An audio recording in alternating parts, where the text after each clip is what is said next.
The trial tower was ablaze. Dozens of attempts, hundreds of thousands of casualties, but humanity had achieved nothing. Less than an hour remained before its destruction. Someone was throwing papers around in the offices. Mothers were hugging their children. People were looking at their smartphones in horror. The 48th floor was engulfed in flames and littered with dead bodies. In a moment of despair, the last contender appeared on the battlefield. The young man's face was covered with a black mask, and the number of spectators began to grow sharply. The dragon looked at the new victim and hung over the young man at full height. Looking at the fighter, the dragon noted that people did not know how to give up at all. Even having lost such a huge number of their fellow tribesmen, they returned again. From behind the mask, they mockingly noted that much more preparation needed to be done to cook a fried lizard, and yet he had arrived in time. A flame ignited in the paws of the monster. He asked the man if he knew that even with such a death, the process could have been made much more painful. The chains began to wrap around the challenger's legs, and Dyathea came to the conclusion that there was no point in talking to the creature. Soon, the fiery chains locked the guy in place, and Dyathea saw his end as insignificant. Dyathea's huge paw reached out to Jinhyuk. The floor under Dyathea's claws began to crack. The boss sharply squinted when he heard the voice of the enemy on the other side, who noted that immediately attacking as you drive your opponent into a corner was too obvious a pattern.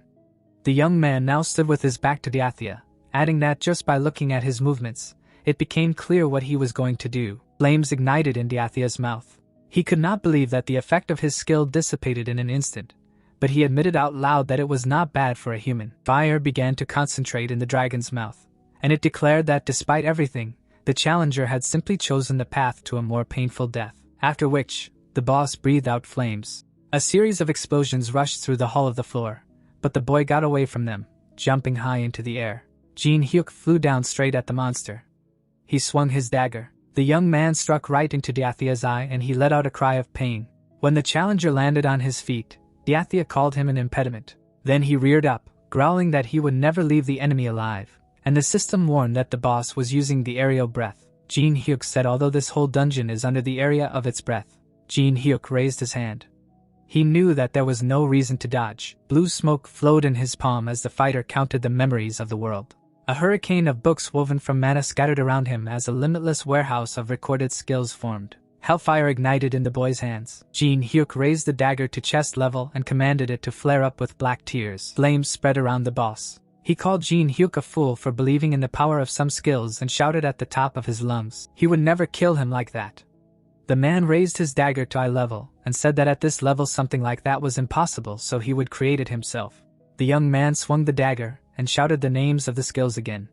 A bright flash lit up the hall when the challenger ordered these two forces to unite. The streams mixed, twisting into a spiral, making the skill a whole rank higher, and even Dyathea was not able to resist it. When the fire turned purple, the system reported that Jinhyuk had received the breath of the Void Dragon. Dyathea's eyes widened. He recognized the strongest breath used by Aetherion himself, one of the ancients, and now he could not understand whether the man in front of him was really just a man. The mask disappeared from the young man's face when he said his name, Kang Jinhyuk. Through trial and error, he eventually became pro, and with a smirk, Jinhyuk added that this was not the first time he killed Dyathea. The term a trash game was often used to describe an uninteresting or unbalanced game with terrible controls. Jinhyuk put his hands on the keyboard and called the game disgusting, recalling that this word was also used to describe games with an absurd level of difficulty.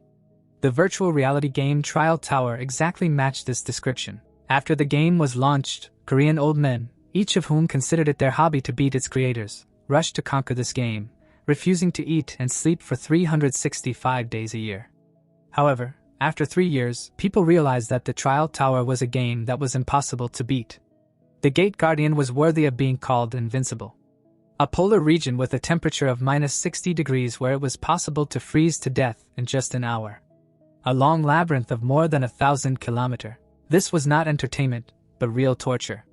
The headphones fell to the floor as their owner cursed. After that, the game went bankrupt, or rather almost bankrupt.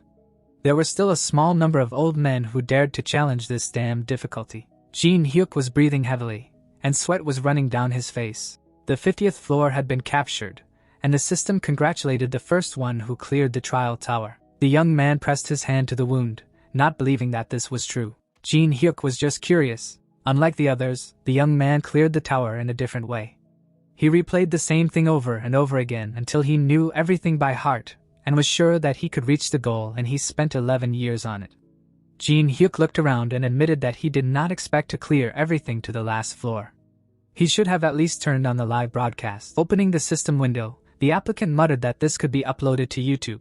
Even though this game was a flop, it would still get some views. Then the guy glanced at the notification. He read the developer gratitude for still playing this game, and a notification that there would be a reboot update in 12 hours. Jinhyuk smiled ironically. The update was unexpected and wondered if the company had really found an oil field somewhere in the desert. The young man sat down on the rocks, muttering that he couldn't understand. This game didn't bring much profit. Apparently the developer had something planned. Reboot update or something else. Jinhyuk was not going to play this game anymore. He was going to do the broadcast, which could be called the source of his income for the last time. Jinhyuk had no family to take care of, but he was already 27 years old. He could have lived forever on just $500 a month, and he also had to tell the gym owner that he wouldn't be working out for a while. The young man had once been told that he should aim to become a professional fighter, but now money was definitely more important than sports. The moon rose over Jinhyuk's house. The guy was smiling reading the comments in the chat, but suddenly his face darkened. Then he announced to his subscribers that he wanted to tell them something. Jinhyuk had already opened his mouth to start talking, but panic began in the chat. So the young man lied with a smile, saying that he was just creating an atmosphere. Jinhyuk took a sip from the can, deciding that tomorrow he should officially announce that he was winding up this business. Meanwhile, the room was getting dark. Empty bottles remained on the table. Jinhyuk was lying in bed. He grabbed his head, reminding himself that he needed to quickly upload a video of the completion of the Tower of Trials. The guy turned on the computer.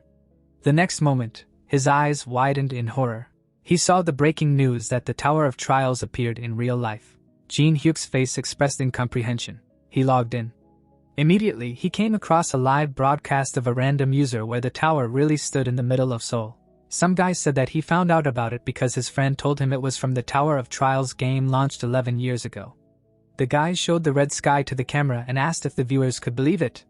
Jinhyuk looked at the screen in shock and could not believe it because this happened when you first started the Tower of Trials. Suddenly, a notification window appeared right in front of Jinhyuk's face, just like in the game, which informed us that the first stage of the update of the new version of the Tower of Trials was completed. All players must move to the next floor of the tower in 90 days. Many in the city also looked at such notifications in shock. The failure was extinction. The boy's gaming chair fell to the floor. He jumped up abruptly when he saw the last notification. His face was filled with panic because the system was threatening to destroy humanity. The chair was still lying under the table, and the level of adaptability and acceptance of reality of people was increasing amazingly. Jinhyuk stared ahead tensely. Deciding that he needed to remain calm, he pulled on his jacket, thinking that if the Tower of Trials really became reality, then now was not the time to hesitate. The young man ran out of the house, thinking that he should hurry to the place where he could get this item. His fingers clutched the railing as he thought that the world might be destroyed, but there was nothing he could do. Jinhyuk jumped over the steps, feeling like his heart was about to jump out of his chest. There was a real crowd in the city center. A man was loudly asking his phone what time and how he could get to Busan faster. Young people claimed that it was impossible to stay in Korea and the only way to survive was to go abroad. More knowledgeable people showed news from other countries because the tower had appeared there too and everyone was wondering where to go. Jinhyuk ran past the crowd while people continued to argue whether they should leave the capital right now. Soon Jinhyuk ran to the subway. He stopped in front of the escalator and thought that now was not the time to run. He needed to go forward. The guy went down and thought that on the Korean server, this place was chosen as one of the territories outside the tower. If you look around, there are only 40 of them and this place was the closest of all. Soon, Jinhyuk went down to the central station. He stopped, seeing another 10 people. When the system reported that the young man had entered the event area, Jinhyuk thoughtfully looked at the strangers' faces. Everyone who was here were people who played the first part of the Tower of Trials. Jinhyuk walked past the silent players, noticing that everyone was just watching each other, and there was nothing else to do. The number of items that would soon appear here was limited. With luck, there would be about 5. Jinhyuk shuddered when he was addressed by name. Some guy recognized Jinhyuk, surprised that someone who had done nothing but play games all day long, hiding in the corner of the room, had come here. In front of Jinhyuk stands Lee Jang-soo, partner of Paprika TV, the owner of 500,000 subscribers on YouTube, and the so-called successful celebrity. The young man looked at his interlocutor gloomily, remembered that he was a representative of the company he was a part of, and wondered out loud if now was the time for a live broadcast. Jang-soo pointed at the others and replied that there was no time for streams in such a situation.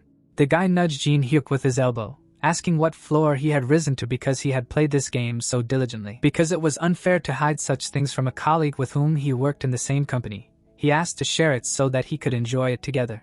Jinhyuk did not answer, but he was outraged that this scoundrel called him a colleague. In the company he had created, many bloggers had been deceived due to an unfair contract. The more broadcasts they conducted, the deeper they sank into this quagmire, and the protesting voices were mercilessly drowned out by the power of enormous lawlessness. As a result, the colleagues with whom Jinhyuk was close, all the friends with whom he had risen from the very bottom, gradually left the company. Jang-soo put his hand on the young man's shoulder and reminded him that he played well and made delicious mukbangs. Smiling broadly, the guy added that he was ready to change the terms of the contract to more favorable ones, especially for him. Jinhyuk turned to the scoundrel, reminding himself that the world had changed. After which, he hit the upstart right in the nose with his head, barking that he shouldn't throw empty words. Teeth flew to the floor. Jang-soo suppressed his palm to his bleeding nose. Jinhyuk clenched his fists, feeling how his soul became lighter. Jinhyuk looked towards the center of the station, expecting the necessary object to gradually begin to appear. For a few more moments, there was silence at the station, and then the water in the fountain began to bubble, louder and louder until a stream of water gushed straight up from the bowl. A huge mangrove tree grew in the middle of the marble and concrete. Everyone present immediately recognized it. The guy grinned darkly, and while everyone else began to accept that this was not a dream, he was glad that his memory was in perfect order. Soon, the tree began to grow the fruits that everyone was waiting for. These deliciously ripening fruits had an effect that raised the stats of agility, strength, and mana. But Jinhyuk immediately narrowed his eyes because despite the fact that this was undoubtedly a good item, there were only 4 fruits. The players looked at each other tensely. This condition seemed cruel. The next moment, everyone rushed straight to the tree, trying to be the first to pick the fruit. They pushed, pinched, and almost fought for them. A bloody handkerchief fell to the floor. Jang-soo suppressed his palm to his chest, offering Jinhyuk to team up and divide the fruit in half to make a win-win for both of them. The young man looked back at the scoundrel. While he was shouting that if he missed the fruit, he could be late. But Jinhyuk just turned away and asked to sit quietly if he didn't know anything. And with a grin, he said that it was not time yet. People climbed the roots of the tree, pushing each other. Finally, someone was able to pick a fruit and immediately greedily bit into it. The man showed everyone the coveted fruit, which brought him 3 units of agility. Ordinary people did not even know about the existence of a tree with fruits. People who had played only a few times fully concentrated their attention on eating the fruits. At this time, the tree shook, and everyone who was hanging on it flew down. Jinhyuk watched this calmly. He smirked when he remembered that only veterans of the game enjoyed a more perverted and cruel spectacle. The roots of the tree seemed to come alive. The force of their blows crumbled the concrete floor. One of the players who flew away exclaimed that if you eat all the fruits, the tree becomes incredibly dangerous. But he completely forgot about it. The people immediately rushed away while Jinhyuk on the contrary went straight to the tree while panic grew around him because some people died dozens of times in this place. But the young man did not care about this panic. At this time Jang-soo managed to get to his feet. He was about to leave when he heard a question from behind him. Was he really going to give up? The scoundrel turned around abruptly and barked that in this place you can only die a dog's death. Jinhyuk lowered his eyebrows and expressed regret because the real reward of the event could only be received when all the fruits were eaten. Jang-soo frowned and clarified whether Jinhyuk was lying. He looked at him in response and asked why he would stay here in that case. Jang-soo looked at Jinhyuk incredulously. Now he realized the reason why he showed no interest in the fruits. And with a grin, Jang-soo decided that even without knowing about anything else, he definitely felt a sweet smell. The guy put his hands in his pockets and asked, "Let's say the opponent was telling the truth. What was he going to do then?" With a determined look, Jinhyuk said that they needed to get inside. The young man pointed his finger at the tree and explained that if they moved next to each other, they would become an easy target. So, it was imperative to approach it from both sides. Jang-soo looked closely at the tree and realized that Jinhyuk was suggesting to disperse their attention, and he confirmed this. The guys got ready to start, and he warned Jang-soo to keep in mind that if even one of them began to hesitate, this would be the end.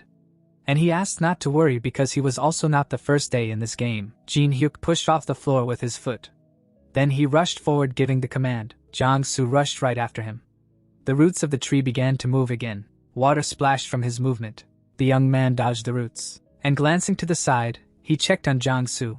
But he stopped behind him and shouted that no one would listen to such a fool. And clenching his teeth, he declared that Jinhyuk himself would become bait. At that moment, Jinhyuk had to dodge another blow.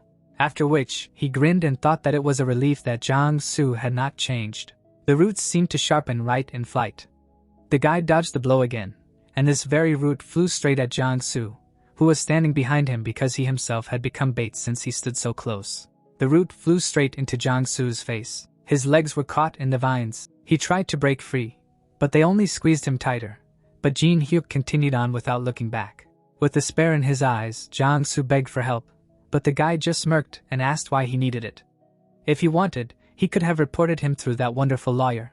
Jang-soo was being swallowed by the roots, and his eyes were wet. Tears rolled down Jang-soo's cheeks as he screamed that he didn't want to die like that. But his voice was cut off when the roots snapped shut and blood spurted in all directions. Jinhyuk kept his eyes on the tree, wishing the trash a safe journey. The young man himself focused on the tree. The roots were now completely focused on the last opponent, but Jinhyuk had already learned to record their movements with an accuracy of up to a degree, and leaning back, he thought that it was not so difficult. At that moment, two vines collided with each other. They bit straight into the tree trunk, opening it like a box, and finally, a heart appeared. The wooden heart beat like a living one, and it was the mangrove core. Jinhyuk grinned, noticing that there really wasn't a drop of error here from what he was going through in the game. Because knowing the exact trajectory, it was difficult to let yourself be attacked. A broken tree root fell to the floor, and Jinhyuk took it. The guy squeezed the improvised weapon and asked the enemy how to avoid tiring each other out, and calmly part with the tree heart. Jinhyuk understood that since it was an event mod, it was impossible to gain experience from it. The maximum he could do was raise his honor level for a day. The roots shot up into the air again, preparing to attack. Jinhyuk took a fighting stance when the system reported that the enemy was using the blood-sucking vine skill. Although Jinhyuk was experienced, it would be difficult for him to dodge such a massive attack. However, he did not take his eyes off the monster, and he grabbed the improvised weapon more comfortably. It was enough to successfully repel the flying vines, although one of them still left a scratch on the guy's cheek, and the force of their blows crumbled the floor further. But Jinhyuk kept pushing through, knowing that he could twist the trajectory and change it as much as he wanted. The branches began to gather into one thick root. The attack fell on the young man, but he was not going to be scared or worried. Even such an attack was confidently repelled. Jinhyuk darted right under the flying roots. They crashed into the floor, getting stuck in the stone ships. Jinhyuk braked sharply. He smiled triumphantly, raising his weapon up because he had been through this many times before. The branches continued to attack him. Looking ahead, the young man realized that he was almost there. The tree branches swayed again. Many glowing butterflies immediately soared into the air. Jinhyuk, raising his head, realized that these were such horrific butterflies. The guy immediately covered his nose with his hand. Fighting off the branches, Jinhyuk remembered that such creatures release sleeping pollen as a defense mechanism, and the same is inhaled instantly. And if you do not know how to protect yourself, you can instantly fall under its influence. Jinhyuk turned around and realized that the method of defense is simple, and he only needs to hold his breath. The fighter had already run up to the tree. Something resembling the heart of this monster appeared. The young man attacked it with all his might with his dagger. The branches began to sway with even greater speed. The guy immediately swung his hand. With it, the warrior began to drive the blade deeper. A bright light emanated from that place. His eyes were shining brightly at that moment. The tree began to raise its roots towards him. Dark energy began to emanate from the foliage. The tree trunk split in half after the message appeared that he was the first to defeat the mangrove tree of greed. The young man's mouth was slightly open. Raising his head, Jinhyuk realized that he had not even expected that the capture pattern and timing research that he had to repeat so tediously would be useful to him in such a way, and also realized that he was again grateful for everything that he had been doing all this time. And immediately a message appeared that within 24 hours his honor level would be recorded as his achievement. Another system window appeared in front of his face with the words that he needed to name Jinhyuk. And then Jinhyuk realized that this thing had popped up next because it needed personal information to raise the honor level. This message was still in front of him. And then the guy said that there would be no name since he wanted to remain anonymous. Looking to the side, the young man understood that he was categorically against the dissemination of personal information because it would cause widespread interest if it was revealed that he was an old player in the game. And immediately another message popped up that his face would be hidden by a mosaic, and his voice would be remade. And then Jinhyuk noted that apparently complete anonymity was not available in the system, which meant that it had compromised and still hidden his identity. The warrior reaching out to the trunk understood that this was what was important now. His hand was already inside. A smile immediately appeared on his face. A certain thing appeared in his palm. Jinhyuk, squeezing it, realized that it had finally fallen into his hands, and a message appeared that the core of the tree had been received. Something similar to an apple appeared in this thing. And the guy remembered that if each tree fruit raises strength, agility, or mana by 3 units, while the tree heart gives at least 12 units of any of the attributes, and considering that 3 points are given for gaining 1 level, then with the core, it will give him 4 bonus levels. Looking at it, the guy realized that he could not even believe his eyes, because there cannot be such an item with such a good profitability. And moreover, even after 50 floors, nothing better can be found. Immediately after Jinhyuk threw it into his mouth immediately closed. Bright energy began to emanate from his chest. The guy opened his eyes. Opening the status window, Jinhyuk decided to see if this thing was successfully absorbed. Jinhyuk, looking forward, studied his characteristic window and realized that he was at level 1 and had 12 undistributed points available, making him the strongest first level. A tab with a video appeared, the title of which was about the first victory over the mangrove tree of greed. And it was said that a video related to this event was posted 10 minutes later. Also, many comments appeared in which people wrote that this event was truly incredible. People appeared who wrote something on the phone and keyboard, and Jinhyuk realized that if you exclude a couple of comments at the beginning, everyone was sure that this news was absurd. Everyone thought that it was all about luck, or that a simple method was used in the murder. Several frames of Jinhyuk's battle with the tree appeared, and immediately comments appeared saying that apparently this turned out to be true. The guy's gaze was directed downwards. His gaze was directed straight at the comment of the person who offered him a contract. Another comment appeared with an offer of money. The young man looking at his phone assumed that his fight was really that incredible, and immediately realized that toppling the mangrove tree of greed being the first level is not at all easy. But it is not that amazing. Jinhyuk, throwing his head back, realized that it was all because other people never reached the second part of the tower, and perhaps this is the whole reason, and also thought about how he constantly forgets that he cannot judge the abilities of other people. His gaze was directed to the monitor with the commentary. Looking at the camera, Jinhyuk remembered that he lived a hard life during which he could hardly earn even for his own living because he often even delayed the rent. Remembering the food on the table, the guy also realized that there were times when saving money for food for mukbang, he had to sit hungry for several days. He also remembered how he ate this food and realized that if he had been offered this money a day ago, they would have immediately received consent from him. Remembering how he defeated the tree, Jinhyuk realized that now, even if he offered him 1 or 10 billion, he still would not share the information he had. Various shots of his last battles appeared, and Jinhyuk realized that the main thing now was the monopolization of information. Taking the phone in his hands, the guy began to think about the next destination. The tower appeared, and the guy remembered that while he was busy playing, the mana flowing from the test tower filled all the districts of Seoul. But although this did not affect anything much, something could definitely change. Imagining a certain weapon, Jinhyuk knew that the relics that were outside the tower, which later became sacred, could change. This blade appeared, and Jinhyuk realized that all of this was not real because the sacred relics with the abilities from the legends are in the tower. So, we are talking about a replica, or in other words, a duplicate. Looking at his phone, the guy knew that the place where he had the opportunity to get the most replicas was not far from here. A certain building appeared, and the young man realized that this was the same People's Central Museum. Having imagined various relics, Jinhyuk knew that this was a place where many such things were stored, and it was like a kind of treasure warehouse. Frowning, the fighter realized that he was not the only one targeting them. Because unlike the mangrove tree of greed, which appeared in only 7 places in Seoul, there was only one People's Central Museum, and many people from all areas would definitely gather to get the relics. Some people appeared, and Jinhyuk thought that there must definitely be old people among them. His hand was already on the door handle. Opening it, the guy realized that this place was much quieter than expected and assumed that no one had come yet. And then a notification appeared that the event area had been entered. His eyes suddenly opened in surprise. Someone's head appeared in front of him.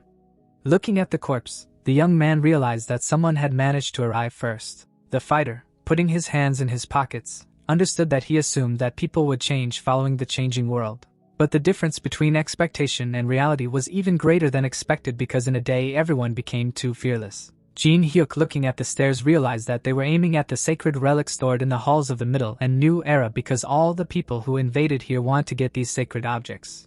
A map appeared and the guy realized that they did not want to look at the 8 provinces of the Republic of Korea because the ancient map soaked in mana stores information about the Tower of Trials and therefore everyone wants to possess it. There were various marks on the map, and Jinhyuk remembered that it described in detail where to find the labyrinth with ruins and what objects and monsters are there, and everyone would like to possess something like that. Outstretched hands appeared when Jinhyuk thought that there was no information above the 10th floor, but it was enough to light a fire in people's eyes, and therefore, everyone wanted only it. But they did not know that the truly valuable sacred treasures were hidden in the clay. There were shards of strange vases on the floor, and various screams were heard from the side. People were fighting with each other.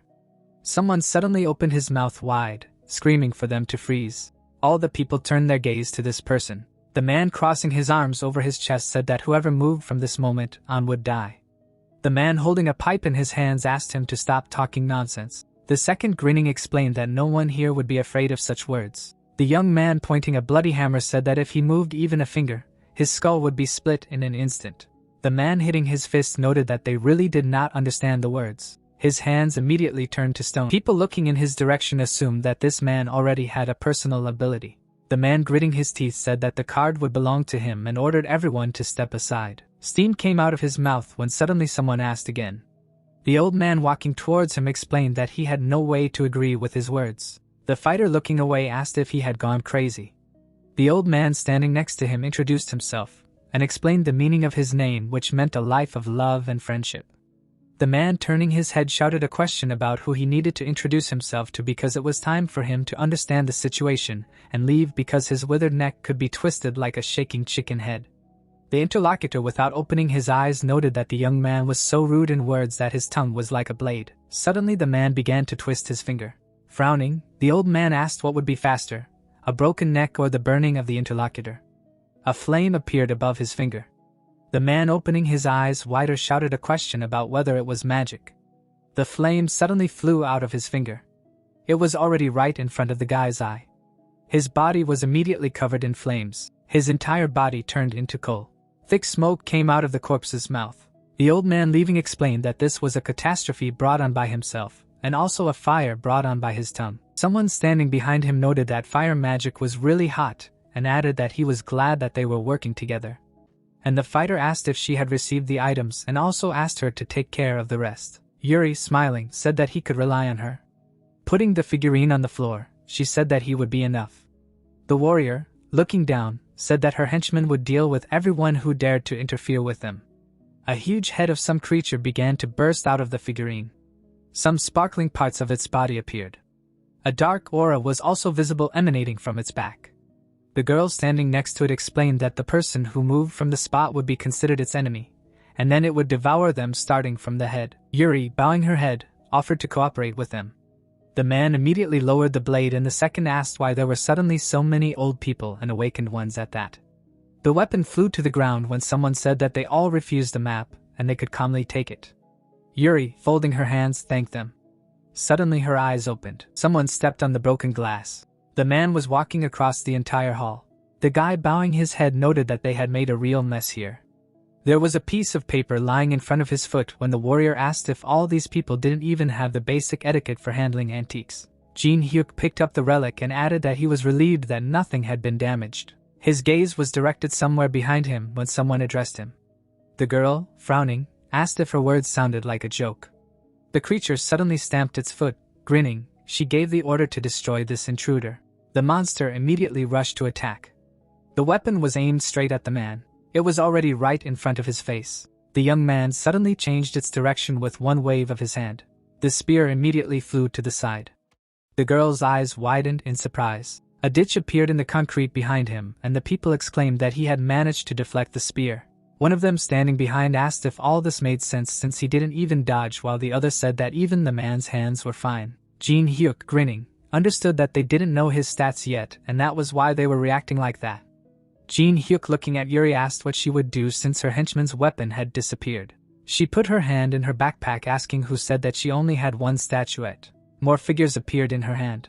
They immediately soared into the air in front of her, and a notification appeared that the sacred relic of Anubis incarnation was awakening. The guy's mouth dropped open in surprise. The girl, frowning, asked his opinion on the matter. Several of the same warriors stood around her, as she asked if he still wanted to laugh. Jinhyuk smirked and replied that it wasn't bad and thought that since she could maintain 5 of those things at once, even with such a small amount of mana, it meant that she had quite a level.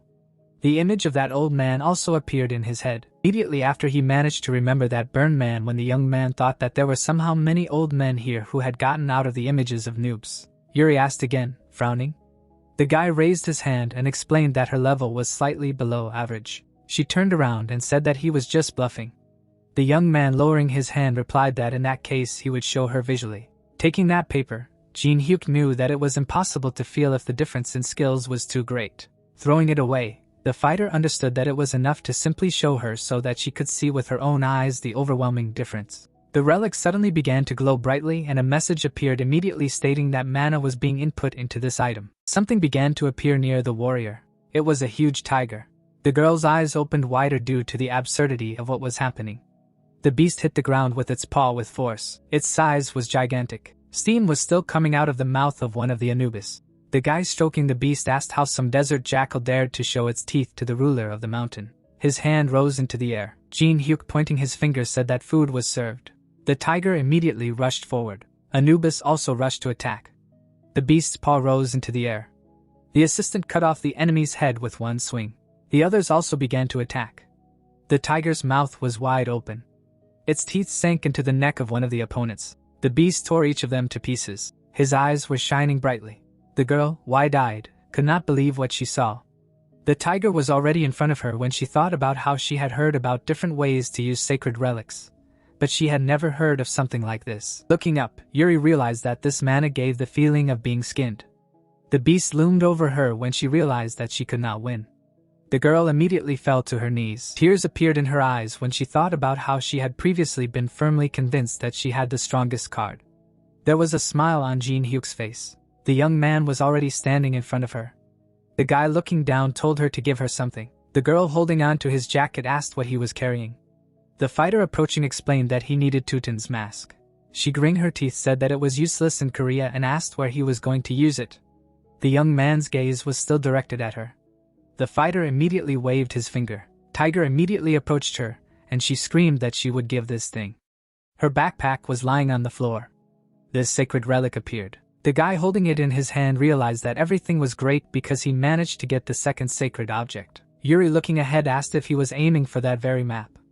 The warrior bowed his head and replied that it was none of her business. Jinhyuk placed his hand on the beast and asked it to supervise everything in this place. Stroking its head, Jinhyuk explained that he should never follow it. The beast's paw struck the ground again. His entire body was covered in blood. The boy looked back and realized that all the preparations were finally complete. Looking at the stairs, the warrior knew that it was time. Raising his hand, the young man thought that he already needed to obtain the strongest skill of the test tower. The floor designation was visible on the wall. Ahead, a room that was still intact appeared. The old man, frowning, could not understand how this happened. The young man stood next to him. The man, sweating, thought about who this person could be if he managed to get here. Because did he really manage to defeat Yuri? In front of them was a certain blue wall.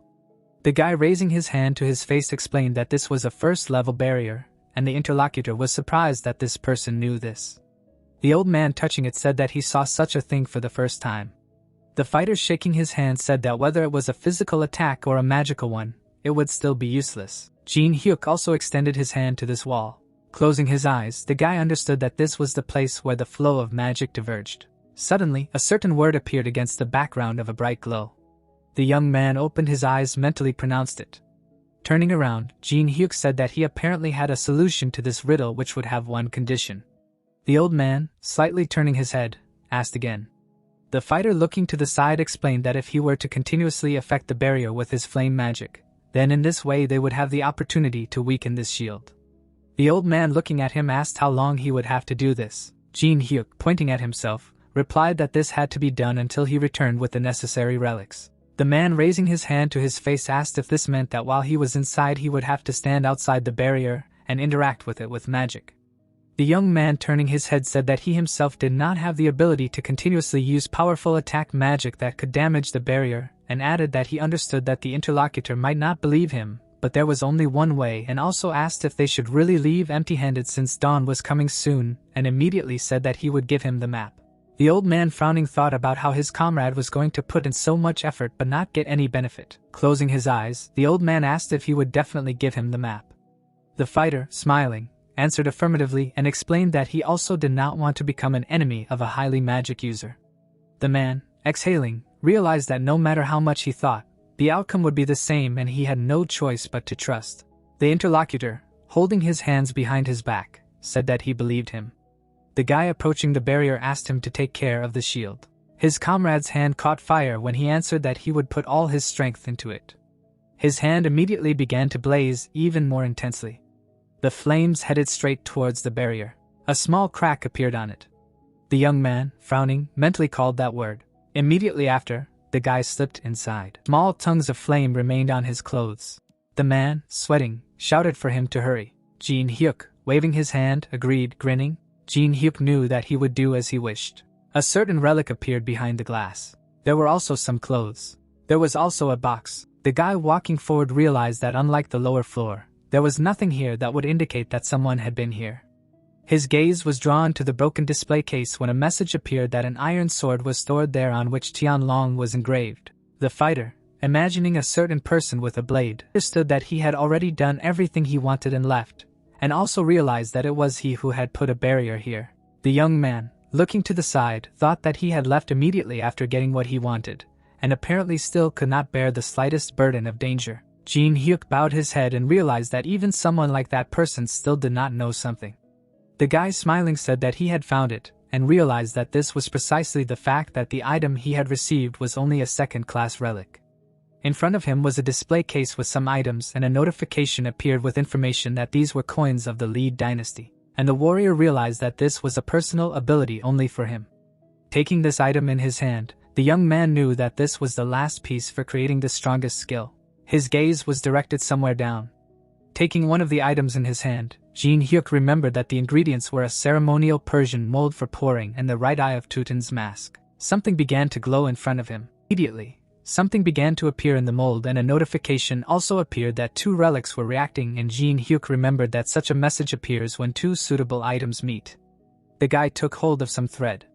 The bundle of coins was torn when the guy realized that if he wanted to move forward, he would only need to pay the appropriate price. The coins began to fall down. The young man covered his face with his hands after the message appeared that three relics began to react. A smile appeared on his face after being notified that he had overcome the dreadful probability percentage and succeeded in combining. A new item appeared in front of him, the Eye of Truth, which could open a window into another person's state and discern the truth or lies in the subject's words.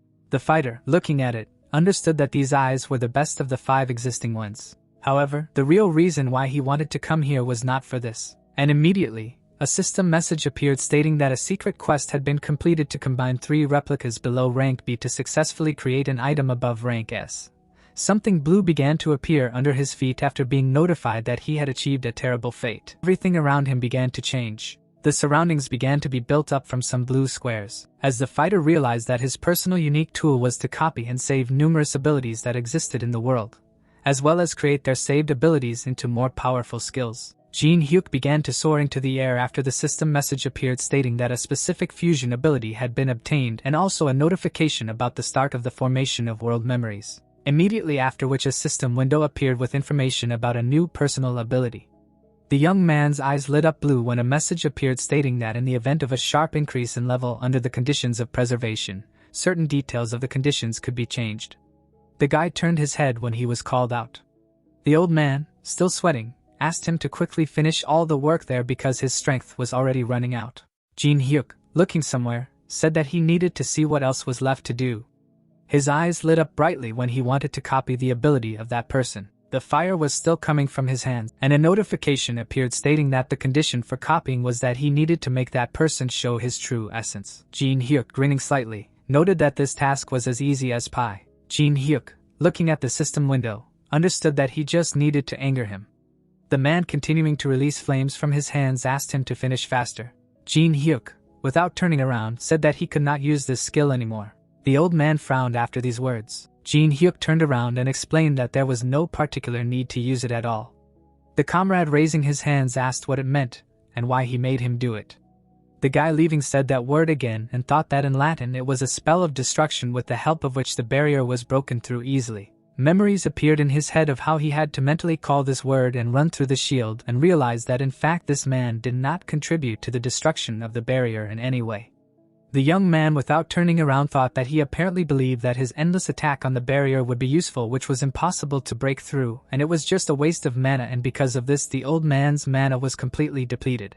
Jinhyuk, looking at the map, understood that it was just a way to ensure himself in order to get him mad later. Standing in front of this map, the fighter realized that he already knew the tower down to the smallest detail, and if so, then the map with information up to the 10th floor was absolutely useless to him. The guy taking the lighter in his hand decided not to give it to anyone. The old man, surprised, shouted a question about what he was doing. Jinhyuk, smirking, reminded that he had talked about this recently. Jinhyuk brought a lighter to the card and explained that he did not need it. The flames spread across the canvas as the user realized that with this card anyone can find out all the information up to the 10th floor, and therefore there is a fear that his advantage may disappear.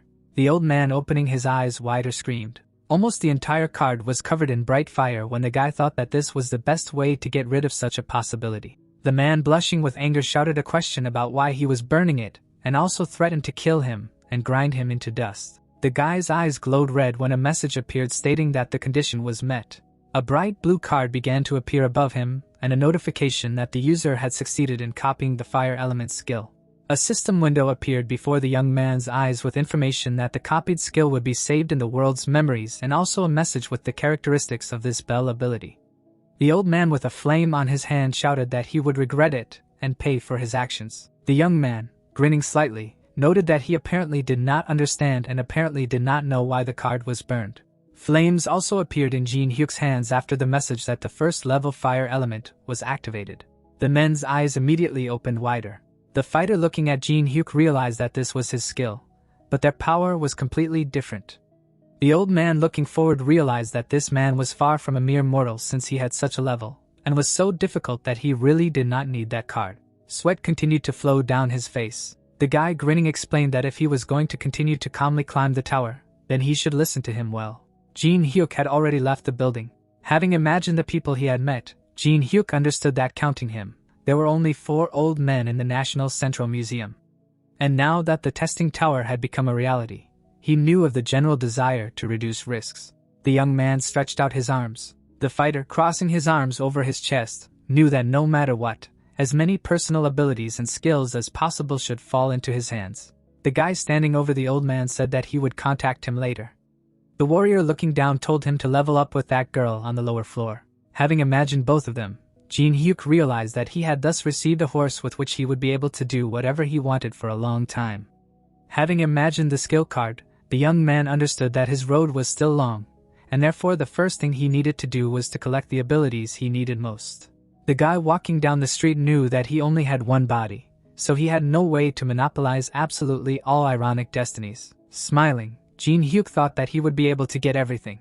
Jinhyuk, putting his hands in his pocket, decided to get all the coolest and most important abilities. Putting his hand on his stomach, the user said that this was his limit. The entrance to the cafe appeared when Jinhyuk said that it was high time for rice soup. People were looking somewhere, trying to understand what was happening. Jinhyuk, standing behind them, heard the host's words that an incident occurred in the National Central Museum in which at least 23 people died and more than 50 were found injured. This man appeared who said that among the victims there were also seriously injured. So the death toll will continue to grow, and also added that they were the instigators who targeted the relics stored in the museum. An image of another museum appeared after the host's words, that however not only in South Korea but also in the United States, Europe, China and Japan. An image of another building appeared after his words that similar incidents happen all over the world. The guy turned his head and realized that everything happened as expected and that players in other countries were not sitting idle either, preparing to conquer the tower. The man also turned his head and said that now they would watch the video from the cameras filmed inside. 3 different images from the cameras appeared, and his words that it was hard for him to believe that this was really happening. The man looked up and asked if it was an ordinary person who did this, and also asked if this person was the same one who had recently appeared in the test tower. Someone answered that they had seen exactly the same movements in the video with the destruction of the mangrove tree, and his actions were similar. Jinhyuk scratched his forehead and realized that there were already too many who had begun to recognize him, and he should think about how he could hide his identity. The TV came on, and the host's words could be heard saying that the government was investigating the reasons for the appearance of a building of unknown origin called the Test Tower, and also saying that a special department of the Awakened Association had been founded for employees who could now use special abilities. Jinhyuk, folding his hands in front of him, thought that the government had reacted much faster than expected. Pouring the liquid into a glass, the guy realized that judging by how they had formed a department of people who had already awakened their personal abilities, they had decided to accept what had happened in the museum as something inevitable, which was extremely unexpected since it seemed that they would need at least a few weeks for this. The young man, taking the glass in his hand, listened to the host's words about how they would now meet with the participants, and listened to the details. A certain person appeared on the screen, introducing himself as the head of the new Awakened Association. The fighter immediately looked up. The man looking ahead said that the reason he had to come here was to recruit the Awakened, and also added that it would depend on their level. But they promised that the pay would be equivalent to a 7th grade civil servant, and the minimum annual salary would be 60 million won. Jinhyuk bowed his head and also heard him say that the people who appeared on the broadcast were an exception to this. Looking ahead, the leader also said that even so he was willing to put the name of the association leader on the line and promise something. Sang-jin with his mouth open explained that if they joined them everything they wanted would be funded by the government. Jinhyuk stood behind the crowd who were saying that they didn't even know who all those people would be. And the girl replied that it seemed like a sharp turn in their lives. Jinhyuk smiling remembered the man's words about the people who appeared on the broadcast being an exception and that his identity was probably their target. Raising his hand, Jinhyuk realized that they considered him a threat. But no matter what price they offered, he did not even have the thought of belonging to anyone. Imagining this person, the boy understood that one experienced person has much more value than 100 such players. And since Sang-jin also understood this, he tried to lure such a person to his side by tempting him with a bank check. The young man looking at the screen thought that since this person was entrusted with the position of the head of the association, it must mean that he has a pretty good ability. But he also assumed that this could be due to the fact that he had been playing the trial tower for a long time. Grinning, the user said that since it turned out like this, it would be nice if it was a really good ability. Moving his hand, Jinhyuk also explained that then he would definitely be able to feel the taste of copying. His head immediately turned. His gaze was directed straight at the clock. Imagining how the hands moved, the young man knew that when the hour hand pointed to a new time, something global would happen. Remembering the tower, Jinhyuk knew that at this time the Tower of Trials would open. People entered a certain location and a message appeared that the tower was open. Jinhyuk also stood among them. When people around shouted that they should all take their time, someone also shouted that everything completely coincided with what they had seen before. Jinhyuk, bowing his head, realized that they all looked very much like newbies. A bag appeared and messages popped up that in honor of the entrance, 100 coins were given out that could be used in the tower. Falling coins and an eye icon appeared after system messages that players saving their achievements on video and uploading them can receive 100 coins for every 10,000 views. And the commission will vary depending on the level, and also information that watching a video by those who live outside the tower is counted only when they watch it for the first time, and therefore they should be careful when choosing a video to watch. There were also a lot of monsters and a notification that the live broadcast function can only be used while clearing boss monsters to get to the next floor.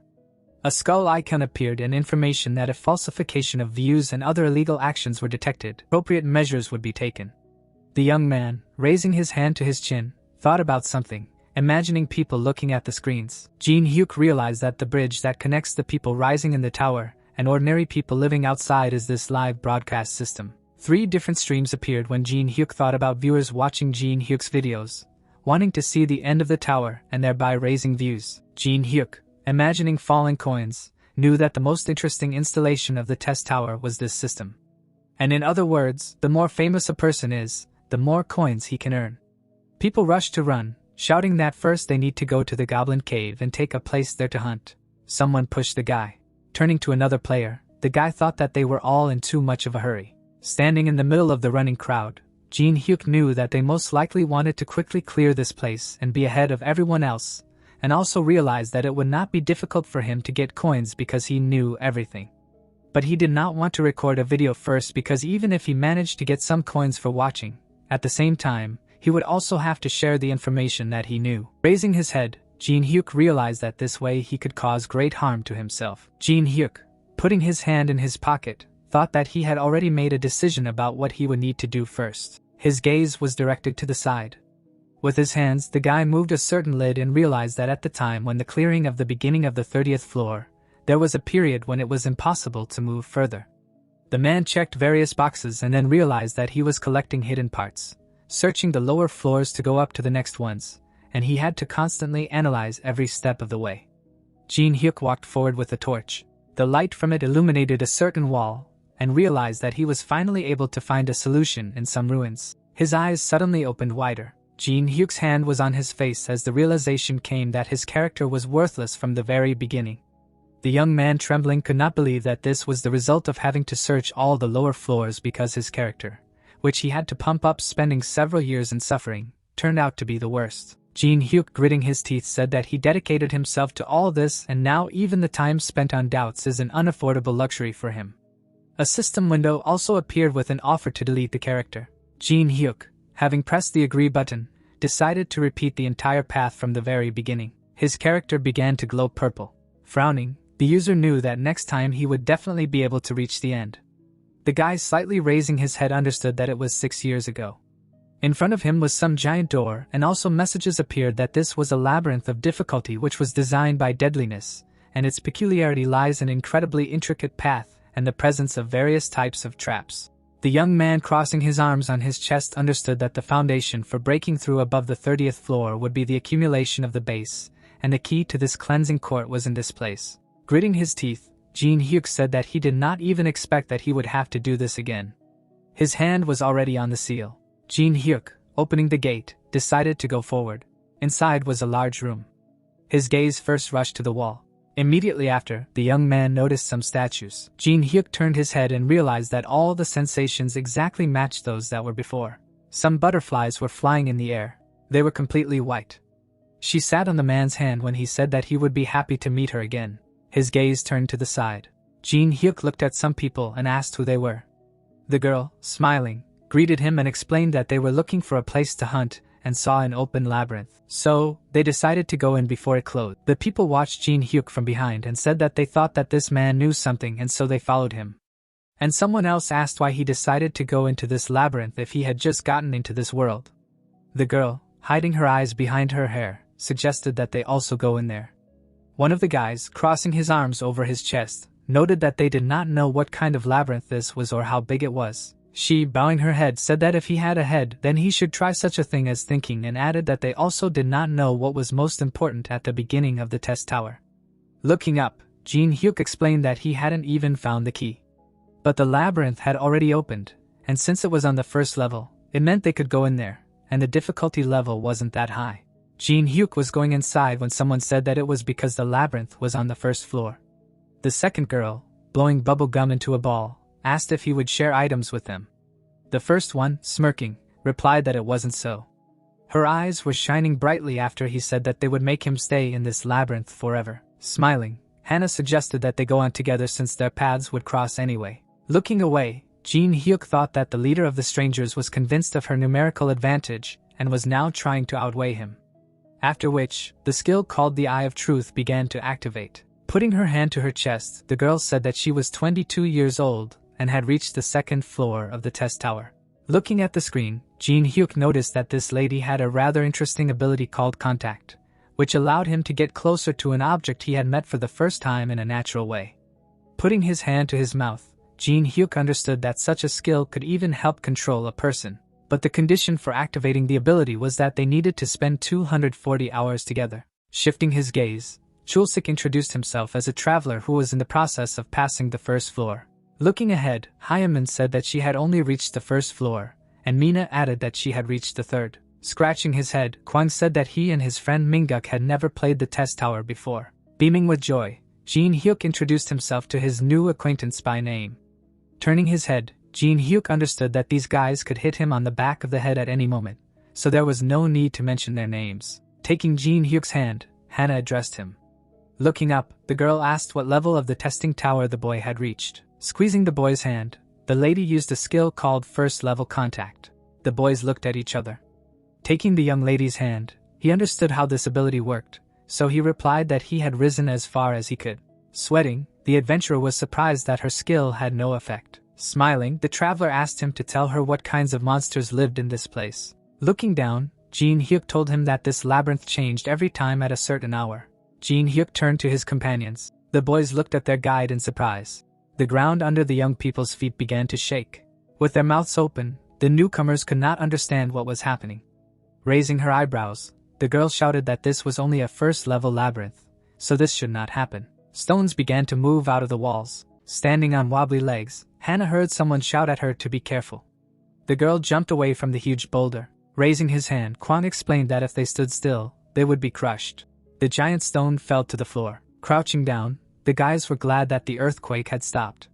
The travelers were covered in sweat. Holding her knees, Hyamin noticed that Mina was not visible, and the guy was surprised that such a labyrinth should not be so difficult on the first floor. Shaking dust off his clothes, he asked if his new companions had been in the changing labyrinth, to which they replied that they had not seen anything like this before. Looking up, Hannah suggested that they get out of here immediately because this place is too dangerous for the first level. The girl asked him to find a way out with her abilities. Turning pale, the lady explained that her skill was deactivated during the change of the labyrinth. The lady opened her mouth and realized that they were now trapped here as they would not be able to find a way out. Jinhyuk put his hands in his pockets and thought that the reason why the travelers entered the labyrinth with such confidence was because they had a carrier of the navigation skill. Jinhyuk decided to stop at the fact that these newcomers were idiots. Hannah bared her teeth. Clenching her fists, the adventurer called out to her new acquaintance. Walking forward, the girl shouted that it was necessary to warn them that the labyrinth had the ability to change. Pointing her finger, the lady said that because of Jinhyuk, their entire group almost died. Looking at the guy, the team members began to accuse him of knowing everything, and now their friend was missing. The young man exhaled air from his lungs. Bowing his head, the young man replied that he did not tell anyone to follow him. Making a frightened expression, the traveler could not believe her ears. Looking down on her, the boy added that he did not drag anyone along by force. Cowering over his weapon, Mingguk shouted that not only were they locked in this place, but the mood was completely ruined.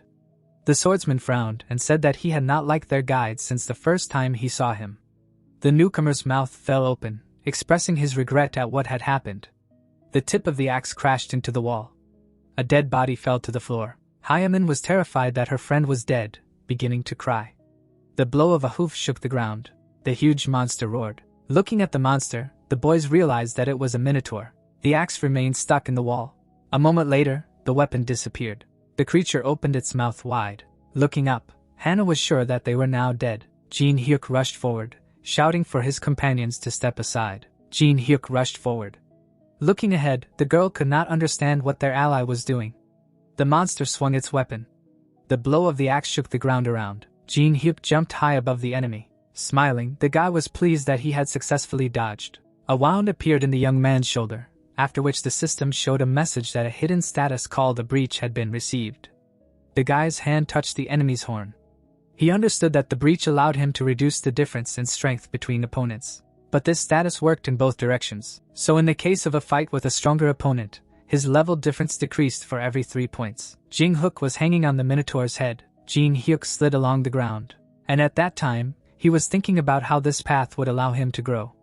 While being at the first level, the monster bared its teeth, and Jinhyuk knew that this was the only way, which he had learned through countless trials and errors. The guy began to smile. The monster made a dash forward, dodging a powerful blow. The young man remembered that he had already come under such blows tens of thousands of times, and the level of the breach was increased by 0.05 of a point. Clenching his fist, the young man realized that his body remembered all the attack patterns. The boy continued to dodge, and the skill level did not stop growing. The Minotaur swung his weapon, turned upside down, thinking that his enemy was an old man. Crouching, Jinhyuk understood that no matter how strong the opponent's attacks were, they would be of no use because the blows did not reach the target. Kwon was glad that they did not start to aggression towards this man. Making a frightened expression, Hannah understood that her team would not be able to kill such a monster on their own and take away the rewards. The Minotaur bared his fangs. Looking from under his brows, Jinhyuk mocked the opponent's attempts to hit him again and again. The monster began to roar. The axe rushed at a furious speed. Jinhyuk found a way that helped him become stronger in a short time. Having dodged the attack, The boy knew that he only needed to take a risk, making a bet and putting his life on the line. A wound appeared in the young man's neck, and he himself thought about the fact that the reward was given depending on the threatening danger. Looking at the screen, the young man decided that getting 1 point for dodging a fatal attack at the last second was a good exchange. There was blood on the boy's hand. Jumping back, Jinhyuk knew that if he made one mistake, the situation would become much more dangerous, so he should end it quickly. The guys were standing in the distance, and Jinhyuk noticed that the secondary characters decided to leave of their own free will. Holding on to the wall, Hana convinced her friend that if they walked along the wall, they would definitely find a way out. Approaching the fugitives, Jinhyuk asked where they were going. Looking away, the adventurer began to say something.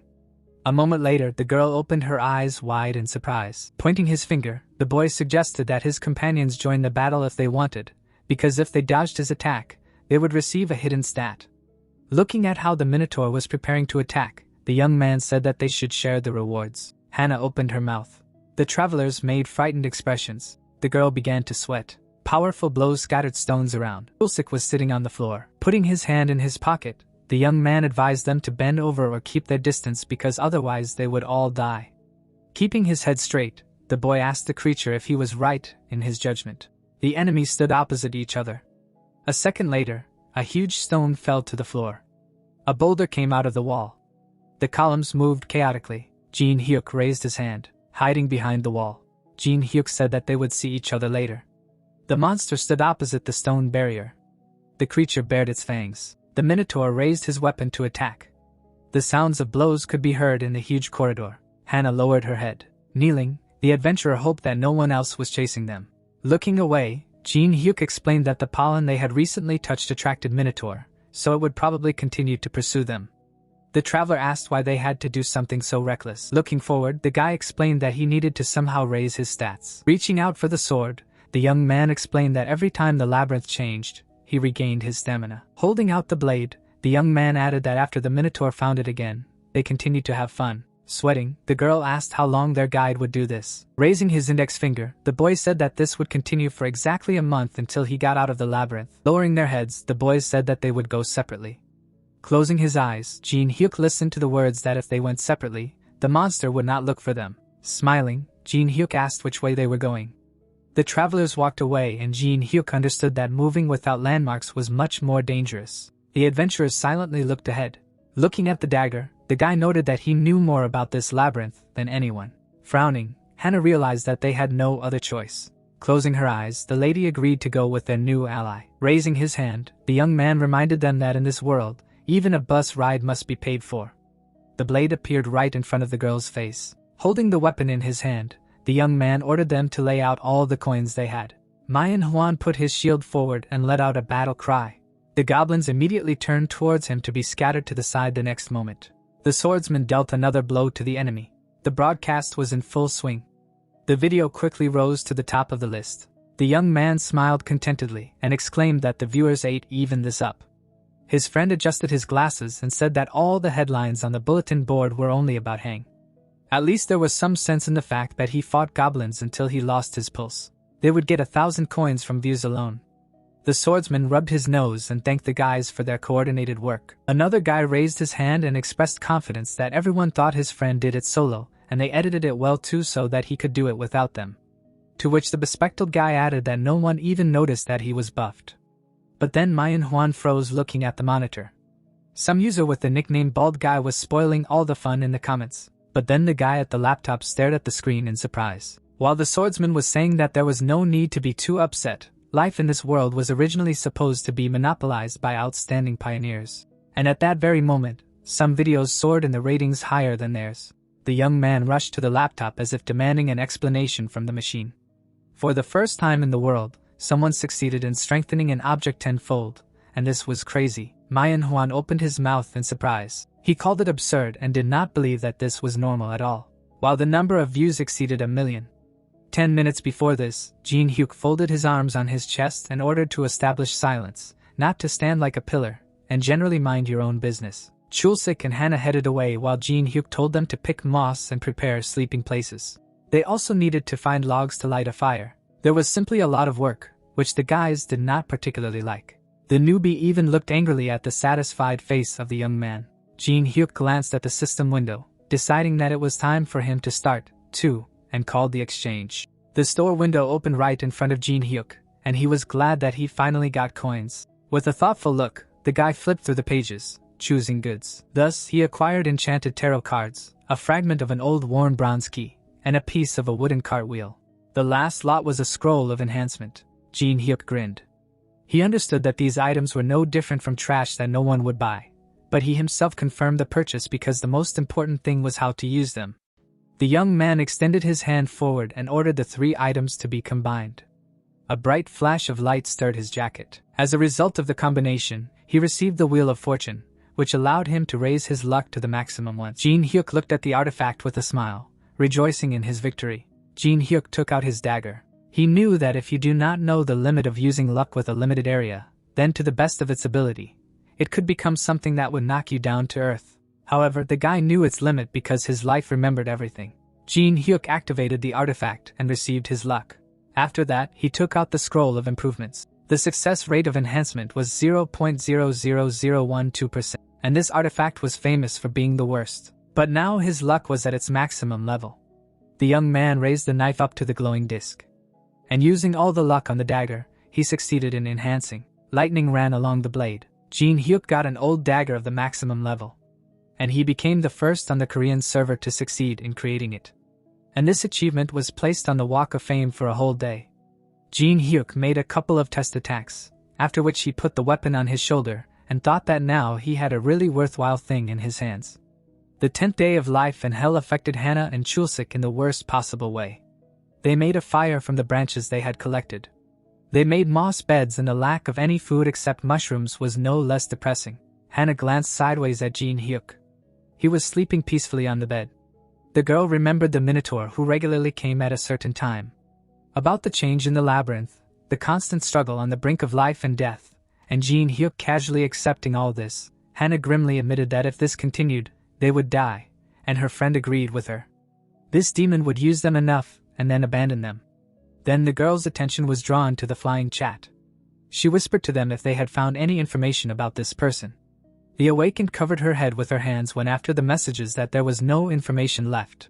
A quarrel began among the commentators, thinking that they were too stupid to be a support group outside the tower. Hana gloomily glanced at the chat, accused them of making noise, and asked if they had passed the information to her brother, and what the guild had said. The girl's face reflected horror when she learned that she would have to wait another 3 weeks. Chulsik threw a piece of mushroom into his mouth and clarified what the guild had said, and in response, he heard that there was no information. Jinhyuk looked down and admitted to her friend that she had thought about it carefully. She looked at Jinhyuk and continued that if they killed this freak and held out a little longer until the elder arrived in the cave that they had discovered, they could survive in this hell and get out of it. Hana frowned and added that the only question was how to get rid of the tormentor. The guy picked up a stone from the floor and asked if it was the best chance to do so while he was sleeping. Jinhyuk swung the stone and said that they could get rid of the villain right away. In any case, few people could live with a broken skull, but Hana grabbed his hand. To her friend's surprise, the girl explained that this man had the reaction speed of a real monster. And looking at the sleeping man's figure, she added that if they attacked head-on or stealthily, they would be powerless. There was a high probability that if Chulsik attacked him now, he would get up and attack back. The boy threw the stone away and asked what she was suggesting. Then they couldn't continue to suffer. Hana started rummaging through her bag and asked who said they would continue.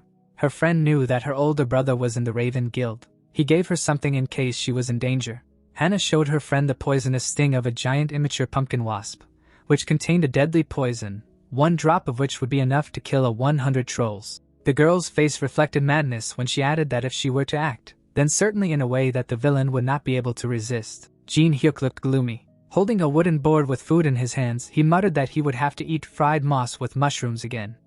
It felt like they were filming a survival movie. Hana frowned and said that there was nothing else to eat, but the young man could have caught a mouse or a moth, and he thought she was rude.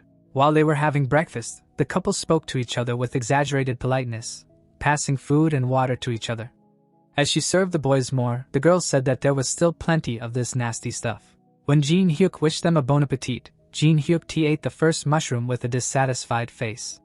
The pair of conspirators looked at him expectantly. Suddenly, the wooden plate fell to the floor. Black liquid gushed from Chulsik's mouth. To Hana's horror, his friend grabbed his throat. The guy fell, turning black before his eyes, and the girl jumped up.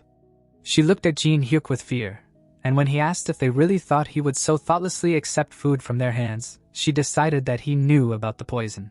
While the traitor was writhing in death throes, the young man explained that when he asked for more, he quickly changed the plates as soon as you were distracted for a moment. Jinhyuk opened the system and added that Hannah was definitely conducting a live broadcast illegally. Hannah frowned and loudly asked if he had any evidence, but Jinhyuk calmly read out that the live broadcast can only be turned on when confronting the boss to move to the next floor.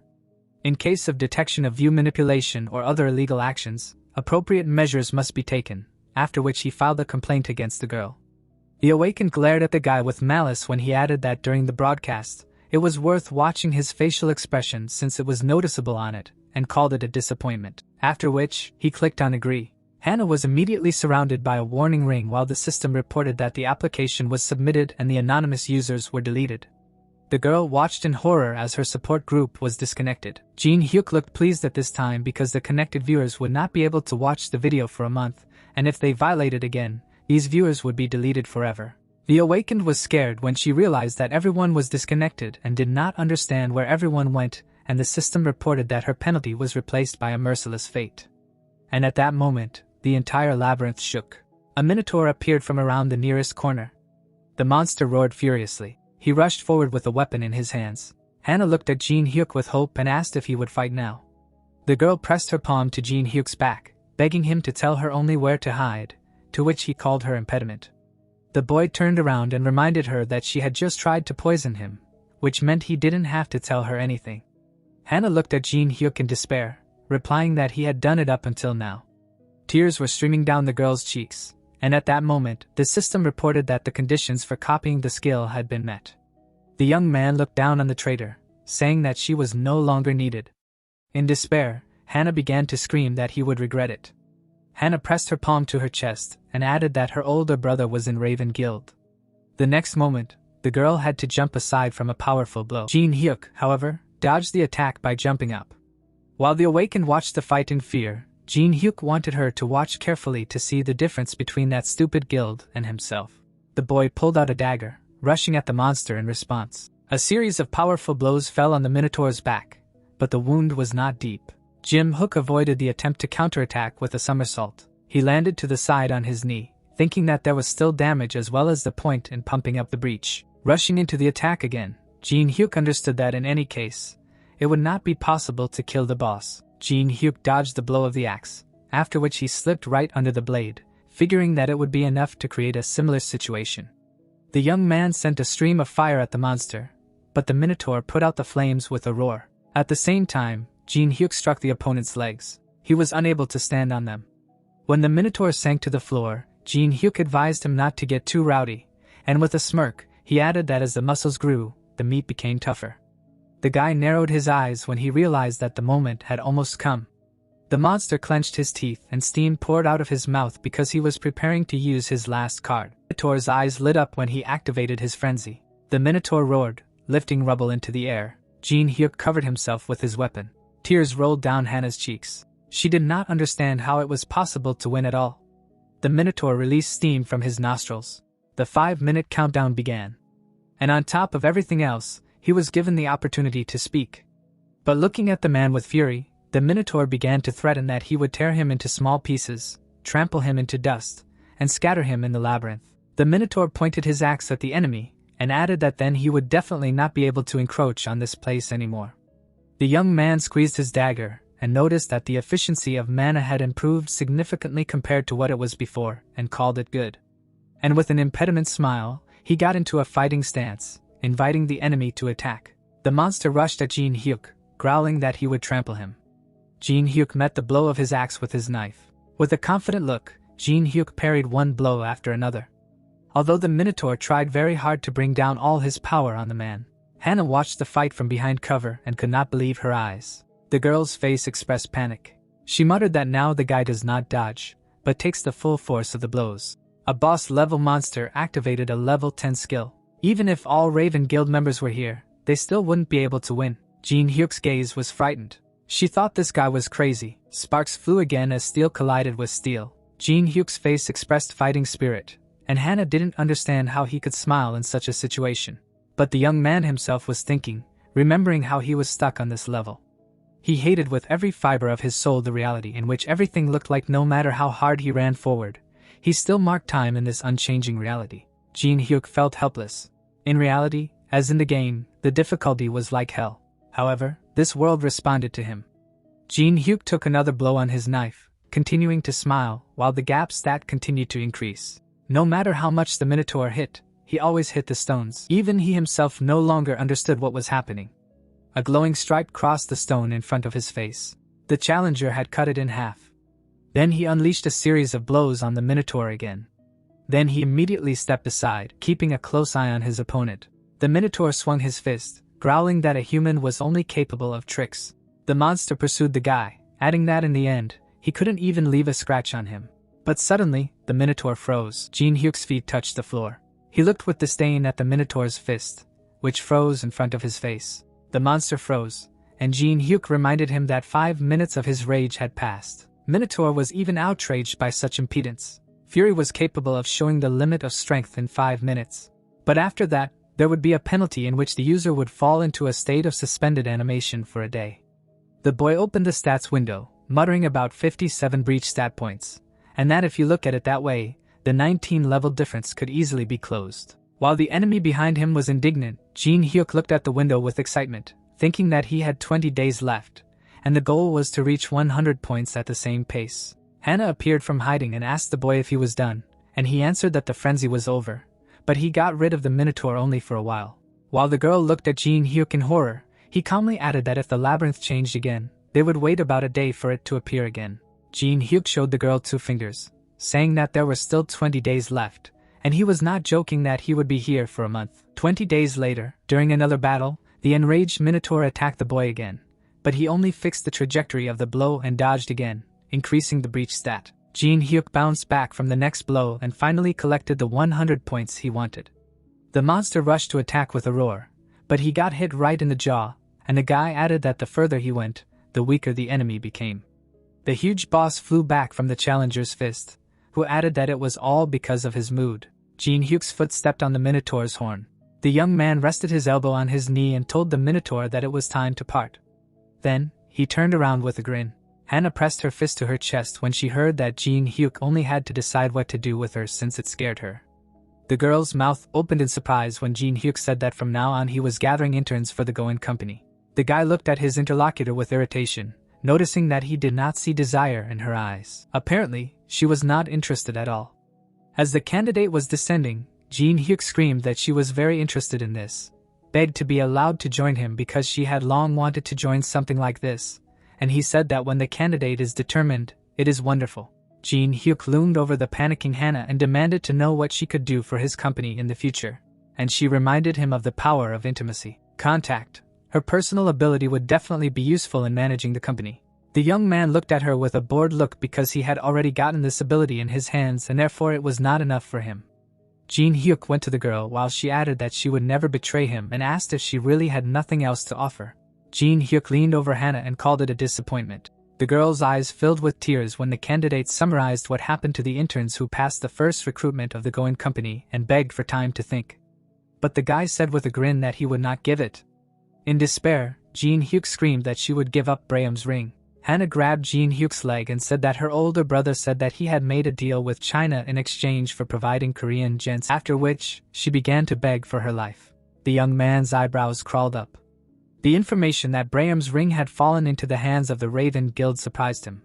This item was one of the best that could be obtained on the first floor, increasing movement speed, providing resistance to magic, and in addition, it had the ability to restrain the mana of monsters. Jinhyuk activated the Eye of Truth and made sure that the girl was not cunning. Jinhyuk put his hand on Jinhyuk's shoulder and congratulated her on acquiring the status of an intern in the Go-In company, and she exhaled that she had survived. The guy showed 3 fingers and said that their company doesn't pay interns. No matter where and whenever they call her, she has to arrive at the place like a bullet. Whether it's 3 o'clock in the morning or Jeju Island, he won't care and asked her to remember. Hannah looked at Jinhyuk in surprise when he added that the most important thing left is signing the contract, and did not understand why she also needed to sign something. The young man grinned and activating memories of the world confirmed that it was necessary. after which he combined the contact skill and the element of fire. Jinhyuk's palm lit up when the Soul Brand skill appeared, and he warned that it would be a little hot. Jinhyuk grabbed the panicking girl by the shoulder, who could not believe that the contract would be like this. The glowing palm was inexorably approaching, and the guy asked if she really thought that she would just leave a seal on a piece of paper. Hannah's eyes filled with tears again when she was congratulated on joining the Goen company, and tried to stop Jinhyuk. But the soul mark was left on her face under a wild scream that shook the labyrinth. Finally, the doors opened and light poured in.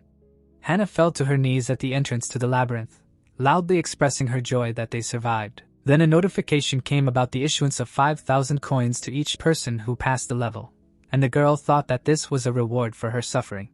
But then she was forced to turn around when Jinhyuk turned to her. The young man extended his hand and told her to give the money to him. While the intern cried, Jinhyuk watched his account, thinking that he now had more than 10,000 coins, and at the moment, there were no rich players. Jinhyuk pointed at Hannah and told him to bring him Braham's ring within 3 days, to which she objected that 3 days was too little. The guy looked at Hannah with a menacing look and shortened the period to 2 days. The pain reminded the girl that she had no choice, and she replied that she would try. On the city billboard, 2 men discussed how the strongest guild in Korea, Dagon, planned to defeat the boss of the 3rd floor in a week. This guild was the leading one in the country. Although the players from the USA, Europe, and Japan also fought fiercely in the tower, the stakes were high for Korea as well. Jinhyuk looked at the screen when the host asked if there were any statements from China. But what his interlocutor objected to that it was better to try to capture it on their own than to wait for help from another country. He believed that the Dagon Guild would cope without outside support. Jinhyuk frowned. The plans to go to the boss of the 3rd floor seemed too hasty a decision to him, and he was not sure that they would not regret it. The young man understood why they were in a hurry.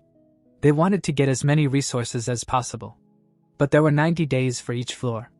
In other words, there was no need to go to the 3rd floor, even the 2nd. If they did not strengthen the rear with the constantly increasing difficulty, they could simply die and humanity would not have a second chance. Jinhyuk decided to first collect information about the events of the last month to find reliable information among gossip and lies. So, the boy decided to turn to people he could trust, informants whose information he completely trusted. Jinhyuk opened a user search on the Trial Tower forum on his phone. After some time, he was sitting in a cafe. The first to appear was Taemin, whom Jinhyuk knew under the nickname Baldhead, and then Yanawa, known as the Fire Fist. The young man looked in surprise at his old friends with whom he played 2 years ago, and they did not look like their characters at all. He did not think that the first group would be created in this way. With the help of the Eye of Truth, Jinhyuk checked his old comrades and found that, like in the game, he had received the ability of the King of Machines, no serious drawbacks and powerful magic, something that was useful in large-scale battles. And his friend had the ability of a Taekwondo master which helped fight in close combat, and they were almost the same level. Apparently they hunted together. The challenger smiled, remembering that they had gotten along well before, and then received the conditions for copying skills. At this time Taemin extended his hand to Jinhyuk and reminded him that it was his turn, and he said his name in confusion. After which he became embarrassed and added that his nickname was Captain Boring and regretted creating such a nickname 11 years ago. An old friend was shocked when Jinhyuk added that he was 27 and he streamed on Paprika TV, and he was surprised because he also sometimes watched videos from this platform. The young man looked down and explained that he no longer did that. Taemin waved his hand with a smile and asked Jinhyuk to relax. They had played together for so long. The guy looked at Yanawa with gratitude when she added that they were more comfortable this way and thought that they were so sociable. Jinhyuk was so tired of being around hypocrites who wanted to use him, or were going to betray him. He felt comfortable around old friends for the first time in the last month. So, the young man learned from them about what happened while he was in the labyrinth, the development of the world's major guilds, stream trends, and about the Miners Collective, who created a certain factory and kidnapped people. Taemin leaned forward and asked if he really had been missing for a month, and upon hearing agreement, said that he had not taken the test. Jinhyuk stared at his friend and asked what he was talking about. Soon, they were riding in a taxi. The friend explained to Jinhyuk that when the tower first appeared, a stream of players rushed inside, but from the 2nd floor, the number of deaths increased. Therefore, the association set a limitation that only those who passed the test could go up to the 2nd floor. Yanawa pointed to her wrist and added that a confirmation code was given for passing. The guy frowned. He concluded that the head of the Awakened Association, Sangjin, under the guise of reducing the number of victims, was collecting people with powerful abilities. He grinned, deciding that since this is the case, the system created by the association can be used to their advantage. Soon the car stopped in front of the headquarters. After the association was created, players who received a rating below F lost the opportunity to enter the second floor. However, a player with high ratings immediately received offers from the best guilds in the country. So, 3 types of people gathered at the testing site. Those who madly wanted to get the right to enter the tower and beg for good ranks. Those who met those who received high ratings for the tower in pursuit of a sensation suddenly came to life. After all, those who wanted to show off their right to enter around the world were just leaving the building, and the members of Raven Guild were immediately recognized. But when they noticed the guy behind the stars, cameras immediately began to flash. Kim from the Fighting Guild looked at the crowd of reporters with an irritated look. He took off his glasses and asked what kind of crowd this was and why anyone could come now. Kim looked skeptically at his companion and explained that many just wanted to quickly get rich or gain fame, but he demanded that the way be cleared. Reporters were waiting for them, which meant they could not waste so much time here. Kim glared menacingly at the boy, reminding him that he had only come here because of them, so they should try to cope. The frightened siblings promised to do everything in the best possible way.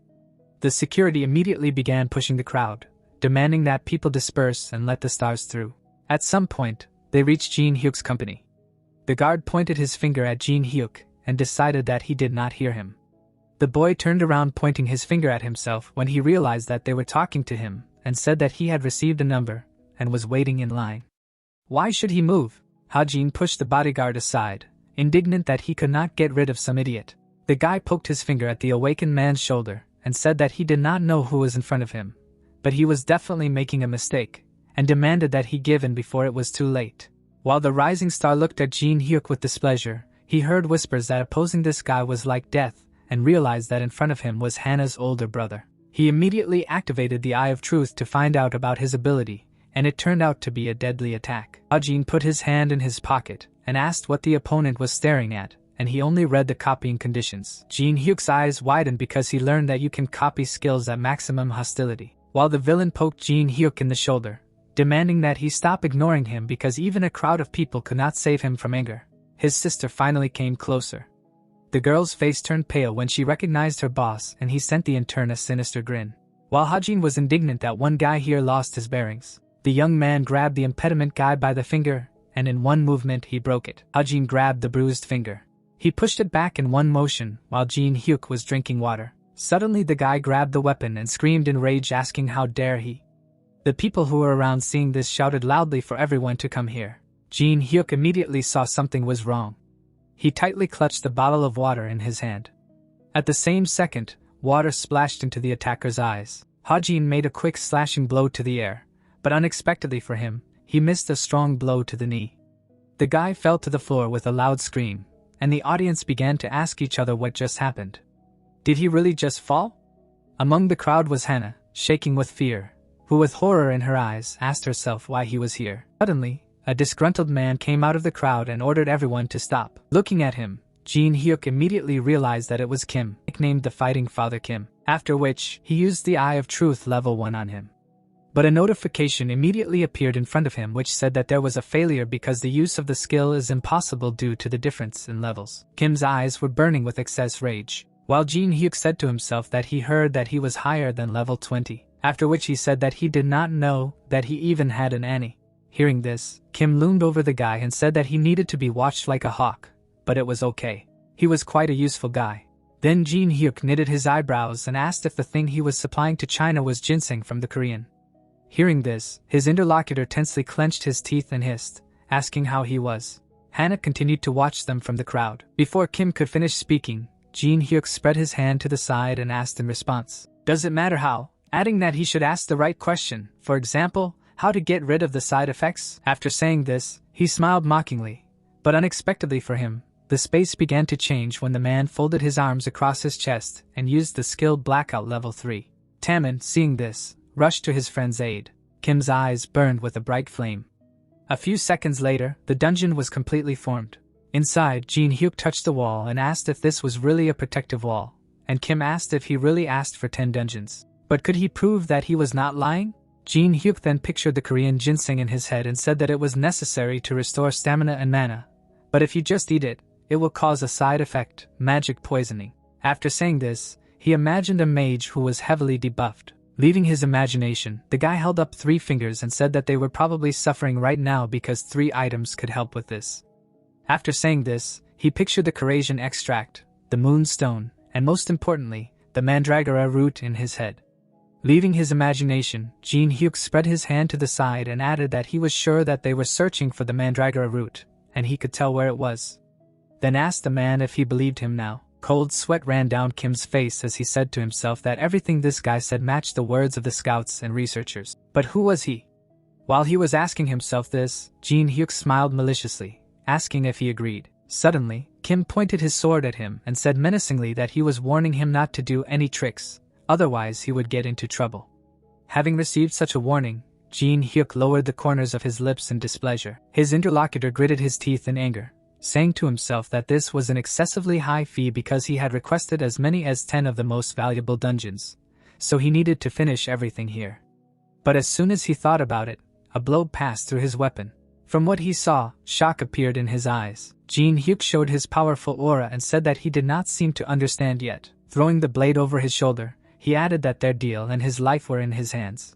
At this time, a man in a business suit flew into the wall outside. His colleagues surrounded Yanawa and Taman, who fought them off. Having shown her aura, the girl raised her fists and ordered them to move away from her if they did not want to die. But as soon as she said this, the 3rd level blackout was cancelled, and Jinhyuk, coming out to his comrades, asked her to calm down. The guys immediately rushed to their friend shouting in displeasure that he was kidnapped so they could kill everyone here, to which he, raising his hands, said that everything is fine, adding that there is no need to worry because they found a common language. Kim silently walked in the opposite direction from him, when suddenly ran up to him from behind and shouted loudly, asking if he was really going to let him go so easily, hitting his fist into his palm. He added that if he gives him one last chance he will develop a good plan. But before he could finish, Kim hit him in the throat. He lifted him up with one hand and said that he was no match for him, adding that if he did something like that again he would regret it. Hajin, who was drooling, said with all his might that he understood everything. After that, Kim let him go, and the boy, unable to get up, asked himself what happened in that dungeon. He gritted his teeth in rage, adding that Jinhyuk dared to humiliate him and for that he would kill him. Jinhyuk looked at the furious Hajin out of the corner of his eye. And in front of him, notifications appeared, stating that the copying conditions had been met, and now he could copy one of the skills, after which it was reported that he copied the shallow breathing, which allowed him to control his breathing and heart rate. After that, Jinhyuk calmly left, asking himself if it was time to take the test. The results table showed that Hannah was in first place by a large margin. Seeing this, the guy folded his arms and wondered if she had drunk mountain ginseng. When it was his turn, he entered the room. And the guy standing there explained that the test was very simple. You need to hit the magic stone. You can use both items and skills because the hidden power of the stone is revealed during the attack, and then asked if he would really only use this item. Jinhyuk stretched out his hand with a dagger and said that this would be enough. Having said this, he passed by the lab assistant who was looking at the tablet and asked to tell him when he was ready. The guy suddenly saw that the test subject had approached the largest stone. Then he pointed to the smallest stone and said that he had approached the middle level stone but should have approached the initial level stone, adding that ordinary players cannot even activate the middle level stone. But before he could finish speaking, the air was filled with terrifying magical energy. Jinhyuk prepared to attack using a power surge. His eyes were shining brightly as he asked himself what all his suffering in the labyrinth was worth. After asking that question, he cut the stone into 2 pieces. The lab assistant gaped in shock at what he saw and said to himself that it was impossible because most players do not pass the selection because they do not have enough magical power to attack a small stone, and he did not even know that it was possible to break a medium stone in half. The cut stone lay on the floor. The guy's tablet immediately showed rank S and he loudly shouted that he congratulated the tester. Cold sweat poured down his face, and he reached out to the tablet saying that he had to report this to his superiors. But before he could do so, Jinhyuk put his hand on the device and asked him to report in a week, to which he asked in surprise if he was really asking for a postponement. But before he could finish speaking, Jinhyuk opened his eyes wide and said that it was for personal reasons. But in a week, he could report to anyone he wanted. The lab assistant wanted to object, but he raised his blade and added that he knew several wisdoms of life. One of them was that the law was far away and the fist was nearby. A few minutes later, the doors of the testing room opened. Jinhyuk, with his arms folded across his chest, met Hannah and asked if she had been overtaken quickly. Suddenly, the girl handed him Braham's ring, which could suppress the monster's magical abilities. Taking it, the guy smiled broadly and said that it had been even faster, to which Hannah pointed to the mark on her face and shouted loudly that she had kept her promise, so now he had to remove this mark. But Jinhyuk waved his hand and carefully said that he would look at her behavior in the future. A few minutes later, his friends looked at him with surprise and confusion in their eyes and asked if he really had an F rank, adding that they thought he would have a higher one than them, to which he replied that it was just a temporary result, and in a week he would have to take the test again. Clouds were floating in the blue sky above the building. The girl put her hands in her pockets and asked how he would pass the second test, which would take place in the dungeon, to which Jinhyuk, opening the taxi door, replied that they needed information, but there was no need to worry about him because he would definitely write and they had to go to the tower. After these words, he got into the taxi and said to himself that the first test determines the rank based on magical power, and whoever passed this test moves on to the second. He drew images of monsters in his head and added that the task was simple. You need to go through one of the tower's dungeons, adding that there were no restrictions on difficulty. You can choose any opponents, even goblins or orcs. When suddenly Jinhyuk imagined a throne on which a demon girl was sitting, and said that the place where he would go was the ancient ruins on the first floor, but neither in the 11 years that they had played the tower, nor now that it had appeared in reality, had anyone been able to go through this forbidden zone. After which he asked himself when he had been here last in the abode of the fallen. After some time, he put a huge suitcase on his shoulders, when suddenly a can flew into it, after which a loud cry was heard, ordering him to follow everyone. Mountain ruins. This is the first floor of the test tower which has beautiful views. Jinhyuk having rank F could not get there alone because the guild guarding these ruins would not let him through. So the best option was to go as a porter.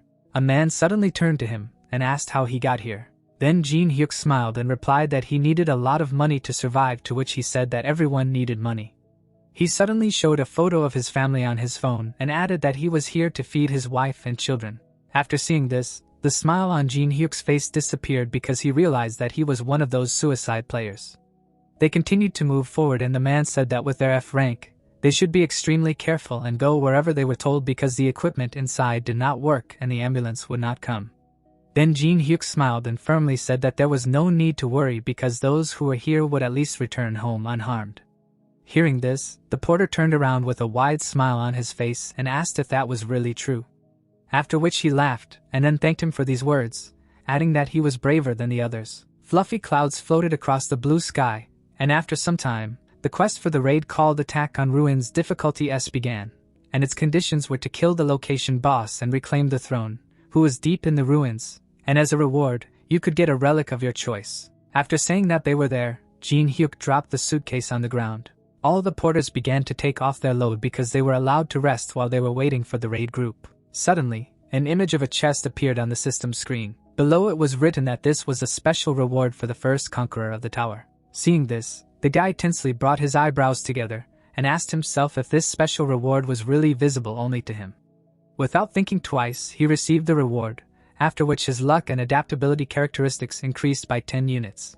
Then an image of a blue heart appeared, and it was reported that the cold heart ability was received, which allowed you to remain calm even in a critical situation. But because of this, problems with the manifestation of emotions may arise. But after that, an image of a new ability appeared, and the system screen said that it was a passive skill called monopolization, which allowed the highest possible reward to be obtained only if the owner of the ability completed the quest alone. Seeing this, Jinhyuk smiled madly and asked himself how cool this was. Putting his hand to his face, he imagined 5 chests and thought that although there were an incredible number of rewards in the tower, but getting even one was a lot of luck. But with such a passive skill, he did not need luck. Suddenly, while he was thinking about this, a bright magical seal appeared. Black silhouettes appeared in the blinding light. A few seconds later, the guy in armor, gritting his teeth, said discontentedly that he could not get used to this and then asked what they had there. The guy behind him closed his eyes and replied that all 50 people were alive. Jinhyuk and the porters looked at the arriving raid group of the Balhi Guild and then used the first level Eye of Truth. The guy named Chunhwa folded his arms and ordered everyone to move forward, adding that they would form a line as they went. Jinhyuk's eyes lit up when he was told that in order to copy the raid leader's ability, he would need to earn their trust during the raid. Without taking his eyes off him, the guy said to himself that it would be difficult. Suddenly, the tension disappeared from his eyes, and he wondered if the leader of a top 10 guild was really only this level. Chunhwa was talking to his comrades at this time. A few seconds later, Jinhyuk imagined a mustache on his face and said to himself that the most important thing was not to be exposed. Massive rocks were flying in the air above the ruins. Apart from that, everything was destroyed. Inside, the female mage stopped and said that it was getting dark further, so everyone should follow her, and if someone got lost, no one would look for them. After saying this, she used a level 1 lamp. Less than a second later, a light source appeared under the ceiling. The porters looked around in surprise. Suddenly, one of them saw the monsters that the raid group had killed lying to the side and said that there had been a massacre. There were huge and beautiful engravings on the wall above them. Suddenly, the knight waved his hand and shouted loudly for the porters to come to them. Jinhyuk narrowed his eyes in displeasure. He looked at the members of the raid group talking to each other and said to himself that it was strange because they had no losses, although they had killed so many monsters. Remembering Chunhwa when he had just come to them, Jinhyuk added that his strategy seemed rather strange. Suddenly, the man hit him on the shoulder and asked why he was standing there, adding that he should go and distribute water and such. Then he pointed behind him, saying that they could handle this themselves and that he should help the foreigners he was allergic to which Jinhyuk, gritting his teeth, said to himself that he had completely forgotten that he was a porter. Suddenly, seeing knights in unfamiliar armor, he wondered if they were foreigners. When suddenly, the guy saw a sign on their shoulders. After a short pause, he drew a similar symbol in his head and said that he remembered that they were warriors of the Zion Guild. But suddenly, Jinhyuk saw a small knight in white robes. Smiling in surprise, he wondered who this fragile creature was and then wondered if he should make friends with anyone here. A few minutes later, the guy held out a mug. He held it in front of the small foreign knight, adding that he had worked hard, so he should drink it and cool off. Jinhyuk had a mischievous smile on his face when suddenly a notification appeared, saying that the first level communication skill had been activated, and now there was a little interest in him. The foreigner began to remove the helmet from his head, and when he removed it completely, there was a girl underneath. Seeing her, Jinhyuk opened his mouth in surprise. He drew the coat of arms of the Laurentia aristocrats from Europe in his mind and said to himself that this was their youngest daughter, a versatile player associated with divine power, who had the skills of attack, defense, and healing. He imagined her in his mind with a raised sword and continued to say that she was a hero who saved Amsterdam from chaos, as well as one of the most famous players in Europe, the Saint of Amsterdam, Teresa. Leaving his imagination, the guy looking at her drinking water said to himself that now it was clear why there were no losses because she showed herself best in battles with the undead and other evil spirits. Suddenly his eyes lit up and he added that many people wanted to go higher, and she was here although there was a raid on the 3rd floor boss, and then used the first level Eye of Truth. Teresa's face blushed after drinking the cold drink. At the same time, a system screen appeared in front of Jinhyuk informing him that an error occurred because the skill could not be used due to the difference in levels. But the luck and adaptability characteristics compensated for the difference in levels, so the 2nd level Eye of Truth was used. So the error was fixed and now he could see the target status. After reading this, Jinhyuk smiled contentedly and said to himself that he could now evaluate her. Teresa smiled warmly and the system screens that appeared reported that she was level 29, and the skills she owned were the Power of the Saint, Stealth Movement, Palm of Heaven, Cross, and Illusionary Wall. And the condition for copying her ability was to save a girl from a dangerous situation because she is one of the top 100 players in the world. The guy reading all this ran his finger across the system screen saying to himself that she had huge numbers and now it was clear why everyone admired her. Suddenly, one of the lines in her characteristics caught his attention, and he asked himself if she was really going through a quest to choose a profession, adding that now he understood why she went to these ruins. And as soon as Jinhyuk thought about this, Teresa handed him a mug and thanked him for helping her quench her thirst. He took the mug and said to himself that he should thank her because now he has a chance to get an ability that is highly valued by warriors. Having said this, Jinhyuk drew an image of the ability of heavenly patronage in his head. He suddenly imagined how Teresa ended up in the jaws of a monster, and said to himself that all that was left was to find out what kind of situation could be dangerous for this paladin, and how he could save her, adding that these were the most difficult conditions. Suddenly, everything inside him shook and Chunhwa was immediately called. The guy quickly ran towards the scream. Stopping, he clenched his teeth and asked in confusion how this was possible. 3 dead comrades were lying on the floor and those who were still alive turned around and said that the guards were already dead. The guard of the ruins turned his gaze on the trespassers, after which a system screen appeared in front of them, which reported that they had 10 minutes left since the ruined security system sleeping bomb was activated when trespassers appeared. So, the guards were called. A crazy aura emanated from the huge magical installation. Seeing this, Chunhwa grabbed his hair with his hands and screamed loudly, asking which idiot activated it, to which they shouted back that it no longer made a difference because it was already in combat mode. The guy was gritting his teeth in horror, saying to himself that it was too late because there were only 10 minutes left, and fighting the guards with their forces was suicide because at least half or even more would die. His pupils reflected on the killing machine called the guard when suddenly he asked himself, what if they evacuated the civilians in 10 minutes? But at that very moment, the guy opened his mouth wide and screamed in his head that this was not right. And then asked himself if he really wanted to end it before he even started, adding that he had worked so hard to become the guild leader, so he couldn't stop right now. After these thoughts, he suddenly lowered his head and firmly said that they were continuing the raid. After these words, Chunhwa began to leave, and his men shouted after him, asking if he was serious, because they hadn't even gone halfway, and the guards would attack from all sides. Cold sweat poured down the leader's face while he ordered them to shut up and follow him because he would take responsibility, adding that even without a second team, there was a chance of success because Street Teresa was with them. Having said this, he imagined an image of a powerful girl in his head. At this time, the guy ran to his comrades and loudly shouted that the guards had woken up.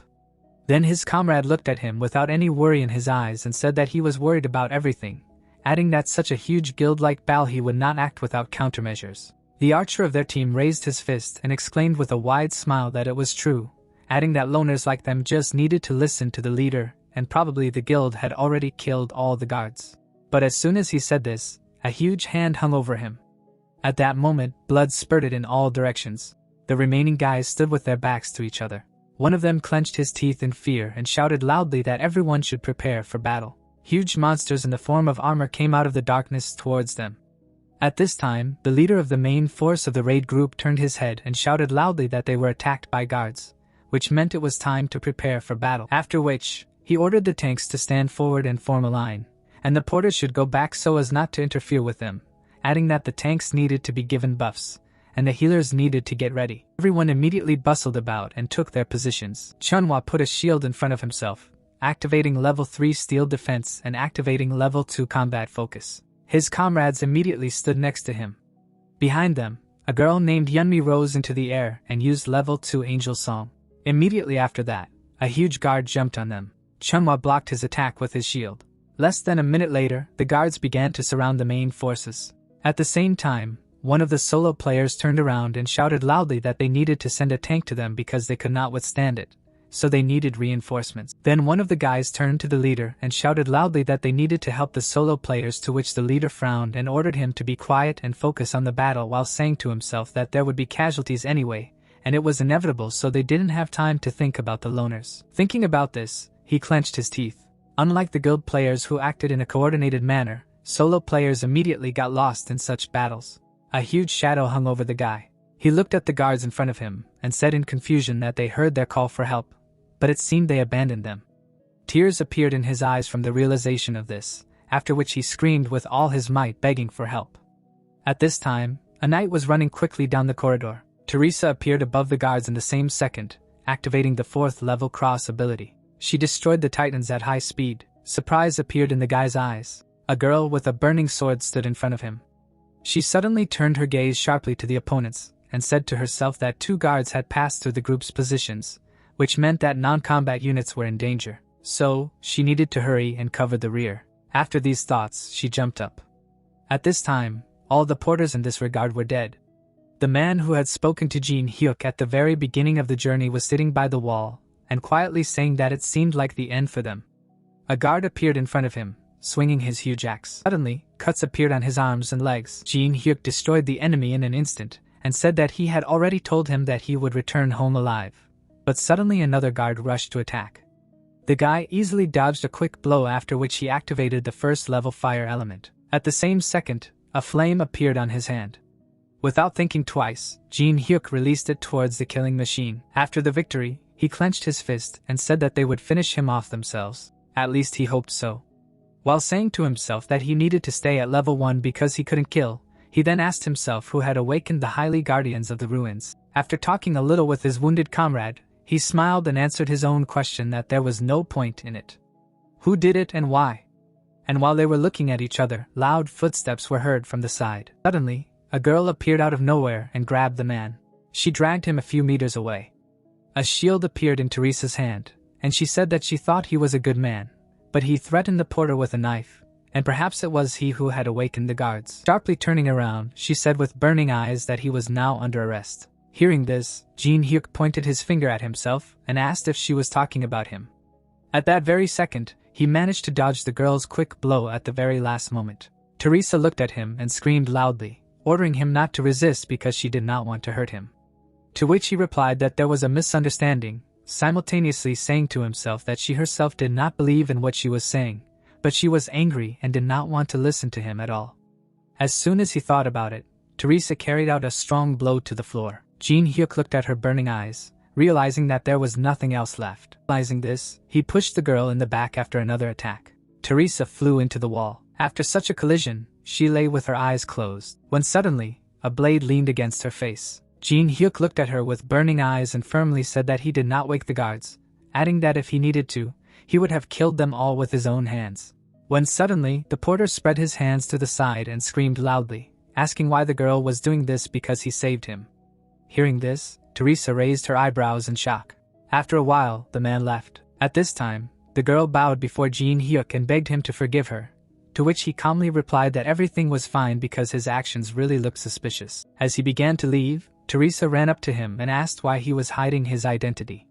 To which he replied that it was for the same reason as her. Imagining a scroll in his head, he added that she invited the Zion Guild as a cover, which meant that she wanted to secretly obtain St. Peter's contract for the quest to choose a profession. These words made the girl's eyes look surprised, and she asked herself in confusion how he knew this.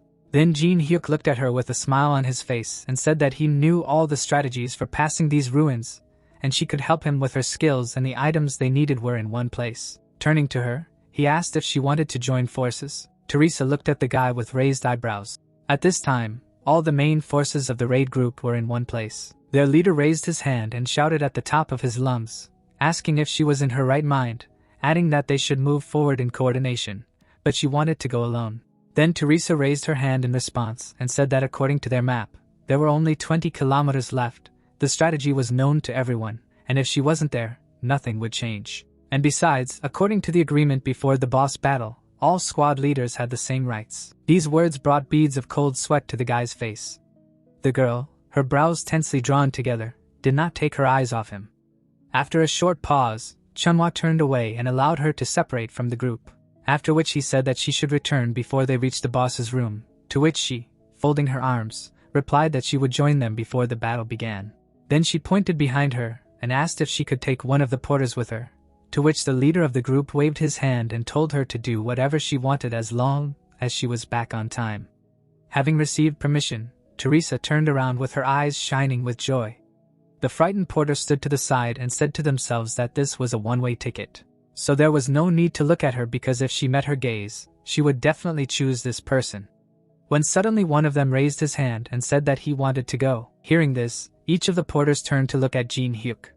They immediately rushed to him saying that there was nothing more important than life. And no matter how beautiful the saint was, there was no point in following the lead of youth. To which he said to himself that no matter what he said, they still would not understand. And if so, it was better to say. With these thoughts, Jinhyuk lowered his head and asked the men if they had ever had an idea when they were young. Suddenly, he turned around sharply, grabbed his heart, and shouted loudly that right now his love was burning inside him. And even if he lost his life because of his weakness, he would not regret anything. These words brought shock and horror to the bearer's eyes. They watched Teresa and Jinhyuk disappear into the darkness, saying among themselves that he was the last romantic of their generation.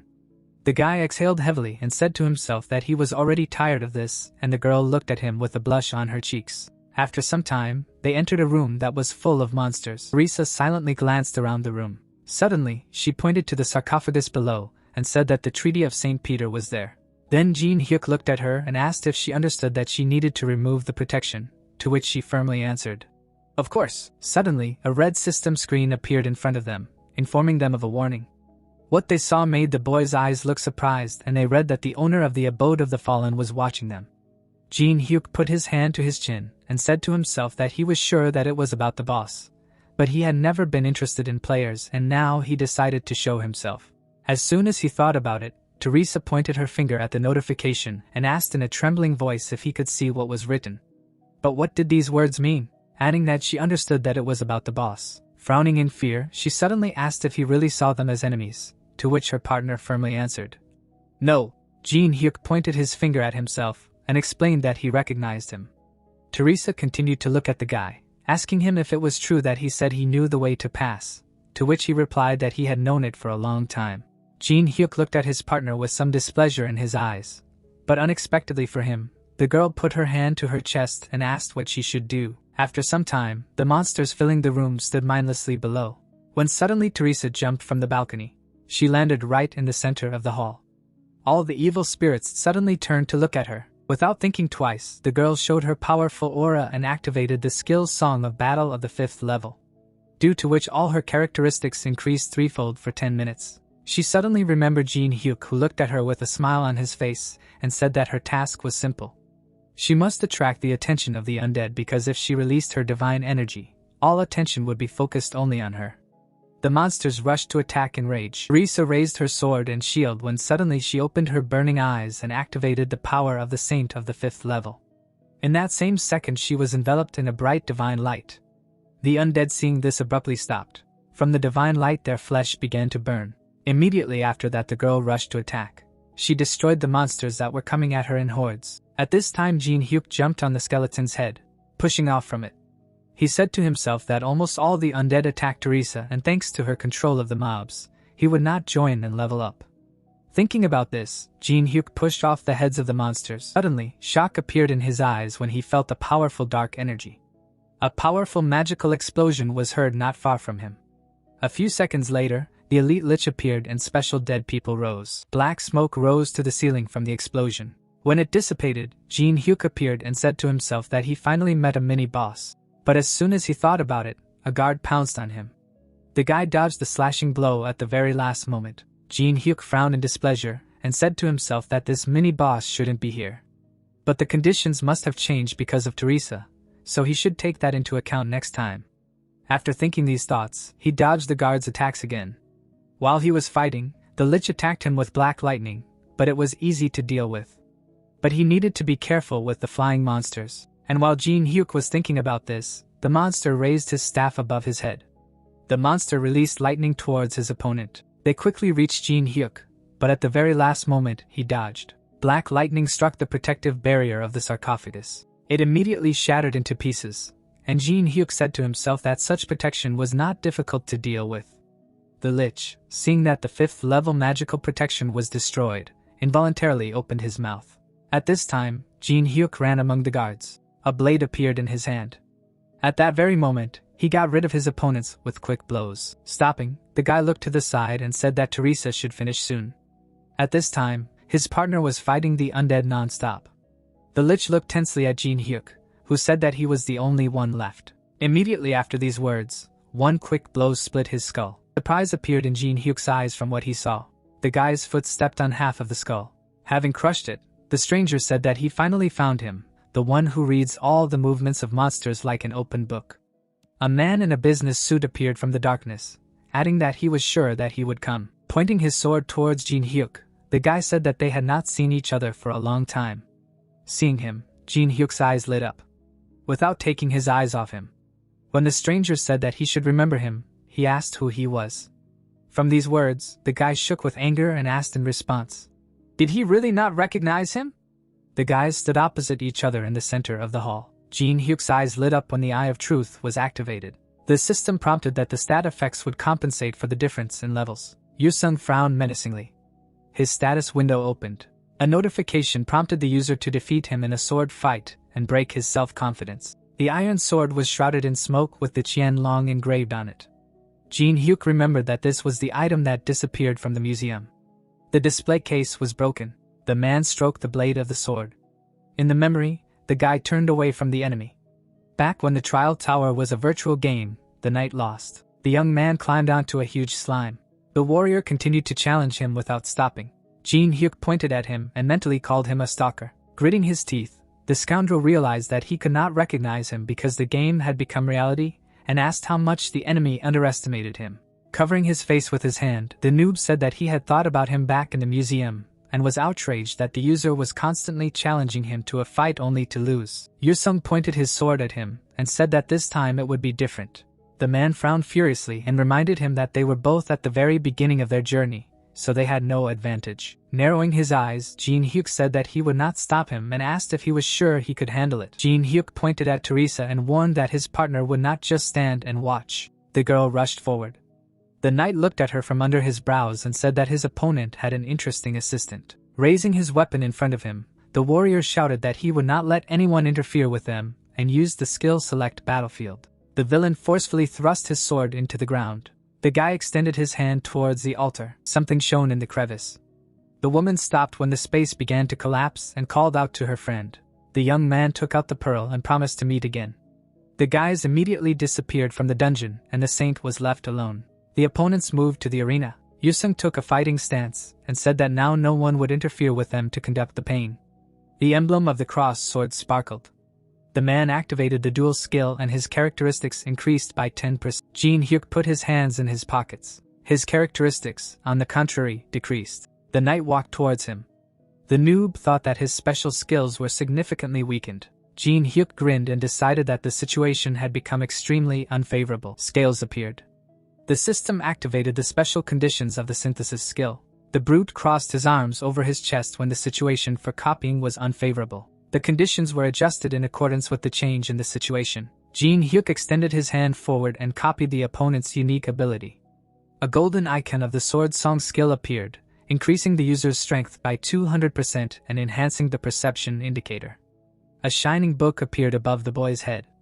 The copied ability was saved in the world's memories. Rushing forward, the warrior asked if the enemy was ignoring him again, and asked him not to relax. A dagger appeared in the boy's hand. Jinhyuk easily parried several of the enemy's blows. The scoundrel raised his eyebrows in surprise and asked what he was counting on using a dagger since they were fighting at medium range. The noob smirked and said that it would be enough. Yusung swung his blade, indignant at being underestimated so far, and activated the sword soul skill. The man delivered a crushing blow, leaving deep marks on the ground. Jinhyuk jumped back and asked if his opponent was trying too hard by using the highest techniques to fight a newbie. The knight made an obscene gesture and asked him not to say stupid things. Jinhyuk looked at his weapon and concluded that he could no longer parry all attacks because its durability would drop to 0. The guy took out a pearl and decided that it was time for a skill that could counter the sword. The young man placed the sphere on the blade of the knife and combined the two skills. Sparks appeared under his fingers. An icon in the form of 2 dragons appeared. The system performed synthesis. The warrior covered his face with his hands and closed his eyes. A bright flash illuminated Jinhyuk. The system awarded him with the unique ability Sword Graveyard SS level. On the emblem, blades were sticking out of the ground. This skill increased the owner's strength by 500% and raised perception to the maximum. The noob held the dagger to the side. The unique ability was activated. The veins on Jinhyuk's hand glowed. So far, the skill gave out barely a tenth of its full power. But he still did not have enough mana to control this power. A gust of wind hit the villain. Frowning tensely, Yusung wondered what kind of power this was and thought that this was the most convenient battlefield for him. The man angrily clenched his teeth and mentally asked why he could not win, even using the enemy's weaknesses. In the memory, his character died when many swords pierced his back. The knight took off his virtual reality glasses and realized that he did everything in order to at least win the game. The warrior broke the equipment in half. The villain opened his mouth in rage and asked why he couldn't surpass the enemy. Yusung cut the air with his sword and shouted that he would never accept this. The shockwave reached Jinhyuk. His eyes lit up. The boy parried the attack and rushed forward. The man frowned menacingly and asked how he did it. The youth appeared behind him and said that he had already fought someone who was much stronger and faster than him. Jinhyuk swung his dagger. The knight extended his sword in front of him and blocked his attack. Due to the intense pressure, the warrior fell to one knee. The knife approached the base of the sword. The noob swung it and knocked the weapon out of the enemy's hands. The blade sank into the ground. Jinhyuk declared his victory and said that he could no longer count how many times this had happened. Bowing his head, the villain replied that it was the 138th time and asked his opponent to kill him. Jinhyuk smirked and decided that next time it would be the 139th victory. Yusung's eyes widened in surprise. Waving his hand, the guy said that the test tower was no joke and explained that even the strongest people could die due to carelessness. The young man extended his hand to the enemy and concluded that they needed such stubborn people. The man looked at him puzzled. Jinhyuk thought about the fact that he needed to wait 60 days to copy the ability again. The noob raised his eyebrows and wondered why he should waste his energy searching if a great target for copying was nearby. The knight grabbed his hand. The system activated the communication ability. Turning away, the warrior admitted defeat this time and promised that the next duel would end differently. Jinhyuk said that he would look forward to it with impatience. The space behind them collapsed after the skill effect was cancelled.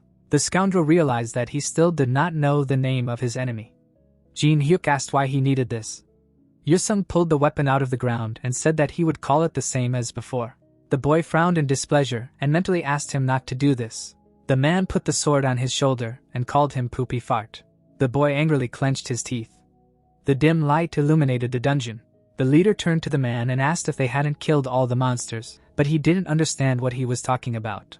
The man looked at the map and said that the scanning artifact had detected something, but there shouldn't have been anything left. A large mark was moving towards the squad. A huge shadow covered the rankers. Everything around trembled. A giant iron golem was advancing on the players, sowing panic around it. A tall, pale-skinned man stood on his shoulder while looking at him, and thought. As he immediately guessed, the higher vampire had already descended to the floor. He bowed politely and greeted his dear guests, and introduced himself as Belus. An evil smile appeared on his face. He said that he was accompanying the owner of these ruins, the Lord, who was one of his blood relatives. They immediately pointed a bunch of swords at him, and began to ask why he came here. He didn't just come out to meet them for no reason. Belus arrogantly stretched out, and said that he came here with an offer. He tapped his black nail on the tip of the sword. He was going to give a choice. Either people follow him without arguing. He pressed a pad of his finger on the very tip and let blood. A drop of mine on the floor. The system reported the activation of a blood plague of an unknown level. Red clots appeared between the warrior's legs. The man began to watch the bloody dance around him in fear. People screamed and did not know what was happening. Blood enveloped their bodies. The leader of the group took a quick look at the comrade closest to him. The vampire said that this was only half. He raised his hand and began to concentrate the blood into a ball. He ordered to follow him, but he would eat the rest. White lights were flying in the tomb. Teresa worked with the artifact while the others waited. She kept her eyes closed. The light filled everything around from the power of the saint. The system showed a description of the frozen tear. Jinhyuk looked at the mana around his hands and noted that the frozen tear received along with the demon's soul, which cannot be used immediately after receiving. And now, thanks to the holy power, he has already received 12 stats. The girl looked at her comrade. He gave her a thumbs up. He was pleased with the result. Then a notification about an invitation from the owner of the monastery appeared in front of the paladin's face. Upon acceptance, of which all monsters and traps are deactivated, the girl opened her mouth wide. She understood that kidnapping an entire group was serious. She bowed her head and said that she needed to act because if she could save at least one, she could not hesitate. She clenched her fist, lost in doubt. She introduced the dungeon lord and asked if they could defeat him, or if they would just fall into a trap prepared for them. Her eyes were filled with despair. Without a raid group, there was no way to even think about defeating the boss. Would the outcome have been different if she had been there? Joining the party as a paladin, she just wanted to protect the players. But what if she made the wrong choice? Yusung nodded and exhaled. He bowed. None of this had anything to do with him, so he was going to go. He passed by the warrior and said that if she was having trouble making a decision, then she should think about what he would say. He glanced at Jinhyuk and said that this man had no honor at all. He was just an egoist, and for this, frankly, he hated him. Teresa looked ahead. The swordsman said that he could guarantee it. Jinhyuk smiled and the man behind him cut off that if anyone could defeat the Lord, it was him. With these words, Yusung walked away. The paladin lowered her gaze again, but now she smiled briefly, thanked him for the advice. She came up and put her hand on the guy, saying that she would accept the invitation. Jinhyuk calmly looked at her and explained that his services were quite expensive. Did he really want to go broke? The healer clenched her fist and replied that she would pay as much as needed. Just let him help. Jinhyuk smiled contentedly. He knew that this girl would do anything. They bumped fists, thus securing the deal. The quest was accepted, and all the monsters around fell into hibernation. After a while, they found themselves in front of a huge gate. terrible amounts of mana hit the two players. The guy examined the door and asked not to be afraid because this way they have an idea of the enemy's strength. He walked up the steps with his hands in his pockets and reminded them that the strongest does not always win in battle. The girl asked if he had a plan. Jinhyuk turned away and briefly answered that he did. The gate began to open. A strip of light fell on the warrior's face. No matter what happened there, she must believe in Jinhyuk. The couple entered the gloomy throne room. Dark observers gathered along its edges. Belus and his disciples stood aside contentedly. The players slowly walked along the red carpet to the steps. Finally, they arrived. Empire Lord Alice was lying on the throne boredly. She arrogantly propped up her face and said that she was tired of waiting. Jinhyuk looked at her from under her brows and asked if the people were okay. The vampire snapped her fingers and asked to see for herself. From the void, tide people appeared. Teresa shuddered, but at that time, Jinhyuk released yellow mana into his eyes. Among the captives was Hajin. Jinhyuk looked angrily. Was it really him who awakened the guards? Alice looked at the guests and said that she invited him here because of the smell that emanated from him.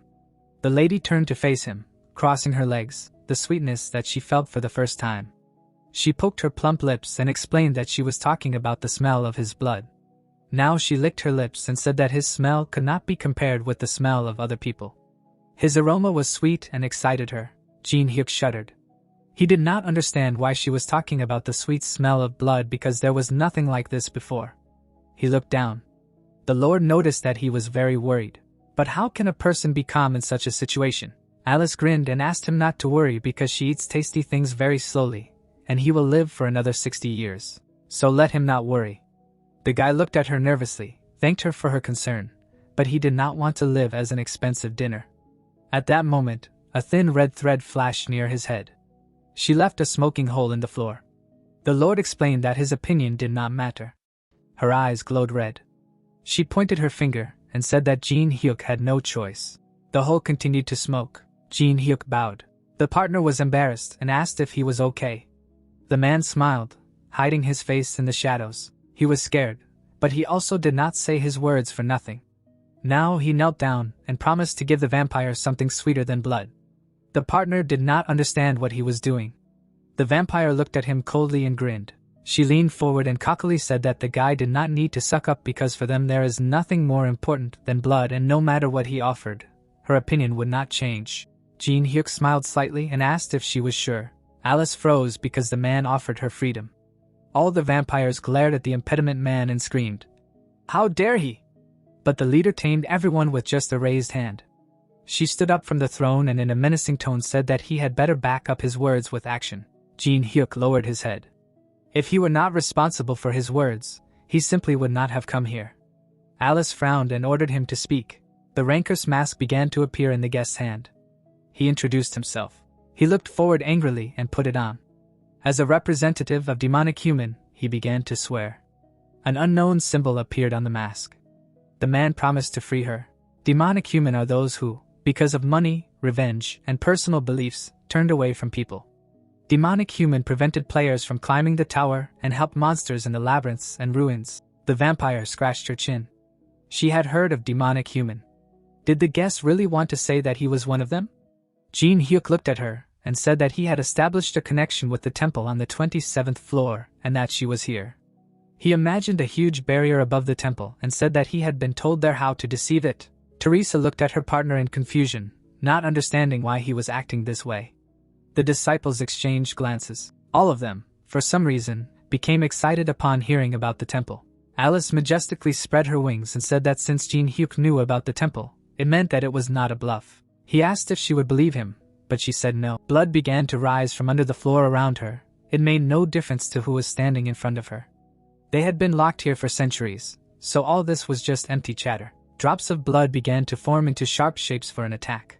The Lord said that she did not like chatterboxes. She slowly waved her hand and a bunch of bloody weapons appeared in the air around her.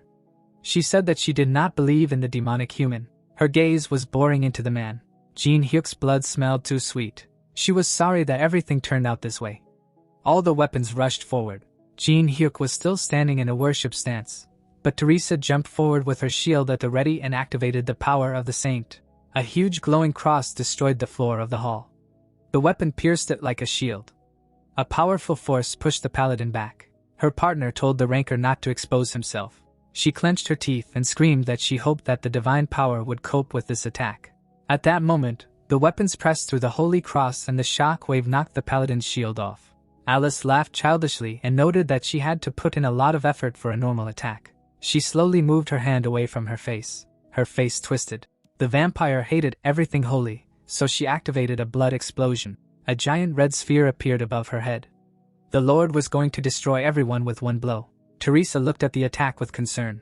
She didn't know how long it would last, but she smiled because she believed in Jinhyuk.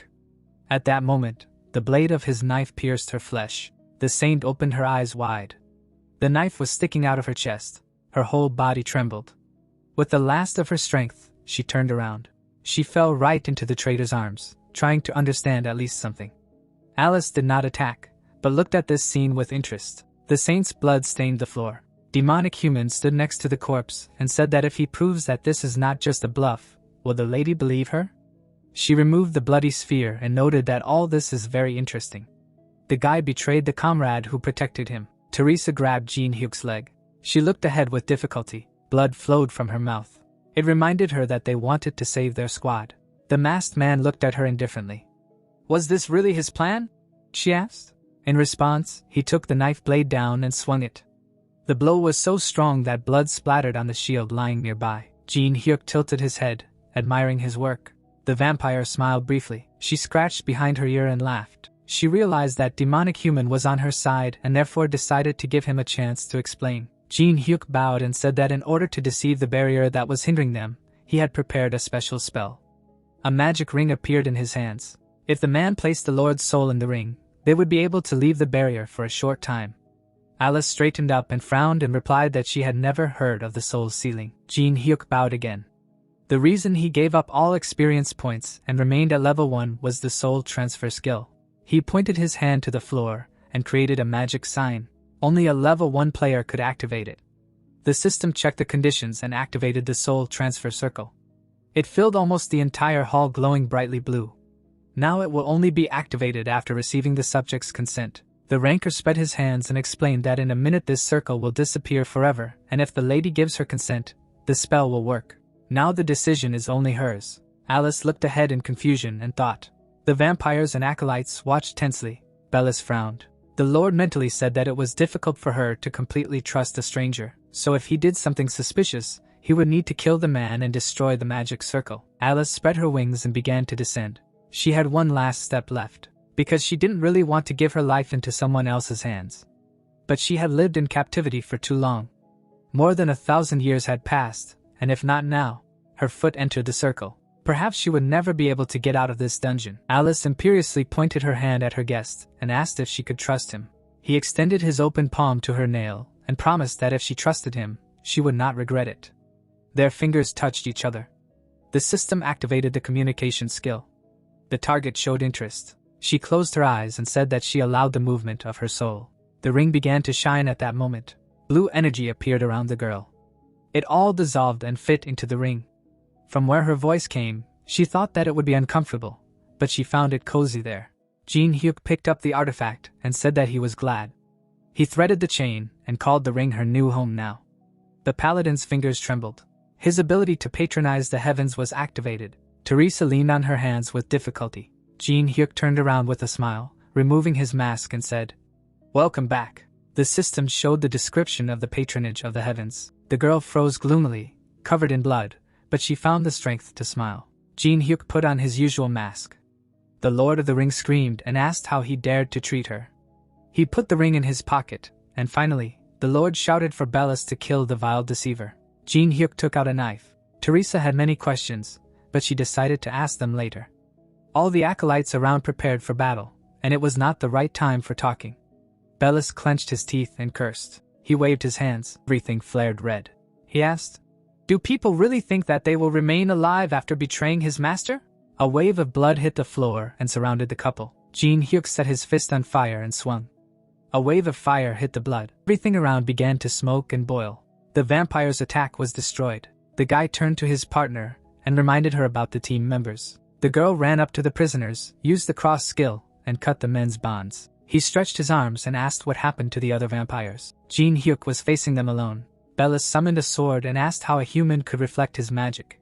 The traitor took a new fighting stance and explained that his magic and his fire had extinguished each other, and he didn't seem to understand that at that moment, their mistress was imprisoned. Purple smoke flared up near Jinhyuk. He declared that the vampires had already lost. He activated the ability of the sword graveyard. Bellis angrily pointed his sword at him and activated a dark martial art. All the vampires rushed to attack. Wahan looked forward in surprise. His eyes were shaking. Sweat was pouring down his face. Jinhyuk stood surrounded by a pile of corpses. Teresa smiled. She understood that since he was still wearing a mask, it meant that she shouldn't reveal his identity. She said that they met him completely by chance, and she doesn't know much about him. Jinhyuk calmly walked between the bodies. He approached the saint. She said that it was painful for her. She died for the first time and at the hands of an ally, but they managed. The girl nodded briefly. They managed. A tear rolled down her face. Jinhyuk opened his eyes wide under the mask. The warrior smiled in tears and thanked him because thanks to him they stayed alive. The system reported that Jinhyuk saved the owner of the unique ability Patronage of Heaven. The conditions are met and Jinhyuk copies the skill and shows the description of the skill. The girl pokes the guy in the chest with her fist. He asks why she is crying but she does not know. Then the paladin asked if his partner knew that she would be resurrected, but he turned away. He looked at the Gothic hall and said that he was glad that she survived. Jinhyuk pointed to the artifacts, suggested dismantling them and dumping them. Chunhwa intervened and introduced himself as the leader of the group. He explained that the rights to the relics obtained during this raid belonged to the guild. Jinhyuk looked at him menacingly and reminded him that he had saved their lives and they still wanted the relics. The guy smiled nervously. He said that he didn't mean that. They were going to pay for them with money or something else, and the master wouldn't be shortchanged. Jinhyuk frowned. After the defeat, this leader still behaved self-confidently. He pointed to the artifacts, and if so, they could take them, too. Jinhyuk passed by him and asked him not to complain if the result did not satisfy them. Chunhwa looked at him in confusion. A fragment of Merlin's staff remained lying on the ground. Jinhyuk eagerly reached for it, even though most of the raid group was held hostage. They would be able to restore their authority and bring good loot. His fingers almost touched the object, but the protective magic suddenly hit hard. The guy looked at the mark that appeared on his palm. He did not understand what it was. Jinhyuk stood nearby. He knew that it was a curse. Even though Merlin's staff was a precious relic, it had a curse on it. He thought about the ring in his pocket. If Alice was dead, the curse would lift, but she was in the ring now. The guy walked away while the group leader began to complain about feeling unwell. Teresa covered her mouth in horror. Jinhyuk hugged her and led her further while Chunhwa screamed and asked what was happening to him. Sometime later in Seoul, at the entrance to the tower, manager Jaehyun looked tiredly ahead with coffee in her hands. The man reached for a cigarette and asked everyone to wait a bit. Taechun, the head of the department, lit a cigarette and said that they received a message and were obliged to get at least something. Jaehyun looked at him and reminded him that the experts reported that the raid would last at least 3 weeks. The chief frowned, remembering Yusung, who had come out and told him that the capture of the ruins would soon be over. He was a little worried that he was not a member of the guild, but his instincts worked. The lighter struck. The man looked in shock at the notification that the abode of the fallen had been cleared. Rankers began to emerge from the portal. Injured, tired, they looked at the cameras. Everyone was holding out microphones to them, congratulating them and asking if they could learn about their strategy. The raid leader appeared, his bald head shining. All exhausted, he slowly walked through the crowd. People noted that all his hair had fallen out. The bald host began to cry from the feeling of unity that had arisen. The chief and the manager looked at the crowd in confusion. Everyone was curious about what had happened inside. Teresa looked at the cameras and reported that it was not the Chunhwa raid that had cleared the ruins. At this time, Jinhyuk arrived at the exit. He stood next to the saint, and she said that this man managed almost alone. Jinhyuk silently hid his face under the mask. Teresa said that they in fact were just watching from the side. Jaehyun turned to the boss in surprise and asked if it was necessary to call the leader of the association. It was a good idea. The wounded cursed. They understood that they barely survived. Everyone turned around and went home. A new day had come. The internet was trying to figure out who Jinhyuk in the mask was. Jinhyuk made himself some noodles. The screen showed news headlines. With chopsticks in his mouth, the guy began to scroll through the phone.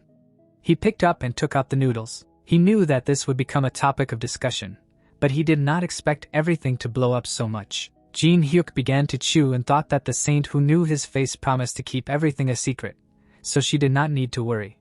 The noodles were quickly eaten. Jinhyuk took out the ring with satisfaction, deciding that it was time for him to talk to the locked vampire. He brought the ring to his ear. Alice asked.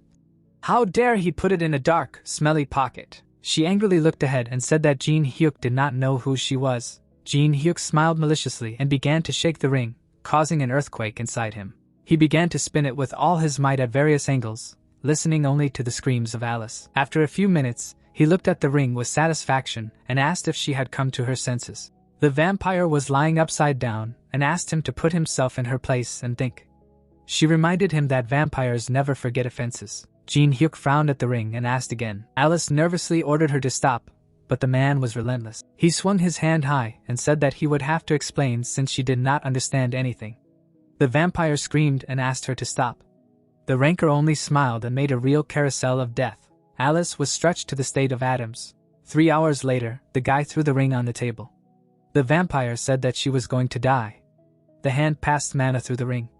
The guy told the prisoner to leave. Alice fell to the floor and looked ahead in surprise. She smiled ominously and said that it was time for revenge. She promised to return everything to Jinhyuk thousandfold. How surprised she was to notice that she had become a baby.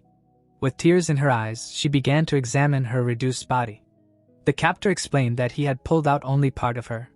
The vampire looked at him questioningly to clarify. Jinhyuk said that she could be called a mini version of Alice, and she could use barely 1% of her powers. A nervous smile froze on his face. Even though he had imposed the limitation, she was still stronger than an ordinary vampire. The girl fell to the floor asking what kind of life this was. The guy looked at her, asked her not to cry and listened because what he said in the ruins was not empty words. The vampire continued to burst into tears and say that this was not the kind of freedom she wanted. Jinhyuk smiled contentedly. He knew that this could not be called freedom. He promised to give her the real freedom she was striving for. The girl's eyes trembled. She looked up and asked what it meant. The guy folded his arms across his chest and said that if she helped him, he would destroy those who betrayed her and return her place as the head of the family. A new video was uploaded to the honor roll, a raid that was supposed to fail, but a masked player who appeared completely changed the situation. The chat was actively discussing fragments of the video. Jinhyuk went outside and thoughtfully said that many guilds have more than enough money. He came to one of them and decided that all this seemed true. A mask appeared in his hand. Jinhyuk was not going to interfere in the affairs of the guild or the showdown between them. He did not care about them. The blow knocked out the wall of the guild that wanted to kill him. The masked man walked into the room with his foot. He was not going to forgive this. The guild staff looked at the stranger with confusion. A fireball appeared in his hand. He clenched his fist and decided to tear everyone here to shreds. On the top floor of the building, Jiansu sat and cursed. The man was kneeling in front of him. The leader reminded him that he had made it clear to him that Jinhyuk should have died in those ruins. But what did he do? The leader slammed the table and screamed that the subordinate woke up the guards and ultimately achieved nothing. Jiansu screamed that because of such an idiot with whom they could not cope, their guild was losing its reputation and could cease to exist altogether. He kicked him with his foot and continued to scold. The guards patiently waited for the pilgrim in the office to stop, but then they were thrown back by an explosion. Jinhyuk entered through the burning passage. He clenched his fist and looked at the man, looking for the guild master. Jiansu nervously grabbed the armrests and ordered them to grab him. The guild warrior quickly got his bearings. He understood that this was the only chance to restore honor in front of the leader. He rushed to attack with a knife, telling himself that he would be called Hajin's superhands again. Suddenly, the anonymous person takes off his mask and says, "Hello?" Confused, Superhands gets kicked in the head. He is thrown into a bookcase with books. The guild leader points at Jinhyuk in a rage and shouts that because of him, they lost their positions in the association. Does Jinhyuk really think that he can just walk around here? Jinhyuk brazenly falls into a chair and says that a man should not worry about this. Jiansu frowns, feeling danger, his hand reaching for the katana. Very quickly, he jumps on the table and activates the flash sword. He directs the blade straight at Jinhyuk, not understanding why he is so relaxed. Jinhyuk's head is about to be pierced through, but something disrupts the direction of the blade. The man watches as his sword is broken by a regular saber, and the intruder smiles briefly. He takes another one from the game bowl and notes how convenient it is to throw them. Preparing for another throw, Jinhyuk puts his feet up on the table. He smiles evilly and offers the guild leader to start their conversation. Jiansu simply freezes on the table with the broken sword. His veins bulge. He screams and asks if the man really came to take revenge because he ordered to kill him. At this time, the corridor is burning, destroyed, and filled with corpses. Jinhyuk throws the saber with the power that gives birth to an electric discharge. It hits the man in the forehead, bounces off, splashing blood everywhere. The guild leader falls to the floor. Jinhyuk takes a new saber, fills it with mana and asks if he doesn't think that his words are inappropriate now. Jeonsu nervously wipes his forehead and says that this is enough and he can stop. The guy asks, "Should he really stop in the middle?" The man slightly smiles and asks to be more objective because they have so many rankers who are now in the tower. Jinhyuk, not embarrassed at all, asks what next. The man waves his fist and says that even if Jinhyuk kills him, many will pursue him to take revenge. Does he not understand what this means? Blood for blood, revenge begets revenge. Until one side forgives the other, there will be no end to the bloodshed. The guy's hand goes down to the bowl with checkers. Although he sees meaning in the guildmaster's words, blood and revenge will interfere with his peaceful sleep. He scooped up a handful of stones and offered to finish. His hand caught fire. Jinhyuk looked menacingly and offered that he would take revenge, and his side would forgive and end the war. More and more lights began to fly around Jinhyuk's hand. The gentleman crawled back and asked what the point was. Jeonsu fearfully covered himself with his hands when the Avenger said that this was his logic. He asked to wait. Jinhyuk was already attacking.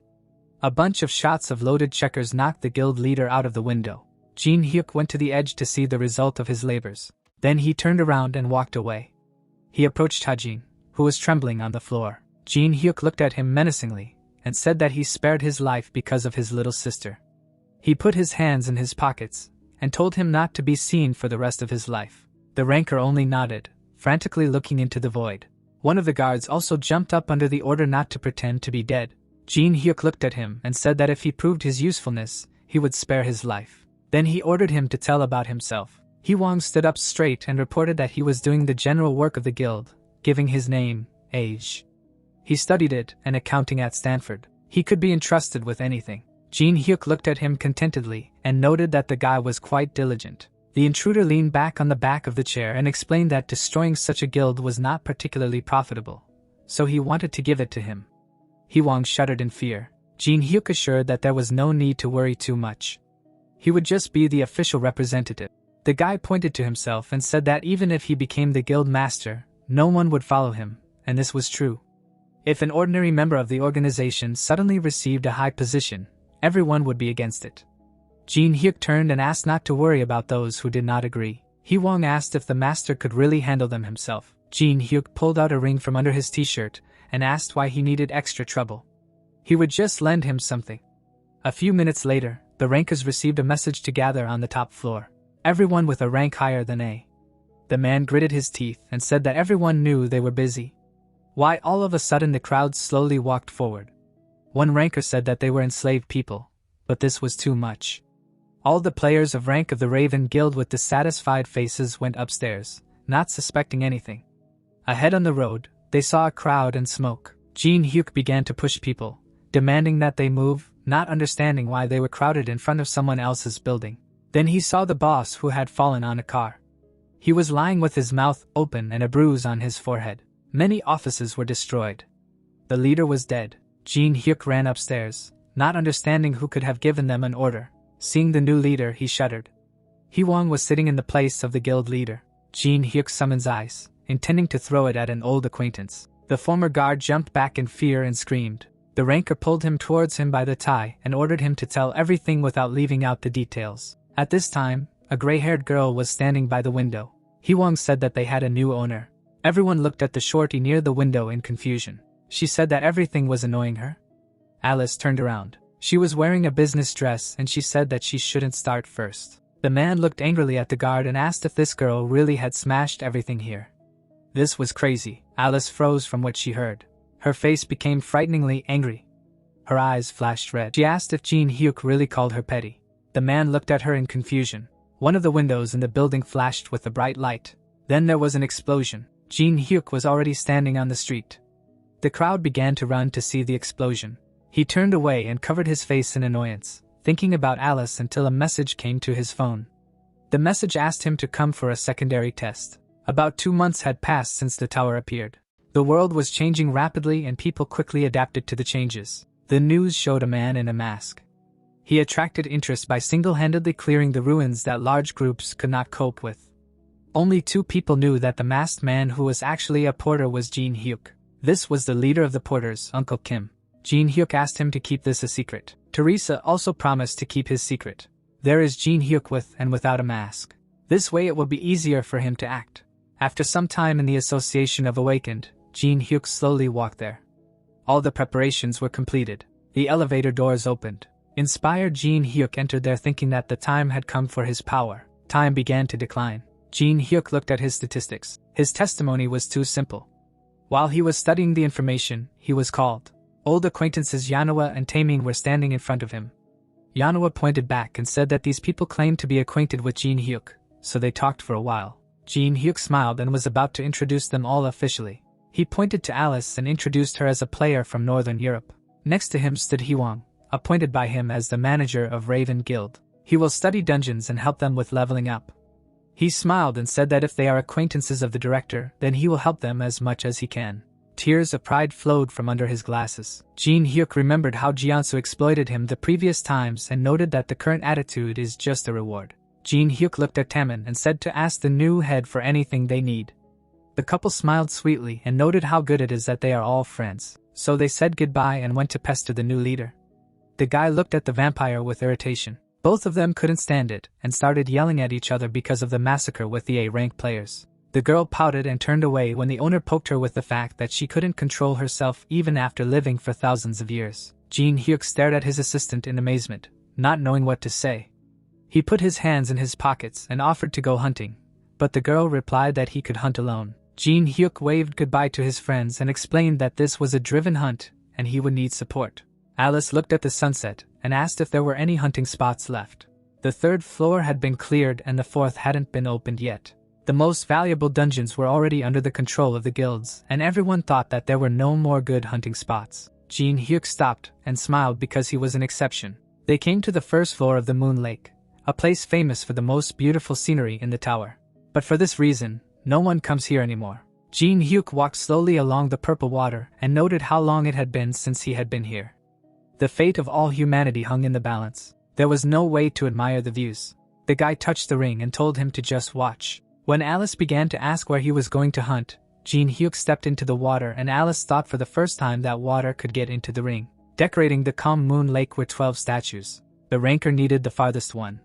This statue was not just a decoration. It had another function. The guy approached her assistant and asked, "Did this statue really have something like a secret button?" Jinhyuk began to examine it. There were only 3 players who had discovered the secret. It was very rarely talked about in the community, but no one could find the right key. Jinhyuk slowly reached out to it. He knew that this was an unusual key. It was moonlight. Something inside the card reflected it. Using his fingers, Jinhyuk began to adjust the amount and angle of light, and when the system began to react to the reflection of light, the hand touched the stone. The device inside began to make melodic sounds. Sounds were heard behind him. The ground began to move apart, and water rushed down. So, a passage to the lower floors opened up in front of Jinhyuk. Alice materialized and looked around in surprise. She touched the cold waterfall with her hand and thought about how long she had not felt this. She closed her eyes and called it forgotten freedom. The guy grinned and asked how it was. A sudden blush fell on the vampire's cheeks. Jinhyuk asked if she was really glad that she had signed a contract with him. The lady immediately turned away and answered only that the words spoken then did not seem like a complete lie. With this, they continued to descend lower. Jinhyuk activated the patronage of the heavens. His body was enveloped in mana. The second stage of defrosting of frozen tears began. Mana increased to 18 points. The guy exhaled and noted that it was now easier for him to control Alice. He summoned fire and wondered what Alice thought about the players in the tower. Even though they knew the game had become reality, the girl looked at the thoughtful man in surprise. Did she consider herself just a part of the game? Jinhyuk looked at his assistant and said that he wanted to ask something. As soon as the question was asked, Jinhyuk began to be distorted by glitches and the sound was completely destroyed, which greatly frightened the vampire. Having fallen silent, Jinhyuk looked forward in shock. He rubbed his chin, realizing that everything that touched the tower was blocked. Ahead were fan caves. Jinhyuk decided that at least he understood that he could not discuss this with those who lived inside the tower. The vampire turned to look back. Her eyes began to glow, and she said that something was approaching. From the darkness, beetle paws appeared into the light. Sharp claws reflected the light from the kitana. Jinhyuk slowly began to summon fire. He always called the -first floor of the tower a spawning ground. He waved his hand and the ball of flame rushed into the darkness. From the darkness, he tore the silhouette of a huge beetle. Consumed by fire, it jumped out into the light and screamed. Crowds of other creatures began to run to the noise, screams, and the smell of victims. They stretched their muzzles to the fire. Jinhyuk smiled with excitement. The entire cave in front of him was filled with monsters. It was an endless stream emerging from the abyss. A huge scarab beetle rushed to attack. Alice pressed her hand to her chest in disgust and screamed that she was disgusted. Jinhyuk waved his hand and ordered his assistant to stand behind him.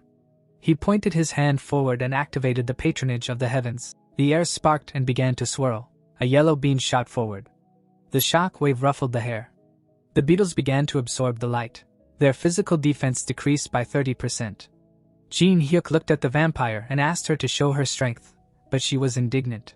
Why should a noble vampire fight such nasty monsters? The owner threatened her, twisting the ring on his finger. Frightened Alice created a magic circle and blood flowed from it. Bloody feathers began to cut the creatures, after which most of the bugs were imprisoned in spheres. Jinhyuk took out a knife and said that this was wonderful. He used the stat of a surge of strength. Now he ran through the entire cave, making cuts on each bug he came across. In parallel with the action, his level grew. Jinhyuk stopped. It was hard for him to restrain himself while he remained at the first level. He had accumulated a lot of stress. New bugs surrounded him again. Jinhyuk activated the Cemetery of Swords. He stood in a fighting stance. Dark purple smoke appeared around him. Smiling furiously, the man shouted that he was very glad of their appearance. Meanwhile, in the Palace of Olympus, the guild leaders gathered in the meeting room. The man thought, put his fingers together, and suggested that they begin. Patrick raised his head and said that everyone already knew that the 8th raid on the 4th floor had ended in failure. He began to warm up his fingers. Out of 100 people divided into 15 squads, only 9 had returned alive. The boss of the 4th floor was quite ordinary, but he summoned thousands of statues and a way was needed to defeat them. One of the assembled people slammed his fist on the table. Tenwei, the head of the Junghwa Guild, said that they had failed, even using a divine artifact. How would they order the statues to be disposed of? Maria, accompanied by Teresa, reported that the 2nd and 3rd floors had been completed too quickly and good players had too little time to level up. Jinho put his hands under his armpits and agreed. He frowned and looked ahead and said that wasn't that why they had problems like China because they monopolized dungeons for the sake of control over magic crystals. Tenwei glared at him and said that this was a serious statement. Both leaders began to quarrel with each other. The man shouted that they were going through the tower for the sake of humanity, and he would not tolerate insults. Patrick frowned at them and ordered them to stop. The last thing they needed was infighting. Everyone froze and looked at the leader who reminded them that they had gathered to solve another problem. Maria looked at him and asked if he had any thoughts. The man tiredly grabbed his head and said that a message had arrived from demonic human yesterday, and that if they fulfilled one condition, they would help them. All the council members looked at each other in surprise. The cries of indignation made the chandeliers sway. Teresa watched what was happening with embarrassment. She noted that everyone here was afraid to interact with demonic human. It was not surprising because the influence of the guilds was already higher than the influence of the government. The warrior lowered her gaze. The greater the influence, the more important the moral character becomes, and they must act with an eye on this. The chandelier calmed down. Suddenly, something began to take energy from the lamps. Everyone turned to the fireplace where the energy was drawn. An old voice said that he did not like to hear it. The fire began to flare up and smoke. Dark energy appeared in it. The voice said that pride is a good thing. An old man in a black robe appeared from the fireplace. He reminded them that the guilds know that they cannot cope on their own. All the players jumped up from the table. Jinho looked menacingly at demonic human and asked, "How dare he appear here?" Out of anger, he grabbed the table and broke it. The man could not stand it and threw the table at the old man. Tenwei summoned a sword as soon as the table flew past his face. He cut it in two and said that for the first time he would agree with Jinho. Demonic human calmly leaned on his cane, said that they were all hotheads, but after hearing the proposal, they would change their minds. The magician smiled in order to assist them, and then they would help cope with the boss of the 3rd floor. Jinho spread his arms out and shouted that even if they united, there wouldn't be even 100 people. How could they cope with a huge army? The old man shook his arms and replied that it was possible to create this amount. Dark energy began to fly around him. The man hit the floor with his cane, activating the guardian of the Black Cemetery. Patrick noticed movement in the yard outside the window. A bone hand rose from the ground. The skeleton warriors were rising. The necromancer noted that thanks to the wars that had died down, there were a lot of useful corpses here, and as they could see, there were many strong necromancers among demonic human. The leader frowned, thinking about the number of corpses. The warrior stood patiently in the yard. The sky was covered in purple. Derek turned around abruptly. His attention was drawn to the staff.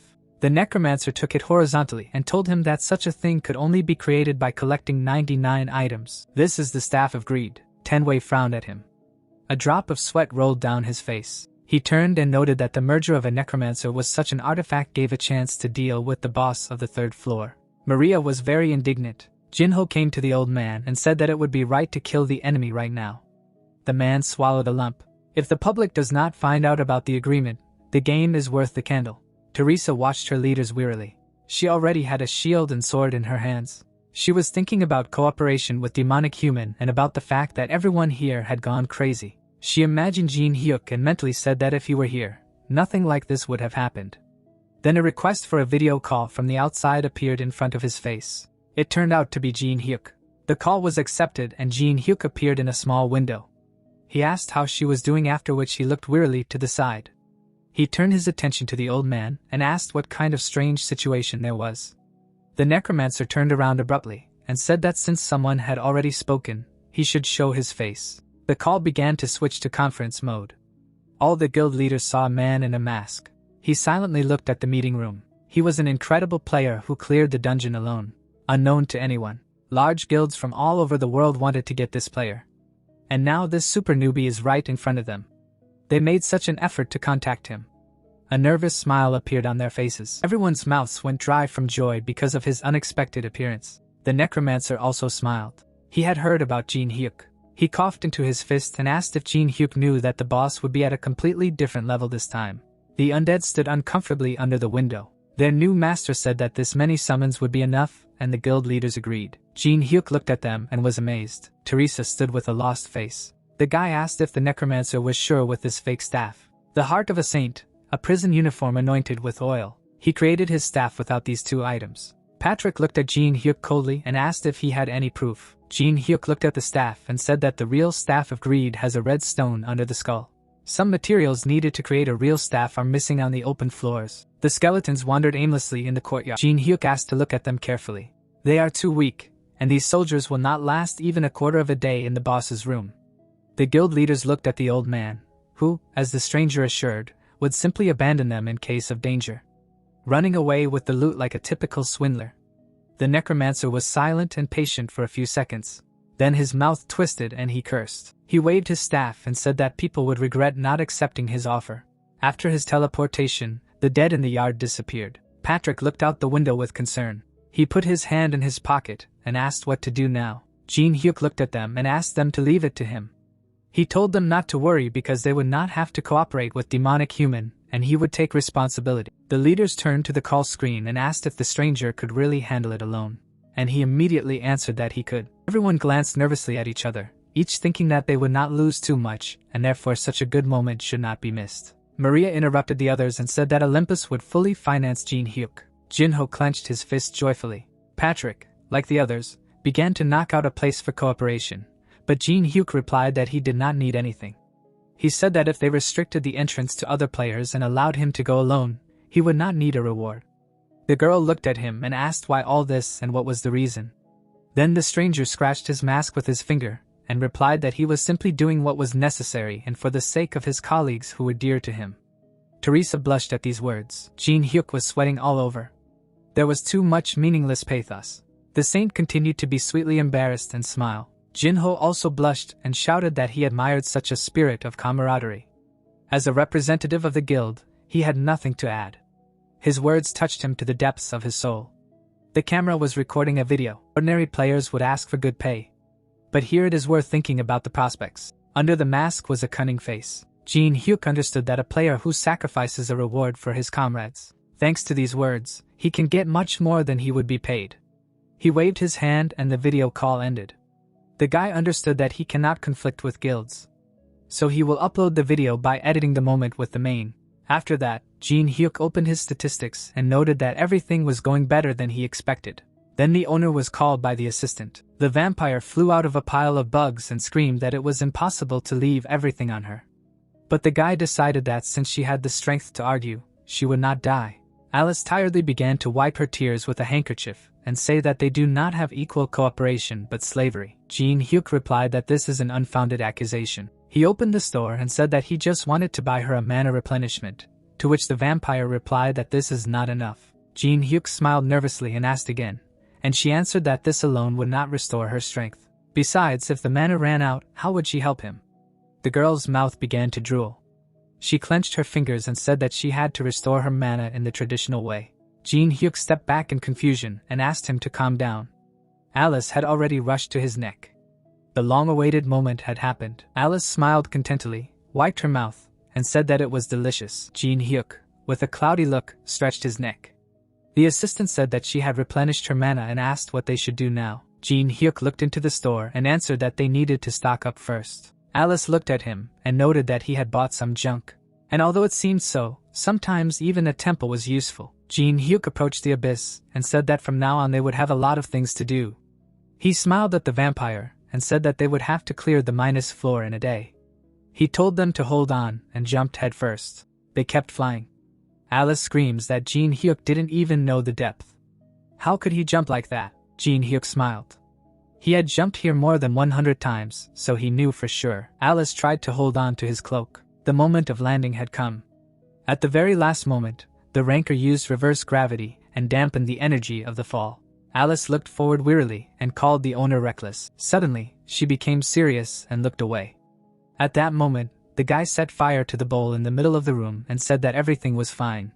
They were watched by worms with fang mouths. The bugs stood motionless and did not move. In front of the couple on the throne sat a huge stone statue of a deity, and Jinhyuk called him. The voice asked, "Did the man really know him?" Jinhyuk smiled calmly. Of course, he knew him. A hound wandering the desert named Anubis smiled at him. The deity looked at the man. He was the first to come down here, so he wanted to have some fun first, but he brought his death closer. To which Jinhyuk replied that he did not come here to chat in order to attack. Anubis opened his mouth and shouted that the man was ridiculous. Did he really think that he was magnificent and would personally engage in a fight with him? Alice covered her master with herself and ordered him to leave while she tried to deal with him. Jinhyuk smiled calmly and noted the care for himself. With a smile, he stepped forward, asked not to worry, and just watched. Anubis looked at him angrily. Jinhyuk said that he would show what kind of man she made a contract with. The deity took out a sickle and noted that it was very interesting. It pointed the weapon at the man and activated the ability of Anubis' judgment, and asked if Jinhyuk learned about him from the vampire. The spirit of the girl with the scales appeared behind the man. He knew that the Anubis always used this ability on the enemy, and when you answer his questions, the absolute judgment of the court is activated. The condition for copying was the destruction of the incarnation of Anubis by pissing him off. He smiled and answered correctly, otherwise he would not have been able to know about this place. The dog growled and asked if he came here for the hive. The guy showed the OK sign and explained that they would give a lot of money for it on the black market. The girl behind put her heart on the scales. Anubis leaned closer to Jinhyuk and said that he would ask the last question.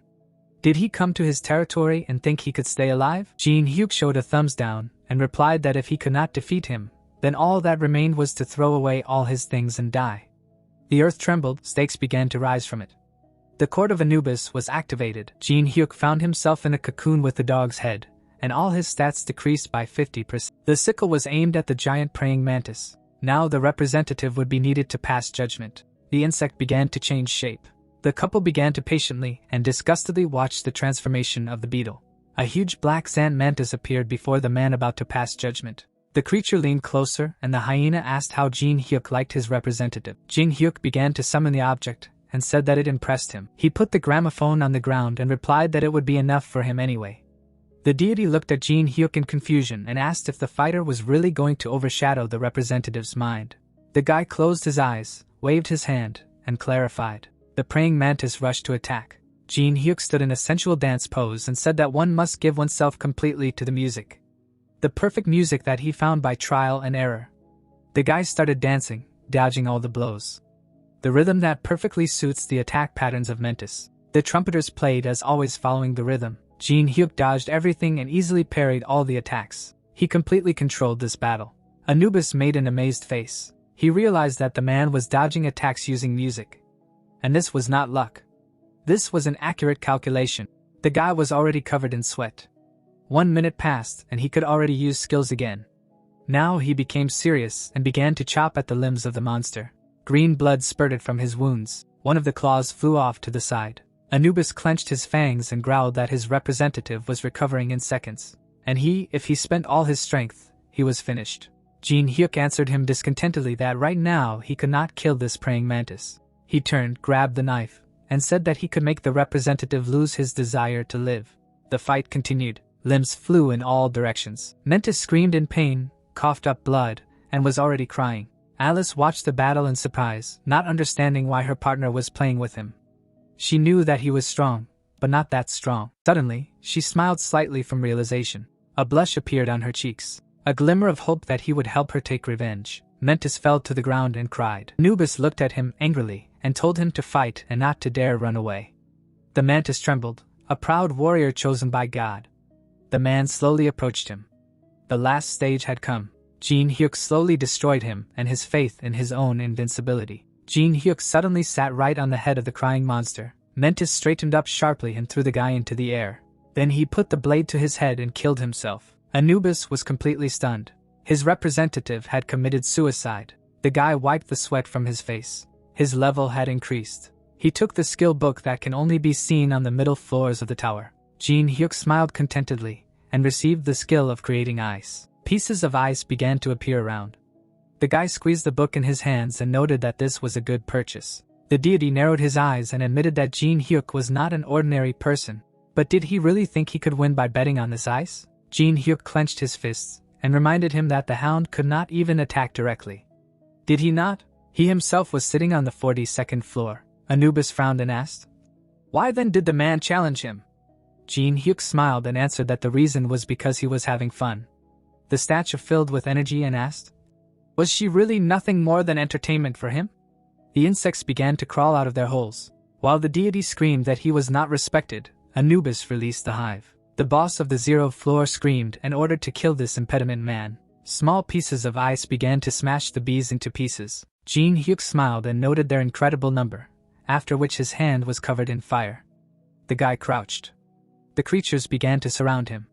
He moved his hands and began to combine the skills of the elements of fire and ice. A white sphere flashed in the man's hands. Insects mindlessly flew into one pile, attacking from all sides and not thinking about defense. Alice no longer saw the owner under a pile of swarming creatures. The system reported that Jinhyuk received the skill of daylight. Beams struck in different directions from a pile of insects. The energy began to be drawn into one point, marking an explosion. It happened, and with it a powerful beam was released. The insects watched the events without a heart. The system showed the description of the skill. The guy held his hand and wielded the beam. Anubis covered himself from the bright light. He realized that he needed to change his battle tactics. The activation of the chosen creature began in his hand. A strong individual began to emerge in the hive. Red newborn eyes noticed the target at great speed and at sharp angles. A huge hornet flew into battle. Jinhyuk pointed his hand at it and used the ice creation skill. Ice bullets tore the creature apart. It was too easy. The chosen creatures did not just die. They multiplied. Now many hornets flew to attack. The man watched them from the ground. No matter what skill he used, it did not matter. Jinhyuk happily took out a reinforcement pill that enlarged the object tenfold. He threw it forward, contrary to expectations. The pill fell into the mouth of one of the hornets. He fell to the ground. The effect of the pill will appear in 1 minute. The bees began to crash into each other. Jinhyuk jumped on one of the hornets. He grabbed the antenna and squeezed tightly. After that, he began to control his new pet. Anubis hit the armrest and continued to give orders. Jinhyuk went straight to the hive. He kept in mind that the creatures do not die, but only multiply. And this feature will drive any enemy to despair. The rider took a quick look at the monsters that were chasing him. He made them sting each other by accident. In terrible, absurd conditions, the enemy cannot sensibly assess the situation. Jinhyuk activated the skill Incomprehensible Cube and locked several hornets. Then he directed his hand to the system window, creating new cubes. More and more insects were locked. Jinhyuk jumped to the ground. Thanks to endless repetitions, he was able to understand the tactics, and then correctly assess the whole situation. Fire appeared inside the cube. With an excited smile, the ranker clicked and came to an unexpected decision. An explosion was heard inside the combined cube. The pill began to act. From the explosion, the bottom of the cube was covered with a bunch of giant pills. In order to become an equal opponent for the boss with a huge army, you need the maximum number of these pills. Notifications about leveling up from the deaths of endlessly multiplying monsters appeared around Jinhyuk every now and then. This was excellent farming. Anubis watched this spectacle in amazement, and did not understand what was happening here. He looked at the creepy hero and asked if he had even prepared items for the merger in advance, learned the features of the hive, and created a trap. Jinhyuk smiled contentedly. The god realized that the man had provoked him to do this from the very beginning. His fist hit the table. Anubis pointed at Jinhyuk and cursed. He clenched his fist and thereby destroyed the hive. It scattered into many small pieces.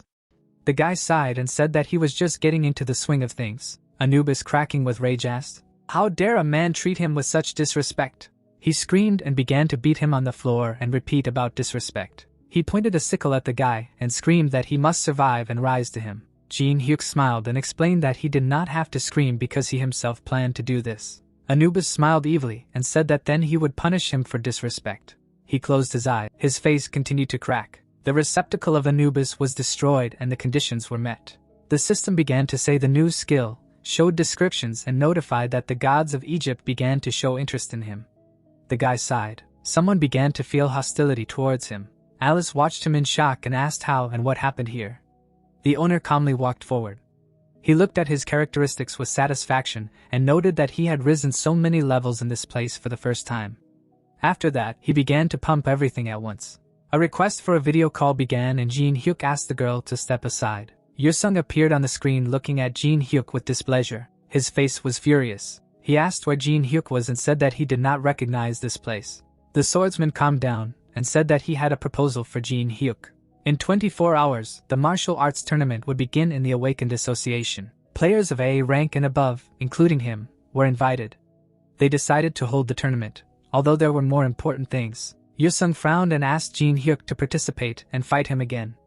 But the guy did not understand why he would waste his precious time on this. The only question was the skills that he could copy. Yusung said that Jinhyuk could not refuse him. A pass to the black market appeared in his hands and this became the reason. The man hit the plate with a hammer. The host smiled and shouted, "Sold." As Yusung explained, the black market is not a place where players can buy something for coins, but a secret market where invited participants can purchase items exclusively for real money. Jinhyuk took his place and watched the test tower become a reality. And now people are holding such auctions. Just need items to go to the boss on the 3rd floor. If this is a secret auction for the rich, then maybe he can buy a lot of good things. The system reported that Jinhyuk's video has already become a hot new thing. The video was uploaded to a new channel created by an unknown person. Here you can see him in a mask. Teresa and the leaders of large guilds since Jinhyuk edited the moment with the main. No one spoke badly about the guilds.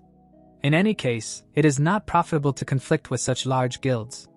People reacted predictably. Jinhyuk hiding behind the mask was in the spotlight unknown, in front of the guild leaders who had failed several raids. He confidently declared that he would go to him alone, and this could not fail to interest. Considering that the same video can only be viewed once a day, 50 million views is not a bad figure. 100 coins for 10,000 views. Then for 50 million, it will be 500,000 coins. And if you take into account the commission, which is 90%, he will get 50,000 coins net. He smiled. The commission is simply incredible, but the amount is still not bad. After thinking for a while, Jinhyuk yawned. He looked ahead and asked when the stupid tournament would finally end. At this moment, unremarkable fighters were fighting. The organizers selected 24 players of rank A and above. After several failed raids of the 3rd floor, the Awakened Association and large guilds decided to widely distribute the recordings of this tournament to show the population the strength and greatness of the best players. Jinhyuk calmly watched what was happening. He understood that not everyone watches YouTube and here's such an opportunity to show the abilities of the players. A good way to defuse the situation. He remembered the moment when Yusung offered him a ticket. The guy then asked him to wait and said that he had not reached the rank of A and he could not even participate in the tournament. Yusung looked at him seriously and said that the winner of the tournament is given a choice. He can choose a relic from the National Museum, and he can also invite a player who did not participate in the tournament to fight. The swordsman irritably shouted that this time he will defeat Jinhyuk in front of everyone. The new players began their fight. They argued but froze. The knight noticed a tall creature behind his opponent. The monster swung to strike. It was a summoning. The creature hit the ground and scattered the players. There was an explosion, the wave of which threw the fighters to the edge of the arena. The old man and his assistant finished their fight. The managers sat in their places and kept updated statistics of the players. They decided that they could sleep peacefully, knowing that there were players like them. Many participants wanted to recruit. The head of the Black Cloud Guild, Daipyo, smiled and said that he liked only one.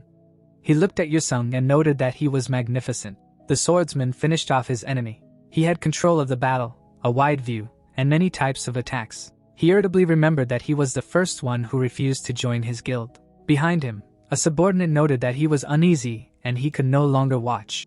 He adjusted his glasses and said that if he participated, he would deal with everyone and make the one who refused to join the guild kneel. John took off his glasses with a smile and turned to his young. He looked at him sternly and told him not to think about the battles of this tournament, but about the upcoming interview. He invested in all this for a reason. Daipyo thought that John Do-hyun had every opportunity to rise to rank S in 3 years. And if everyone found out that he had raised a rising star, the prestige of the guild would greatly increase. Of course, it would be nice if he did not show himself too much. Meanwhile, the battles continued. One of the players wore blades on his forearm. Suddenly, he and his partner were pierced by an attack. The rest were thrown back. Yusung completed a powerful attack and exhaled a particle of mana. People were watching the broadcast and were about to announce the winner. The swordsman gave a commentary and was about to call out an opponent. Yusung pointed his sword at the crowd. Everyone was wondering who he would choose as an opponent. The crowd stared in amazement at the winner, and he ordered one of them to come out. John jumped up and shouted that he approved of his choice. The boss's hand fell on his shoulder. He sat him down and explained that he had not been chosen. He pointed to the winner's face and told him to look at the tip of the sword in the direction of his gaze. He was looking a little higher. John was embarrassed while Hung shouted for him to stop pretending and get out. He was sure that no one else could compare to him except him and Daipyo. Jinhyuk reluctantly stood up behind him. He put his hand in his pocket and said that the swordsman knows how to annoy people. Yusung suddenly lowered the sword. It seems he really chose him.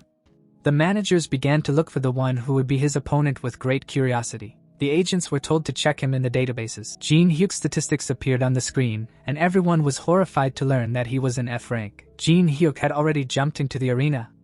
If Yusung had challenged an A-ranked player, the duel would have been quite spectacular. But he chose a low-ranked player. Daipyo watched with caution, not understanding what the winner wanted to do. Was he really going to show off in front of the weak? The guy put his hands on his hips and asked him if he lost this time too to just give up because it was time for him to learn to admit defeat. Yusung looked at him seriously and said that he was talking as if he was going to lose 100%, and was he really talking like that when he saw his victory? Jinhyuk smiled sarcastically and praised his opponent. He had clearly become stronger. Yusung could not hold back his emotions and gritted his teeth. He did not stop for a second, doing everything to catch up with him. A powerful aura appeared around him. He stood in a fighting stance and told the enemy to fight with all his might if he wanted to fight with all his might. He used the sword soul stance, and the blade of the weapon flared up. Tiredly, Jinhyuk rubbed the bridge of his nose. Having encountered this technique once again, he pressed his lips together and agreed to fight. Fire against blue flame. Both opponents took fighting stances. It was a beautiful day outside. Suddenly, an explosion broke the calm. A huge hole appeared in the roof. The floor was destroyed and covered with debris. The brunette gritted his teeth. He could barely stand and asked how many skills he had. Then he collapsed from fatigue. Jinhyuk reached into his pocket. He smirked and thanked him for inviting him to the black market. Everyone got excited and shouted if they had seen how huge the ice projectile was. It blew apart the ceiling with some kind of beam. Jinhyuk knelt down and said that they hadn't seen each other for a long time. The old man raised his eyebrows and said that this was their first meeting since the day at the museum. Jinhyuk laughed and remembered that their first meeting was a bit rough. He hoped that it was all in the past. The guy sat down and turned to Yuri since they decided to live peacefully. Let them listen to his request and give him his number. The girl coughed into her fist, embarrassed. Jinhyuk looked forward. He turned the screen to the girl and said that she could not give the number if she could cope with the consequences. Yuri floated. She understood that in fact this was blackmail, not a request. Someone jumped from the seat. He landed on the arena and shouted that it was amazing. Jinhyuk used the eye of truth and looked coldly at the arrogant player. The system showed a description of Jay's characteristic. He laughed and did not think that he would see such a show. Jinhyuk frowned. To copy it was necessary to understand the hidden intention of the warrior. John waved and asked not to look at him like that because he did not come to fight. He smiled and said that everything was simple. They had the same field of activity. He thought that they would often have to face his colleague with whom they would stand shoulder to shoulder. He extended his hand to shake and explained that he was showing common courtesy. Jinhyuk smiled slightly. Behind such a calm face, there are dark feelings, anger, fury, and hatred. The reporters who were just waiting for this, the hand reaching out to shake his, and the ability of John. The strength of a giant. The leader of the Black Cloud Guild who is waiting for something. Having surpassed the newbie who defeated the winner, wants to defeat him in front of the reporters. He wants to draw all the attention to himself. Jinhyuk smiled. He was reading Jinhyuk like an open book. The system reported that he had identified his hidden intention. The copying conditions were met. When the trial tower was a game, there was no way to copy the skill because there were few users who had the skill. But now that the game has become a reality, the skills that others have difficulty obtaining are just waiting for him to collect them. Jinhyuk smiled and asked if this was really a greeting from the Black Cloud Guild. John smiled. He noticed that the guy was not in the guild, and they would be glad if he joined. The men came closer to each other. Jinhyuk asked if they would give him a deposit if they joined. The giant laughed and asked to name only the amount. Both extended their hands to each other. John froze in anticipation. Jinhyuk glared at him and asked if he really thought he could defeat him with just his bare strength. The ranker smiled slightly. His body was covered in a red aura. The answer was, of course, after which he activated his skill. His eyes lit up. He screamed and said that it was obvious. From the compression, the shock waves spread in all directions. The Court of Anubis was activated behind John. Suddenly, Jinhyuk was knocked to the ground. He fell to his knees. Jinhyuk noticed that he was holding on well. He drilled him with a cold gaze and said that he seemed confident in his strength, and was not ashamed to writhe in pain like that. Where is his pride? He squeezed his hand even harder and sent a current through it. The man screamed in pain, no longer holding back. He began to hit Jinhyuk and asked him to stop. The guy did not delay his answer, released his hand, and hit Jinhyuk in the stomach. John spat. He was thrown to the edge of the arena. The new winner approached him and told him not to pretend that he wanted to be friends. A red aura touched his neck. A new fighter landed in the arena. The guy used the eye of truth. Apio glared at him and was angry that his event was ruined. Jinhyuk put his hand in his pocket. He knew that the man was angry, but he could have been more restrained. Apio covered himself in fire and asked if the guy was scared. Jinhyuk beckoned with his hand and said that he did not plan to defeat the guild master for now. The leader's eyes turned black. He cursed and jumped high using the energy of blood rage. His hand reached out to Jinhyuk. He asked if he really thought this was possible. Jinhyuk calmly extended his hand forward and used daylight.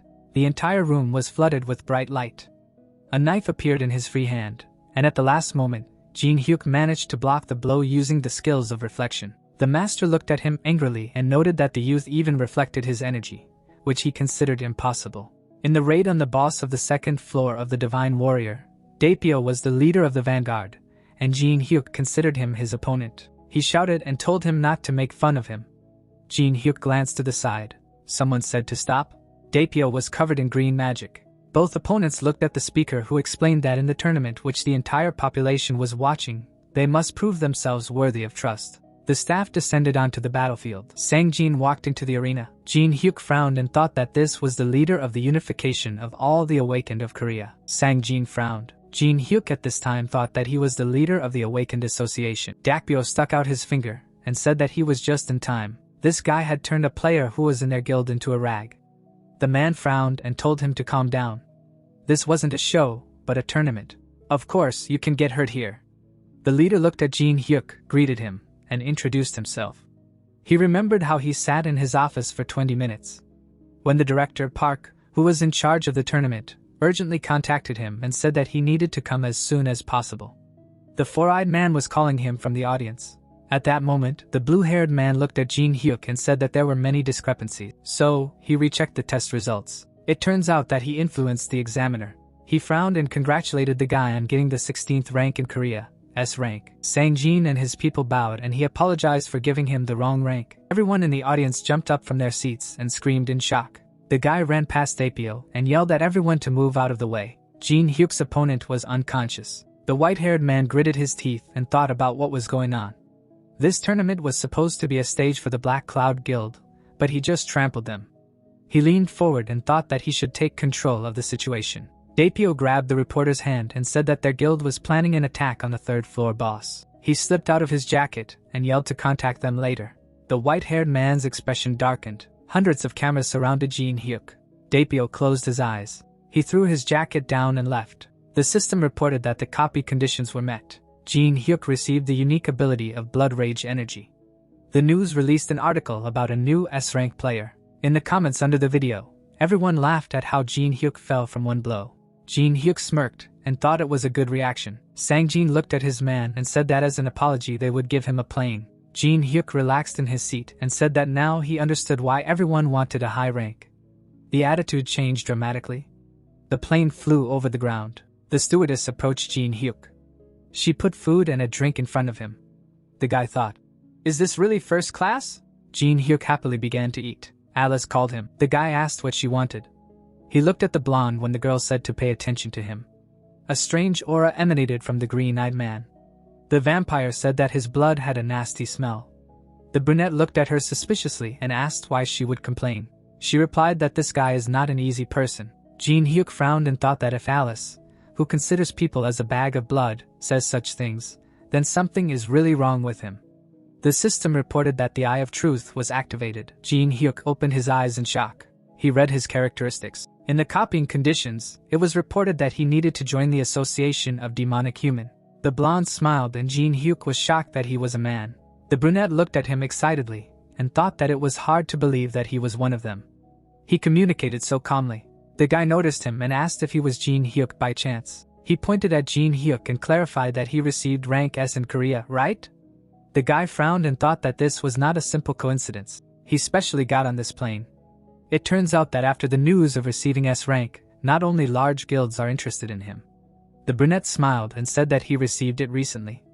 The man shared that he saw him at the tournament. He was amazing. Then Alex handed over his business card and introduced himself. The blonde smiled and said that it was fate to meet like this, and invited him to have a drink with him. On a long journey, nothing helps pass the time like alcohol. Jinhyuk smiled, decided to play along, and agreed. There was an expensive cognac in front of them. Alex began to tell about himself.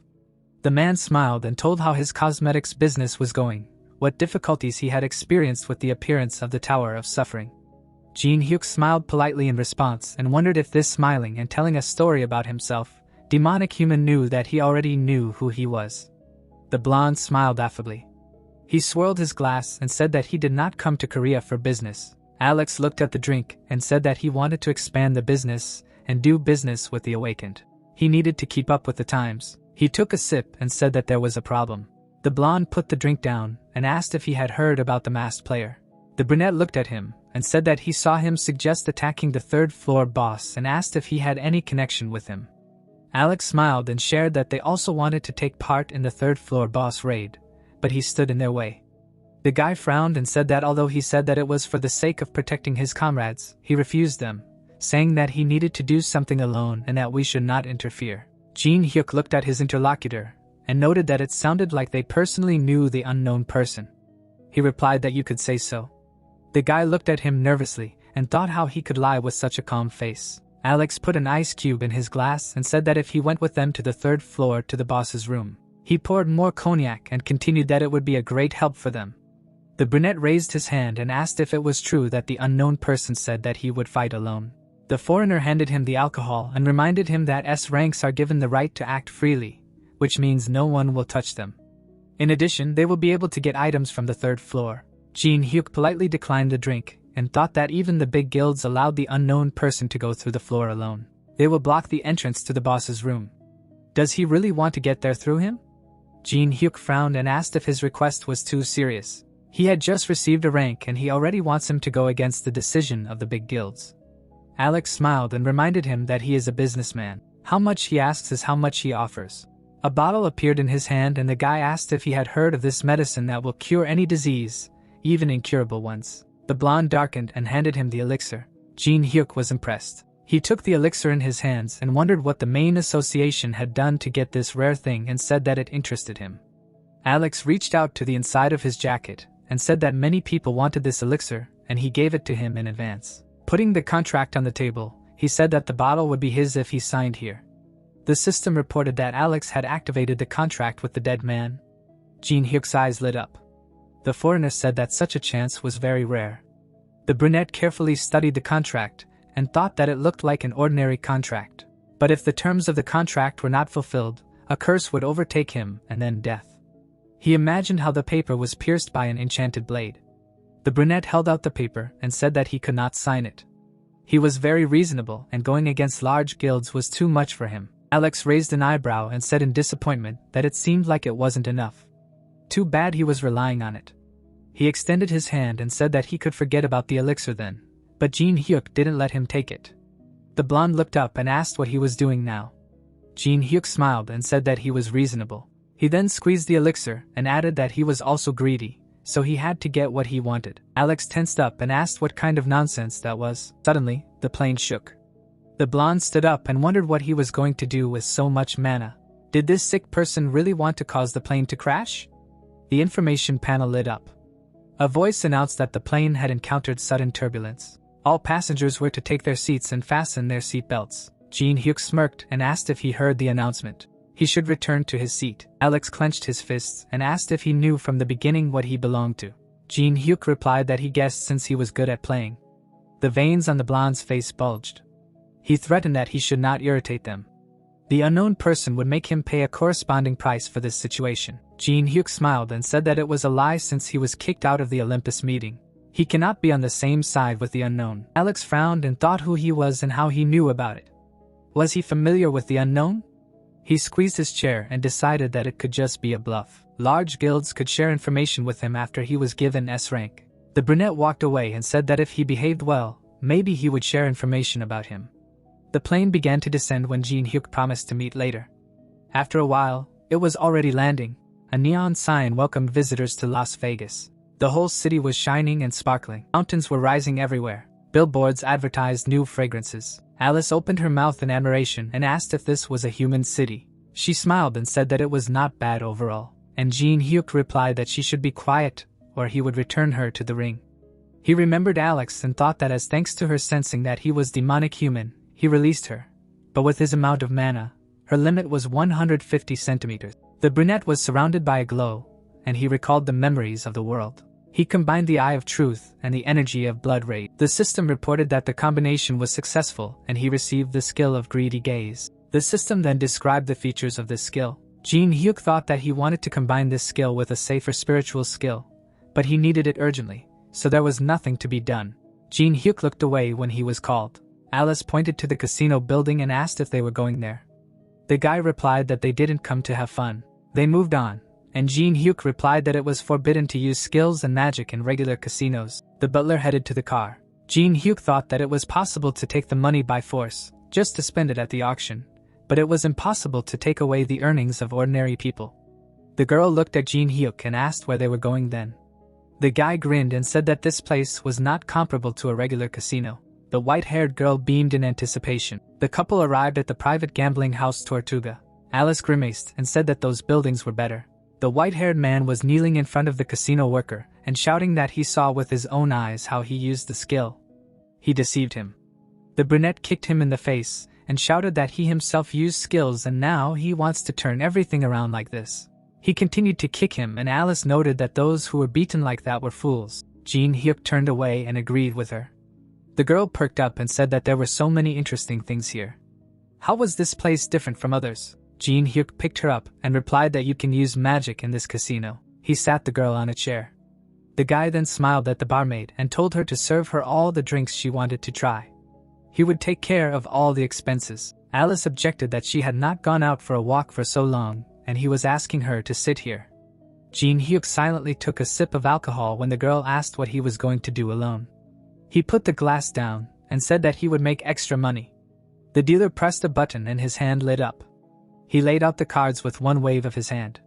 The system reported that the basic blocking skill was used, meaning that he would not be affected by the skills of others. Pedro checked his cards and thought that he had a good hand. The man frowned and thought that he had already lost $500,000. It was dangerous to lose more. This time, he would definitely win. The dealer raised the bet. Jinhyuk rolled the chip between his fingers, thinking he moved his chips. He smiled. The people around exclaimed in shock. Jinhyuk chuckled and asked if everything was okay. It was quite a large amount. The dealer looked at him and replied that he was always confident in himself. The brunette looked into the glass and asked which guild controlled this place. It seemed a little dirty. Pedro replied that this place was invested in and controlled by the Scavenger Guild. He smiled and thought why he had always been silent, and now he was suddenly asking questions. Jinhyuk grinned and asked if it was possible to ask a lot of questions. The dealer confirmed, answering that if the visitor was interested, then of course he should answer. He frowned and suggested that he had the skill of reading minds. The man put the cards on the table and said that he was revealing himself. He frowned and decided that he would change the cards the moment they were revealed and he would not be able to do anything. A pair of jacks appeared on the table. Pedro looked at the table in a panic and thought, "How did this happen?" Jinhyuk prepared to open his cards. He smiled and concluded that he won thanks to this pair of kings. Jinhyuk frowned and thought that reading minds was a pretty good ability. He stretched out his hands and said that he was taking the chips. Suddenly, someone ran towards him and shouted at him to wait. Several casino workers were running towards Jinhyuk. The big guy was warming his fists and said that he did not know what skills he used to get such a win, but he would have to follow them. Jinhyuk asked if this was how they treated customers. The redhead frowned and said that they did not call those who took such a win customers. The guy smirked.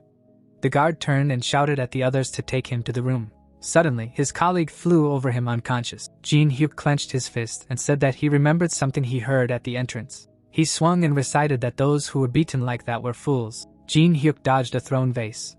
The guard opened fire on him with a pistol. Jinhyuk dodged and stabbed him into the ground with one blow. The bar continued its work. Someone shouted for Jinhyuk to destroy them all. The vampire pulled out a glass and asked what the drink was called while flames rose and explosions thundered behind her. The bartender said that the drink was called a drink of fire.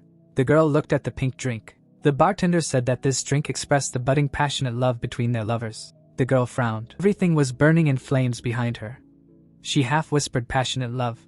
She closed her eyes, sipped the drink, and said that all this is nonsense. The men watched the beating of the people nervously and asked if the guild management had arrived, but they were not due for another 30 minutes. The red-haired guy frowned angrily, cold sweat running down his face. He understood that something had gone wrong, although they were in a criminal area. Jinhyuk was beating up the employees with a smile.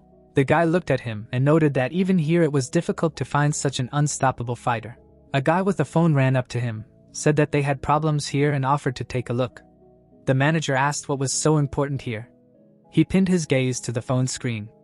It contained a photo of Jinhyuk. He was told that he had recently received an S rank in Korea.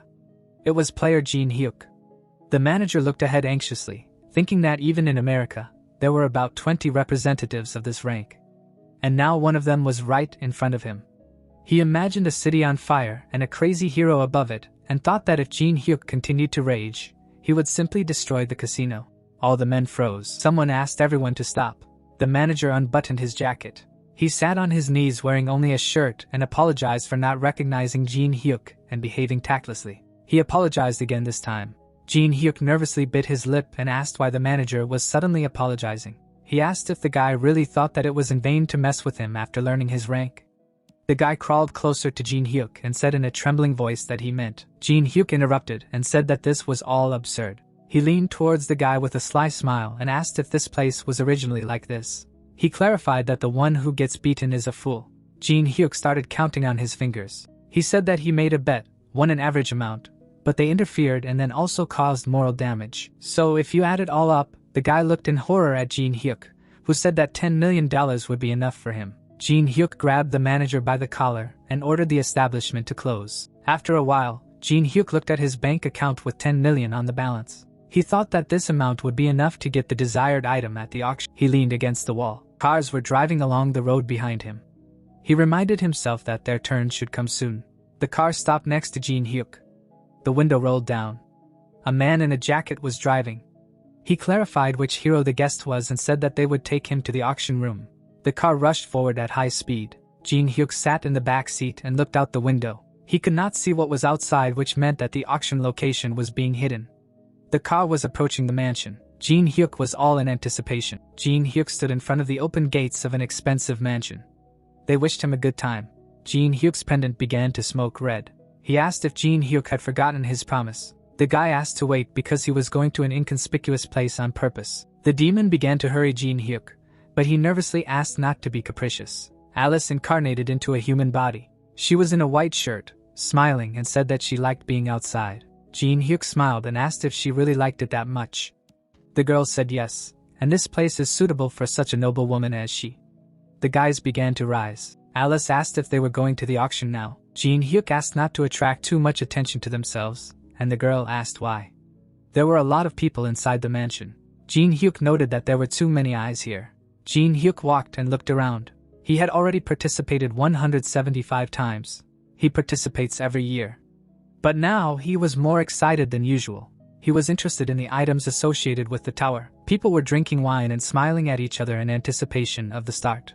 And according to rumors, this time the heart of an ichthyosaur would be presented at the auction, which became possible thanks to the appearance of the tower. Thanks to magical energy, many lost ancient treasures are revived again. People were all waiting and wanted to at least look. Alice felt a foul smell. She grabbed her nose, which surprised Jinhyuk. An unknown man with a cane decorated with a skull approached Jinhyuk. An ominous smell emanated from him. An old man in black clothes appeared in front of them. He called himself Julius Cedric, and said that he was the teacher of the worthless fool behind him. Jinhyuk looked at the gloomy blonde, seeing that he was well beaten because he returned without results and elixir. Jinhyuk used Eye of Gluttony. He looked at the smiling old man covered in a purple aura. The man's stats window appeared. As Jinhyuk had expected, the man had great abilities. Necromancy and his abilities were a perfect match. He could use a lot of magic with minimal mana costs, so everyone wanted to get such a skill. The conditions for copying were learning dark magic from the old man and getting an A+ grade to be able to copy his skill. Jinhyuk frowned, thinking that the system was clearly going crazy. He realized that the old man needed to be pumped up. He smiled and said that thanks to his student, he got a rare item and the flight was interesting. Cedric said, "Thank heavens if so." He looked at the guy from under the hood and said that he came specifically to recheck the information that Jinhyuk has. Jinhyuk asked if it was really about the unknown and Cedric agreed, saying that he was a big problem for them. Jinhyuk smiled and walked forward, noting how straightforward the old man was. He said that they were in such a beautiful place now, so he suggested they discuss it another time. Cedric blocked Jinhyuk's path with his cane. His eyes glowed purple. He expressed regret that there would be no next time and he needed to deal with him as soon as possible. Jinhyuk waved the cane away. His eyes glowed yellow. He pointed at himself and said that he missed the moment when it became his concern. He and Alice walked forward. She stuck her tongue out. The blonde was terribly angry, calling him a scumbag. Cedric smiled and put his hand on his shoulder and asked him to leave him, saying that there were still ways. Jinhyuk was annoyed, but Alice was amused and said that smelly people irritated her. She offered to get rid of them. Jinhyuk asked her to leave them since there was no need to make a fuss here. They went out into the big hall where people were already sitting in their seats. The guy said that he would just buy the necessary item and that's it. The host on the stage drew the attention of the ladies and gentlemen to himself. He said that everyone had been waiting for this for a long time. Jinhyuk decided to hurry. The host raised his hammer and said that they were starting the 175th black market auction. The screen showed a smoking meteorite that fell in Arizona, USA. Jinhyuk kept his hands in his pocket, thinking that this stone was now emitting strong magic after the tower appeared. The man pointed to the crowd and said that they were starting with a price of $100,000. The guys sat down in their seats. People began to inflate the price. They were outbid by other higher prices. Jinhyuk smiled. At the moment, there was no craftsman who could process the meteorite, so this item could not be used in any way. Now there was an opportunity to buy it cheap. Jinhyuk raised his sign with a smile. The host hummed approvingly and asked if anyone was willing to beat this amount. Jinhyuk closed his eyes with a smile, thinking that he had bought the meteorite for pennies. Someone raised his sign and said $1 million. The host began to sweat and began to slam his fist on the table. Jinhyuk opened his eyes in surprise. He looked down and saw that Cedric had entered the bidding. The host raised his hand and said that they were starting the bidding and the new slot was a sealed catalog of mental hospitals with a price of $100,000. People began to raise their prices. Jinhyuk raised his sign and said $300,000. Cedric raised his sign with a sly smile and said 1 million. People looked at the old man in horror, afraid of such pressure. The host asked if there were any more bids and slammed the gavel on the stand, saying sold. Jinhyuk nervously bit his lip, looking at the old man, realizing that he had decided to buy everything he had set his eyes on. He gritted his teeth. Alice looked at Jinhyuk with slight curiosity. Jinhyuk raised the sign, and the host offered the next lot, a Mayan relic found in South America. Jinhyuk immediately offered 500,000. Alice looked at Jinhyuk in confusion and said that this was unreasonable because he had not even heard the end. But Jinhyuk said that they had a plan. Cedric raised the sign and named a price of 1 million. The host was again amazed. He asked if there were any more bids. Jinhyuk angrily shouted 1.5. Cedric immediately raised his hand and named a price of 3 million. The host was pleased. He asked if there were any more bids. Jinhyuk calmly lowered his hand. The host asked again. Cedric smiled. The item was sold for 3 million. He looked into Jinhyuk's eyes. The host began to name the next lot. The guy and the old man immediately raised their numbers. The presenter announced that the item had sold to an old gentleman for 2 million. The signs waved and the entire room was silent. The next item sold for 3 million. The presenter loudly banged the gavel on the table. Sold for 5 million. The presenter pointed to the old man and said, sold again. The next lot was also magnificent. When Columbus discovered the New World, the student looked at the teacher and asked, how about giving in? Cedric hit the student and asked what would happen if the guy got what he wanted. Cedric gritted his teeth and thought that they had a big loss, but they would have enough funds. He decided that they would get everything he aimed at. They would definitely exchange it for information about the unknown, and would definitely exchange it for information about the unknown. A chessboard appeared on the screen. The presenter said that the next lot was for true connoisseurs. He showed the first chessboard. Jinhyuk was silent, dissatisfied. The people around did not appreciate the trinket. They were indignant that it did not even come with figures. Some people wanted to bury the money in the heart of an ichthyosaur. Alice looked at Jinhyuk. He raised the board and named the price of 50,000. The host accepted the information and announced a new price. Cedric doubled the bet. Arguments echoed throughout the hall. The bets inexorably increased. Jinhyuk, all in a sweat, named the price of 1 million. Cedric was drooling and named the price of 8 million. Jinhyuk sat down. People in shock discussed the sick man who took some board for 8 million. Jinhyuk, all embarrassed, raised the board and named the price of 10 million. The old man smiled. He could not contain the gushing energy, and like a man, and he named the price of $30 million. He looked at Jinhyuk with a smile, saying that 10 million was his limit, and he had found what he really wanted. He shook his fist and shouted that if he wanted this thing, he would have to agree to his terms. The stunned host asked who wanted to offer even more. Jinhyuk hid his displeased face behind his hand. He realized how much Cedric had spent and was surprised that he still had something left. It exceeded his expectation. He leaned forward, thinking that he needed a new plan. The host said that lot number 56, the very first chessboard, was being purchased by an elderly gentleman for $30 million. Alice stood up, folded her arms across her chest, and named the price of $100 million. The old man unexpectedly opened his mouth in surprise. He did not understand why Jinhyuk needed some board for 100 million. He looked at Alice and Jinhyuk, not understanding who this little girl was. Cold sweat was running down his face. He had spent over 70 million on all sorts of trash, and if he stopped now, it would be a complete failure. He shook his head and named a price of 110 million. But Alice immediately named a new price of 200 million. Cedric pointed his finger at her. She was covered in red energy. He told her not to cross the line and asked if she really had $200 million. The host excitedly raised his hand and asked the girl to show a certificate of the balance on her account. Alice began to conjure a magic ball. A huge pile of gold appeared under her. The girl asked if this was enough. One man ran up with a special device and checked the gold crown for authenticity. He said that the crown alone was worth more than $500 million. The old man looked at the girl in surprise. She slightly winked at him, while the old man assumed that she was not an ordinary person. In this couple, he became even more confused by Jinhyuk, who kept such a mysterious girl near him. The old man frowned. Perhaps he had an opponent who would be more problematic than the unknown one. He stood up and said that the situation had changed. He said that they were moving to Plan B. The student smiled slightly. His eyes lit up green. He said that he had been waiting for this. The host smiled. The girl in the mask was carrying a chessboard in a glass box. Alice asked without interest to pass the board to Jinhyuk. She calmly looked at the mountain of gold and said that she was going to sort out all this junk anyway, and more importantly, she couldn't watch these fools looking up at her contractor. Jinhyuk exhaled, looked at the girl, and thought that she knew how to speak words worthy of praise. There was an explosion behind Jinhyuk. Everyone began to cover themselves from the flying debris. The roof above people's heads began to collapse and fall.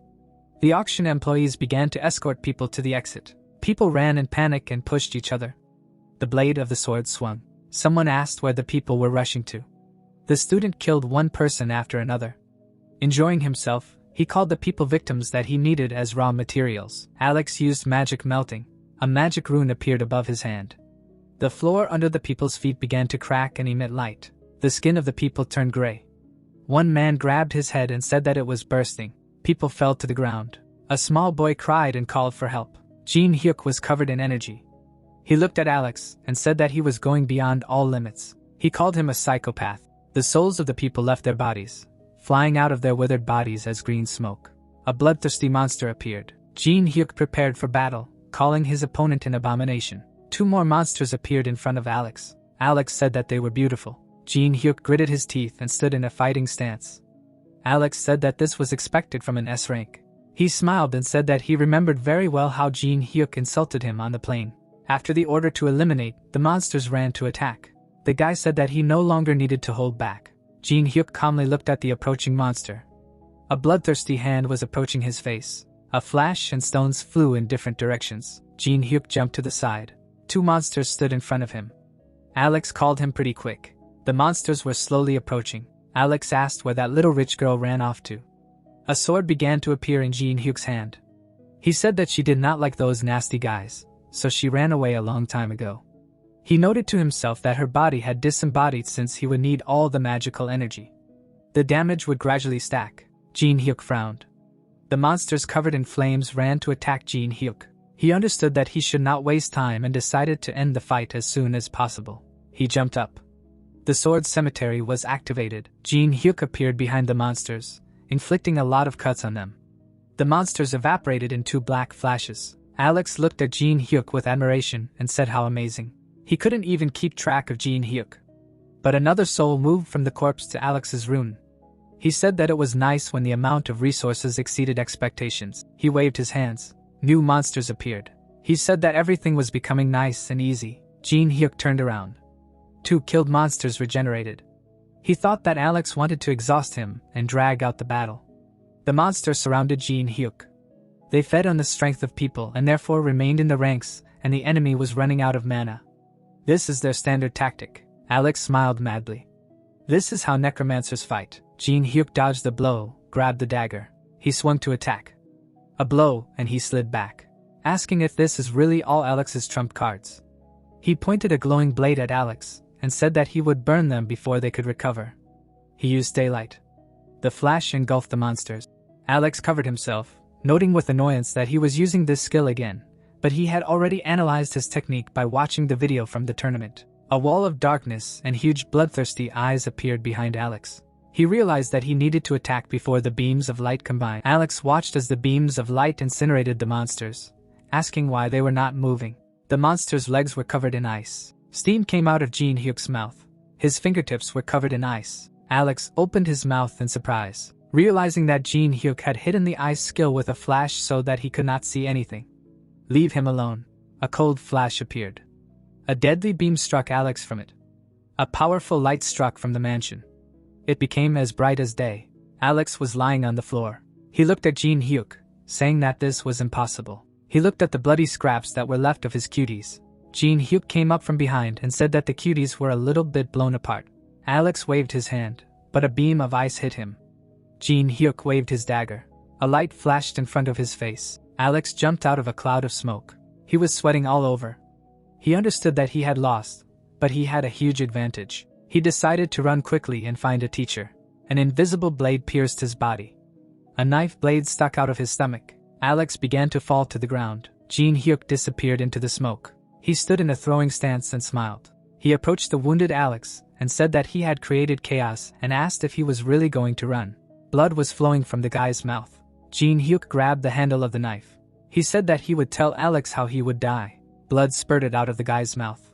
Jinhyuk said that for the next half hour, his lungs would accumulate blood, and when they filled with blood, the guy would start to suffocate. Jinhyuk's eyes were burning.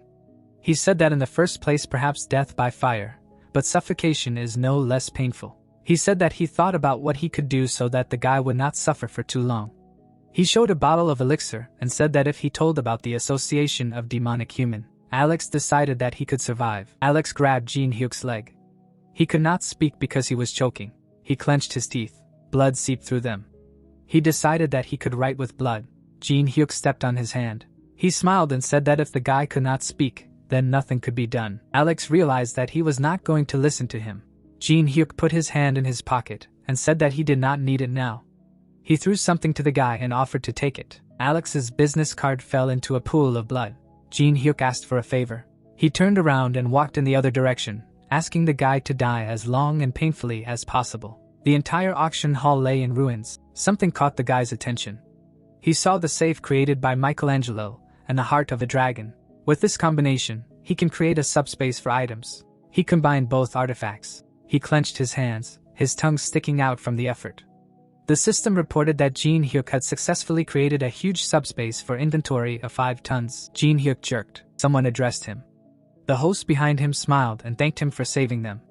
The boy pressed himself against the host and thanked the guy. He thought that he would have to pay for these items. He frowned and said that he was not taking the items for free, but the host said that everything was fine. Jinhyuk looked questioningly. The host smiled and said that he lost consciousness and then saw Jinhyuk, and he saved their lives. He hugged his son, his only one. He said that he never thought of informing on Jinhyuk. Jinhyuk was surprised and silent. This was the first time for him. He closed his eyes, smiled, and walked away, noting that this was a good feeling. The 3rd floor of the test tower, the Cathedral of Hatred. The door leading to the corridor opened. The girl covered herself from the arrows with the tabletop. She threw it aside. She asked why they put up so much protection. She slouched, said that you have to go through this every time. A man with glasses stood behind her and asked her to stop complaining since he was in a bad mood because of Alex. Melina turned around with displeasure. She put a snake dagger to his neck and asked if she should really worry about his bad mood. He replied that if she did not want to die, she would have to. Someone appeared in front of the couple and asked them to stop. There was an inverted cross on his robe. The man in the plague doctor mask said that he couldn't even believe that they had survived together for more than 10 years. The couple turned away from the stranger. He asked why they were always like cats and dogs. They sat on different benches. The stranger said that the reason he called them was the appearance of a new character who required special attention. He was talking about Jinhyuk. Melina waved her hand and said that he probably played before, but that did not mean that he was stronger than other rankers. The stranger turned around and asked the girl to be vigilant. Perhaps he had already risen higher than them. Melina said that those who rose to 20 are considered covered. She did not think that he could. The man said that he also thought that they were wrong. He looked at the stranger and said that they had chosen an unpopular virtual reality, the trial tower, to hide from the surveillance of the international police, and therefore they knew the tower well. Melina said that others simply did not need to bother so much. She leaned back and said that perhaps Jinhyuk played this heartless game out of boredom. She looked at the chandelier and said that only a sick person could try to pass this game. The stranger was silent. The couple did not take his words seriously, but at least they understood each other. He understood that Jinhyuk should not be underestimated. His eyes flashed red. He understood that the threat had to be eliminated. He ordered to watch Kedrick. He evaporated and asked to tell him so that this would not be a fiasco. Melina smiled and called the stranger a problematic old man. It was a sunny day. Manhwa swung her leg. Taemin was on defense. He managed to block, but the blow was too strong. The guy's defense flew off. He fell to the ground. Manhwa asked if he was okay. He raised a shaking thumb. They washed up after training. Taemin called Manhwa to him. He pointed to the screen. There was an unknown person. He said that he was not that simple. Manhwa sat next to him on the couch and said that he might be bluffing like the others. Taemin said that there was something special about him. They looked at the stream. Manhwa asked if the unknown person was really standing in the Treeman Temple in the boss room of the 3rd floor. Taemin said that this place was very popular, and if you answer 3 questions of the Tree Man, he will give you a skill item as a reward. Taemin tensed up. He said that the problem is the difficulty of the questions that the tree asks. The unknown person stood in front of the tree with a human face. The chat was commenting on the unknown person. The tree smiled and said that it had not had visitors for a long time. It asked if he came to guess its riddles. The stranger put his hands in his pocket and asked to ask the most interesting ones. The tree frowned and said that if the man guessed 3 riddles, it would give him a piece of paper that he would choose. Wooden legs appeared. It said that if the man made even 1 mistake, the stranger was surrounded by several wooden giants. The tree said that otherwise it would punish Jinhyuk. It announced the first question. It introduced the sea dragon and asked, "What is the optimal depth and temperature for the life of Kelgoins in sea water?" Taemin and Yanhwa looked at the screen in confusion, asking who could know the answer to such difficult questions. The stranger raised his hand and said that the depth was 175 m and the temperature was 1 and 1/2 degrees C. Yanhwa and Taemin froze. The tree opened its mouth wide in surprise. The stranger suggested asking the next question. The tree said that it had not yet answered whether the answer was correct or not, but the man said that he knew that the answer was correct and therefore suggested asking the next question. The tree frowned and said that the next question was not an easy one. The boy and the girl watched the stream in confusion. The tree asked how to use the spongy body. The stranger said that it was necessary to boil the salt of the solar desert and the holy water of the priest who changed his profession for 5 hours on low heat. The tree said that this answer was correct. The stranger remained calm. The tree named the last question. Giant eagles from the celestial plateau mate only once a year. When the stranger pressed the button, he pointed his finger at the tree and said that when the first snow falls in the tower, the tree smiled. It laughed and said that the answer was correct. The stranger rubbed his nose to his mask and said that he was interested in talking about the tower. The hour was going crazy. The tree calmed down and said that it would give the man a leaf that he would choose. It offered to choose red, yellow, or green. Red is a fire modifier. Yellow is a defense enhancement. Taemin smiled and said that he knew that green increases movement speed. Ye probably pointed to herself and said that there was a long fight with the boss ahead. She was interested in what the unknown man would choose. She said that she would choose speed. The unknown man said that he did not need these leaves. He said that he wanted to get another one. He touched the tree and asked to give the black leaf that it was hiding. The tree looked at the man with fear and asked how he knew about the black leaf. The guy and the girl looked at each other, not understanding what they were talking about.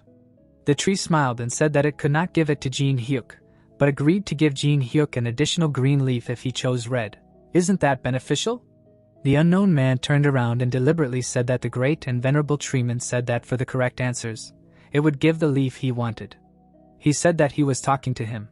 He extended his hand and asked to give the black leaf under the threat of calling the tree a dishonest liar. The tree's tree sapped from excitement. The stranger asked what the managers would think about this. All the leaves fell from the tree. The system reported that the spirit kept its word and Jinhyuk received a well-deserved reward. Jinhyuk received 1,280 black leaves. The stranger squeezed the leaf in his hand and thought that the last piece of the puzzle was ready. He asked if it was time to start. He took out a lightning dagger, looked at the tree giants, and said that he would deal with them first. One guy turned to the other and asked if he heard. 2 guards stood in front of the portal, and one said that the stranger had already started the raid of the boss of the 3rd floor.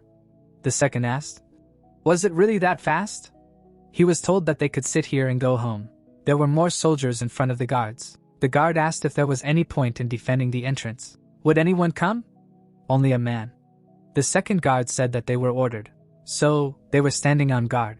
He ordered them to do what they were told. The guy smiled and said that they had a plan of action, and if he was too bothered then nothing would work. The soldiers in front of the guys turned into purple smoke. The weapons fell to the floor. Black circles appeared under the guard's feet. Purple lines wrapped around the guy's legs. A man appeared. The guard was wrapped in ribbons. The unknown ordered to absorb and save all the energy since they needed everything and they did not have time to hesitate. Cedric and his sect stood in front of the portal. Cedric said that he had already started. Leaves were flying over the temple. The unknown turned around. Behind him, a headless giant was falling to the ground. The chat admired the battle of the unknown. The camera followed Jinhyuk. Someone in the chat expressed skepticism. Jinhyuk said that he did not care whether they believed him or not.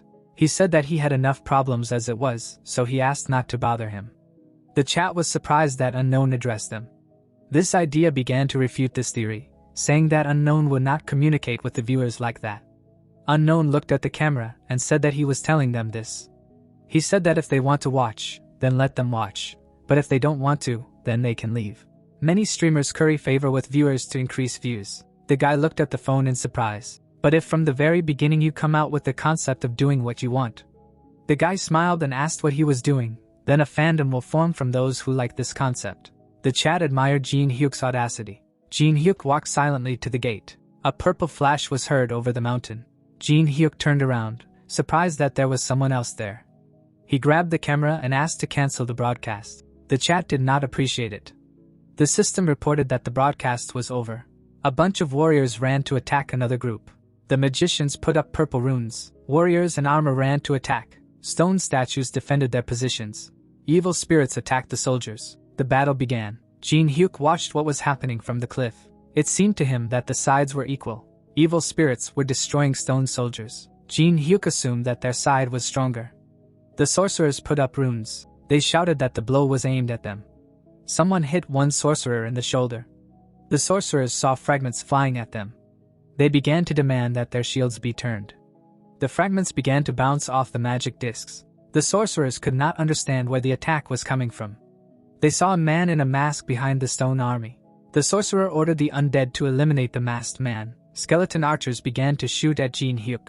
Jinhyuk began to hide behind the stone soldiers. He put out his hand. Rays of light swirled in it.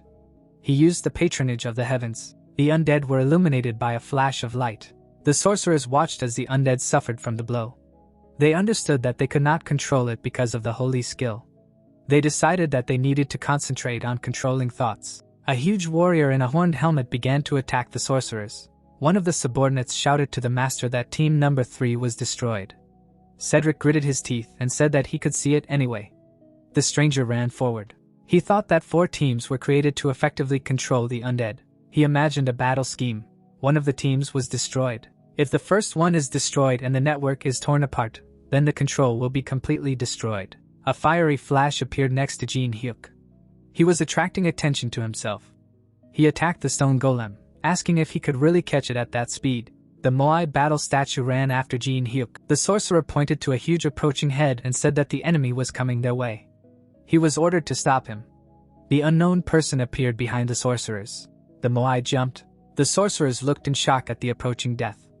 The statue crashed into the ground. The sorcerer shouted to the master that the first team was destroyed and if this continued, they would be surrounded. Cedric said that he knew all this. He screamed furiously and asked what kind of enemy they were facing. He said that he throws ash into the cooked rice porridge every time. He put out his staff and began to activate the guardian of the pyramids. They shouted at him that if he used this skill, there would be no mana left to attack the boss, but he ordered him to shut up. His eyes lit up. He said that he would concentrate all his power and kill him. He ordered to wake up. Ghosts and bandages began to appear around the necromancer. They were the guardians. Exhausted, Cedric fell to the ground. They asked him if he was okay. The old man replied that he was a little overly tired. He turned around and ordered to come closer. He grabbed the sorcerer. He looked with horror as the master's hand began to suck out his life. In an instant, he dried up. Cedric regained his strength and said that if the guy twitched, the pain would only be worse. The stranger dodged the attacks, noticing how Cedric was absorbing his own comrade. All that was left of the assistant was his hollow clothes. Cedric's eyes glowed red. He asked how long Jinhyuk had been waiting for him. He stood in the middle of the army of guardians and smiled madly. He suggested that they start the fun. The guardians rushed to attack. Cedric screamed and asked the unknown how he liked his strongest army. The guardian stretched out his hand and the bandages stretched forward like snakes. Cedric said that his mummy soldiers could freely use the bandages as strong as steel. The bandages easily destroyed the stone soldiers. Cedric began to wave at his staff, stuck out his tongue like a man, and asked Jinhyuk to die as quickly as possible. The two watched the intense battle from the sidelines. Melina and her partner said that the weirdo in the mask was amazing, and she had not seen Cedric give it his all for a long time. The guy said that his plan to destroy the bases was, of course, good, but the fact that he did not leave after that was stupid. He said that Cedric miscalculated the balance of forces and paid for it. The steel giant swung his sword. The guy said that after seeing the skeletons and death knights, he thought he could handle it. Cedric burst into laughter. The guy noted that he had quite a few problematic abilities. The guy touched his glasses and said that there was no point in them getting involved. Melina turned around. She looked at the powerful explosion. The unknown dodged enemies, destroying one after another. He was serious. He remembered that time, that experience. He remembered the old man who said that Jinhyuk's sword was strong and sharp, but he strained himself too much and his mistake was dissipating his strength. He took the rope and offered to look at it. The old man smiled and said that a real master is able to deliver a good blow using a minimum of force. He waved it. The rope flew into pieces. He asked to imagine that it moves freely like the wind. It is responsive and flexible, fickle. He waved, saying that at the right moment. Jinhyuk looked at the master in surprise, who said that in one moment you release the energy of its movement. The master smiled and asked if he wanted to learn his spiritual art of the Chongamus sword. The system reported that part of the spiritual art skill was restored and can now be reproduced. Something dug through the ground in an arc. The bandages began to pull off the mummy's face. Jinhyuk attacked with a dagger. The system reported that the understanding of spiritual art sword skill was rapidly growing. Cedric began to cover himself from the onslaught of energy. He looked at Jinhyuk in confusion, thinking that the whirlwind from his spiritual art was so strong that it attracted everything around. A tornado of energy began to form, sucking everything inside itself. Jinhyuk frowned. He used the fifth type of sword dance, Soul Destruction. The entire battlefield brightly lit up and began to collapse. Cedric managed to stay on his feet, but all his mummies were thrown in different directions. The double shield activated. Cedric covered himself with the shield from the attack. He knitted his eyebrows, thinking that only half a year had passed since their world changed. He asked where he got such power from. The skull and the staff began to crack, and a moment later, it burst, spewing energy. Cedric was thrown to the side. He screamed. The tornado died down. Only semi-darkness remained. The necromancer lay among the rubble and bodies. He looked ahead and realized that he needed to run. He realized that he could not win this fight. He looked at the pile of bodies around him, and the approaching army began to ask to protect himself and delay the enemy. He shouted that this was in order. Jinhyuk came up to him from behind and said that the apple doesn't fall far from the tree. He compared him to his student. Cedric turned around in horror. Jinhyuk said that he first brags about his advantage, and when he realizes that he needs to run, he immediately runs. Cedric called Jinhyuk a scoundrel. He realized that the unknown was Jinhyuk. Jinhyuk asked to convey his greetings to his students. The necromancer's pupils narrowed in fear. He screamed, covered in fire. The old man was completely covered in flames. Jinhyuk asked to convey that he was worried that he would be bored alone, and that's why he sent him. Jinhyuk silently looked at the burning body. Energy began to flow out of the undead. The sorcerers began to look at the crumbling summon. They were surrounded by stone soldiers. While the crowd was being beaten, Cedric's charred skeleton was already lying behind them. It was not easy to use soul destruction at this level. Jinhyuk walked down the temple stairs, assuming that he was even overtly tired. The system reported that Jinhyuk had purchased a solution to restore mid-level mana for pieces. He held 4 flasks in his hands. He understood that if he did not go here now, everything would be to his detriment. He used all 4 vials and told himself that he needed to endure a little longer. He approached the shield, surprised that it had flown all the way here. He remembered that he used to love shields. He threw it on his back, starting to feel nostalgic. He took the shield in his hand. He got into a fighting stance. He looked at the stone soldiers. The giants began to advance. The temple guard, the Lord of the Four, began. Jinhyuk stood in front of the 4 giants. The giants attacked Jinhyuk. He began to repel the attacks with his shield, saying that he liked their silence. He began to accelerate, dodging blows. He began to make cuts at the giants. He asked them to spit out the key already since he was tired. The giants with evil faces continued to attack. One of them had already fallen to the ground. Jinhyuk grabbed the shield with both hands and asked if they had such a pattern. The giant held a golden bud in his hands. He was using the pagoda of knowledge. At the end of the golden bud was a key. The giant squeezed the flower. It was shining with green energy. The system reported that the key leading to the main hall was reacting. Jinhyuk's mask began to disappear. The entity behind the gate responded to the call. A huge orange flower appeared above the giant. Jinhyuk frowned, realizing that the enemy had decided to play it safe. The flower was shining. Golden hands appeared. A golden sage with a bunch of hands appeared. The bodhisattva appeared.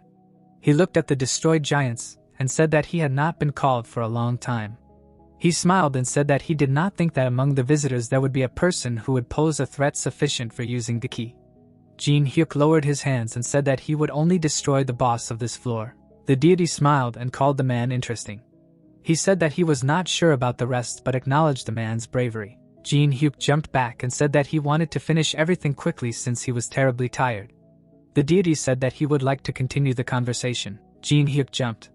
He covered himself with a shield and said that chatting with statues is not much fun. Spears appeared in the hands of the statue. He said that every moment of life is a gift. He called Jinhyuk a foolish child. He swung a bunch of hands and ordered Jinhyuk to enjoy while he could. He said that when death comes, he will miss this moment. Jinhyuk frowned. The statue smiled. A green flash flared. Jinhyuk blocked a powerful green beam with his shield, which began to crumble to the ground.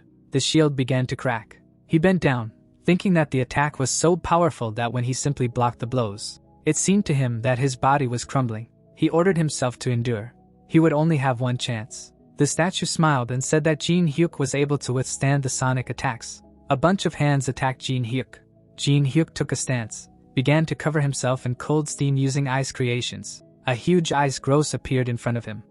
In a moment, they collapsed. The spears of the statue easily destroyed Jinhyuk's defense. The statue frowned and called Jinhyuk a boy. He frowned, saying that he was using Western magic. He swung with both hands and caught the shield with one hand. He smiled, saying what pathetic tricks he was using. Suddenly, a black flash appeared in front of him. Jinhyuk remained in a throwing stance. Looking at the statue's displeasure, the statue's hand was pierced by Jinhyuk's dagger. He said that poison did not work on him. Jinhyuk clenched his red fist and said that this was called blood energy, and said that if you wound it once, you can inflict damage continuously. The statue tore off its own hand and said that it did not matter and such a trick would not work twice. The hand fell to the ground with a crash. The statue asked what Jinhyuk would do because he only took off one hand. Jinhyuk leaned on his hand and said that he was right and one would not be enough. And he said that he knew that he did not use the same method twice. He pulled the pearl out of the statue's hand and said that he got exactly what he wanted. The statue frowned, realizing that Jinhyuk had been aiming for the hand with the gem from the start. Jinhyuk began to combine the artifacts and told the deity to blame itself for giving up one of its hands so easily. The grimoire and the pearl began to combine. The golden dawn of the S-rank Lemutin appeared, allowing one to study magical abilities. Jinhyuk used the greedy gaze. He began to study the statue's characteristics but could not see anything except the name. The deity bowed its head in disappointment. The conditions for copying were as follows. It was necessary to irritate the opponent in 5 minutes using ice magic, and to fulfill the conditions, suitable music and attire were necessary. Jinhyuk froze in confusion in front of the system window. He did not want to believe what he saw in front of him. He thought that the system was going crazy more and more. He pressed something and was glad that he could do it. The statue asked what he was doing. Jinhyuk ordered the gramophone to appear and said that the conditions were strange, but he could not give up. He said that if he took the lower 25 floors, then he could get the mandala only here. The deity got angry and asked what the boy was doing. Music began to play. Jinhyuk rubbed his head and asked not to ask anything else from now on. He created a woman's wig for himself. He said that he was not happy with what was happening either. The veins on the statue's face bulged. He asked what in the name of the saint Jinhyuk was doing. The music picked up speed. The statue frowned. He screamed and swung his arm to attack, asking if he was really going to joke in front of him. Avalocates activated the mandala skill. Weapons began to appear in his hands. He began to attack and said to feel the pain that follows a million samsara. Jinhyuk swung the book. A huge wall of ice appeared. The statue began to attack Jinhyuk's defense. Jinhyuk stood calmly. Ice shards flew past him. He said that he was getting an excellent result. The deity looked at Jinhyuk angrily. 1,000 attacks hit the ice blocks. Melina and her partner watched from the side. Melina said that she did not believe that Jinhyuk's ice magic had reached such a level. They were lying on the slope of a cliff. Melina asked what kind of wig Jinhyuk had. The guy stood up, noting that his actions were impossible to predict. The unknown defeated Cedric and was now fighting the 1,000-armed statue. Avalocate's power is great, and it is hardly possible to cope with it even having reached the 10th floor. It is called the second boss of the 3rd floor. The guy looked at Jinhyuk, assessing Jinhyuk's strength, noting that he went beyond the capabilities of humans. Melina looked at her friend and asked if the two of them could handle it if they attacked. The boy said it would be difficult. The girl turned around and suggested retreating. She said they couldn't do it unless they got support from the higher-ups. Li Chao said they couldn't leave.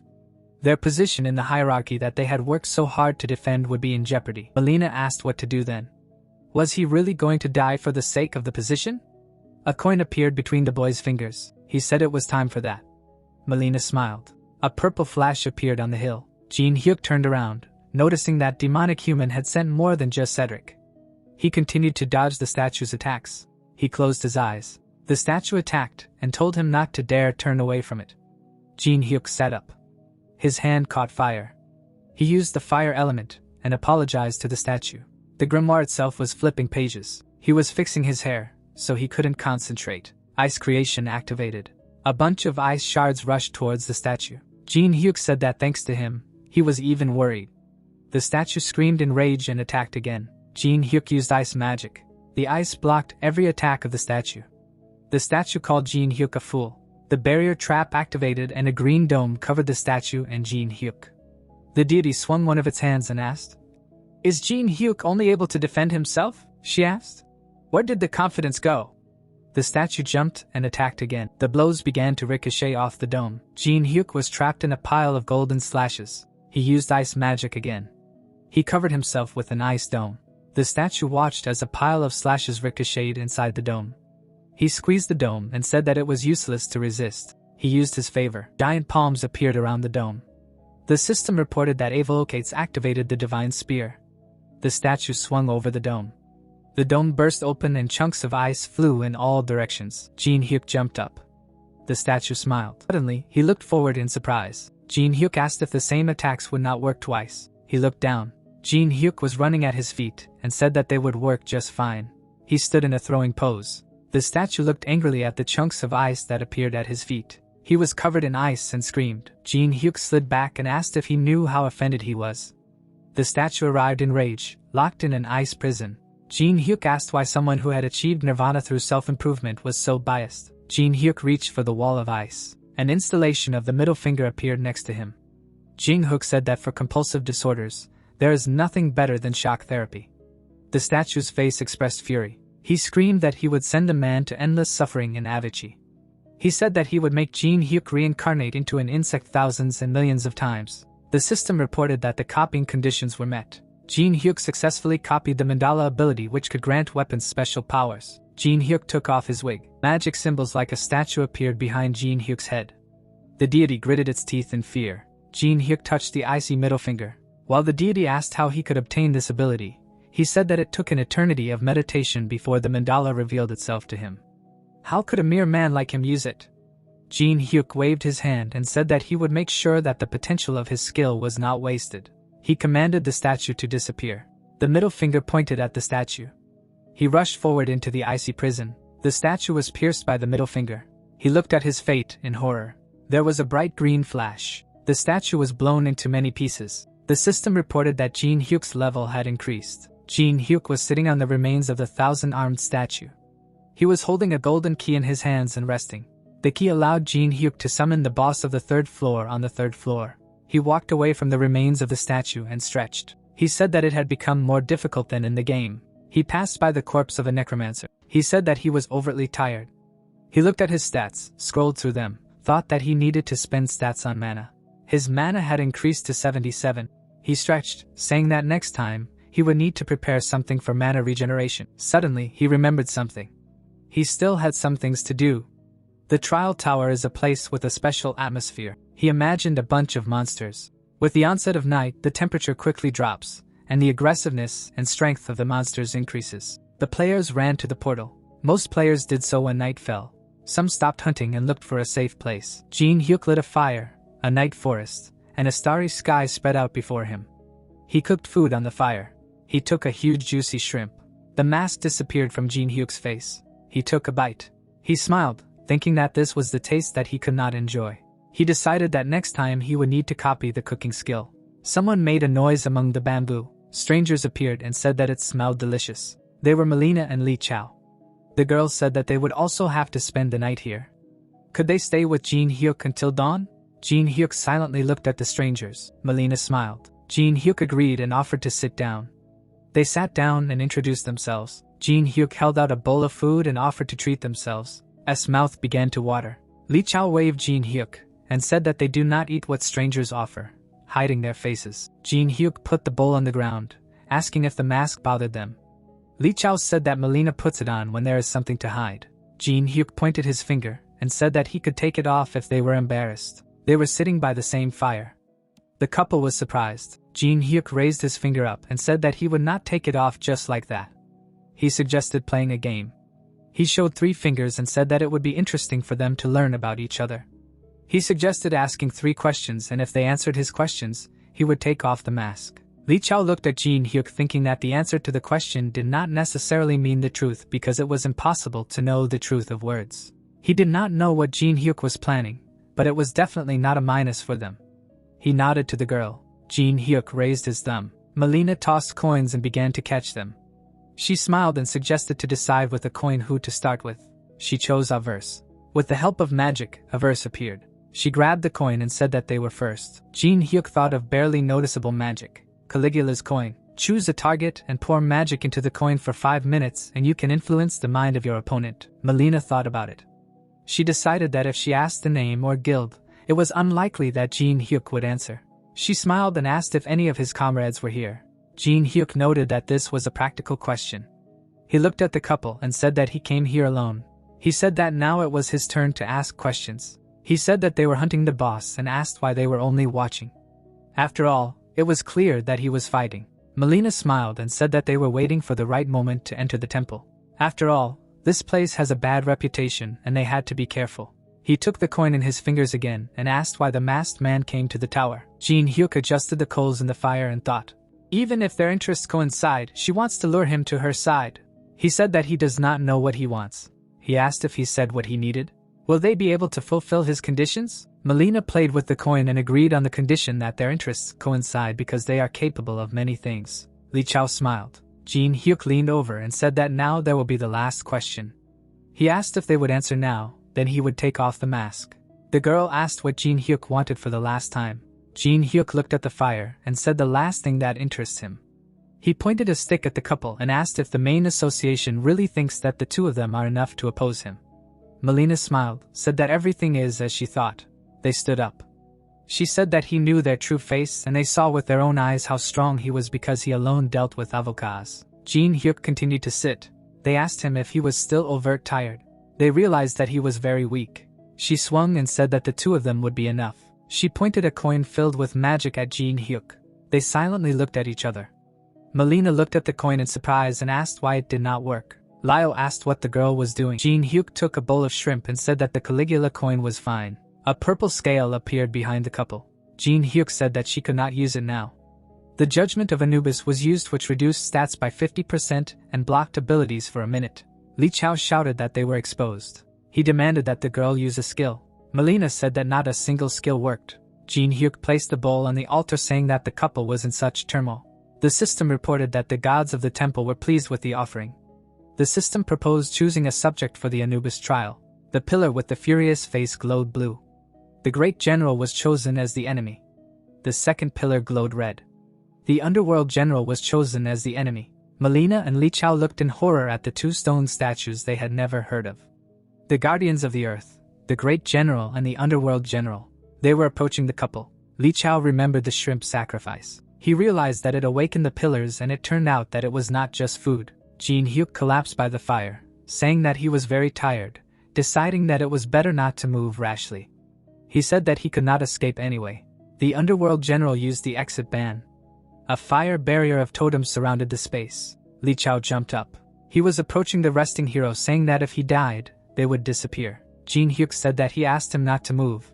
A huge hand hung over the guy. The great general used a warning. The blue pillar hit the ground. Li Chao with broken glasses covered in blood lay under the stone paw. The pillar hit the ground again. The coin fell and rolled on the ground. Melina clasped her hands realizing that she needed to run before it was too late. The general raised his hand for another blow, but Jinhyuk ordered her to stop. He approached the girl and offered to move on to conversation. The Eye of Gluttony was activated. The system reported an error due to the difference in levels. Jinhyuk frowned, noticing that even luck did not help him this time. He looked at Li Chao's corpse lying in the hole from the blow. Jinhyuk said that he hoped that this time the girl would answer the questions more sincerely. Melina asked what Jinhyuk was interested in. He looked at the girl and said that he had heard about demonic human, but he could not understand the motives. He said that if they did not climb the tower, all of humanity would disappear. Why were they interfering with the players? Melina began to speak, but someone said that it was impossible. Li Chao, covered in blood, crawled out of the hole and demanded that she shut her mouth and not say anything. The general swung his stone paw. Li Chao screamed that she would never. Melina looked at her friend in horror. The paw was raised covered in blood. Jinhyuk said that being true to an idea to the end is cool, but only at the right time and in the right place. Melina turned around in fear. Jinhyuk said that he does not leave alive those who attempt on his life. Only if she tells him the information, he will spare her life. He held a purple dagger in his hands and said that if she gives him the information, he will leave her alive because information is worth a lot, but not as much as life. Melina looked at Jinhyuk in fear. She said that she did not know the real names of those who were sent to kill him. She introduced a man in a plague mask and said that they called them Lancelot.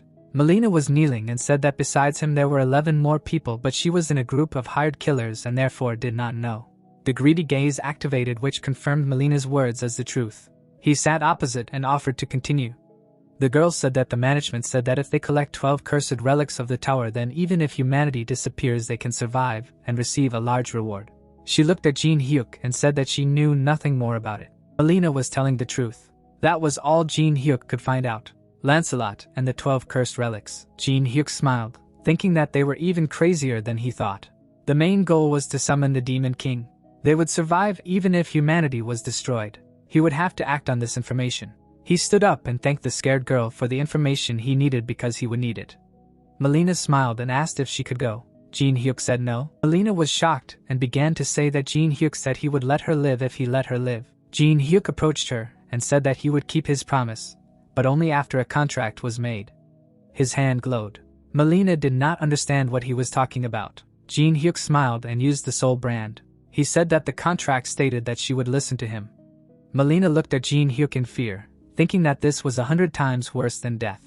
However, if she could survive, tears flowed from her eyes. A bright warm morning came. Jinhyuk decided to replace the broadcast of the battle with a video.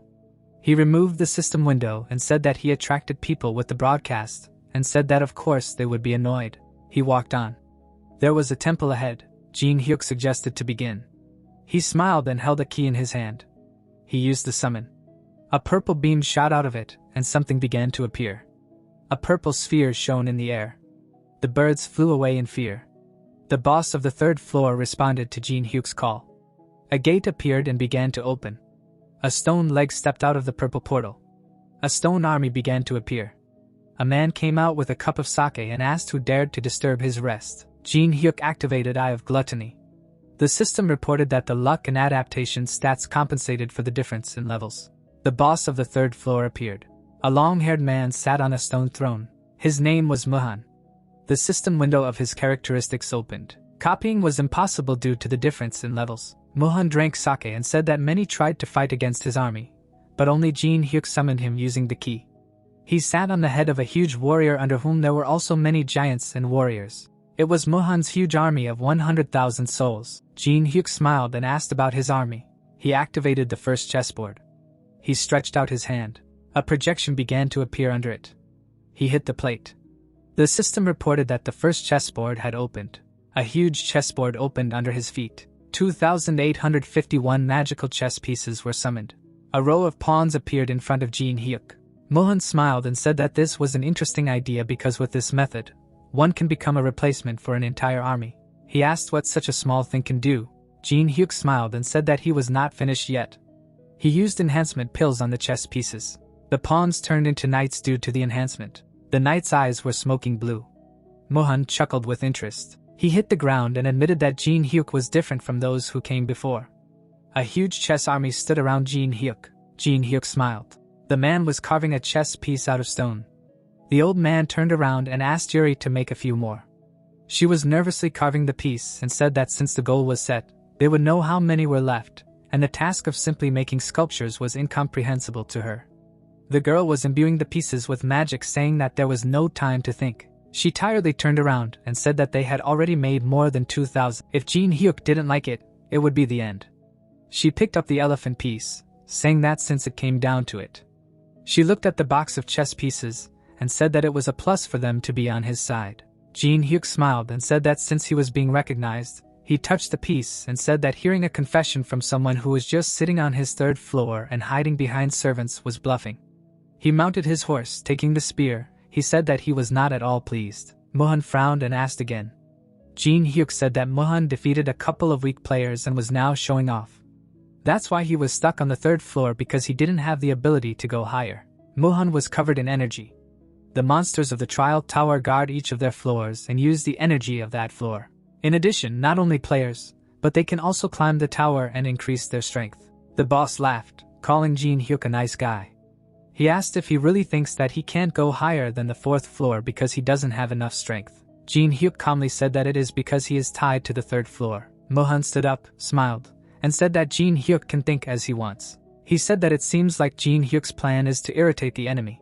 His face suddenly became angry. He said that the difference in the number of troops and the level of tactics is obvious. He said that it is simply impossible to win with Jinhyuk's forces. 1st Battalion, the stone warriors put up their shields. They put up their spears and went forward. Jinhyuk looked at the approaching enemies, calculated that there were 1,000 statues in the 1st vanguard. He realized that the enemy wanted to see how he would react. He raised his spear up. The skill of the 1st chessboard was activated. The attack and defense of the chess pieces on the field increased by 30%. The chess warriors were shining with energy. Jinhyuk imagined the scheme of the upcoming battle. He ordered the outer pawns to take 3 steps forward. He ordered the 1st squad to prepare for defense. The warriors moved forward. The pawns activated the shield wall. They put their weapons forward. The enemies were approaching. Jinhyuk ordered to maintain battle formation. The shield men collided with each other. The warriors angrily held the line. The pawns were pushed back. Jinhyuk ordered everyone to fight to the death. The shield men were pushed back. Jinhyuk ordered to shoot. The rooks began to shoot from crossbows. Arrows flew at the shield men. They began to pierce the enemies. The warriors raised their shields. The elephant figures activated a wave of fire. They raised their staff and fiery flames poured out onto the enemy. The warriors held their shields and the fire seeped through the cracks. The burnt bodies fell to the ground. The eastern warrior smiled. A purple mark appeared on his forehead. He said that Jinhyuk dealt with the vanguard in seconds, which was honorable. He ordered the 2nd and 3rd battalions to move forward. He pointed with his hand. The warriors ran to the attack. The horses attacked the enemy's flank. Jinhyuk presented a battle plan. The horses activated a wedge formation which increased damage by 200%. Jinhyuk attacked from the front row. He ordered them to break through the formation faster than lightning. They came at the enemy from the rear flank. The stone warriors turned around. The horses dug into the enemies, tearing them apart. The commander frowned, noting that Jinhyuk was quite skilled in managing an army. Jinhyuk gave orders. Mohan noted that he switched to attack and defense in a timely manner, giving precise and timely orders. He saw a hole in the formation. He thought that it looked too delicious, like a poison treat. Mohan activated the detection of weak points. Light poured out of his eyes. The system reported that if the crown was destroyed, the figures would stop moving. The crown could only be the king or queen. He watched the battlefield and realized that if he destroyed the crown, then victory would be in his hands. He laughed madly. He laughed and called Jinhyuk impediment. He kept thinking why Jinhyuk made a mistake that even beginners do not make. He realized that this was not the case. A woman's leg appeared on the battlefield. The crown was Alice, who was watching the battle with displeasure. The general ordered with a smile to go forward to break through. Jinhyuk turned around. He imagined the maneuvers of the current battle. As soon as he moved away, the enemy aimed at the center of the formation. Jinhyuk ordered to ignore everything. He said that the enemy now had 3,000 warriors less in defense. He understood everything. He attacked Mohan. He lured him by opening the center and showing him the bait in the form of a crown, which was a good trap. The giant swung to strike. The statue burned with fire. The giant was torn apart. A huge hand grabbed the giant. He swam and threw him far forward into the center of the chest formation. The giant flew through the center with a roar. Shards flew past Alice. The giants landed very close. Alice was surrounded by enemies. Mohan smiled wickedly. He said that this is the end. Alice looked around sullenly. The horses galloped forward. The general, looking at the approaching Jinhyuk, praised him for reaching him with a handful of warriors. The young man chuckled, telling him to stop talking nonsense, for he knew that he had left the passage on purpose. Mohan frowned. He waved his hand, saying that he had given the crown to this little girl and had made his way to him with such a small force, but he would not achieve more. Mana enveloped the man's body as he said that they would end it here and now. Suddenly, 2 giant statues appeared. The Bodhisattva, grinning, asked if there were no better warriors in the world. Rubbing his chin, he said that there was not even a single person with ideal proportions. Mohan frowned even more. Moving his lips, he asked if he had gone mad in the face of defeat. A shadow covered the grinning boy's eyes. Alice, crossing her arms over her chest, asked Jinhyuk if he really was going there alone. He in turn asked if she was worried. Frowning, she replied, saying that it was natural to worry. He was not the guardian of the third floor for nothing. The guy turning away said that this was the first time she said that she considered someone strong. Was he really stronger than her? The angry girl said not to compare the Lord of the Night with these idiots. She closed her eyes, saying that if she had not been imprisoned then, everything would have been different. The young man, after thinking, asked if he could leave that area to her. The vampire, raising her legs, said that even in her current state, she could easily cope with 10,000 of these blockheads. The crowd rushed at Alice. Jinhyuk grinned, telling Mohan that if someone heard what he said about her, they would definitely get angry.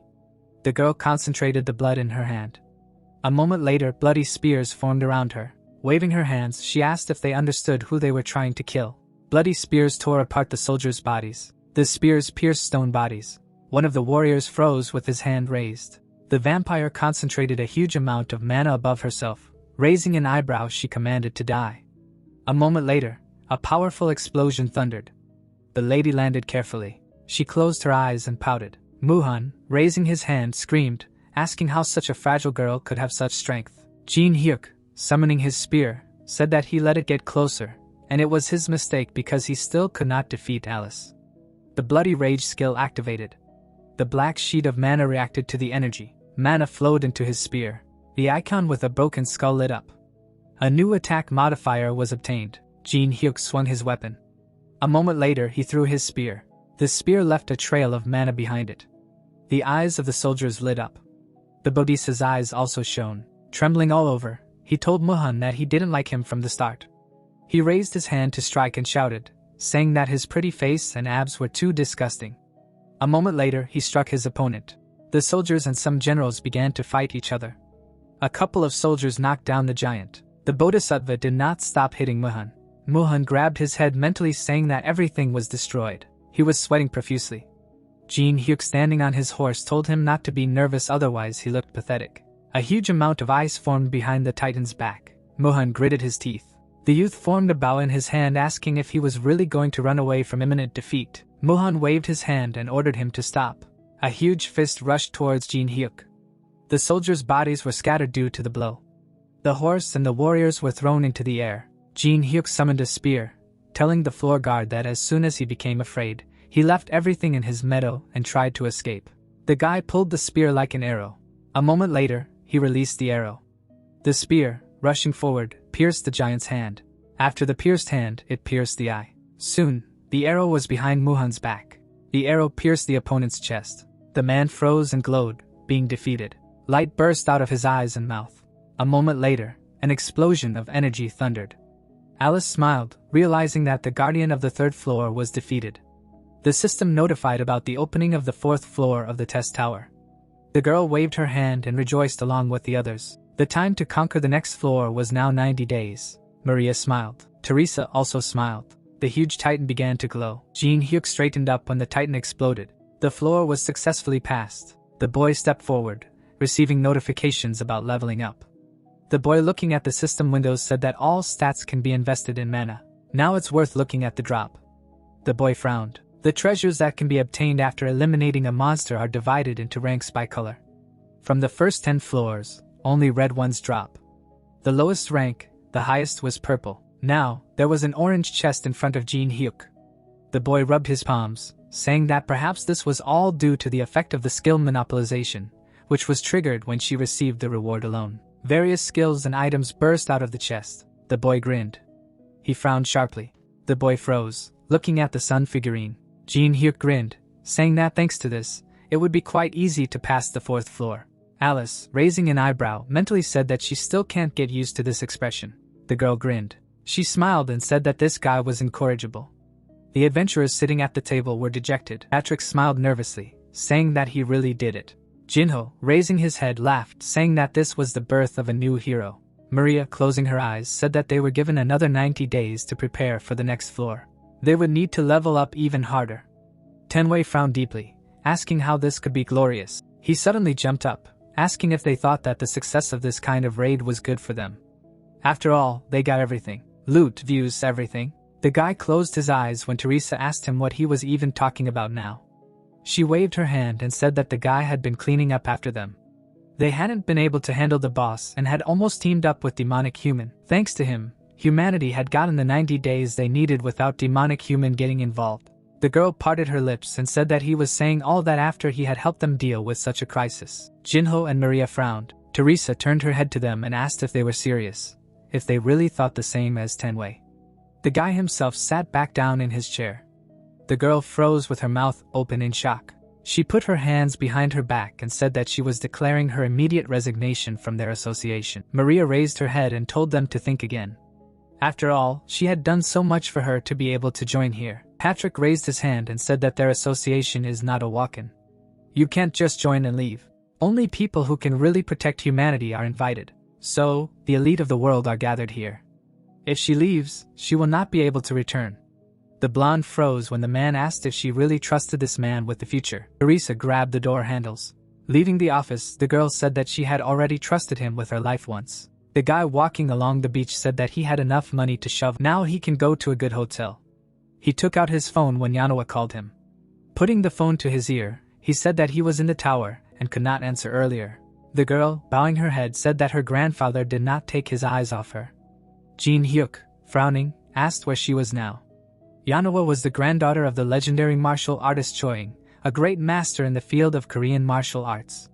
His broad back added determination to the girl. She was always stoic and active. Jinhyuk's mouth was open in shock. Now Yanoa was crying, looking at him. The young man putting his hand on her shoulder asked if she could tell him what happened here. Looking at the hospital building, the girl said that it began around the time the trial tower appeared when the Incheon incident occurred.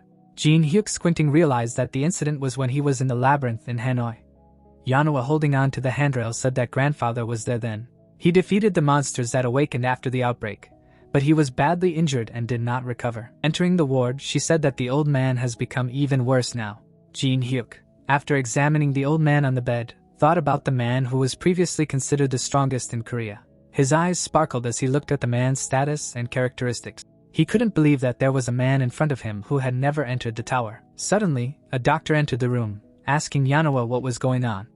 He entered accompanied by doctors, telling the girl that she left the room too abruptly. And besides, the man who came with her is a fighter who knows nothing except fighting. Jinsu, approaching Jinhyuk, said that even a person of rank S would not be of any help here. Jinhyuk turned around and said that he had known Yanoa for a long time. So he came to see if he could do anything for her. The doctor leaned over the patient, apologizing for the misunderstanding, for he was embarrassed to think that he, the famous Jinhyuk, had decided to become a genius doctor as well.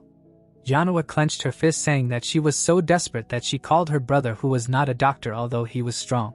Frowning, she shouted, saying that the best local specialists in this field were here, but grandfather was still not getting better. The doctor wiped his glasses, saying that they were doing everything they could. Putting on his glasses, Jinsu said that even with the help of modern equipment, they were still unable to study the diseases that appeared due to the influence of the tower. Everyone in the room froze. Yanoa, hugging herself, apologized for giving into her emotions. At that moment, Jinhyuk activated his greedy gaze. When he passed her, Yanoa suggested that he leave so as not to disturb the doctors. Jinhyuk gritted his teeth. Furious, he read the mind of Jinsu, who was standing in front of him, and mentally said that he had previously simply enjoyed himself here. But now he had to pretend to be doing medical treatment. Pointing his pen at the man's veins, he said that the old man had fallen into a coma due to the conflict of energy from his techniques and the tower's magic. Thinking and raising his hand, he said that they wanted to use the magical stone treatment method that they were currently researching, but the price of the raw materials was high. Clenching her fist, Yanoa said not to worry about the costs. She would sell everything she could, but she would get the money. The doctor chuckled. He abruptly turned his gaze to Jinhyuk, who asked him what kind of nonsense he was talking about, and even extorting money. Jinhyuk, approaching Jinsu, called him a swindler. The medics abruptly stood in front of the doctor, saying that he was seriously insulting them. Adjusting his glasses, Jinsu said that just because he was the mistress's guest, he was not allowed to say whatever he wanted. The man frowned and mentally said that even if they were caught, the cryptocurrency wallet accounts registered under fake names would not be found. The boy extended his finger and asked how far he had gone to use fake cryptocurrency accounts. Yanoa frowned. Jinsu pointed at Jinhyuk and asked where his evidence was, otherwise he had appeared here and was trying to discredit them. Jinhyuk's eye continued to glow as he read his thoughts, and suddenly the doctor wondered if his guest knew that the Black Cloud Guild had contact with the Dweller. Jinhyuk froze with his hands in his pockets. His eyes widened in shock when he realized that the tower dweller had contacted humans. The group of medics froze in front of the couple. Jinhyuk imagined Daipyo and mentally said that humans were a serious external threat to the tower dwellers. But what were they up to? Suddenly, the data on the sensor changed. Choing coughed up blood. Yanawa screamed in fear. Jinsu turned around abruptly. He ran away. The girl's foot closed the door. The guy sweated in fear when Yanawa said that something must be bothering him since he was in such a hurry to escape. Shedding tears, the girl said that if the grandfather dies, he should not even think about the possibility of leaving her alive. Jinhyuk, approaching the old man, told the girl to calm down because the most important thing now is treatment. Choing's body convulsed. Jisoo, grabbing his tie, said that he was going to go get the necessary medicine, but they were not letting him go. And besides, it was only thanks to them that Choing was somehow holding on. Jinhyuk, closing his eyes, asked Yanawa to hit the doctor once. The girl jumped. She turned around abruptly, delivering a blow. Her foot hit Jinsu right in the face. Jinhyuk approached the old man and realized that he had a serious case. An ordinary person would have long since passed away. The young man raised his hand and mentally said that he could not leave him to die. The doctor frowned when he saw the object that appeared in the young man's hand. Jinhyuk chuckled and said that he must really know something since he understood what it was. Uncoring the lid, the guy mentally said that he only wanted to use it as a last resort, but he and Yanawa had known each other for a long time. Pouring the elixir on the old man, he mentally said that he could not miss such a chance and not copy the skill of a person like Choing. The elixir began to be absorbed by the old man, shining brightly. The veins on his hand turned blue. A moment later, they completely disappeared. Choing involuntarily smiled and relaxed. A joyful Yanawa approached him. She could not hold back her tears again. At that moment, the boy's mind began to buzz with system notifications. He had managed to copy the heavenly flower cultivation technique. Jisoo, who was standing behind the pair, was amazed that the boy had managed to cure the old man. Shaking all over, he said that they needed to leave quickly. Jinhyuk kicked him. After knocking the assistant to the floor, he told the others to leave. Squinting, the boy told the doctor that they would talk to him separately. Jinsu's body crashed into the wall of the storage room. He gritted his teeth, asking what they were going to do with him, kill him or something. The boy standing in the doorway said that he was not killing him just for taking money. He would let him go if he returned the money he had stolen during this time. The boy sitting on the floor asked if he would really let him go. Jinhyuk replied that he didn't have to worry. He would explain everything to Yanawa himself. Jinsu thought about it and lowered his head. Suddenly, Jinhyuk's eyes sparkled as he asked the doctor if he was tired of living. The phone on the couch rang. A notification appeared on the screen that more than 36 billion won had been credited. People in the hospital turned around. Jinsu ran out of the hospital happy that he was alive. Jinhyuk, standing on the roof, asked Alice to follow him and find out where he was rushing to. The vampire sitting on his shoulder asked if he had let him go on purpose. The young man frowned and said that even if he put pressure on these flunkies, he would not get much information. He needed to find out where their base and leaders were. If she understood, then she should not be seen. Alice flew after Jinsu and laughed. The young man turned around and grinned. Approaching the office, he asked Yanawa to go out to check how the elixir had been absorbed. The girl happily left, telling him to call when he was done. Jinhyuk glanced at the old man and said that everyone had left now. The man lay motionless on the bed. Opening one eye, he said that he thought he had pretended perfectly. Standing up, he asked if his breathing had given him away. The guy closing his eyes said that he had done everything perfectly. Choing, frowning, said that he had not wanted to deceive him. Jinhyuk, sitting next to him, said that he had appeared so suddenly and cured him. So he understood his weariness. He himself would have been suspicious of himself too. The old man narrowed his eyes. He suddenly raised his head and laughed, and said that he understood people very well because the young man had guessed his thoughts so well that he had nothing to add. Opening his eyes, the guy said that Yanawa was worried about him. She usually did not ask for help, but this time she even wrote to him. Choing clenched his fist when the boy said he wanted to ask him something. After thinking about it, the old man said that he had saved his life, so he would answer any question if he could. Looking at the wound on the old man's chest, the boy asked what happened during the breakthrough. Choing touched the scar. Bowing his head, he said that he was on his way to a conference when it started. The old man gritted his teeth while sitting in the car. A gate appeared right above them. Spiders came out of the small gate. The policeman, frightened, reached for his gun. The spider, opening its mandibles, appeared in front of him. Choing kicked the monster away. The ground gave way under his feet. Taking a stance, the old man told the policeman to evacuate the people and he would deal with the monsters himself. Stepping onto the cobblestone, someone said that even among the people of this world, there are good guys. Standing above Choing, the unknown person said that he would play with him, his lips stretched into a wide grin. The warrior was holding the monster's body in his hand. He threw it aside. Frowning, the old man mentally said that he could somehow deal with these huge guys. The swordsman, drawing his sword, walked towards Choing. He suddenly disappeared from his place. Choing's mouth opened in shock. His opponent was above him. The blade struck the old man's chest. The swordsman landed neatly. He was behind his enemy in an instant. The cultivator turned around when Choing cursed. Looking at the scar on his chest, the warrior said that this was the last thing he remembered. He had never seen a person wielding a high-speed sword like that in his life. Jinhyuk narrowed his eyes, realizing who his opponent could be.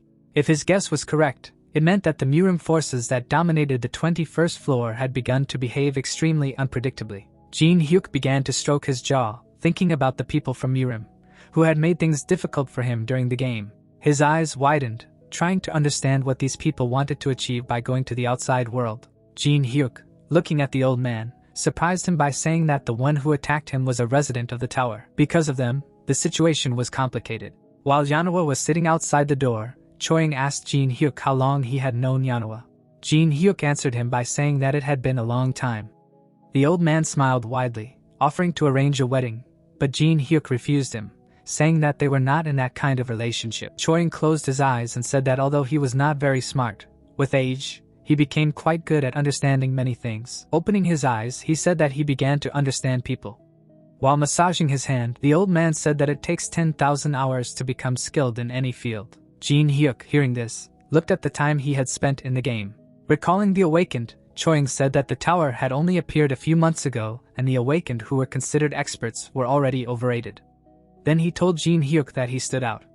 He was different, as if he had been through this many times. A person with experience gained through all sorts of trials. Jinhyuk closed his eyes, telling the old man that he was exaggerating, who smirked and said that even though he was humble, he couldn't hide the fact that he was a master of his craft. Putting his hand on his chest, Choing said that he wanted to repay the one who saved his life. Jinhyuk smirked, receiving the gratitude of the most prestigious martial artist in Korea, then asked if he could ask for anything. Choing smiled, telling him not to worry and speak. Soon, Jinhyuk came out to Yanawa. She immediately turned around asking about her grandfather's condition. Jinhyuk answered her, saying that the elixir had entered his body and started to work, and in a few days, his grandfather would be healthy. The girl scratched the back of her head, asking how she could repay. Jinhyuk grinned, saying that his grandfather had fully compensated for the losses. Choing smiled, being pleased. Tears were streaming down his face. He never thought that Jinhyuk would ask for this. At this time, the elevator reached the 101st floor. Jinhyuk entered his room. He smiled as he approached the window. Being in a luxurious skyscraper, Jinhyuk said that money was always good. Jinhyuk called for lunch on the phone. Soon, a food cart arrived in his room. He carefully cut off a piece of steak. Then he put it in his mouth. A moment later, he was happy enjoying the taste of the steak. Although just a few months ago, he ate whatever he could, often ramen. Alice, who was lying on the couch, said that he ate too deliciously. But a moment later, she looked at the TV, which was broadcasting a program through the trial tower. Their guest was Yoon-seok, a ranker of the Dagon Guild, considered the strongest in Korea. Sitting on the couch, the girl asked Yoon-seok what was the key to conquering the tower. He answered by saying that the most important thing was to become stronger as quickly as possible. Pointing at the girl, the guy said that there were two methods to do this. The first was to simply raise your skill level and your level. Alice looked sadly at the TV, listening to Yoon-seok say that the second method was coins. The guy smiled, saying that being able to buy useful and strong items with coins was the best opportunity for a ranker. While Anuk was talking, Alice glanced at Jinhyuk, saying that he ate everything quickly. Alice sat down abruptly, asking Jinhyuk where he decided to go. But a moment later, her lips stretched into a smile. She took the wine, stopping listening to Yoon-seok and the girl. Several cameras were filming the guy while he was saying that the one who cleared the third floor first would be the first to get to the fourth. Yoon-seok pointed to the screen, saying that the fourth floor was a special dungeon where they had to endure and clear 100 waves of attacks, and the key to clearing it was to capture and hold the base. The problem was that if Jinhyuk who entered couldn't defend the stronghold, the fourth floor would be completely locked for 20 days like an hourglass not opening a minute early. When the image of Unknown appeared on the screen, Anuk said that even Unknown wouldn't act so rashly due to the huge risk. Jinhyuk turned the shower handle while listening to the TV talk about the threat of the tower. As the water poured out of the shower head, Anuk said that a scenario in which humanity would disappear could happen. Jinhyuk stood motionless in the shower. Listening to all this, the interviewer approached Yoonseok, asking if they should have waited a month. Looking at the girl, Yoonseok smiled, saying that if they wanted to boldly enter the 4th floor, they would need a month to prepare. Standing next to the car, the guy offered to rest this month with him. When he got into the car, a system window that suddenly appeared puzzled him. The system notified about Unknown, who had started to clear the 4th floor. Yoonseok's eyes widened when the system asked the players planning to participate in the 4th floor to prepare. Then the system notified about the first wave, which would begin in 8 hours. Yoonseok abruptly turned his car around. Ignoring the girl's screams, the guy ordered all the rankers to gather. System messages from the players began to appear one after another. Yoonseok was very angry. They were completely unprepared and there were only 8 hours left. While driving in the car, he wondered what Unknown was thinking when he did this. At the same time, Jinhyuk, who was sleeping with Alice, opened his eyes. Stretching, he said that he slept well. Getting up, Jinhyuk told Alice that it was time to move. The system notified that there was 1 hour 37 minutes 51 seconds left until the start of the first wave. The 4th floor of the test tower consisted of 100 waves of normal and special zombies. Players could clear them in 2 ways. The first was to prepare various towers for defense, or they could choose a base where they could effectively hold the defense. Upon entering the 4th floor, Jinhyuk immediately received a system notification that he was the first player to enter. Walking through the city, Jinhyuk said that it was creepy here. The system notified him of 20 minutes after which players would be able to get here. Looking at the destroyed city, Jinhyuk decided to hurry because he only had 20 minutes. First, he arrived at the World Cup Stadium. When Jinhyuk touched the pole, the system notified him of the use of the right to install a base. Soon, a flag appeared above the stadium, and the system announced that the stadium had been selected as his base. As Jinhyuk began to plant and apply various seeds and living water, the system announced each of them. The system announced that the growth of plants had been accelerated by 20%. At this time, players had already gathered in the starting area. Looking at them, Jinhyuk realized that all the famous guilds had sent their players. He flinched when he was called out. Taemin and Yanoa were calling him. Teresa also greeted Jinhyuk. Suddenly, Taemin and Yanoa were shocked by Teresa's treatment. Jinhyuk came down to them, apologizing for the rush. Taemin and Teresa immediately said that there was no need to apologize. Teresa turned away and embarrassedly said that it was better to be with Jinhyuk. Some people began to discuss the Jinhyuk party. Jinhyuk smiled, asking if everyone was well prepared. Yanoa and Taemin expressed their doubts due to the opponent's strength. Jinhyuk smirked, saying that if it was easy, it wouldn't be fun. He specifically chose the stadium as a base. Yanoa and Taemin were horrified by his words, realizing that 100 people were needed to hold such a territory. Teresa looked at the angry couple and Jinhyuk with confusion. Hearing Yanoa call Jinhyuk a masochist, the modest Teresa asked if Jinhyuk was a pervert, but she didn't get an answer. Only Yama's displeased cries could be heard in the creepy city. Teresa approached Jinhyuk, asking for permission to ask him something. Spreading her fingers, the girl said that at least 5 people were needed to protect the base. She then pointed at Yanoa and Taemin, saying that there were only 4 of them and that it was strange. Jinhyuk closed his eyes, saying that a 5th one would come to them soon. Suddenly, an angry Yusung landed next to him. He said each syllable of the name separately, calling out to Jinhyuk. An angry Yusung took out his blade, telling Jinhyuk that he would kill him. Some time ago, Yusung was training calmly in the forest. He was getting into a stance, starting to meditate, but a system window interrupted his training. It was a message from Jinhyuk, telling him to come to the starting area within an hour. Yusung frowned, deciding to ignore it. But a moment later, Jinhyuk sent him a message saying that if he came, he would fight him without using his left hand and right leg. Continuing his training, Yusung called it a provocation, deciding not to get caught.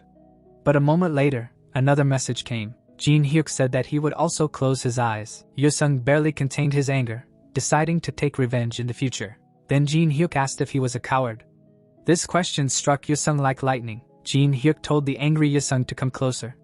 He smirked when he saw the attribute sword, an item that carried out elemental magic, allowing him to fight from a distance. As Yusung approached, he told Jinhyuk that he was about to show him how wrong he was.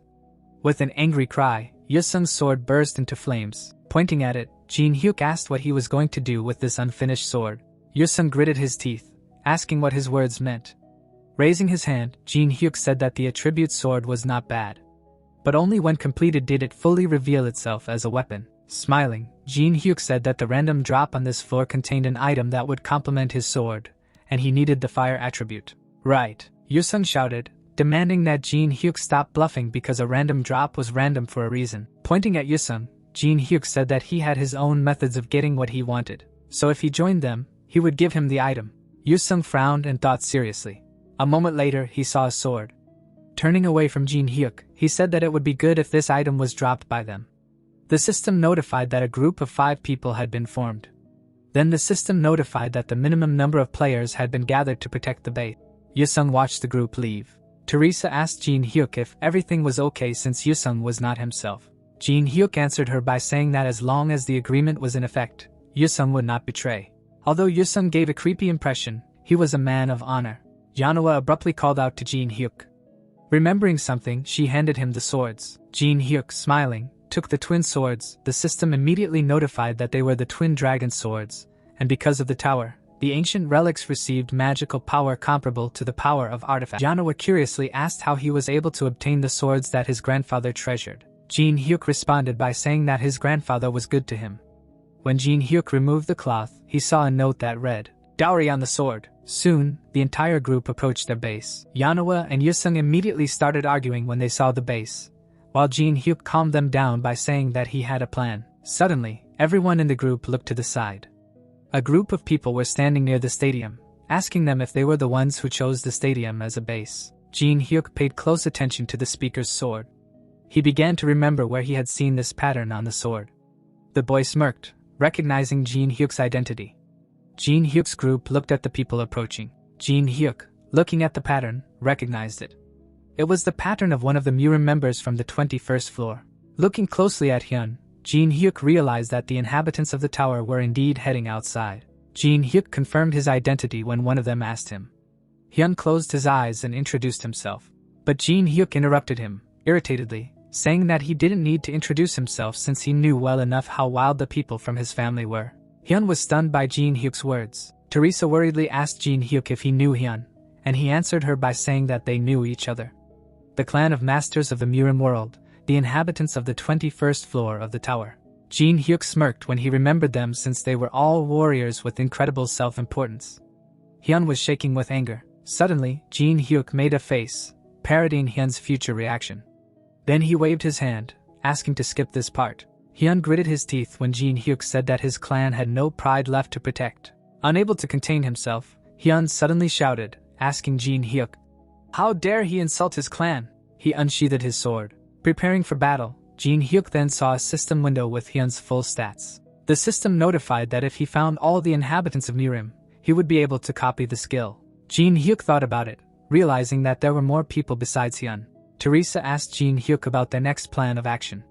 Jinhyuk smiled evilly, deciding to just copy the skill and order the group to prepare for battle. The people in Hyun's group ran to attack under his command. While Yanhwa was happy about the fight, Taemin was tense. He activated the skill Machine King and the system also announced it. Soon, a tank was formed and the system announced the summoning of a mechanism. When Yanhwa's body was enveloped in mana, the system announced the activation of the skill. No step back, which reduces damage taken by 15%. Teresa began to form her armor, saying that she would cover the rear. Yusung glanced at Jinhyuk, saying that every time he saw him he realized that he did not care about the circumstances. Jinhyuk looked at his comrade, asking him to hold out for 3 minutes. Looking at the enemies, Yusung said that even 3 minutes would be too much for him. In an instant, he swung his sword dozens of times, eliminating a dozen enemies. When Teresa swung her shield, the system announced the activation of a sacred enhancement and a battle song.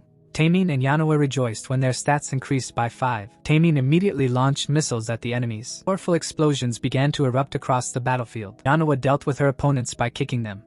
Teresa used her shield to push her opponents back. Hyun silently watched his frightened subordinates. Yusung instantly took out 3 opponents, rushing to his next target. He stopped after taking out the last 2 opponents. Yusung looked away when Hyun said that there were more than just weaklings here. Yusung barely managed to block Hyun's attack. The next attack hit Yusung's shoulder.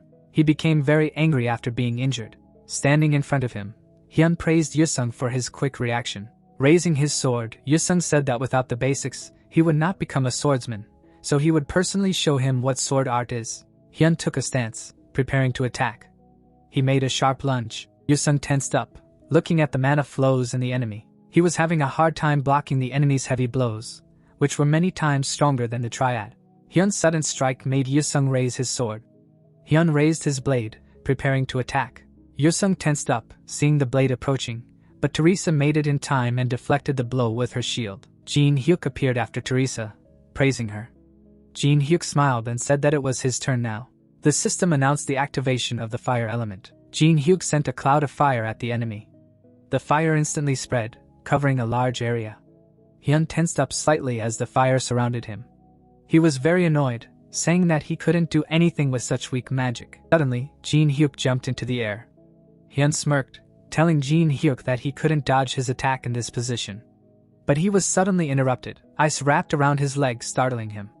Jinhyuk concentrated mana in his hand, saying that people do not check what has already been checked. Then the system notified the activation of the skill Daylight.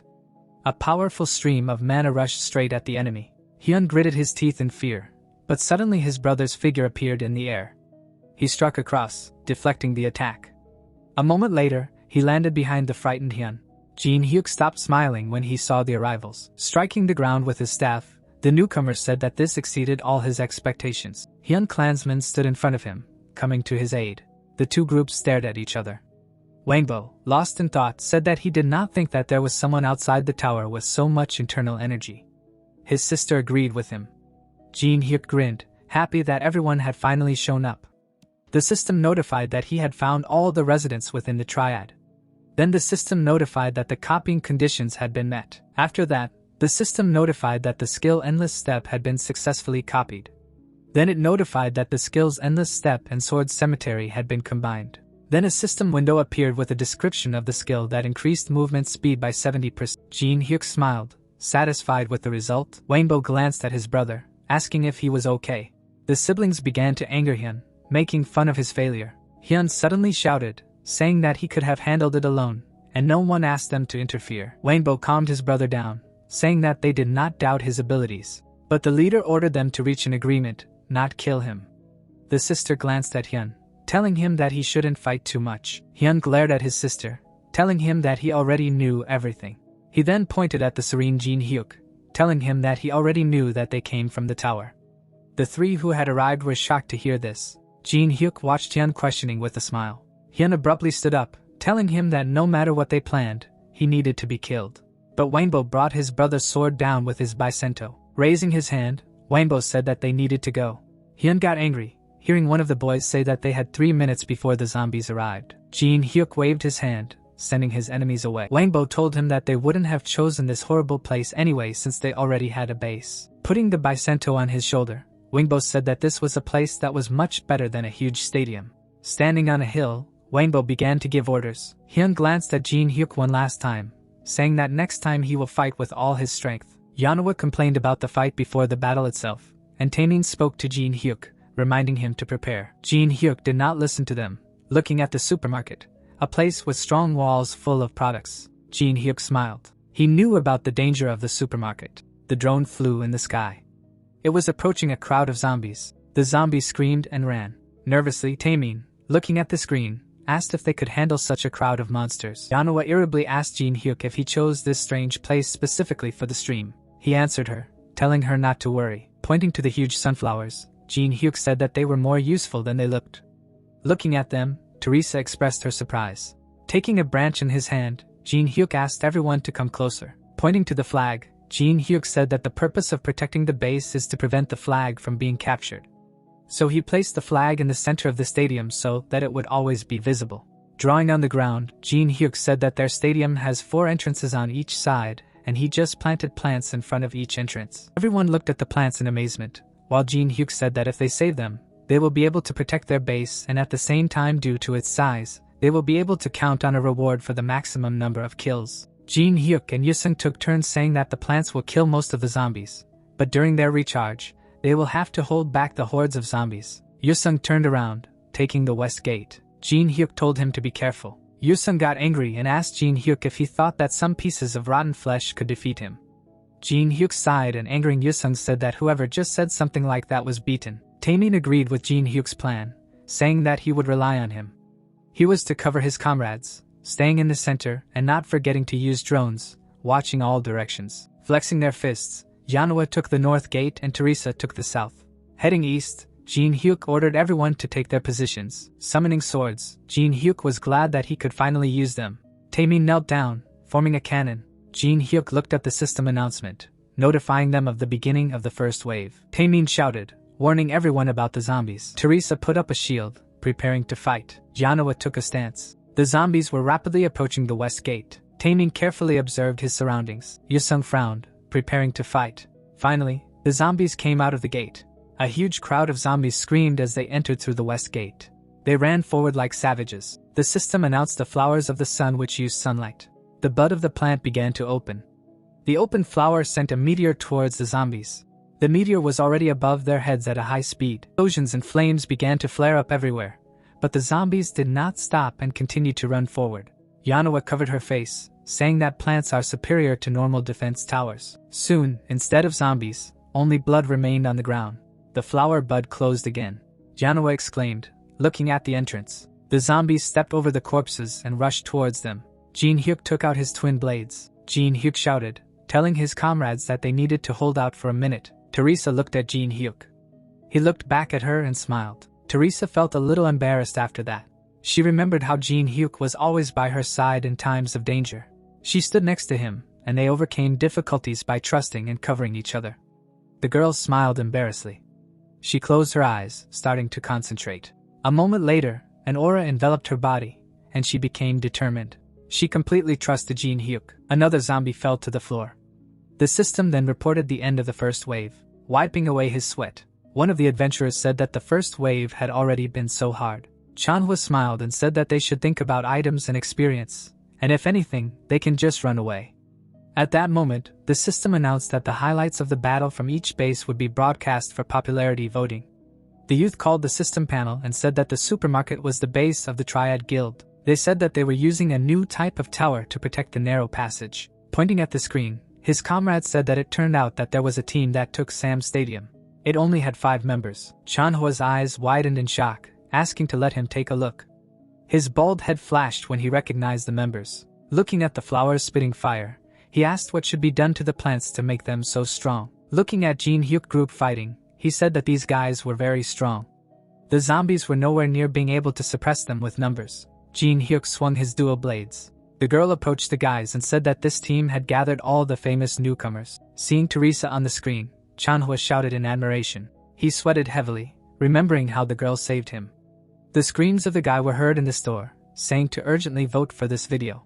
Jinhyuk was collecting the energy of the sun over his palm. Smiling, he told the team members that this energy can be obtained when you kill zombies, and it is necessary to strengthen the plants. Teresa, after thinking, asked if it will be easier for them to defend themselves. The young man received several system notifications about how much energy the plants need. Throwing a couple of seeds to the girl, he told her to plant one cannon plant in the east and one in the south. Throwing a couple of seeds to the guys, he said that they need to plant an ice seed in the center and a stone seed in the west.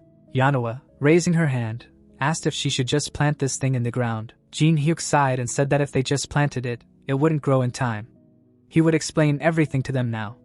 Jinhyuk fed the plant, giving it cow dung from the dry mountains, the last leaf and a gray worm. The system informed him that the plants were in anticipation. They were licking their lips because of the incredible taste that they had never experienced in their lives. The bag with the ingredients was thrown aside. The guy feeding the plant told it to eat more and grow faster. Taemin, pointing at Jinhyuk, asked if he had completely gone crazy. Yanhwa in response asked how long one would have to stay in the tower to turn into such a person. Yusung gritted his teeth and trembled all over with anger. When the others approached Jinhyuk, he said that if they gave fertilizer, they would grow very quickly. They should take care of the plants until the next wave. Teresa looked at the boy and asked where he was going. The boy smiled and said that he needed to clean up a bit. The girl was dumbfounded, not understanding the meaning of his word. Raven followed Jinhyuk's movements. Jinhyuk, watching the people, realized that everyone was busy collecting supplies on the battlefield. They were preparing for a long battle. Jumping off the bus, he said that it was all in vain. Looking at the high-rise building, he said that only simoleons were preparing for a long battle. Entering the room, Jinhyuk said that he had not been here for a long time. There were still a lot of cobwebs in the corners, just like before.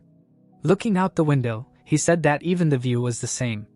The guy pulled the canvas. Looking at the mirror in front of him, he said that this thing had not gone anywhere either. Jinhyuk extended his finger, saying that it was time for him to get started. His finger touched the mirror. The events take us to the cultivators. They had a mirror exactly like this in their warehouse. Jinhyuk's hand passed through the mirror. Soon, half of his body came out of the mirror.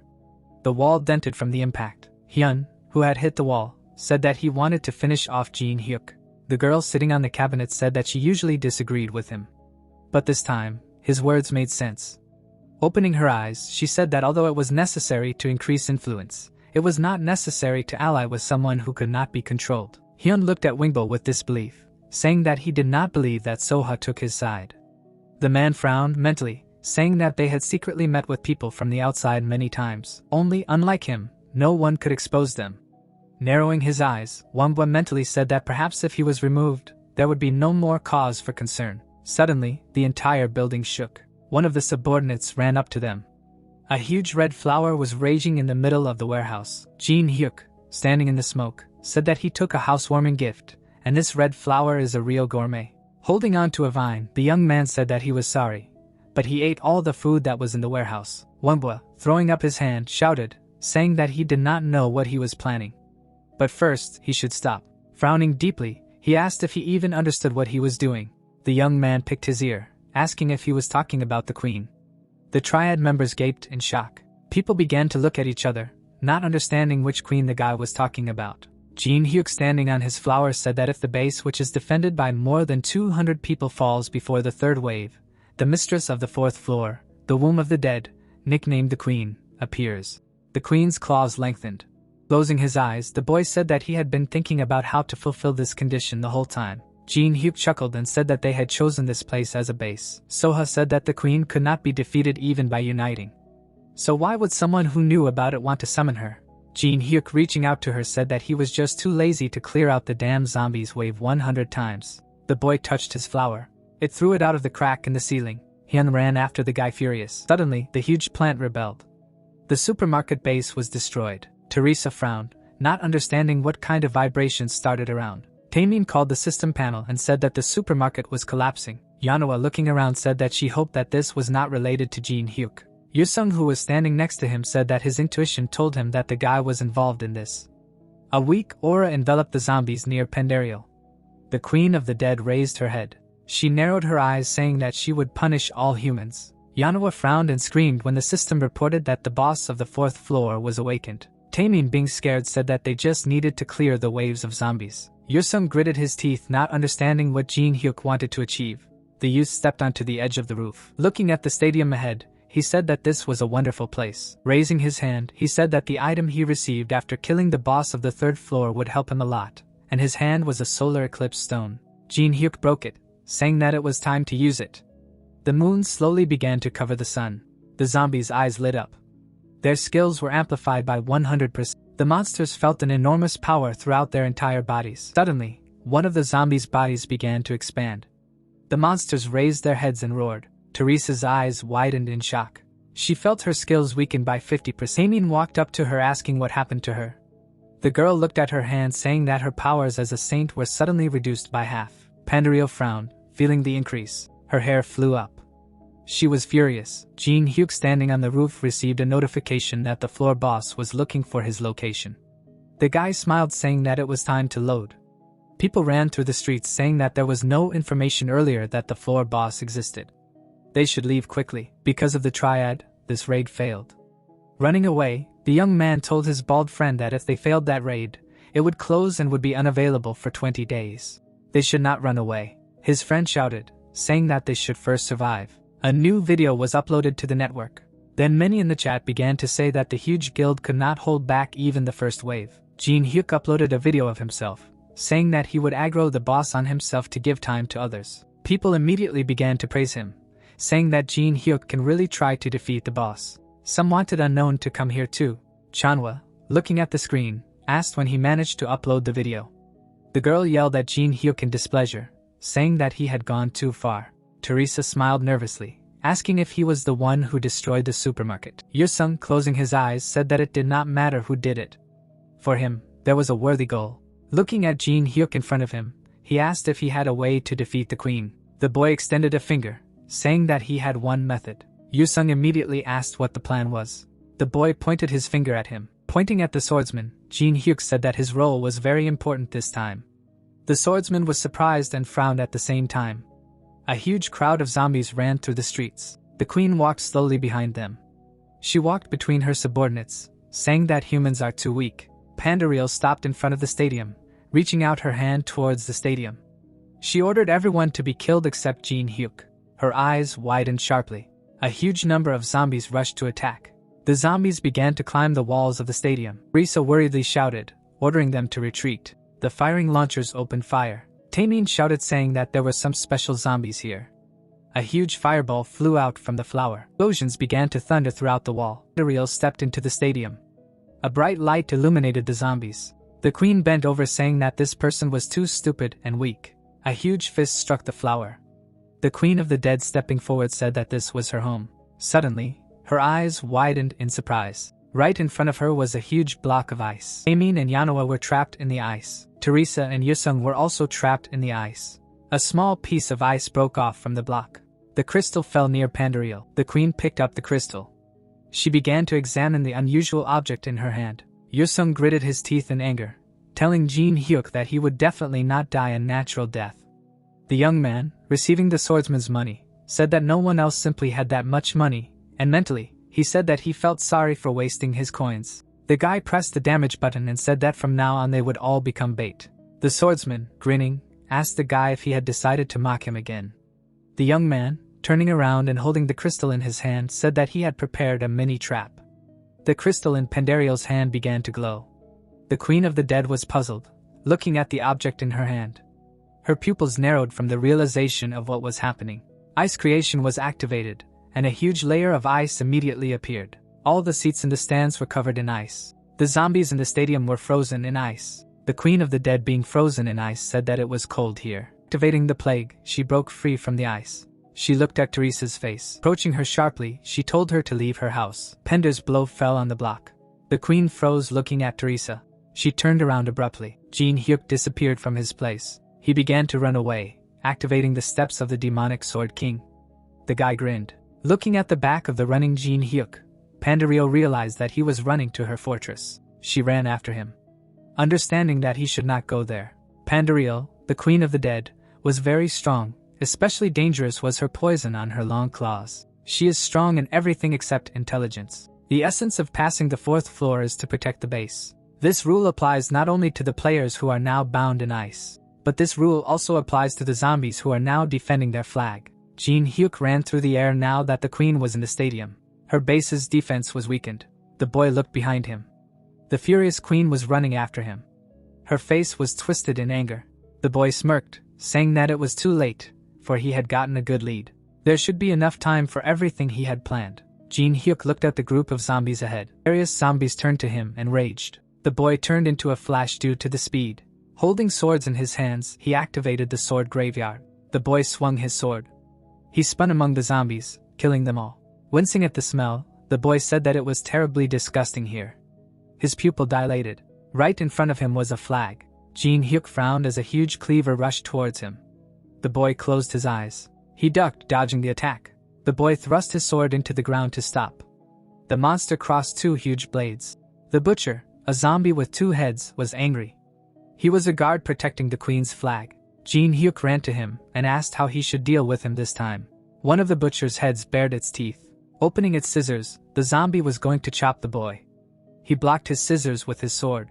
Two swords blocked the scissors. The young man jumped up, saying that this is not just a piece of metal. Fire accumulated in the boy's hand. Jinhyuk brought down his blow on the butcher's head. Flames burst out of the monster's eye and mouth. The zombie grabbed his head. The young man, taking his swords in his hands, said that the butcher's regeneration is simply incredible, but he attacked simply to limit the view. Jinhyuk swung his blades. He dealt dozens of blows in an instant. As the butcher began to regenerate, he said that this would not kill him. The swords pierced his back. Jinhyuk stood behind the enemy. He smiled widely and asked if they would argue. The zombie's face twisted due to the bright light. A moment later, a huge dome appeared. As the butcher's body dissipated, Jinhyuk received notifications of a level increase. Looking at the red flag, he said that it was time for them to finish. He climbed up a small hill of bones. Suddenly, a system panel appeared in front of him. As he looked at the flag, the system reported that Anubis was offering him a business proposal. The youth chuckled. Imagining Anubis, he mentally said that he thought he would sit quietly for a while after wasting his strength on the -1st floor. Closing one eye, Jinhyuk said that he was listening to him. Anubis appeared in the sky. Jinhyuk, grabbing the flag, asked why he was so angry. The worried god asked him to calm down. Smiling nervously, Anubis said that the Egyptian gods wanted to see the logical conclusion of the battle. Jinhyuk, looking at the sky, realized that the gods, as those who guarded the floors above the current one, could not accept that the clearing of the 4th floor would end without a fight with the boss. They simply did not like the impediment man. Frowning, the guy asked why he should accept their offer. Gripping the flag tighter, he said that he could win by simply taking the flag. Anubis grinned, offering a pact. A system panel appeared next to the boy. Jinhyuk chuckled, saying that they were suspiciously generous. Cinderella jumped into the air. She landed with a thud. The ground beneath her shattered. The queen frowned and looked ahead, seeing that the flag was still there. She was surprised. Cinderella turned around when Jinhyuk asked her if she didn't understand why he didn't take the flag after winning so easily.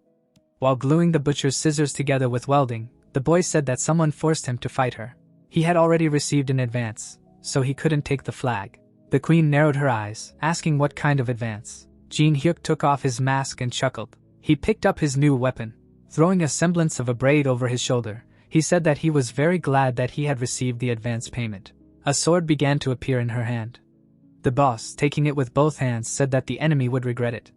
The guy threw the blade over his shoulder and received a notification about the activation of the patronage of the heavens and also information that skills with the light attribute would be weakened by 50% due to the effect of the solar eclipse stone. Jinhyuk, looking at the opponent, understood that even with the maximum effect of the jump, he did not have nearly enough characteristics to kill her.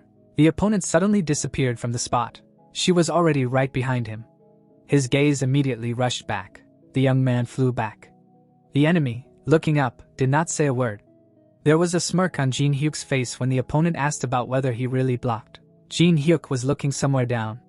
The boss, covering her face with her hand, asked why he was not dying and asked him to disappear. She, with her mouth open in rage, ordered him to disappear.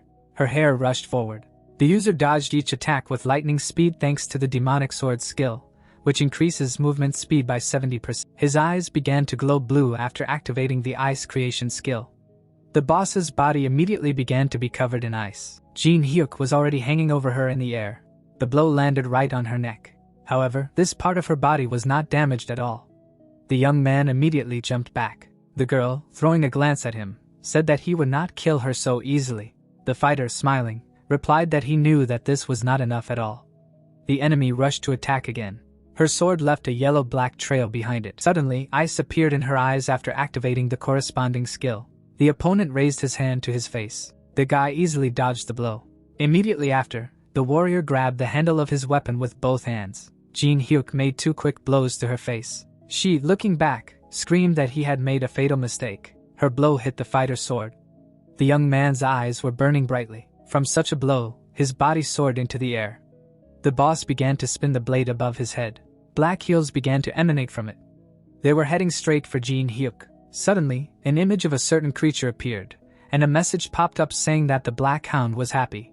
The guy put his hand forward. Jinhyuk, looking at the system window, read the information that the Black Hound was offering a Jackal's Tooth as an advance which increased movement speed by 10% and attack power by 30%. And then the user noted that this was really generous. Jinhyuk, holding out his hand, said that this was not enough and explained that he would enter the battle if he agreed to one condition, and a message immediately appeared saying that the creature was interested in what this condition was. The boy closed one eye and said that he would not ask for anything special, just one B rank item, White Branch. Jinhyuk, imagining this thing, understood that it was actually an extremely common item and could be easily obtained on floors above the tent. The creature's face appeared when the boy thought that for Anubis, who was on the 42nd floor, such an item was nothing more than useless trash. The monster, baring its teeth, sent a message that its condition would be accepted. Jinhyuk's hand was extended when a notification appeared that he had received the Jackal Fang and White Branch items. as well as information that he would not be able to take the flag until he defeated the queen. These items immediately appeared in it. Jinhyuk squeezed them hard. The creature looked ahead, not understanding what was happening. The user released these things from his hand, and a message appeared that the white branch, the jackal's fang, and the scissors with the soul thirsty for revenge began to unite. A certain pink glow appeared in front of him. The enemy's attack was already approaching him. Jinhyuk immediately cut these projectiles after the notification appeared that the unification was successful, and he managed to get a scythe of cutting causal links, which can kill what cannot be killed and cut what cannot be cut. The enemy opened his mouth wide in surprise, and immediately messages appeared that the appearance of a divine artifact that does not correspond to the fourth floor led to system intervention, and due to the recalculation of effects, only one item can be used. The young man grinning thought about this limitation. Swinging, Jinhyuk realized that even one chance would be enough for him. The girl raising her head did not move from her place. Her eyes opened wider due to the impending danger. As she pulled the blade out of the ground, she realized that she couldn't dodge it. Suddenly, the enemy raised the blade in front of him. Her teeth were clenched tightly. The attack was aimed straight at the boy. The young man swung his new scythe. The weapons were about to collide. The boss's blade shattered into pieces in a second. The blow landed on her shoulder again. There was a smile on Jinhyuk's face. Anubis opened his mouth wide in surprise. A tear appeared in the enemy's eye. A little girl was sitting on the carpet. Light began to pour onto her face. The doors in front of her were opening. Her eyes suddenly widened. She immediately narrowed her eyes. The boy looking back said that bastard Miran could only hide behind the backs of his servants, but she was much stronger. Leaving, Jinhyuk said goodbye to the boss, and a message appeared stating that Pandariel had been defeated. The young man smiled while receiving numerous level-up messages. His base appeared and a notification appeared that he had successfully defended it. They all bowed to the ground as a message appeared that each team member had been given 5 random rank boxes. The girl said with a smile that the leader had managed to do it this time, too. She looked up at the clear sky. A TV appeared and the host could be heard saying that 24 hours had passed since the 4th floor of the testing tower had been breached. This TV was in a cafe, and another person could be heard saying that it was hard to believe because he thought it would take at least 20 days to fight off 100 waves. The door opened as the host was saying that it was hard to believe that Jinhyuk and his team had done it in just one day, and that they had been able to witness the full power of an S-rank player, which was truly monstrous. The girl waved her hand and greeted the guest. The young man asked with a smile if he was late, and explained that he had to bring someone with him. Someone's feet and heels appeared. Alice, putting her hand on her chest, noted that this place for a banquet hall looked pretty dirty, and one of them said that this was the person they met that time. Jinhyuk, looking at her, said that he brought her because she was now also a member of their company of old people, and her comrade asked what kind of name that was. Jinhyuk, looking at his friend, asked where Teresa was, and she answered that she would be there in about an hour, and also added that she asked him not to wait for her and to start eating. Jinhyuk's gaze turned somewhere to the side. Smiling, the guy noted that he did not expect him to come, and the interlocutor replied that he came only to find out the secret method of getting random rewards. The user, putting his hand on his shoulder, agreed with him, and added that he would tell him the secret if he drank with him. The bells suddenly twitched. The girl holding the phone in her hand said that they had also arrived. Hannah, bowing, shouted that they were congratulating the president on the successful completion of the 4th floor, and he thanked them. The young man holding out his hand asked them to eat as much as they wanted because in honor of clearing the 4th floor this lady was paying. She took 2 coins out of her wallet. 2 plates and 2 glasses appeared on the table. The guy immediately began to drink from it. Jinhyuk closed his eyes and said that it was wonderful. Alice, looking at the table, said that she found it hard to believe that one could eat so much delicious food for only 2 coins. The girl bringing the chicken to her face also added that although she had tried a lot of meat, but here its taste was simply on another level. Jinhyuk reached for another piece with his fork. Alice suddenly bared her teeth, and Jinhyuk said that she could eat it herself. Bringing the food to her mouth, the ward thanked him and added that she would never forget him. While the user did not understand who would even think that this person was one of the strongest inhabitants of the tower, a comrade, also sitting at the table, asked what their guest did before. Yusung, bringing a mug to his mouth, answered that he was a student at a medical school. The door began to open. The guests, smiling, apologized for being late. One of the wards jumped up and screamed joyfully. The young man, watching what was happening, smiled. Remembering how he played, Jinhyuk realized that in the past, when passing the tower of tests, he had to be alone. All the comrades gathered in one place. Alice, looking at the captain, asked why he suddenly started smiling. The sign of this cafe appeared when Jinhyuk was talking about how it just became noisy here. A system window with characteristics appeared in front of his face. Smiling, Jinhyuk realized that he previously thought that he was advancing in the most ideal way. But now he was able to level up so quickly that it was not even comparable to the past. The guy looking at his hand assumed that this was due to the changes received after the game became reality, and realized that the main thing was that he did not have to go into losses. A certain scroll appeared in front of him when the user decided to look at the reward of the 4th floor. This item began to disappear from his hand when Jinhyuk thought that he should use it to create ice because this is his most frequently used skill, and a message appeared that the ability level was increased to the 8th. Ventilation appeared. The worker rubbing his hand asked if it seemed to him that it suddenly became cold. The manager, his mouth open in rage, shouted at him to get dressed if he was cold, and also told him not to even dare to shirk work. The guy stuck his finger in his ear. Jinhyuk pressed his finger on the notification window. Looking at the item appearing in front of him, the young man remembered that this was a thing with which he could get a random item. His hand dropped to the handle. The wheel began to spin and a message appeared saying that he needed to press the red button which was in the middle. Jinhyuk crossed his arms over his chest and immediately a notification came that he had little time left. Looking at the countdown near the wheel, the young man remembered that if he left the wheel spinning like this, the sound and visual effects would alarm Jinhyuk as if something terrible was about to happen. It stopped and messages appeared saying that his time was up and he needed to spin it again. And then the guy realized that everyone in his place would have pressed that button. Pulling the handle again, Jinhyuk knew that anyone would do it except him, who was searching far and wide for errors in the game. Deliberately left by someone in the system, it was spinning again. Jinhyuk again put his hand on the handle. Jinhyuk was still sitting in front of him. Jinhyuk, raising his hand to the button, understood that if he continued to spin the wheel, then on the 37th time, its speed of rotation would decrease by 99%. Yusung looked ahead and asked if it was really possible to knock out the desired item in this way. The comrade putting his hand on his side asked how far he had gone, and the user realized that he had also allowed him to choose the desired item in the same way. The comrade holding the blade in his hand said that he would finally be able to win. The young man, imagining him with the blade, remembered that this method had consequences and the received item would disappear in a week. Smiling, Jinhyuk said that he was so happy that he had collected all the attributes, and now it would be hard for him to wait to see his face next week. The wheel stopped on a certain item and a notification appeared that he had managed to obtain the A-rank tricolor pills. Jinhyuk, smiling, understood that given that he only had the opportunity to use it for a week, this was the best option for passing the next floor, and also remembered that now it was the turn of the most important item for passing. A certain item began to disappear from his hand and a message appeared that he had used the entrance ticket for the Great Magic Library. Everything around changed and a notification popped up that they had opened the Great Magic Library, and then the guy noted that he had not been here for a long time. Huge shelves with books appeared. A man was sitting at a table. The old man, without turning around, said something. Someone stepped into the light. The young man walked forward as he said that he had heard that the 4th floor had already been dealt with, but he had not expected to see guests here right away. The old man put down his pen in the ink. The manager stood up and introduced himself.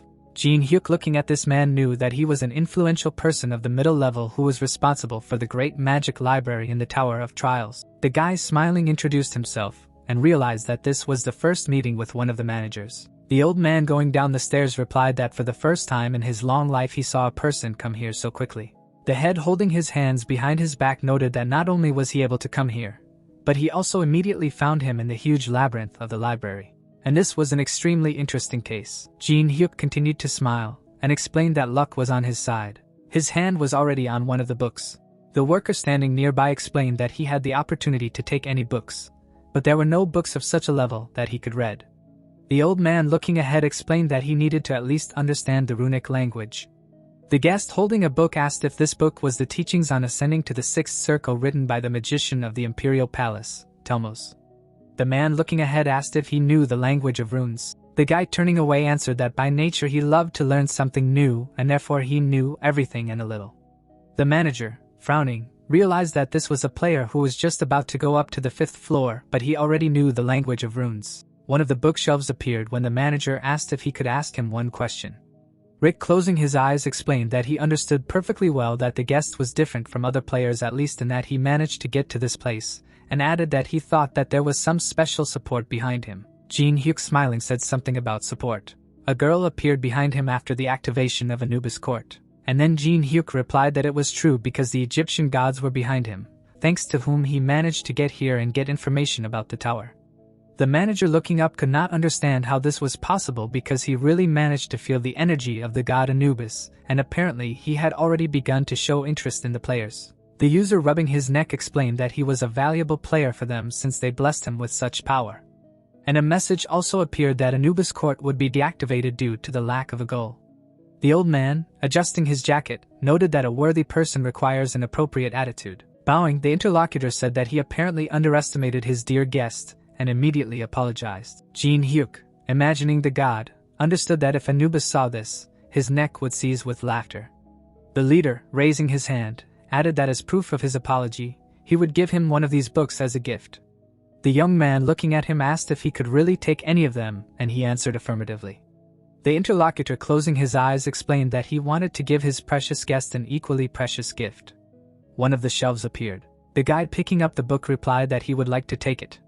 The manager standing behind asked if he was sure because although it was a good grimoire, it was written in the ancient runic language and therefore only those who lived in that era could understand it. While Jinhyuk read a line from the book, Jinhyuk, putting his hand on one of the pages, also read that the narrator had been researching methods of destroying the rules of the world for 1,000 years and explained that this book was written by some lizard with a disease. A smile appeared on the man's face. The old man laughed and apologized again. Immediately after, the manager clapped for him. The entire library began to disappear as the leader spoke of watching his guests from now on. Rick, disappearing, added that he would look forward to the day they would meet again. Jinhyuk looked at the changing space. Sweat was running down the man's face and words were heard about how terrible it was. Jinhyuk ran somewhere down the corridor and said that the 5th floor seemed like a world with a dead civilization. The user turned around. Many weapons were raised in the air. A man sticking out his tongue was shouting that they needed to find victims. Jinhyuk started running away and saying that there were only fanatics left there, maddened by blood, and that this place seemed like one big mental hospital. The reporter looking at him replied that everything was clear to him now. The man raising his hand asked why he ran away and did not fight if those fanatics did not look so frightening. Messages appeared in the chat that he was apparently just scared, but Jinhyuk said that he was going to fight them back using skills, but there was a small barrier on the 5th floor. The guy raising his finger explained that there was a ban on using abilities and the interlocutor asked again. The user holding something in his hand said that he could not even call up the inventory, and only thanks to the Hearthstone, he was barely able to escape. Someone paused the video when he was talking about how this is why they provide a special discount of up to 20% on the Hearthstone, and sell it for only 5,000 coins. The girl standing in front of the table asked to take her to this floor. Jinhyuk bowed his head and answered that she couldn't, and she asked again. Teresa, putting both hands on the table, explained that she already understood that the leader was going to go to the 5th floor, but he couldn't go there alone. But the young man didn't understand why she was so stubborn and why she had suddenly become so assertive. Turning around, the guy answered that she couldn't, no matter how much she asked to go with him because he had the opportunity to do it alone. The girl suddenly took his hand. She was still standing in front of him. The ward, frowning, asked him to promise that he wouldn't try to do something impossible. Jinhyuk held his hand, smiling. The young man thought about her words about him not trying to do something impossible. Suddenly, a system window appeared in front of his face with information that he had been sent a gift as help from the kingdom of Caladium. The guy imagining a certain person. Remember that this kingdom is an enemy of the Murim authorities, and immediately a notification appeared that they had received a cloudy smell that allows you to hide your own smell, breath, and even signs of absence. And also information that thanks to the support of higher powers, he managed to overcome the limitation of the 5th floor. Jinhyuk, smiling, understood that he was given a gift in spite of the restrictions of the tower, and apparently they again began to contact with players of interest to them like Murim. The car was driving through the city when Jinhyuk realized that he could get all sorts of benefits from this skill. The young man appeared in another location and notifications appeared that he had entered the 5th floor of the test tower, and would start the passage from a random place as well as information that the use of skills was blocked, and he would be given a random F-rank item. That book appeared in his hand and a system notification immediately popped up, due to possession of Makidrian's grimoire. Then one of his skills could be unlocked, and he may use the ability Eye of Gluttony. The guy putting the book in his bosom understood that this was why he chose this book in the library, and therefore he should keep it in the future. Several players also appeared in this location. People getting to their feet said that it was very damp and dark here. Jinhyuk, looking at them, realized that those who ended up in one starting point had already begun to arrive. A bright glowing ring appeared near his hand, and a message also appeared that the tracking scroll had been activated. His eyes suddenly opened wider. Someone's hair appeared and a message that a teleportation to the location of the scroll object was in progress. The guy, gritting his teeth, called the person stubborn. His ward began to appear in front of him. She smiled and explained that she was not sure that he would keep his promise, and therefore followed him. Jinhyuk, rubbing his neck, reminded him that he asked her not to follow him, and asked what she was thinking when she went there.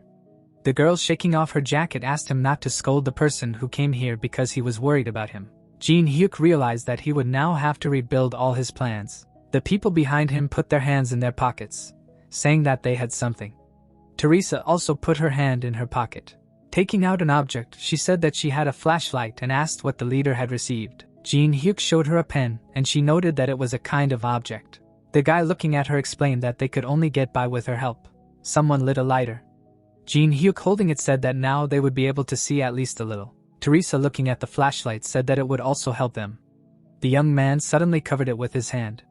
The man picking up the lighter said that this was an extremely strange place. Some people appeared when those users were talking about how they would probably have to get out of here in such darkness. The enemy, pointing his finger, shouted that there were victims there.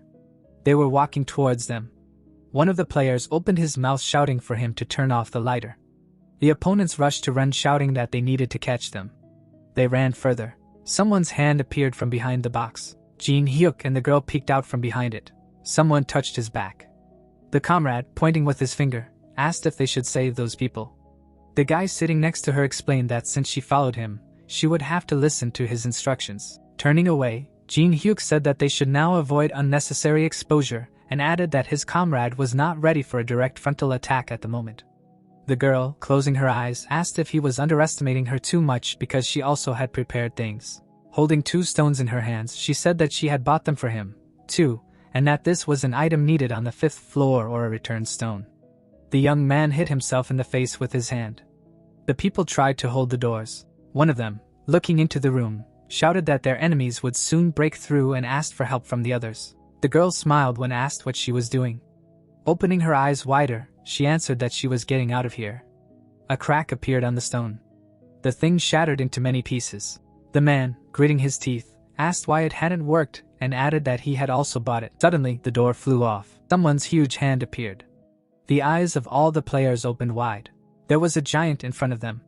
The girl, looking at the stone, said that she couldn't even imagine that it would be a deception. Jinhyuk closed her eyes and asked if she believed in everything that was shown on TV. Teresa, bending over, said that she had bought 2 things for them.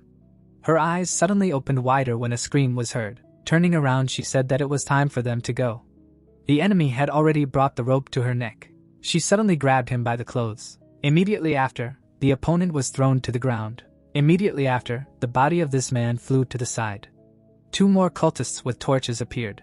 The girl, gritting her teeth, said that they had apparently been exposed, and the leader agreed with her. One of the enemies, folding his hands in front of himself, said that God desired sacrifices of holy blood, and together they must carry out the revival of the king, who would grant them eternal happiness.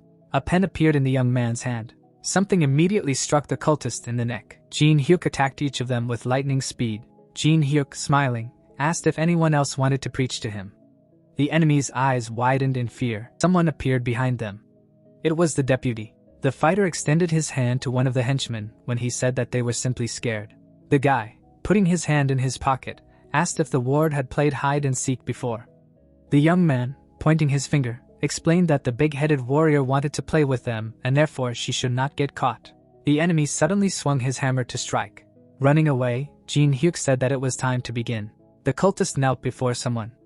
The man in front of him asked what was happening with the victims, and the assistant replied that they were successfully catching them. The leader, smiling broadly, said that the god wanted even more victims, and now that the tower had opened, even more of these people would start coming to them. The leader, his mouth open in fury, shouted that the promised time of his revival had come. His gaze turned to the side when the cultist said that he should take a look at something. An image appeared on the screen, and then the henchman explained that these were recently discovered victims. The man, raising his hand to his face, noted that this was the first time he saw the deputy suffering so much and that they were too agile for victims. Another person appeared looking at Jinhyuk. Jinhyuk called his name. The leader, turning his head, asked if he knew this user. The interlocutor, without turning his head, answered affirmatively. Many monitors with images appeared. Jinhyuk, holding his hands behind his back, explained that this man would be the most dangerous obstacle to their plan. In his hand was a mask of some kind. The enemy's hammer was raised into the air again. It hit the ground behind the girl.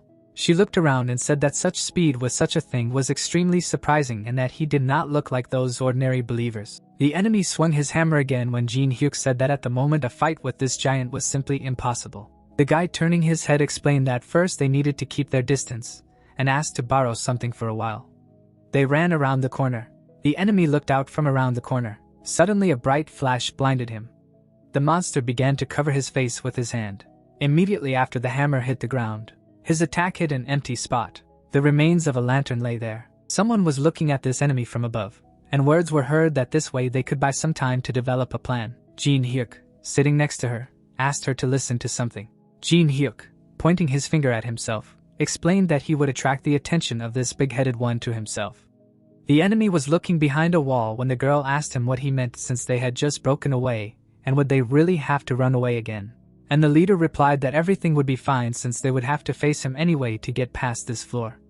The girl looked at him when he said that she needed to find other people and evacuate, while this monster was distracted, and explained that all those people came here, trusting in the stone of return, but now they can't leave. The young man, looking away, said that he would try to clear the 5th floor as quickly as possible. Although it had become a little more problematic, she bowed her head and realized that all this was because she wanted to come here. The guy turned his gaze in her direction. An escalator appeared and words were heard about how she would need to remember one more thing. The enemy, taking a step, asked where his victims were. The stone flew into his head and someone called out to him. Jinhyuk asked him if he was too bad at hide and seek, smiling. The guy immediately started running away from him. The girl was standing behind him. Her eyes were wide open. The boy standing in front of her asked her to use this thing at the right time, and Teresa asked when that time would come. The user, smiling, answered that she needed to do it when that time came and she would understand. She immediately climbed into a certain box. The fighter, holding a stick, realized that she would be able to understand when that time came. She ran along the corridor thinking that she first needed to save those people. The boy, looking back at the enemy, assumed that the girl had already run far away. His eyes immediately lit up after activating the Eye of Gluttony. A characteristic window appeared in front of this monster, and suddenly a red notification appeared with information that an action was detected that violated the causality of the 5th floor. Another system window appeared in front of Jinhyuk with information that the rotting heart was showing interest in him, and a secondary condition for changing the type of activity was created. Jinhyuk ran further, and a message also appeared that this heart offered him to become a sword. Having imagined a certain monster, the guy understood that the rotting heart was one of the absolute creatures living on the upper floors and was better known here as the Demon King. A certain wall in the ice appeared, and the young man realized that if he tried to overcome the restriction in any way, then in places like this floor where the use of skills was sealed by the Demon King, it would attract attention. A system window with the title of Black Apostle also appeared, and then Jinhyuk realized that having become one, he would be able to boast of new abilities, but he would have to pay for it by becoming a servant of the Demon King for the rest of his life. An image of a certain girl appeared in his head. Jinhyuk, smiling, asked how a tiger could fall before some mongrel. The guy, waving his hand, refused this offer. The demon frowned and a notification appeared that he was furious. A deputy appeared. The creature suddenly grabbed its head. Some black energy began to emanate from Jinhyuk's chest after a notification that he had received the curse of the Demon King for the sinful act of refusing his offer. Jinhyuk clenched his teeth hard, and another message also appeared that he had become a target for all demons and such a curse would last until death. The guy grabbed his chest with his hand. Blood spurted from his mouth. It smeared on the floor. The young man spat and said that it was painful. The guy began to wipe the blood from his mouth. Jinhyuk, without getting up, asked if they would just watch. Calling them with his finger, the user asked them to come closer. They then began to run towards him. The man kneeling said that they had made a mistake, and the girl asked for their lives. Someone was also being dragged along the floor. The cultist grabbed the man by the hair and spoke of a sacrifice to the god. Someone was running towards them. Teresa suddenly flew into the air. The first blow landed on the opponent's face. She, standing surrounded, asked the survivors to take care of the rest. Trembling with fear, screamed that there was no point in this because they would all die here and would not be able to get out of here. The enemy had already raised his weapon above her. The girl blocked his attack. Her weapon began to break. Immediately after, she attacked him on the chin. The opponent's body flew back, raised his hands, listening to Teresa's words about not giving up because they all had a chance to get out safely. Smiling, the girl asked her to pick up the weapon and go up because her comrade was already clearing the 5th floor. Jinhyuk's eyes were closed. The deputy carried him on his shoulder. Prison cells appeared and words were heard that they would all die. The guy sobbing said that they shouldn't have come to this damn place, and added that he was going to get out of here just collecting a few items. The cultist hitting the cage with a sickle ordered them to remain silent. The enemy standing next to the cage shouted that if they made noise, they would be immediately sent to torture. The believer bowing said that he had shut them up and therefore they could continue their conversation. The leader squinting asked if this was the right person. The priest frowning answered affirmatively and explained that it was the first time he had encountered him in person. Jinhyuk was also sitting in this cage. The guy rubbed his shoulder with his hand. The young man squinted. Looking at the man, Jinhyuk realized that his mana was definitely human. And since he was in league with the boss of the 5th floor, it meant that the man was one of the demonic human. His eye lit up red after activating the Eye of Gluttony. The entire image of the man was dark and a notification appeared that he could not open the status window since the object was using a high mental barrier. Jinhyuk, taking out a pen, realized that he was going to use this in the fight against the leader. But now he simply had no choice. The guy broke the tablet with his fingers and a message appeared that he had used a white pill, thanks to which one of the characteristics is improved by 2 times for 10 minutes, and a notification also popped up that the adaptation characteristic was improved from 10 to 20. The guy looked at this man again and a system message appeared with information that Eye of Gluttony began to break through the object's defense, and a window with characteristics immediately appeared. The young man looking at the system window realized that since that night of the round table, then this person must be the same influential person of demonic human that Melina spoke of, and apparently much more influential than expected. His gaze was fixed on the ability of the mental barrier, and then Jinhyuk realized that this ability was tempting him because later it would become the main one in defeating the deities. Jinhyuk found when a message from the system with the copying conditions appeared, according to which he needed to make the person say his knightly name and behave like a chunibu until he said it, and also information that he would be able to copy one of the skills upon fulfilling both conditions. The young man rubbing his nose could not understand what kind of person controls the tower system because he would be able to fulfill such a condition only by drinking 6 bottles of soju. Jinhyuk, bowing his head, asked why the prisoner was silent. Jinhyuk, hiding his eyes under his hair, apologized. Jinhyuk, showing one eye, explained that he was busy suppressing his powerful force of darkness inside. The 2 cultists silently looked at him. The leader, looking away, asked if this was really the person they were talking about because he looked like he was not quite right in the head.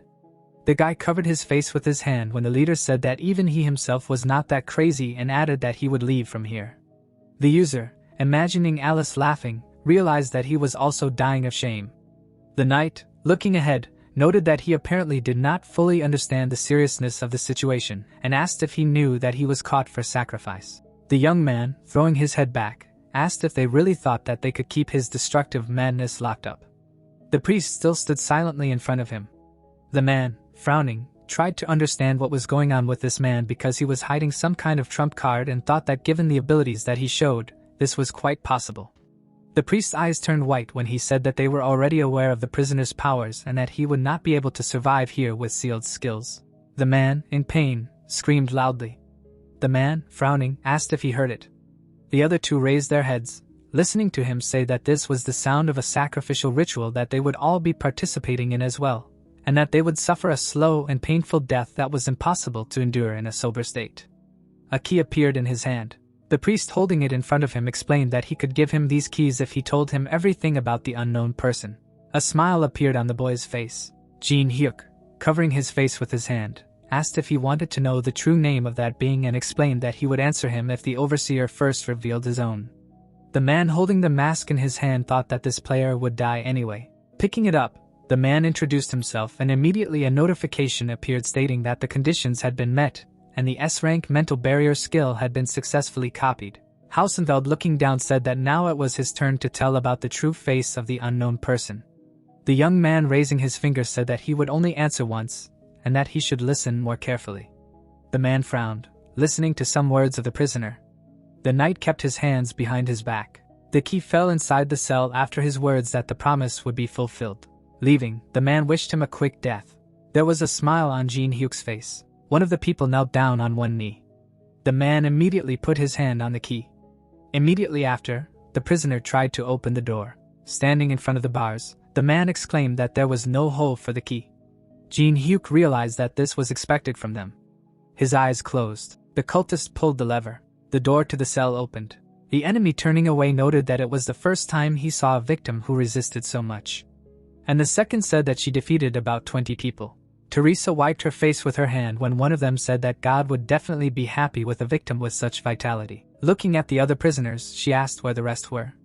Her gaze turned to the side when someone screamed that all of this was because of someone. The girl kicking another prisoner screamed that if only they didn't exist, everything would be better. Teresa, standing in front of the victim, screamed a question about what she was doing. The girl, opening her eyes wider, explained that she simply didn't know something. Looking at this girl, she explained that this creature was an inhabitant of the tower. The saint turned around. Tears flowed from her eyes. The girl immediately lowered her head. The girl, also crying, said that if only they didn't exist, they wouldn't be here either. The first one, continuing to cry, said that all of this happened because of her. The prisoner began to tremble even more. Her eyes closed. Someone suddenly grabbed the girl's hand. Teresa, holding her, explained that it made no difference whether she was a resident or someone else, because surely the fanatics hadn't seized her like the others. The girl looked up. The fighter's hand was shaking. The saint suddenly frowned. Teresa, looking ahead, asked the name of the prisoner. The saint, looking at her, said that there was nothing to worry about.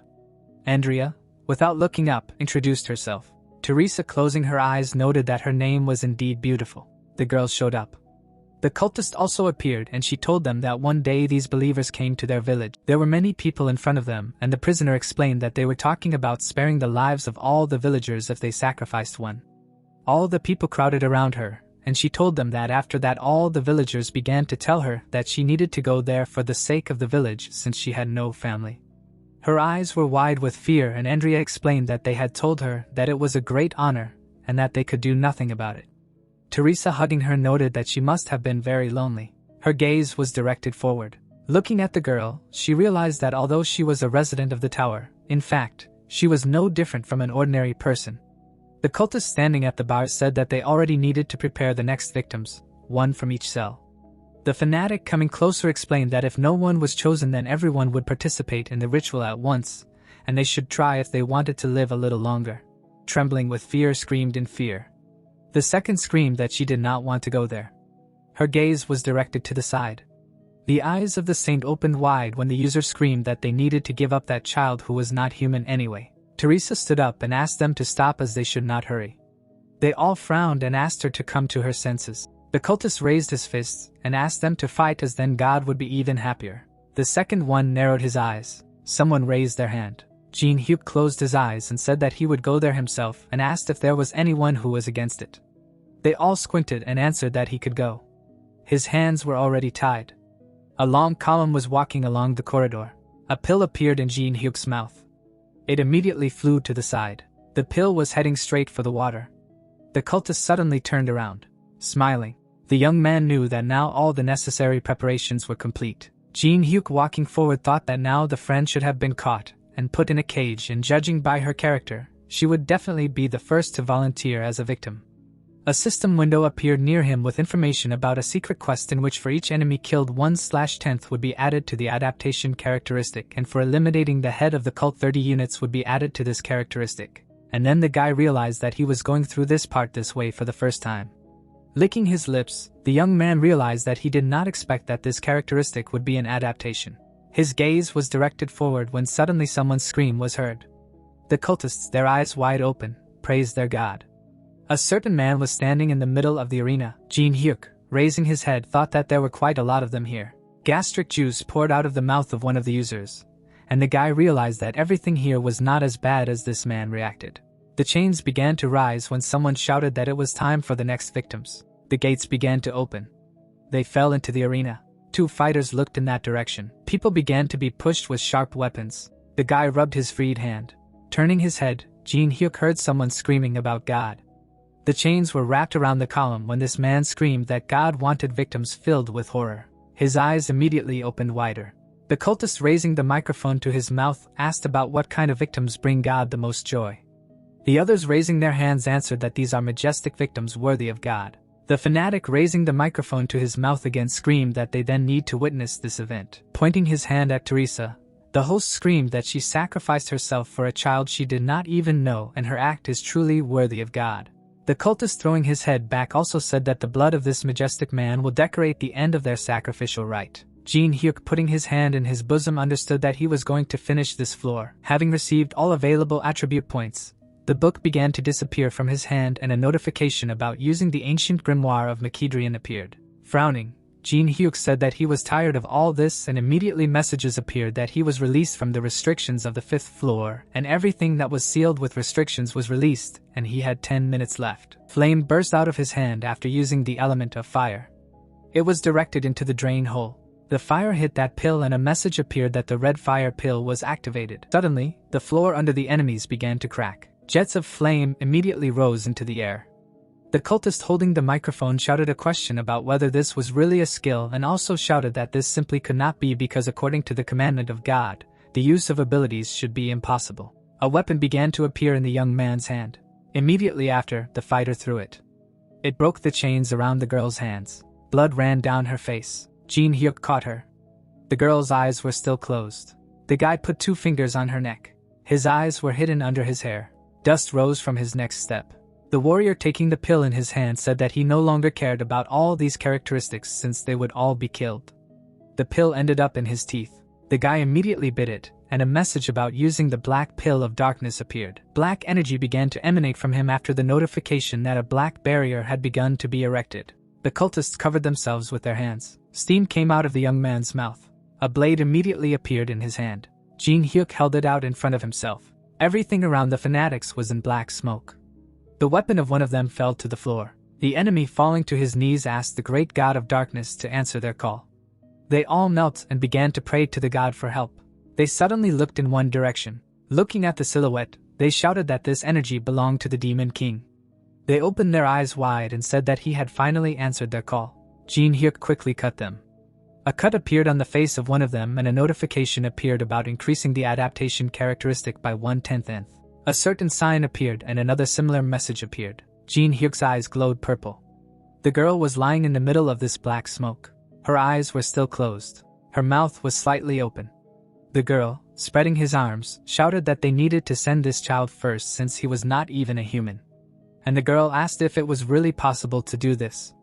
The girl trembled with fear when the savior screamed that she was still a child. The others stretching out their hands shouted that she was only a non-player character and they needed to give her.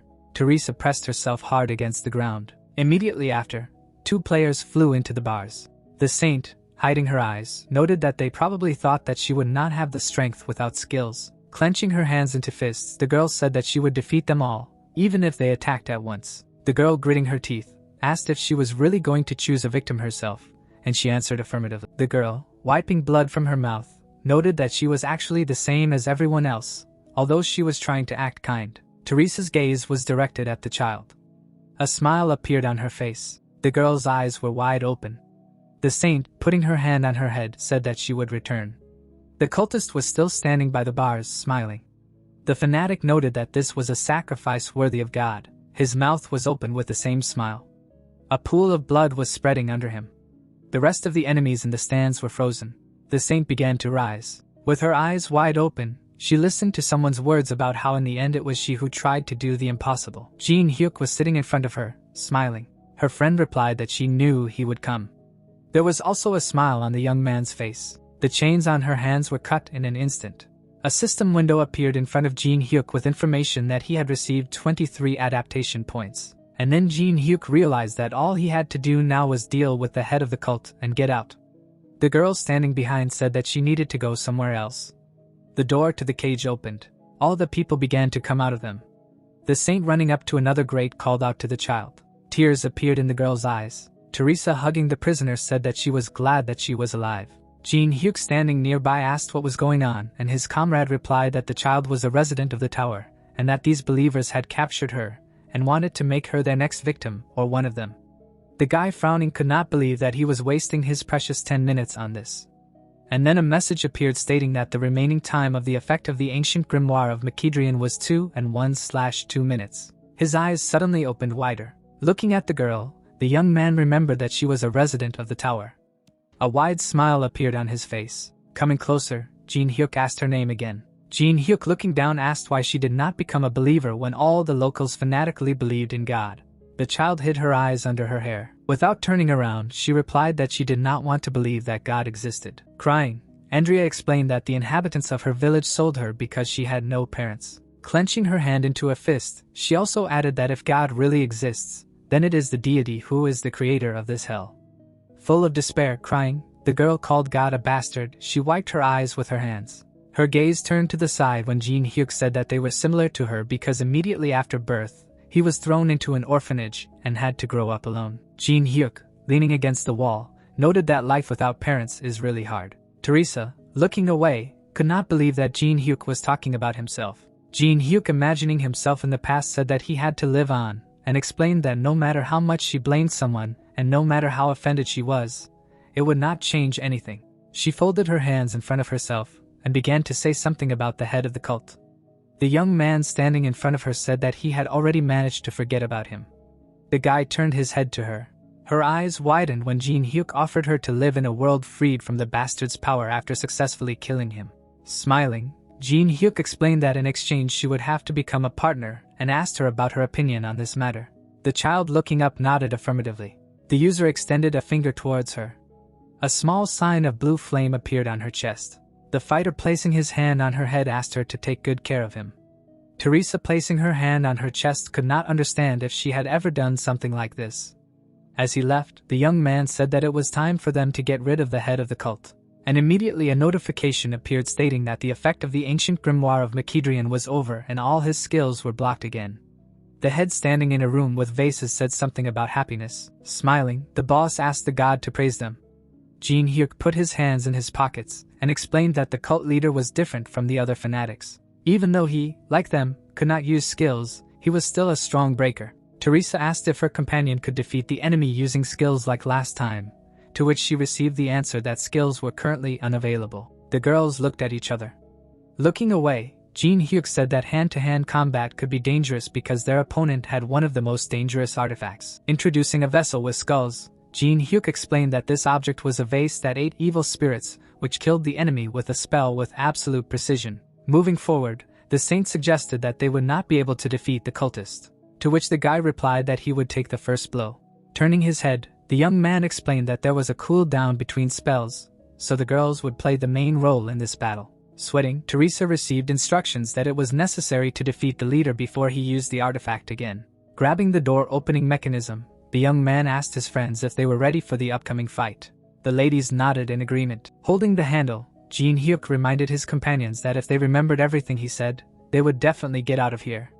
The lock began to spin. The door opened a little. The guys entered the room.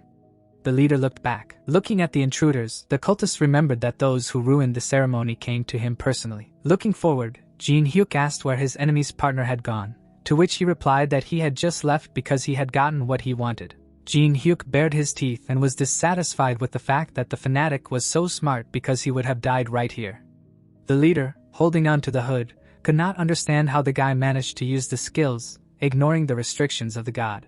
Tearing off his robe, the man then shouted that he would sacrifice his opponent and make him repent for all his evil deeds. Frowning, Teresa noticed the artifact that his ally had spoken of. The young man pushed off with his foot. Running along the wall, the young man ordered his friend to go forward. The girl dashed forward. The cultist blocked the opponent's blow. The warrior jumped up after the kick. A moment later, the lady stepped on the man's head. The man sank to his knees. Jinhyuk shouted that it was time to close it. Teresa grabbed a piece of cloth. The girl covered the opponent's mouth with a rag. Jinhyuk rushed forward. Andrea made a frightened expression. The villain clenched his gag in his teeth. A moment later, the warrior flew to the side. The lady hit the wall. The fist flew at great speed. The enemy's blows flew towards each other. Jinhyuk shifted his gaze. The guy hit the fanatic on the chin. The young man slid across the floor. Looking at the young man said that he had killed monsters with his bare hands that were tens of times larger than his opponent, so he had no chance in hand-to-hand combat. Sitting on the floor, Teresa praised her comrade. Raising his head, the man shouted that this would be his best victim. Taking a vase in his hands, the leader shouted that he would first deal with the boy. Raising the vessel to head level, the man began to chant a spell. The skull began to glow, and the fanatic shouted praises to his master. Some projectiles burst out of the artifact. Looking forward, the girl remembered that this was the spell her ally had spoken of. Frowning, Jinhyuk reminded him that this spell had a long cooldown. Looking at the object, Jinhyuk advised to look closely at the eyes of the skull because they can determine the moment when the spell rolls back its recharge. Turning his head, Jinhyuk asked his friend to take care of everything else. The lady made a surprised expression. Dark tendrils pierced the guy's body. The girl opened her mouth in surprise. The lady looked forward, falling to her knees. Teresa called out to her friend. The young man's body was covered in blood, and the system showed a message that he died and the Demon King's curse disappears due to death. Smiling broadly, the villain was sure that God would be pleased with such a sacrifice. Putting her hand on her ally's body, Teresa asked him to open his eyes. The head noticed that the death of a comrade was an extremely painful event. The girl looked from under her brows. Kicking him, the head said that if this was not so, then this was the wrong sacrifice. The girl, sliding on the floor, heard the little girl call out to her. The cultist turned his gaze to the side, grabbing the cabinet. Andrea heard the fanatic call out to her. The villain extended his hand and ordered the girl to come here. The warrior ran forward. A moment later, the lady sat on the enemy's neck. The lady squeezed her opponent's neck. A powerful blow was heard. The saint declared that she would not allow anyone to take Andrea away from her. Jinhyuk lay on the floor. Teresa bared her teeth. The cultist clenched his fist. Looking from under her brows, the girl understood that it was impossible to resist without skills. The man with his mouth open shouted praises to his god. The lady dodged the blow. A moment later, the lady picked up the stones from the floor. The saint raised her hand to her face. The warrior threw something forward. The shells smashed the lamps on the ceiling. Turning his head, the fanatic declared that the darkness would not save her. The fragments flew down. Sitting on the ground, Teresa understood that the enemy's horizons should decrease. Sweating, the girl thought about taking the vase away from him. The man shook the ground with his stomping feet. The lady shifted her gaze. The head almost hit the enemy. The lady did not understand how the opponent found her so quickly. Holding the vase in his hands, the man said that the next blow would kill her. Looking at her hair, the warrior listened to the words about it shining in the dark. The fanatic smiled widely, showing the artifact. The villain promised that he would make the little girl watch her friend die. Sticking out his tongue, the villain said that the girl would see everything with her own eyes. A powerful blow through the lady's back. Teresa began to run. Raising his hand, the villain was surprised at how strong it was. Holding her shoulder, the warrior listened to the words about how she would not be able to hide anywhere. Lowering her head, the saint understood that they could not waste the time that Jinhyuk had bought for them. The girl saw a shard on the floor. The lady looked at the object. Moving forward, the cultist praised his master. The fanatic saw the hair. Smiling broadly, the man said that he would spare the enemy if she swears to become a believer. Trembling with fear, the little girl listened to the words that she would become a saint of the god of the Demon King. Extending his hand, the villain said that otherwise he would do everything himself. A strand of hair hung on a rope. The man looked at the curls. The girl ran up from behind, cutting her hair. The warrior realized that compared to Jinhyuk's sacrifice, her hair was nothing. The lady frowned. The man looked forward. A second later, he looked back. The saint extended her hand. The leader raised his fist to strike. A vase flew at the villain's head. Andrea was sitting on the cabinet. Holding his head, the man realized that the little one had done it. Teresa took the artifact from the leader's hands. Sitting on her knee, the girl praised her friend. Clenching his fist, the cultist asked what his opponent was going to do now. The vase began to be covered in a blue aura. Raising his finger, Jinhyuk said some words in the language of runes. Raising her eyebrows, the lady listened to the words that this was a spell that could be used at the right time. Tilting her head, Jinhyuk added that when that time came, she would definitely feel it. Holding the object in her hands, the lady realized that this was the right time. Lowering her head, the warrior cast the spell. The eyes of the skull began to glow. Pointing his finger, the madman could not believe that his enemy knew the language of runes. Frowning, Teresa said that an old man taught her.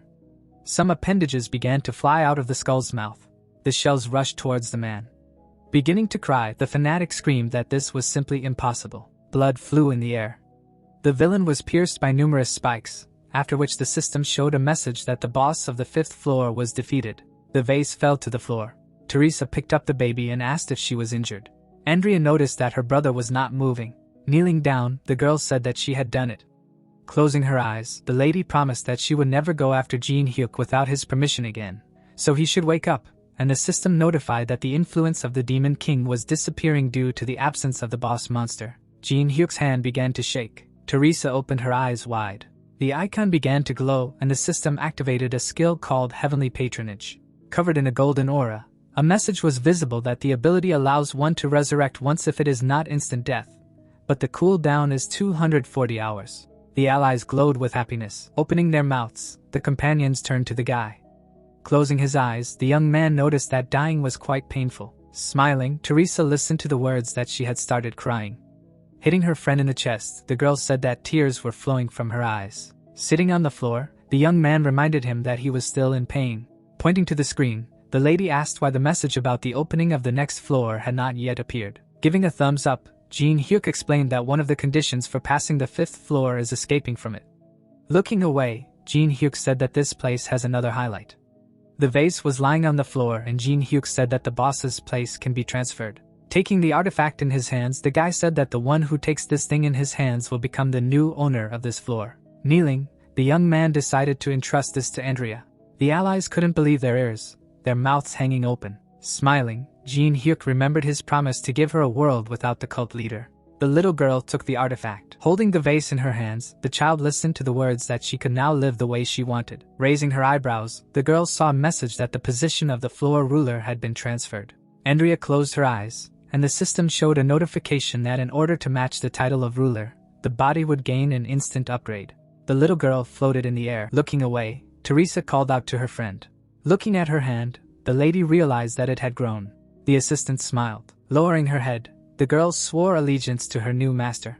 Extending his hand, Jinhyuk saw a system screen that said that he was the first person to whom the boss monster had sworn allegiance. Putting his hand on Andrea's head, Jinhyuk wished her to keep the smile on her face. The girl clenched her fist. Hugging her friend, the assistant asked her to visit more often. Closing her eyes, the saint promised to do so. Waving his hand, the guys saw that the 6th floor was open. Holding the phone in his hands, Takoyaki wrote that the presidents of each country are obliged to thank Jinhyuk. Smiling, the fan of Teresa was delighted with her actions. An ugly man was visible on the screen, and the commentators shared their opinion that it is impossible to cheat at such a time. Raising their glasses, the men shouted that in honor of the cleanup of the 5th floor, the boss treated them to beer. Holding the phone in his hands, the man wrote that he was one of the survivors who managed to get out of the 5th floor.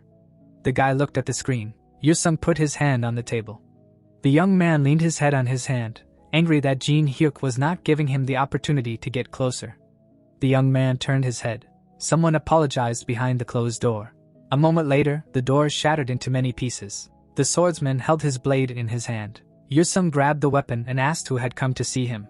Bowing, Garwin introduced himself by name. Standing in place, the nobleman said that he had expected to see more luxury. The boy bared his teeth, not understanding what was going on. Jinhyuk raised 2 fingers because he was the one responsible for all of this. The boy frowned, cursing his sworn enemy. A powerful explosion thundered in the building. The sun was shining brightly outside. Closing his eyes, Jinhyuk noticed that his ear was itching. The girl pointed to the shelf with bags. After that, the lady pointed to the display case. Putting her hand on her hip, Alice said that she was going to buy all of this. Crossing her arms over her chest, Jinhyuk guessed that this lady could cause inflation. Looking at the happy face of his companion, the guy knew that as payment for Andrea's education, he allowed the girl to enjoy a civilized life. Frowning, the assistants stood like bosses. Andre took notes like a boss. Alice pointed her finger, and the young man reasoned that she would teach the newbie the basic knowledge that every ruler should have. Looking at the screen, the young man was confident that he would reap the benefits of this in the future. Smiling, the boy was happy that he was becoming stronger faster than he thought. Imagining himself and a group of people on the scale, Jinhyuk thought that the guild rankers who raised their stats through dungeons should be around level 30, and his stats along with the ability called Jump made him the strongest player of his level. Looking at the window, Jinhyuk remembered that the item he received for clearing the 5th floor was quite an unexpected gift. It was a mirror that destroyed boundaries, which connected the wearer to any desired location in the trial tower on the first 10 floors. Taking something out of his pocket, Jinhyuk realized that he had a lot to prepare. The phone on the table rang. Holding the phone to his ear, he asked the director about the matter of the call. Looking away, the guy asked if everything was okay. Turning his head, the assistant told him that recently his boss had become so popular that there was no channel left that did not broadcast about him. So soon there might be stagnation at work due to the large number of visitors. Looking ahead, the young man asked how many people there were, to which he received the words that several hundred came per day. Raising his head, the assistant heard the boss order him to book on the list that he would receive. Holding the phone to his ear, the young man also asked to arrange a meeting with the Fighting Father Guild. A cafe building was visible. Jinhyuk was holding a drink in his hand. Looking at how Jinhyuk was drinking some liquid, the interlocutor asked Jinhyuk if he had enough rest. Kim said that he had been waiting for this call for a long time. Raising a finger, Jinhyuk reminded him that it was the first time they had met since the test. Looking away, the boy remembered that during the test, the man was as proud as a peacock. The man lowered his head and the boy thought that he had become so polite. Closing his eyes, the young man apologized for the incident with the mandrakes since at that moment, he was busy clearing the tower. The veins on the man's face bulged and the boy asked the interlocutor to relax since they did meet after all. Crossing his legs, Jinhyuk offered to revise the terms of the contract as an apology, and then added that the Fighting Father Guild owned 10 A-rank dungeons on the 3rd floor. Raising a finger, Jinhyuk asked about why they didn't share one floor. Clenching his fist, Kim was outraged by the proposal to give up one A-rank location instead of 10 dungeons on the 1st floor. The man closed his eyes and said that not only would his interlocutor not tell him the promised recipe for the antidote, but he would also raise the conditions. Smiling broadly, Jinhyuk replied that this was true. Sitting at the table, the guild member inquired about the reasons for the guy's decision to change the offer. Raising his hand, the young man cited such arguments as rising inflation, rising raw material prices, and rising wages. Baring his teeth, the negotiator said that he had not come here to listen to absurd demands since their organization was not a charity. Slamming his palm on the table, Kim was angry that he had wasted his time. Holding his glasses in his hands, the man said that he would pretend he had not heard anything. Raising the accessory to his face, the members of the Fighting Father Guild heard words about how the Great Temple Labyrinth, which they owned on the 3rd floor, was in no way amenable to their group. Turning his head, Kim couldn't understand how the young man knew about this. Looking to the side, Jinhyuk explained that he was also a guild master so he could get this kind of information whenever he wanted. Imagining a jellyfish, Jinhyuk said that the guild never stops trying to pass the great temple that they monopolized. But they fail every time, causing their reputation to suffer greatly. Clenching his fist, Kim listened to the words that in such a case, the leader's position could be in danger. Folding his arms, Jinhyuk offered to pass the labyrinth for his allies. The man made a surprised expression. A house in the city of Vienna was visible. An orchestra was playing some kind of composition. The girl began to clap, beaming with happiness. The lady said that the game was so beautiful that she was touched to the depths of her soul. Alice raised her eyebrows and the system showed that the skill called absolute pitch was successfully copied. There were various foods on the table. The lady asked to bring the most expensive things that were here. Holding the cutlery in his hands, Jinhyuk hoped to finish it all quickly and return to Korea. And on the screen were written tasks according to which he had to eat at a 3-star Michelin restaurant. Watch the chef cook and prepare dishes of various cuisines. Looking away, Alice asked why they were sitting here so calmly and having fun. Closing his eyes, Jinhyuk explained that in the future it would be good for them, but now they just needed to enjoy it while they could. Sticking a fork into the salad, Jinhyuk knew that the 6th floor of the test tower was called the Elf Forest. Imagining the deer and its owner, the guy thought that this location was guarded by chauvinist elves. The next floor would only open if they spent 90 days there.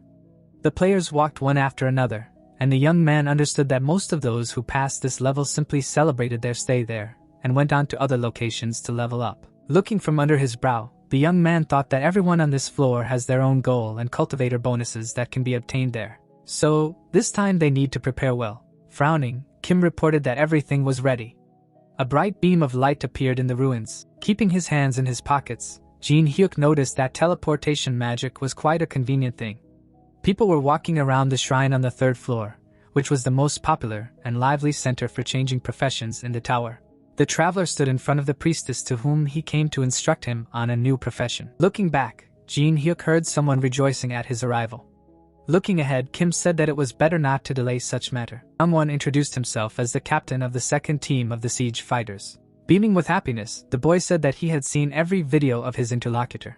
Blushing, the girl introduced herself by her name, Yansu, and the second said that she was the main healer of the siege fighters. Looking down, The man was unhappy that this was turning into some kind of fan meeting. Exhaling air from his lungs, the members of the Fighting Fathers Guild found it funny that even the best guys from the guild became ordinary fans in front of their idol. Standing in place, Kim clenched his fists and declared that formally the command would remain under Young One.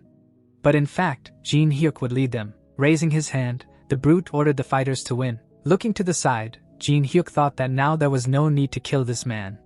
In front of the temple walls, words were heard that in 30 minutes it was necessary to meet in front of the entrance. After completing the preparation, Jinhyuk climbed the steps. Closing her eyes, the first priestess of the profession said that in order to become stronger, you need a profession. Extending her hand, the woman asked which path the visitor would like to take.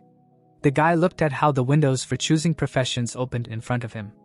Raising his head, the young man thought that he had used all the popular professions through other accounts. Looking at the numerous screens, the young man asked to show him the least popular options. Pointing his finger, Jinhyuk noted that the barrier master was perfect for him because this job is unpopular and also difficult to learn. Looking at some rooms, Jinhyuk understood that in the museum, as in the labyrinth, you can be proud of your barrier skill. Jinhyuk's eyes lit up and he realized that he wanted to trample his opponent's pride into the dirt. The guy looked down on him. Looking ahead, the young man didn't understand what these people were doing here. Walking forward, someone asked if Kim from the Fighting Fathers was here. Looking at the guys, the Samurai Guild members offered to talk. The man said that they would not allow them to participate in the capture of the Great Temple. Looking at the swordsman asked his interlocutor to imagine how many people were disappointed in the Fighting Fathers because they still could not cope with this ill-fated labyrinth. Throwing his katana over his shoulder, the fighter offered to go together in order to support the public reaction. Kim bared his teeth. Putting his hand to his mouth, the guy noticed something. The samurai stood still and someone said that this guild has shown high growth lately due to its well-established organization and ability to collect information. Sweating, the member of the Fighting Father Guild was dissatisfied with the fact that his opponent had rigged society for himself. Approaching from behind, the young man said that the commander was popular. Looking away, Jinhyuk heard people recognizing him. Frowning, the samurai remembered that this fighter was an S-class. Closing his eyes, Jinhyuk said that he was interested in one thing. Jinhyuk said that the Fighting Fathers were failing due to a lack of strength. But the samurai were no different from them. Veins bulged on the leader's face. Frowning, the assistant shouted that he had no right to speak to their commander like that. Holding his comrade by the shoulder, the warrior reminded them that a person with an S rank was speaking to them. Raising his chin, the guy added that warriors were not even up to par. The members of the Fighting Father Guild began to cry, thinking that in that case, their idol had also called them weaklings. Closing his eyes, the swordsman declared that they had strength that was incomparable to their opponents. Looking back, the young man asked what strength he was talking about. The young man smiled, showing 3 fingers. The samurai explained that behind them was an old man who had reached the 30th floor of the trial tower. Looking at the boy was surprised that they had such a person. Putting his hands in his pockets, Jinhyuk heard the boys begin to whisper about the enemy guild having such a strong person. Turning his head, the swordsman assured that they had information that he did not know. Clenching his fist, the man said that they could use this information to become the first guys to save humanity from the trial tower. With a satisfied expression, the fighter added that they should get rich in the process. Jinhyuk's eyes turned red, and the system wrote that a skill called Eye of Gluttony was activated. Looking at the warrior, Jinhyuk understood that this man at least believed his words. Smiling slightly, the guy decided to just find the person who was talking such nonsense. The young man looked away. The samurai were looking at him. After a moment, the young man looked away. The other fighters did not stand out in any way. One boy was noticeable among the crowd of people. Jinhyuk stopped his gaze on him. Takashi crossed his arms over his chest. The hourglass icon meant that the skill and complete precognition was activated, and Jinhyuk understood that this ability allows you to see the floors that are above. Clutching his head, Jinhyuk was glad that everything was getting more interesting. Covered in sweat, the guy heard someone's enthusiastic exclamations. The samurai opened their mouths and praised their comrade for helping them avoid all the traps. The young man rolled his eyes and thought that if he hid his skill of incomplete foresight, he would gain an even better reputation. The young man was sure of it, frowning. Taking his eyes off of him, Takashi reasoned that if no one found out, it would not be considered a lie. Jinhyuk looked at the liar. Looking at Jinhyuk, he said that he did not know who the man was who had climbed to the 30th floor since there was no information about floors above the 10th. Smiling, the samurai said that in their time, information was a very valuable weapon, so it was stupid to refuse help. Clenching his fist, Kim said that he would never believe this nonsense. A hand appeared in front of the man's face. Looking at the interlocutor, Jinhyuk said that he should have started the conversation with these words because they would have wasted much less time. Sweating, the commander could not believe his ears. With his eyes wide open, the fighter was also amazed by such an answer. Raising his hand, the warrior was glad that there was a person with whom he could have a normal conversation. Standing with his back to Kim, the samurai advised him to make a simpler face because they would raise the reputation of the Fighting Father's clan in case of victory. The man spread his arms and asked why the guy allowed the rivals to go with him. Looking away, Takashi listened to the words that it was impossible to just let them go. With his mouth open, the commander shouted that he would stop them by any means. Waving his finger, Jinhyuk said that these guys wanted to become guys of humanity. Clenching his fist, he offered to show them what it was like to be guys who so brazenly encroached on someone else's prey. Jinhyuk's eyes began to glow, and Kim thought that his interlocutor had gone crazy. Turning his head, Yamwan shouted that they would soon go, too. The man looked at the fighters. Torches hung on the walls of the labyrinth. Looking at the stone statue, someone explained that these were players who had failed to complete the labyrinth. Clenching his fists, Takashi added that these people could not be brought back. Raising the purse's shield, the commander declared that he had prepared. Looking sideways, Jinhyuk realized that the bearer of the artifact hardly knew how to use it correctly. The guy looked at the windows, which said that this was the second bonus for the one who conquered the tower first. Pointing his finger at the consent button, the young man assumed that this happened because he entered the labyrinth immediately after receiving the quest. The moon seal appeared and the system notified that this ability only starts to work after completing the profession quest, and the skill itself gives a reduced barrier activation time and increased barrier efficiency. Sweating, the young man noticed that the condition said something about forgotten languages. Looking at the strange symbols, Jinhyuk remembered that he had seen them when he passed the tower, but he still did not understand why they were needed. Touching the stone tablet, Jinhyuk guessed that this was a reward for the first conqueror. Jinhyuk smiled. The guy's eyes began to sparkle, and he himself thought that there was still a lot he did not know. Takashi closed his eyes. The samurai looked down. The prophet whispered something to his superior. Moving forward, the fighters shouted that they needed to prepare for battle. Looking at the giant cobra, the warriors decided that they needed to hold the line. With his mouth wide open, the leader ordered to surround the enemy. The mages began to cast spells. The snake's body was covered in explosions. The swordsman frowned and shouted that they needed to get ready. The snake opened its mouth wide. The shield began to glow. A powerful blow hit the monster's head. Clenching his fist, the knight understood that their companion was quite strong. Yamwan began to doubt that their team would be able to do anything. Lowering his head, the warrior decided that he was pathetic. Exhaling air from his lungs, Jinhyuk thought that these guys had a long way to go because they were already depressed just because someone was stronger than them. Putting his hand to his chin, Jinhyuk was sure that Alice would have done it in a second. The door to the 5th floor trial tower was closed, and someone was saying that this was not how it was done. Holding onto her staff, Andrea listened to how it should be done. Raising her hand, Alice ordered to obey. The girl noticed that her teacher's words gave her a completely different feeling.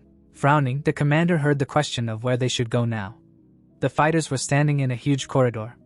The samurai turned his head. Looking at the left side of the labyrinth, Takashi understood that it was light and safe in appearance. Looking at the right wall, the prophet understood that this path could hide dangers at every step.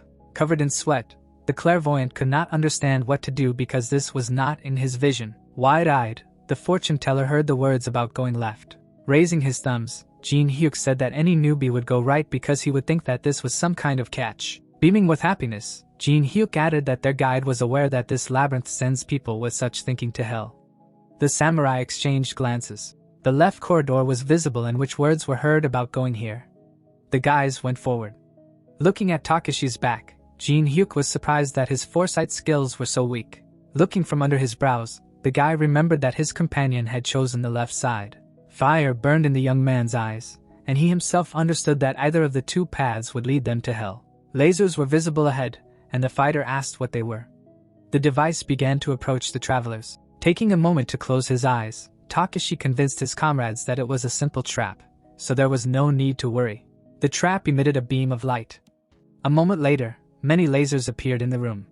The fighters looked up. The defenders created a force barrier. The beam cut off the samurai's hand. With his mouth wide open, the commander ordered to use more mana. Holding a shield in his hands, the swordsman ordered his comrades to hold on to it. Sweating, the prophet thought that Jinhyuk's choice was to blame. The fortune teller turned his gaze. Someone was drawing runes in the air. After which, the quest to change the profession of a barrier master began. There was some kind of cloud above Jinhyuk's hand. Jinhyuk created an energy ball. The guy looked up, and at that time a notification appeared that a physical barrier had been created. The magic shield reflected the laser attacks. Looking back, Yamwon said that she had never seen anything like this before. The traps couldn't break through the barrier. Looking away, the young man knew that this was his limit for now since he hadn't gotten a job yet. The young man began to disappear, and at that time, he told his comrades to stay inside the dome. Smiling, the boy said that if you dodge the lasers 300 times, you can get a secret item. The soldiers couldn't believe their ears with their mouths wide open. Walking forward, Jinhyuk suggested that someone join in getting the item since it wasn't as difficult as it seemed. Closing his eyes, Jinhyuk shared information that all you need to do is set the right beat. Jinhyuk snapped his fingers. The lasers rushed towards the boy. The young man began to dodge the traps. Turning over himself, the young man said that it was as easy as pie. The knight couldn't believe his eyes with his mouth wide open. The samurai guild continued to desperately defend themselves. The boy continued to avoid the beams. Jinhyuk smiled while the others fought for their lives. Scratching the back of his head, the captain asked his superior if they would go into the minus if they gave everything to their new companion. Without turning around, Kim told him that there are times when you have to accept the loss. Baring his teeth, the man added that when you are confident in your strength, retreat is also a good strategy. Jinhyuk continued to dodge the laser. Yamwon understood why his boss said that. Jinhyuk put his hands in his pockets, and the system sent a notification that he had successfully completed the hidden mission.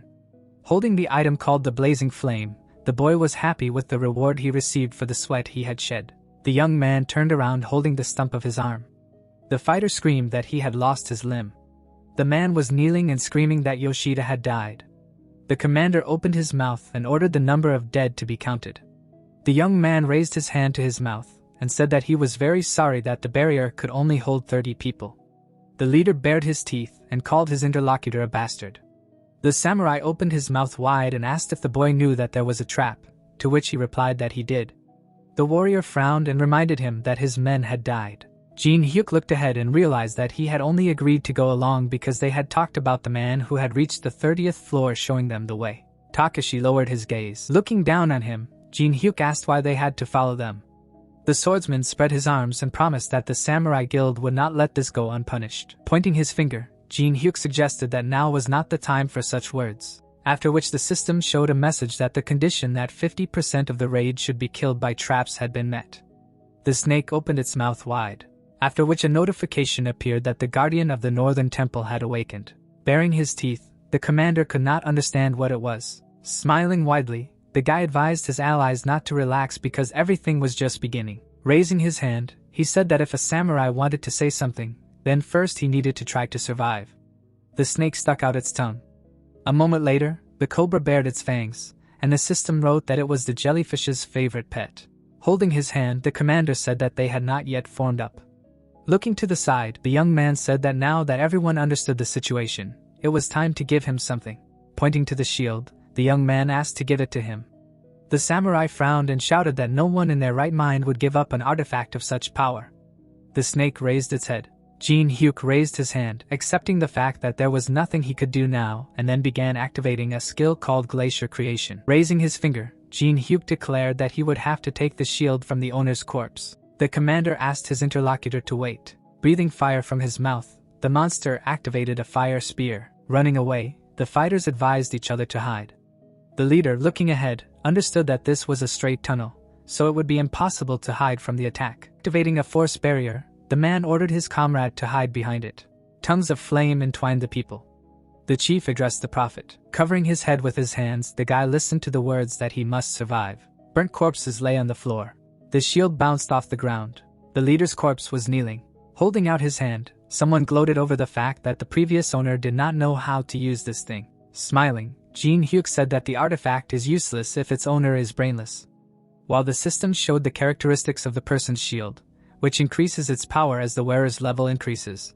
Baring his teeth, Takashi said that Jinhyuk was acting as if he knew everything. Looking back, Jinhyuk assumed that his interlocutor's foresight was no longer helping him. The prophet began to sweat. Kneeling, the clairvoyant was amazed that the boy knew about his abilities. The oracle did not understand how the boy was connected to this tower. The boy began to sweat. Keeping his hand in his pocket, the boy replied that he had no desire to talk about it. The monster breathed a column of flame from its mouth. Covering his face with his hand, the boy began to use a skill called glacier creation.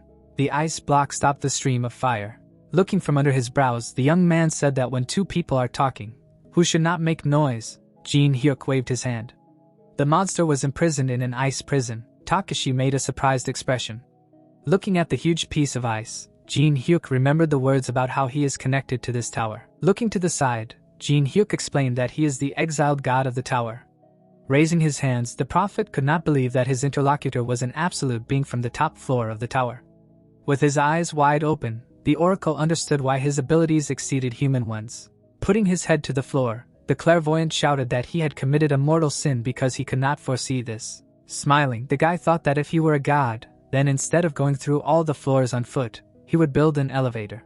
With his head down, the young man explained that after his exile, he had acquired a human body and then added that his new servant skills could be useful when going through more difficult locations. Pointing his finger at himself, Takashi thanked his master for thinking so highly of him. Squatting, the young man asked the prophet if he would agree to conquer the tower with him. With his eyes wide open, the oracle understood that the opportunity to be chosen by a god comes once in a lifetime. With his head down, the clairvoyant shouted that he would try his best. Jinhyuk's eyes began to glow, and he himself said that he would leave a mark on his assistant that would burn him to ashes if he decided to betray. Looking ahead, Takashi promised to keep everything a secret. Looking around, the soldiers noticed that the imperfect physical barrier was deactivating. Looking at the ice shards, someone realized that Jinhyuk had single-handedly destroyed the monster that had destroyed the entire samurai guild. Looking at the floor, Yamwon thanked their savior. Making a sad expression, the warrior expressed his regret that his team was of no use. Turning away, Jinhyuk said that this was not the end because she was not one to easily accept the death of a pet. A strong wind blew on the fire. The snake's tail crawled along the floor. Frowning, the commander ordered not to look at their enemy. Turning his head, the fighter asked what they should not look at. The creature grabbed the warrior by the head. The monster approached the victim's face. The monster's eyes reflected the frightened expression of the guy. Covering himself with a stone shell, the victim said that it was a jellyfish. A moment later, the stone statue shattered into small pieces. Looking down on her, the boss was furious that the travelers had invaded her temple and then dared to touch her baby. The soldiers closed their eyes and noticed that there was a lot of mana here. The commander opened his mouth wide and reminded them that this was what they had come for. The knight raised his sword and ordered his subordinates to attack. Lightning bolts flew from the mage's hand. The monster frowned and advised them to watch where their enemies were aiming. The Medusa bared her fangs. With a blow of her tail, the creature screamed that she was capable of more than just petrification. Blood began to flow from Yangwon's mouth. Clenching her fists, the girl asked if there were any wounded. The boss braced himself for the blow, and the lady could not understand anything because her eyes were closed. The monster's claws rushed towards the victim. A moment later, a shield flew into the monster's face. Jinhyuk hit his opponent in the face. Dust rose where the creature had fallen. Looking at the young man declared that from now on he would fight alone. Medusa was visible in the distance. Medusa bared her teeth and asked why he was looking into her eyes but not turning into stone. An unusual symbol appeared and the system reported that the Eye of Gluttony was activated and he had become immune to petrification. Jinhyuk grinning asked a counter question that it could be because she was weak. The boss of the Great Temple clenching her jaw called him an impediment person. The system wrote that the power of the Gorgon was activated, and the power of magical attack was increased by 30% and the speed of movement was reduced by 15%, and at the same moment a powerful aura enveloped the monster's body. And she exclaimed that she would not let him die so easily. The monster shouted that he would melt him, and at the same time the acid solution was activated. The system reported that the steps of the demonic Sword King were activated and the movement speed increased by 70%, after which Jinhyuk quickly ran forward and also clarified how she was going to kill him while she was barely crawling. The Gorgon's palm appeared. A moment later, the jellyfish swung her hand. Jinhyuk abruptly put a shield in front of him. It was visible how the boss of the Great Temple hit the guy's equipment, and then the system wrote that physical and magical defense increased by 300%. Frowning menacingly, the monster wondered if her blows had passed, even though she used even the power of the Gorgon. The young man's fingers shone brightly.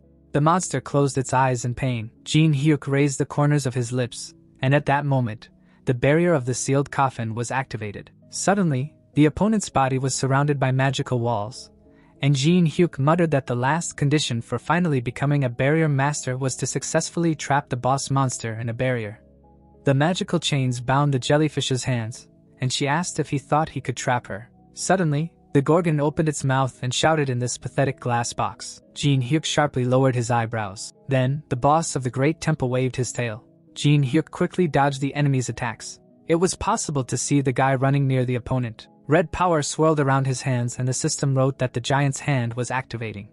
The young man stuck his fingers into the concrete wall. Cracks appeared on it. Suddenly, Jinhyuk began to throw huge boulders. The monster smashed them into small pieces. Waving his arms, the monster noted that this would not work on her. Gorgon said that he should stop throwing himself. After which, Jinhyuk smiled contentedly. The jellyfish's pupils glowed red. Jinhyuk frowned seriously, and the boss of the great temple thought that he was trying to throw stones at her, but it did not seem like he wanted to harm her. The monster clenched his jaw in confusion. A magical seal appeared under the monster. Kneeling down, Jinhyuk said that it had occurred to her too late. It was clear that the guy was leaving traces under himself. Through the sweat on his face, the Gorgon asked if he had drawn runes on the ashes of corpses while distracting her with stones. Suddenly, the jellyfish's body was bound by magical shackles, and the system reported that a third-level barrier was being activated. Unusual chains feed the neck of the boss of the Great Temple, and at the same time, the system wrote that a great binding force was enchanting the target. With his hands in his pockets, the young man said that she would never get out of there because he had put a lot of effort into creating it.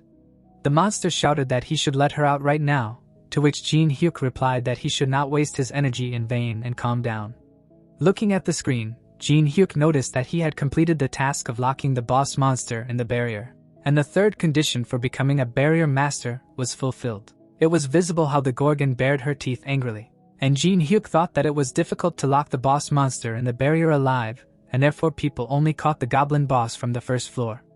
Poking the button, Jinhyuk asked what would happen if he caught a higher-level boss. The guy was enveloped in a powerful energy, and the system wrote that he managed to catch a boss monster of the highest level during the quest, and changed the profession to the highest class rune interpreter, and also gave a description of this profession. Sweat suddenly ran down the young man's cheek. A second later, Jinhyuk joyfully clenched his fists and muttered that he knew that a secret profession would appear. Smiling slightly, Jinhyuk realized that the more difficult the conditions, the more generous the rewards, and wondered if he continued to dig, how much more he could get.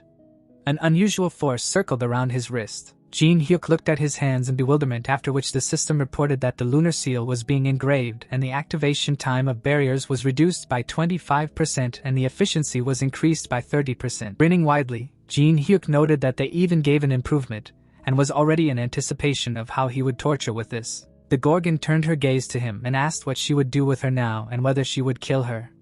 The guy replied that he didn't even know and asked if he could make armor from her skin, which caused tears to flow down the jellyfish's face. Keeping his hands in his pockets, the young man thought that killing boss monsters was a common thing because you could get experience points, rewards, and items from them. Imagining the monster's head, Jinhyuk added that killing a jellyfish doesn't give anything. And outside the temple, the jellyfish's head loses its ability to petrify. It seemed like the man opened his jaw in pain, and Jinhyuk muttered that armor made from its scales inflicts poison damage on its owner. Stretching out his index finger, Jinhyuk couldn't understand what use a jellyfish could be. And at that very moment, the system wrote about a multitude of items and that he had paid 3,350 coins. Suddenly, a plate with a flower fell to the floor. Jinhyuk began to stir it. Then, the guy began to smear the red liquid on the floor. Suddenly, a bright flash was heard and a secret communication line was drawn through the magic circle.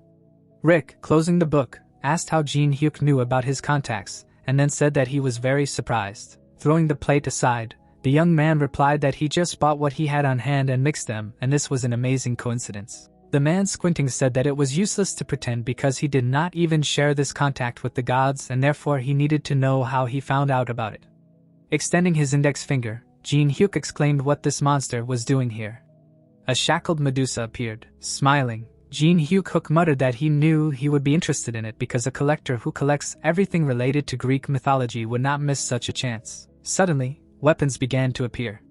And then Jinhyuk said that he was just about to get rid of her.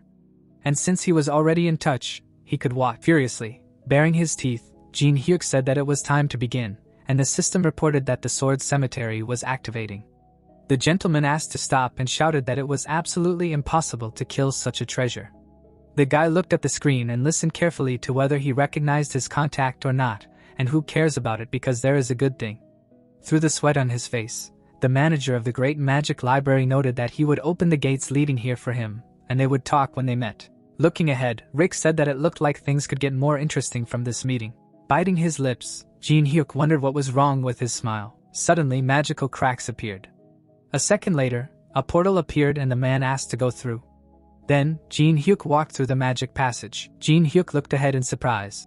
A tall statue was visible. The gentleman approaching Jinhyuk said that this was the 42nd floor test tower, the city of the ancient Egyptian gods. Frowning seriously, the manager of the Great Magic Library welcomed the guy to the White Oasis. Jinhyuk, lowering his eyebrows, did not think that he would reach the 42nd floor so soon, and it seems to him that this is his first time meeting gods, not having reached even the 100th level. Keeping his hands in his pockets, the guy said that he thought that he would get to the Great Library, but did not expect to end up here, and then clarified whether he was here on vacation. Squeezing his fingers, Rick replied that he would like to take a vacation, but here for work, and also here live the Egyptian gods, which he knows well. Squinting, the man added that they also wanted to meet him, and everything worked out very well.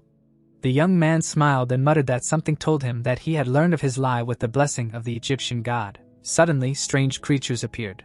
One of the monsters opening his jaw said that there was a man there, and the second was surprised that he had heard that people had entered the tower but had already reached here. The gentleman's legs were visible. The manager of the Great Magic Library holding out his palm asked Jinhyuk if he meant what it was. A huge hole opened up and Rick explained that there used to be a sphinx here, but now it was just a huge crater. Closing his eyes, the man explained that it appeared after it became known that he was hiding behind the name Anubis. The monster opened its mouth in fury. Taking a stone in his hand, Jinhyuk noted that he heard that this statue had high artistic value. Turning his gaze to the side, the gentleman asked that he was not afraid of absolute beings that possessed power and ruled the upper floors. Throwing the shard back, Jinhyuk replied that he did not even know and clarified whether he should be afraid of them. Shaking off the dust from his palms, Jinhyuk said that this was not even the 50th floor. Rick sharply bit his lips. Then Rick raised his head and laughed loudly. A huge pyramid was visible, and at that moment the man exclaimed that the guy still did not disappoint him. After a while the dark creature clenched his fist, and said that they should look at this impediment man. Anubis, clenching his jaw, asked if he dared to stand in front of him after dirtying his name, and Osiris laughed at him, and said that he looked funny. Lowering his head, the gentleman said his name and greeted them. And the young man explained that he did not come here to see him, and that this uncle dragged him here by deception. Kicking the floor with his foot, the god of death called Jinhyuk an impediment man. A magical barrier appeared above the people, and then the manager of the Great Magic Library said that Jinhyuk came here as his guest. Putting his palm on his chest, Rick clarified whether he was going to break the laws of the tower in front of him. Through tears, the god of resurrection noted that he was funny today. Turning his gaze to the side, the man thought that Jinhyuk did not even flinch, as if he already knew the laws of the tower. The monster bared his teeth and said that if he couldn't kill him himself, then he would do it according to the rules of the tower. Suddenly, a terrible warrior appeared. The guide of the dead came out of the coffin, holding his hands behind his back. The gentleman muttered that this was the strongest warrior that a player on the 6th floor could face. Looking at the guy, the manager of the Great Magic Library added that with his current characteristics, he would not win, and then wondered what he would do in such a situation. Anubis' expression was menacing, and he said that if he could hold out for more than 5 seconds against his warrior, he would allow him to take one thing from the treasury. The young man bit his lips, and the system asked if he accepted the duel request from Anubis, the ruler of the 42nd floor. Grinning, Jinhyuk asked if he only needed to hold out for 5 seconds and nothing more. The light from the screen fell on Jinhyuk's body. A valuable artifact appeared. And at that very moment, the system wrote that he had bought royal blood, and 2 million coins had been spent, and 1,242 remained. An unusual object was flying on the palm of Jinhyuk. And at that moment, the skill of heavenly patronage was activated, and sacred royal blood was created. By poking the key, Jinhyuk accepted the challenge to a duel. The guy quickly attacked his opponent, and the system reported that the steps of the demonic king of the sword were activated. The warrior's body began to smolder, and at that very second, the system exclaimed that extreme changes in characteristics lead to a fatal outcome, and the damage increased by 1,500%. It was written that Anubis warrior was defeated, after which Jinhyuk, holding his hand in his pocket, noted that it did not even take 5 seconds. Through the sweat on his face, Osiris said that it could not be that a man from the 6th floor could defeat Anubis warrior. Jinhyuk turned his gaze to the side and asked what he should choose from the treasury. The god of death shouted that his games were enough, and where had he seen anyone attack immediately after accepting a duel? Suddenly the great being turned to him, crossing his arms. Horus reminded him that he himself had made a promise, and then asked if he was going to break the rules of the tower. The monster abruptly kicked the floor. As he left, Anubis said that he should do as he wanted. Rick and Jinhyuk were visible behind the sun god, and he said that he would show them the treasury so they should follow him. A huge amount of jewelry opened up. The wealth was shining brightly. Stretching out his palm, the great being said that he could choose. His body was burning with a red flame, and he noted that a promise was a promise. Jinhyuk smiled contentedly. Opening his lips, Horus added that he would have gotten here sooner or later anyway. Extending his hand, the sun god offered the boy to become a resident of this floor, choosing one of them. Clenching his fist, the great being explained that then he would gain power more valuable than all these jewels, and this time he would really receive their support. Lowering his eyebrows, Rick wondered if he really wanted to offer a player from only the 6th floor a choice of power that was given once in a lifetime. Raising the corners of his lips, the man muttered that in the end, he still received the support of the gods. It was audible that he did not need it, which caused the gentleman's pupils to suddenly turn white. Looking at the young man, Horus asked him again, to which he received a positive answer. Turning his gaze to the side, Jinhyuk said that he was going to conquer much higher floors and then asked if it made sense to receive help from here. Extending his index finger, Jinhyuk said that this is why he chose this as a gift. Baring his teeth, the sun god called him impediment. Leaning on the railing, Anubis asked if they were finished. Looking ahead, the great being said that he was having problems as usual because of his hot temper, and the god of death asked him to stop and clarified what this pathetic man had chosen. Crossing his arms, Horus said that he had chosen a black ancient egg. And then the monster asked if he knew what he was choosing. Opening his lips, the sun god replied that he did not know and could not check. Red lightning appeared and the great being added that only one thing was clear, that depending on what he did with the egg, it could become a huge disaster for humanity. After some time, Alice turned her head and asked about the ancient egg. Looking at the unusual artifact, the girl could not understand why he had chosen it, and said that he himself knew that if he hatched it incorrectly, there would be many problems. Poking a finger at the dangerous object, Alice said that let's say he could somehow survive, and then asked what to do if the city disappeared and where she would shop. Then suddenly the clothes of Jinhyuk's subordinate turned black. Alice objected that she asked not to return her back so suddenly, and then Jinhyuk, lifting his sleeves, asked to wait there for now. A magical aura was coming out of the black egg. Jinhyuk, raising his palms to it, said that this was the first time in so long. The guy's pupils glowed blue, and he added that he thought he should concentrate properly. The dangerous artifact glowed brightly. A young man appeared holding a feather in his hand, and at that very moment Jinhyuk muttered that the only thing he knew about the ancients was one phrase said by an eccentric adventurer. Jinhyuk, frowning seriously, added that tasty mana was the key to success. Flames swirled around the unusual object, and the system reported that the fire element was activating. Then ice particles appeared near the egg. Several powerful energies were visible, and the system wrote that the ancient egg absorbed mana from the air. Jinhyuk held his palm near the dangerous artifact, and he asked if the taste was tempting. Suddenly, a bright flash was heard. Suddenly, a small dragon appeared. Through the sweat on his face, Jinhyuk realized that it had hatched and was looking for the mana he had just tasted. Clenching his fist, Jinhyuk decided that he would collect the remaining mana and give it a form. A small ball was flying above the guy's hand. Having brought a particle of mana to the pet, the young man said that this was his first food. The beast of the ancient race looked at him in surprise. Then the creature licked Jinhyuk's fingers. The dragon happily opened its mouth, after which the system reported that he had been registered in the Hall of Fame for a great achievement, namely being the first to tame an ancient, and all the inhabitants of the tower were interested in his achievement. The system added that choosing a name would increase the loyalty of his pet, to which Jinhyuk thoughtfully grabbed his chin. Grabbing the animal, Jinhyuk said that since he had a black animal with yellow eyes, he would name it Gagima. Jinhyuk smiled contentedly and muttered that although he was cute, he did not have the mana to feed him. The guy looked closely at the screen. A young man was visible from afar, and then the system reported that a mid-level manager had subscribed to his channel and the commission rate was reduced from 90% to 80%. After some time, a view of a tall building opened up. Byong, crossing his palms, explained that he just needed to give a regular interview and also asked if he knew that their program was the best in this field since they guaranteed him a 40% rating. It seemed like Jinhyuk was sipping a drink. Holding documents in his hand, Jinhyuk clarified whether the executives did this. Sitting on a chair, the man replied that if it concerned him, then it was quite natural, and if he shared a few cool tips on how to pass, then people would really like it. Putting the straw from the glass into his mouth, Jinhyuk thought that passing the test tower seemed to be the only popular program that remained on television in their time. Turning his gaze to the side, Jinhyuk wondered if he was blind or had memory problems and would not recognize him. Pointing at himself, the gentleman asked if he had anything on his face, to which the guy replied that there was nothing. The young man opened his mouth wide and asked about the payment, since he wanted to get magic stones. The head of the SWB TV company stretched out his palms and noted that there were a lot of players asking for magic stones lately. Jinhyuk parted his lips and asked how much they could give him since he wanted to get everything he could. And at that moment, Baung explained that they usually paid according to the standard.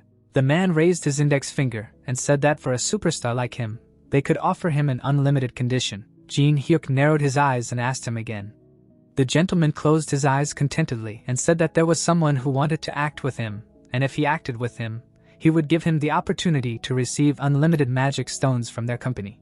Looking ahead, Jinhyuk replied that that was great and then asked who that person was. Suddenly, the view of the SWB TV company opened up. The man stuck his leg out of the car and said that the day had finally arrived. The director lifted the corners of his lips and it was audible whether it was true that he was filming for today's program and that the relationship between the Black Cloud Guild and Jinhyuk had improved. A girl was visible inside the car. Xiuhua got out of the vehicle. The reporter holding a camera in his hand exclaimed that he's sure the program will blow up with such an all-star cast and ratings will be insane. The wheels of the car appeared. Then Jinhyuk got out of it. Approaching Daepyo, Jinhyuk asked if he was doing well, to which he replied that he was doing well thanks to him and was very busy restoring his image from the terrible shame. The guy clarified whether he had brought his friends to show off his connections, and at that moment the director, crossing his arms, explained that they said he would come, so he should have at least prepared somehow. Then the young man smiled. The fighter of the China Guild frowned menacingly. The lady lowered her eyebrows, thinking that Jinhyuk was their target. Suddenly, the reporter's mouth opened in surprise. Teresa got out of the car.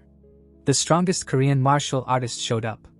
Daepyo clenched his jaw in displeasure. Yusung's expression was serious. The reporters pulled out their phones and asked him why he accepted Jinhyuk's offer since they heard that he had rejected all invitations to join the guild, and whether they were comrades. The swordsman, with the veins on his cheek bulging angrily, retorted that they were not comrades and therefore he would destroy him. Sweat suddenly ran down the reporter's face.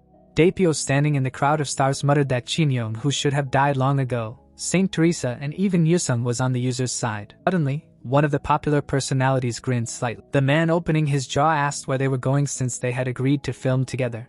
The girl turning around explained that their goal had been achieved and they were not obliged to fulfill any other conditions. Keeping his hands in his pockets, Jinhyuk said that if he wanted to brag about his connections, he should have prepared better.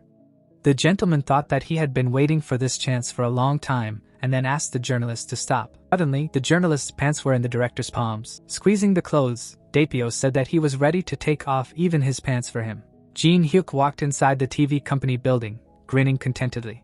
Closing his eyes, Yusung asked if Jinhyuk enjoyed Daepyo's despair, after which he added that he really had a terrible hobby, to which he thanked him for coming, but asked him to be kind and not to interfere in his personal life.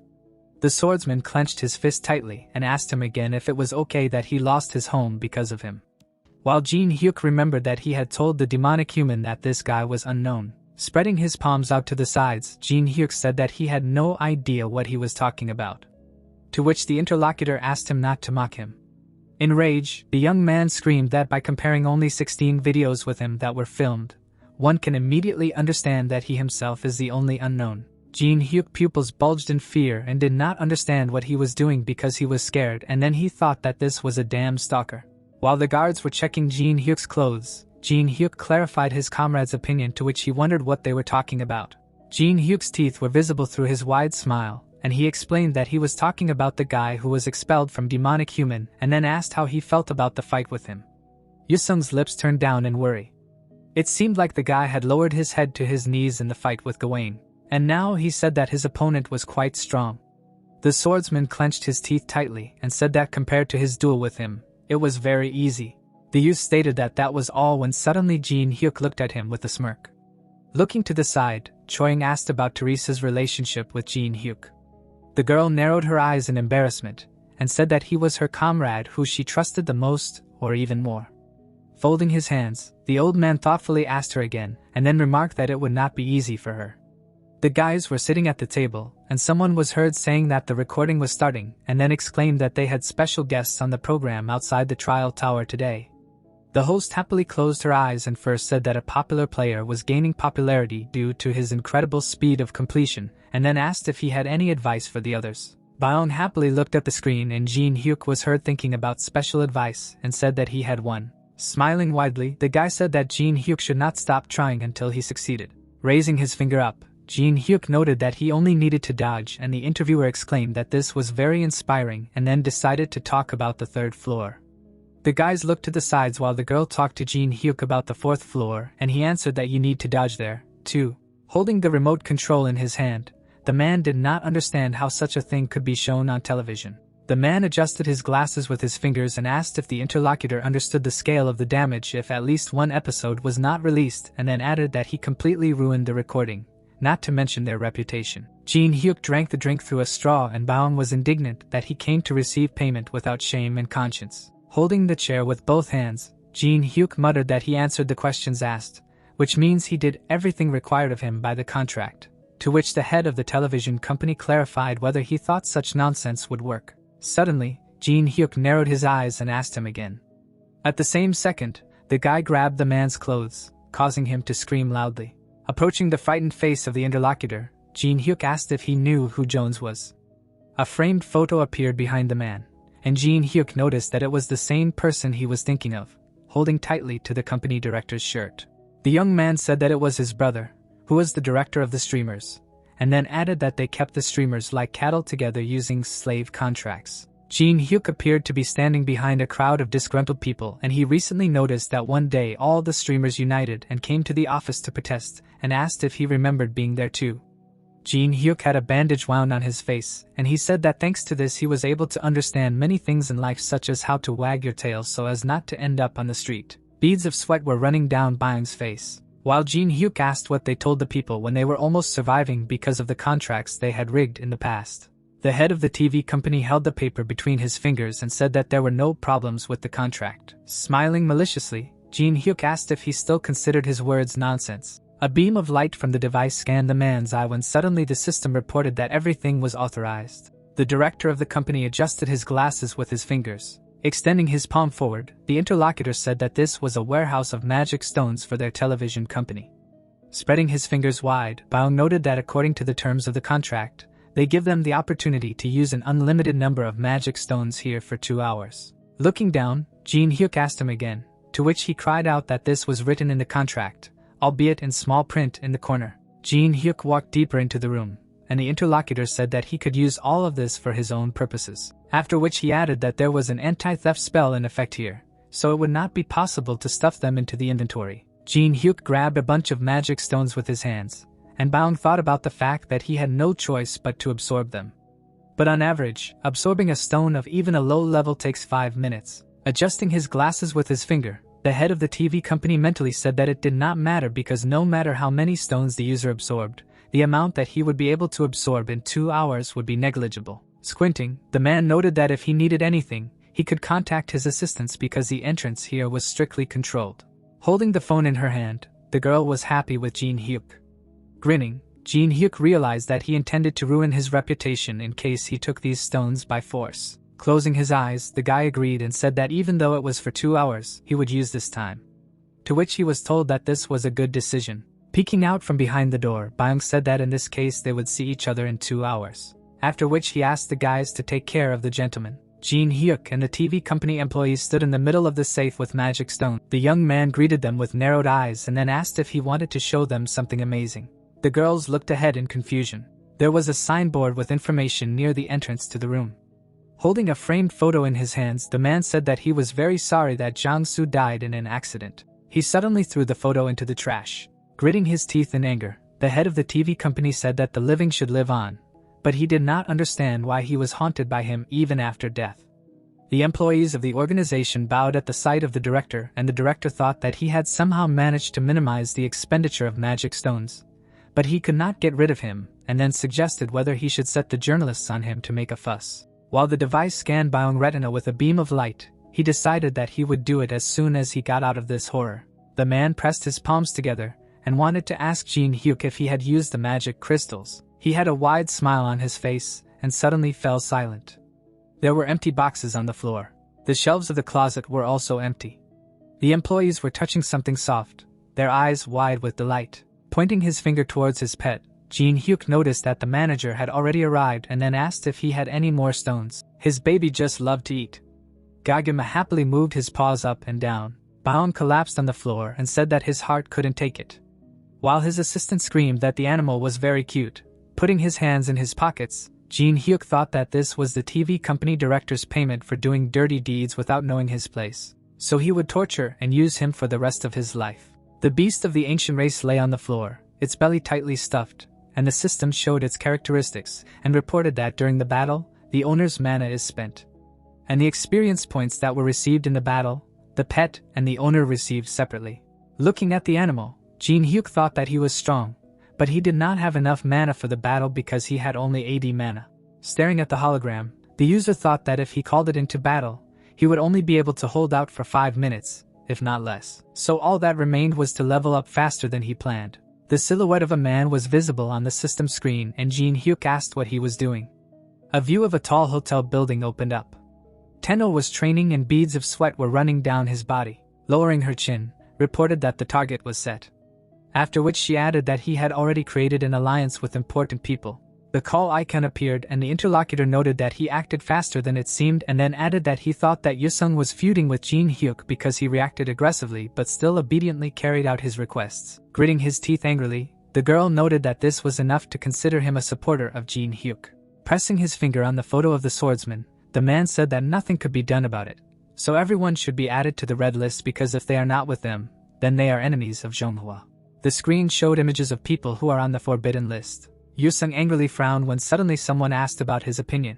Jinhyuk was holding a mirror in his hands and the system reported that it destroys boundaries and can connect to any desired place in the test tower on the first 10 floors. Standing in a clearing in the middle of the elven forest on the 6th floor, the swordsman asked if this was the way to become stronger that he was promised to be told about, then added that he managed to master a truly monstrous thing. Lowering his chin, the guy asked why Jinhyuk called him if he was going to conquer the higher floors because he could have done it on his own. Closing his eyes, Jinhyuk explained that it was all because he cared and thought about him, then asked if it was true that he needed to become stronger to challenge him again. The magic mirror lit up brightly, and Yusung clarified what floor they were going to when suddenly the system reported that the mirror was activating which destroys boundaries. A magic portal opened and Jinhyuk asked his companion again. The guys stood with their lips pressed together, and a notification appeared stating that the remaining time of using the item was 4 hours and 30 minutes. Suddenly, the players found themselves on the 10th floor where the warrior's haven was located. The stone statues were leaning their hands on their swords, and Jinhyuk noticed that there were about 21 guards protecting the boss. Putting his hands in his pockets, the user asked if the swordsman could handle it. At that moment, Yusung put his hand forward. The boss of the 10th floor, the immortal stone giant, was visible in the distance, and the guys suggested that it was worth a try, unless that monster woke up. Standing in front of the swordsman, Jinhyuk asked if this was enough for him, and then said that in that case they would do this. Raising his finger, Jinhyuk said that if he could get rid of all those warriors and hold out against the boss for 1 minute, he would accept his challenge to a duel. Looking to the side, the young man shouted that they had agreed. A moment later, he tightly grasped the magic weapon with his fingers. Yusung suddenly ran forward and shouted that he wanted Jinhyuk to keep his promise. The swordsman jumped high above the cobblestone knights when suddenly one of them said that this was a warrior's haven. The Viking clenched his fist tightly and noted that only those with the right could come here when suddenly he was interrupted. The young man swung his weapon and shouted that his enemy should get out of the way. A view of a hair supply store opened up. The boy opened his mouth and was bewildered. Greatly surprised, Teresa turned her head to the side when the admirer called her. Lifting her cap, the girl exclaimed that he was the commander of the raid on those ruins. A small picture of a hair comb appeared and the system reported that hair return was being used. The girl happily felt her hair with her fingers. The young man smiled widely in tears and cried out that he really missed his hair. While the lady noted that although it was expensive, his hair was now like before. The last hairs were falling off the man's head, which he was outraged by. And it turned out that the curse was still in effect and the hair all over his body was falling out. Teresa stroked his back and said that there was nothing terrible about it because life does not end with hair. Squinting his eyes sadly, the fan said that sometimes he thinks that this curse can be a punishment for his sins. To which he was asked again. Chanhua grinned and said that he was the commander of the raid on the first floor, and then it seemed like a great success when he acted only out of greed and because of which many people suffered, after which he admitted that he even thinks that hair loss can be too light a punishment. Raising her eyebrows, the girl remained silent. Lowering her chin, the girl declared that since people suffered because of his greed, it was not good. The lady closed her eyes and said that she found it wonderful that he risked his life to get what he wanted. The boy opened his mouth wide in embarrassment, and it turned out that he was the leader of the St. Teresa fan club. Yusung swung his weapon and shouted loudly when suddenly the system reported that the sword song was activating. Suddenly, the fighter dealt a crushing blow to the enemy. At that moment, stone fragments fell to the ground around the boy. Frowning menacingly, the swordsman thought about who was left. In front of him on the floor sat a big guy, and he realized that it was this monster. Behind him, Jinhyuk's silhouette was visible, and at the same time, Yusung thought that if he could hold out for just a minute, he would be able to fight him seriously. A moment later, the boy tightly grasped the handle of the weapon with his fingers. The swordsman suddenly jumped up and thought that defeating Jinhyuk was something he would be willing to risk his life for. The young man began to approach the stone warrior's face. Suddenly, his eyes began to emit a bright glow. Beads of sweat were running down the fighter's face. Suddenly, he found himself in a hospital bed, but he did not understand where he was. A view of a tall hospital building opened up. Hannah was peeling an apple and said that Yusung was in the hospital, to which he noted that she was Jinhyuk's servant. Looking away, the girl said that if that were so, and then muttered that she was his slave. It seemed like an intern was running to the swordsman lying on the ground, and she said that the director ordered him to be taken to the hospital, which is why she was here. After which she added that his condition was terrible. Opening her bag, the lady remembered that he told her to give this to her when he woke up, but she did not understand where it went. The nurse extended her hand forward and said that this object. The boy frowned in confusion, and he remembered that he had fought the boss of the 10th floor. A menacing monster was visible, and the system reported that the absolute invulnerability skill was activated, but damage did not pass through the object. The swordsman lay in the fragments of stones, and now he remembered that neither physical nor magical attacks worked against him, and even his attributes, the sword, was broken. The young man clenched his teeth in pain and thought that Jinhyuk was a bastard, while he said that 21 seconds was a bad result, and it would not go anywhere. Having created a mask on his face with the help of magic, Jinhyuk said that he was still far from him. The huge monster swung his weapon, and the system reported that the steps of the demonic sword king were activated. Jinhyuk put his palm on the ground. Jinhyuk seemed to jump from side to side, and Yusung realized that he had managed to dodge all the attacks with impossible precision. The monster's eye began to glow brightly.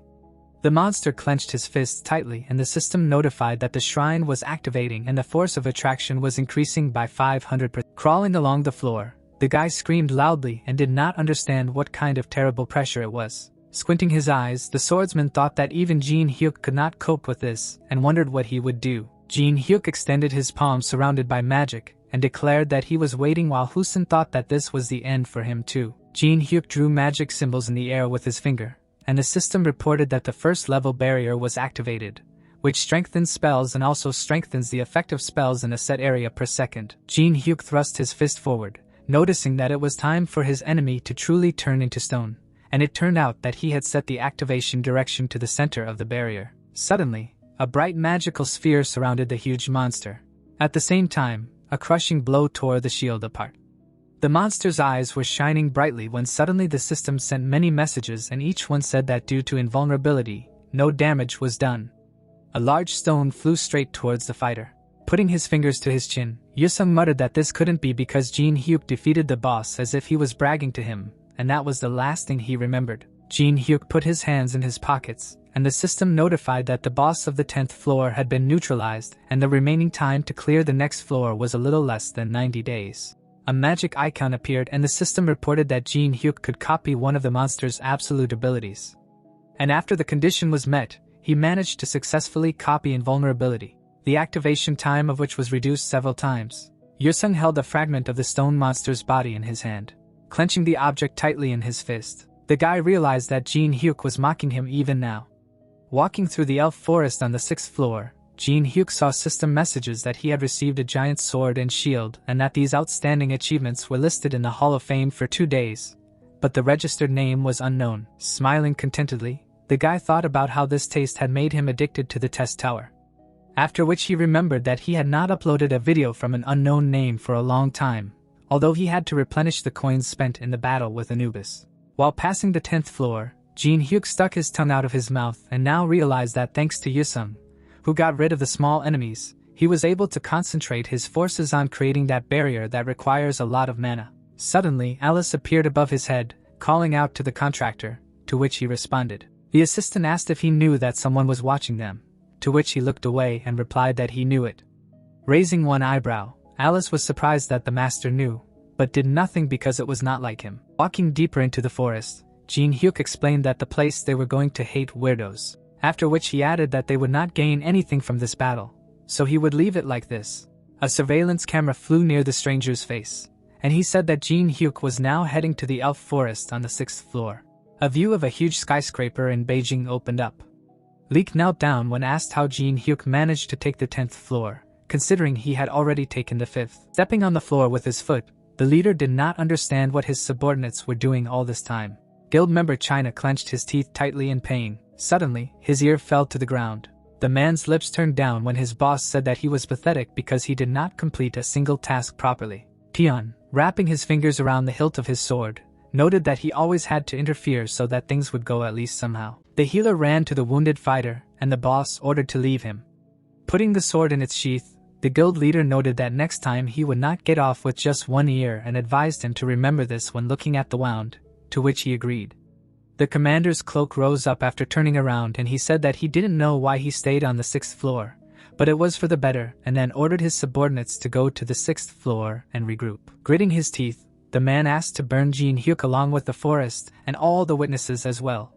The sun's rays were shining through the trees in the elf forest on the 6th floor.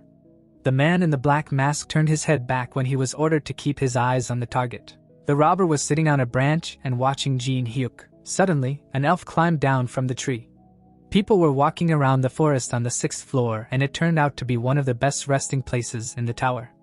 The players were making a fire at rest, and it was said that only after staying there for 90 days, the 7th floor would open automatically, and that was why many people came to rest.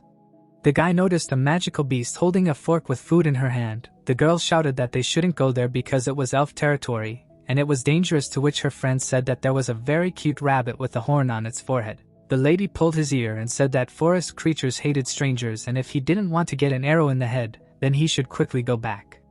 To which he cried out in pain and muttered that he came to have fun, and she grumbled. The small animal raised its paws. It seemed like a man's legs were dragging on the ground. The elf tried to hide behind the bushes. Suddenly, her eyes widened greatly in fear. The girl noticed Inhik and did not understand who he was since he was being followed.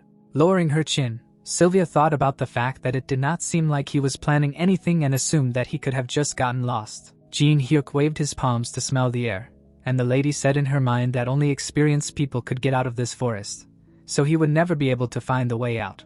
Raising his finger up, Jinhyuk said that he needed to go left. With her pupils widening in alarm, the elf thought that she would need to spend a lot of time in the forest to be able to find the way by smell. Jinhyuk smirked, and the girl wondered how an ordinary person knew about this method. The magic symbols hovered in the air in front of the user's body, and the lady realized that fortunately, there was nothing to worry about because he was approaching the illusion barrier. The forest guardian widened his eyes and thought that once he got into it, he would endlessly walk in circles until he got exhausted, wandering through endless illusions. The elf closed her eyes and decided that she would watch this. And when he lost consciousness, she would carry him outside. Jinhyuk put 2 fingers on the magic letter and noted that there should be a passive voice, not an active voice, because the active voice reduces the effectiveness by half. Dropping his jaw, Jinhyuk said that such children came in their time, and then admitted that he did not know who created this. But it seemed that he skipped all grammar lessons. It turned out that the girl who was furiously clenching her teeth was the creator, and Jinhyuk did not understand who she was. Grinning, Jinhyuk thought about the fact that now an elf who looked like a newbie had attached himself to him. Kitchen utensils began to appear in the beams of teleportation, and Jinhyuk loudly said that he was very hungry and decided to eat. Suddenly, Jinhyuk began to chop a green vegetable on the board. At the same time, the guy began to throw food into the frying pan on the fire. Putting a finger to her mouth, the elf wondered if this man knew how to cook. The girl's pupils noticeably dilated. Sylvia began to pull the bowstring. With her mouth wide open in rage, the lady was outraged at how an outsider dared to cook animal meat in the sacred forest of the elves, and whether she wanted to insult him. There were fried cutlets on Jinhyuk's frying pan. The archer aimed at Jinhyuk, who was indignant that it was not meat, but only beans. Holding the plate in his palm, the young man said that if she did not believe him, she could try it herself. Dropping her jaw, the elf exclaimed that he was not lying, because it did not even look like that. Suddenly, the smell of the dish rushed into her nostrils. Tilting her head down, the girl muttered that this could not be, after which she added that it really smelled like beans. Sylvia brought her large eyes closer to the plate, and it turned out that their race and the test tower loved cooking and music. A steak appeared, and it was said that among them, animal meat is strictly forbidden. The young man smirked and thought about what would happen if he gave the elf a chance to try a dish that looked like meat, and then said that this was one of his best works. The lady's mouth was drooling, and it was clear that she would not be able to contain her curiosity. At that very moment, Sylvia brought the fork with the cutlet to her mouth. Frowning, the elf asked if it was really meat. Clenching his hand tightly into a fist, Jinhyuk stated that she should not insult his dedication to cooking and then added that he would not allow himself to lie or pull dirty tricks with food, so he was warning her. Shifting his gaze to the side, the girl began to eat the dish. A moment later, Sylvia took a small bite. With her eyes wide in delight, the lady did not understand how something could be so delicious. Suddenly, she began to eat the rest of the food. Empty plates lay on the grass, and the elf admitted that she did not think that the stranger would be such a wonderful person who could introduce them to such a new dish. Sylvia put her hand to her chest and told him that she was the ranger of this forest, then apologized for being wrong about him. Closing her eyes, the girl asked what she could do for him as an apology. Smiling broadly, Jinhyuk asked if he could visit the elf village in that case. The magic rabbit was eating grass, and the forest guard asked him again. A view of the unusual buildings in the main village in the elf forest opened up. Squinting, the guy told everyone his name. Venheim closed his eyes and greeted the guest and said that he was the head of the elf forest. Looking at how the guards' weapons were shining brightly, Jinhyuk clarified whether they were really glad to see him here. Pulling the bowstring, the elf was indignant at how a stranger who came from nowhere could expect a warm welcome. Gritting his teeth in anger, the forest guard declared that humans had no right to be in the sacred forest. When suddenly the system reported his characteristics and copying conditions, the young man's eyes lit up brightly, and he realized that Telson was still the same because even in the game he hated humans fiercely. But he assumed that it was because of the mess he made back then. Putting his fingers to his mouth, Jinhyuk said that Sylvia invited him here. Suddenly, metal spears began to spin in the air. Throwing the blade behind his head, Jinhyuk noted that the ranger was too rude to the guests. The guy's silhouette was enveloped in streams of magic, and he asked if he should have brought a gift with him. Telson's eyes emitted a red glow, and he noted that for a human he had good reactions, after which he declared that he would shoot the next arrow straight at his head. Sylvia spread her legs wide and shouted loudly that she brought Jinhyuk to the village as an apology for the attack. The elf pulled back his bowring and shouted for the girl to shut up, and outsiders are not welcome here. They will sort things out after his death. The ranger behind whom Jinhyuk stood said that she invited him for a reason, and he is a talented cook. She smiled slightly and added that he is also capable of cooking real delicacies. The elder frowned upon hearing these words. Telson's face was also stunned. Then he raised his bow and shouted that they are not so easy to convince. He frowned and told him that there is no need to rush. Jinhyuk must prove his words with deeds. The blonde opened his mouth in rage. Looking at the leader, the elves were collecting fig fruits, a special fruit that contains mana. By eating it, you can increase the power of your magic. They were walking around the fire.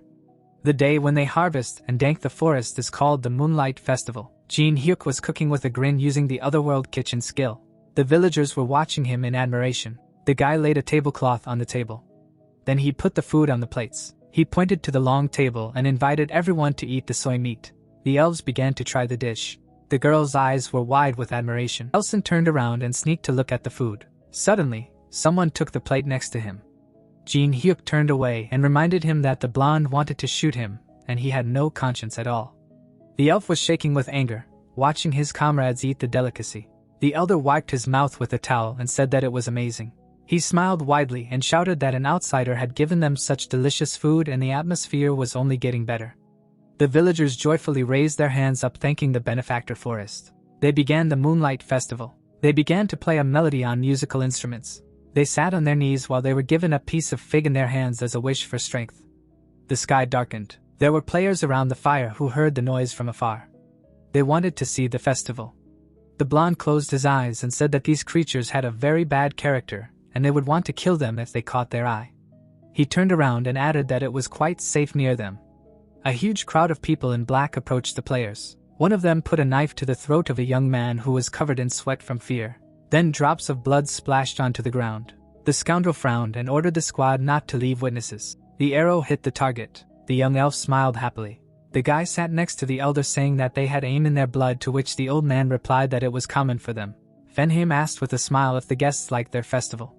While the girl was carrying figs, the chief said that they rarely invited strangers to this celebration because they were forced to hide in the forest. They sang and danced, and the elder said that the elves loved entertainment and food no less. Then he smiled and added that above all they valued peace. Jinhyuk looked away and said that this was very wise. Suddenly, he turned around when someone angrily asked how an outsider dared to judge them.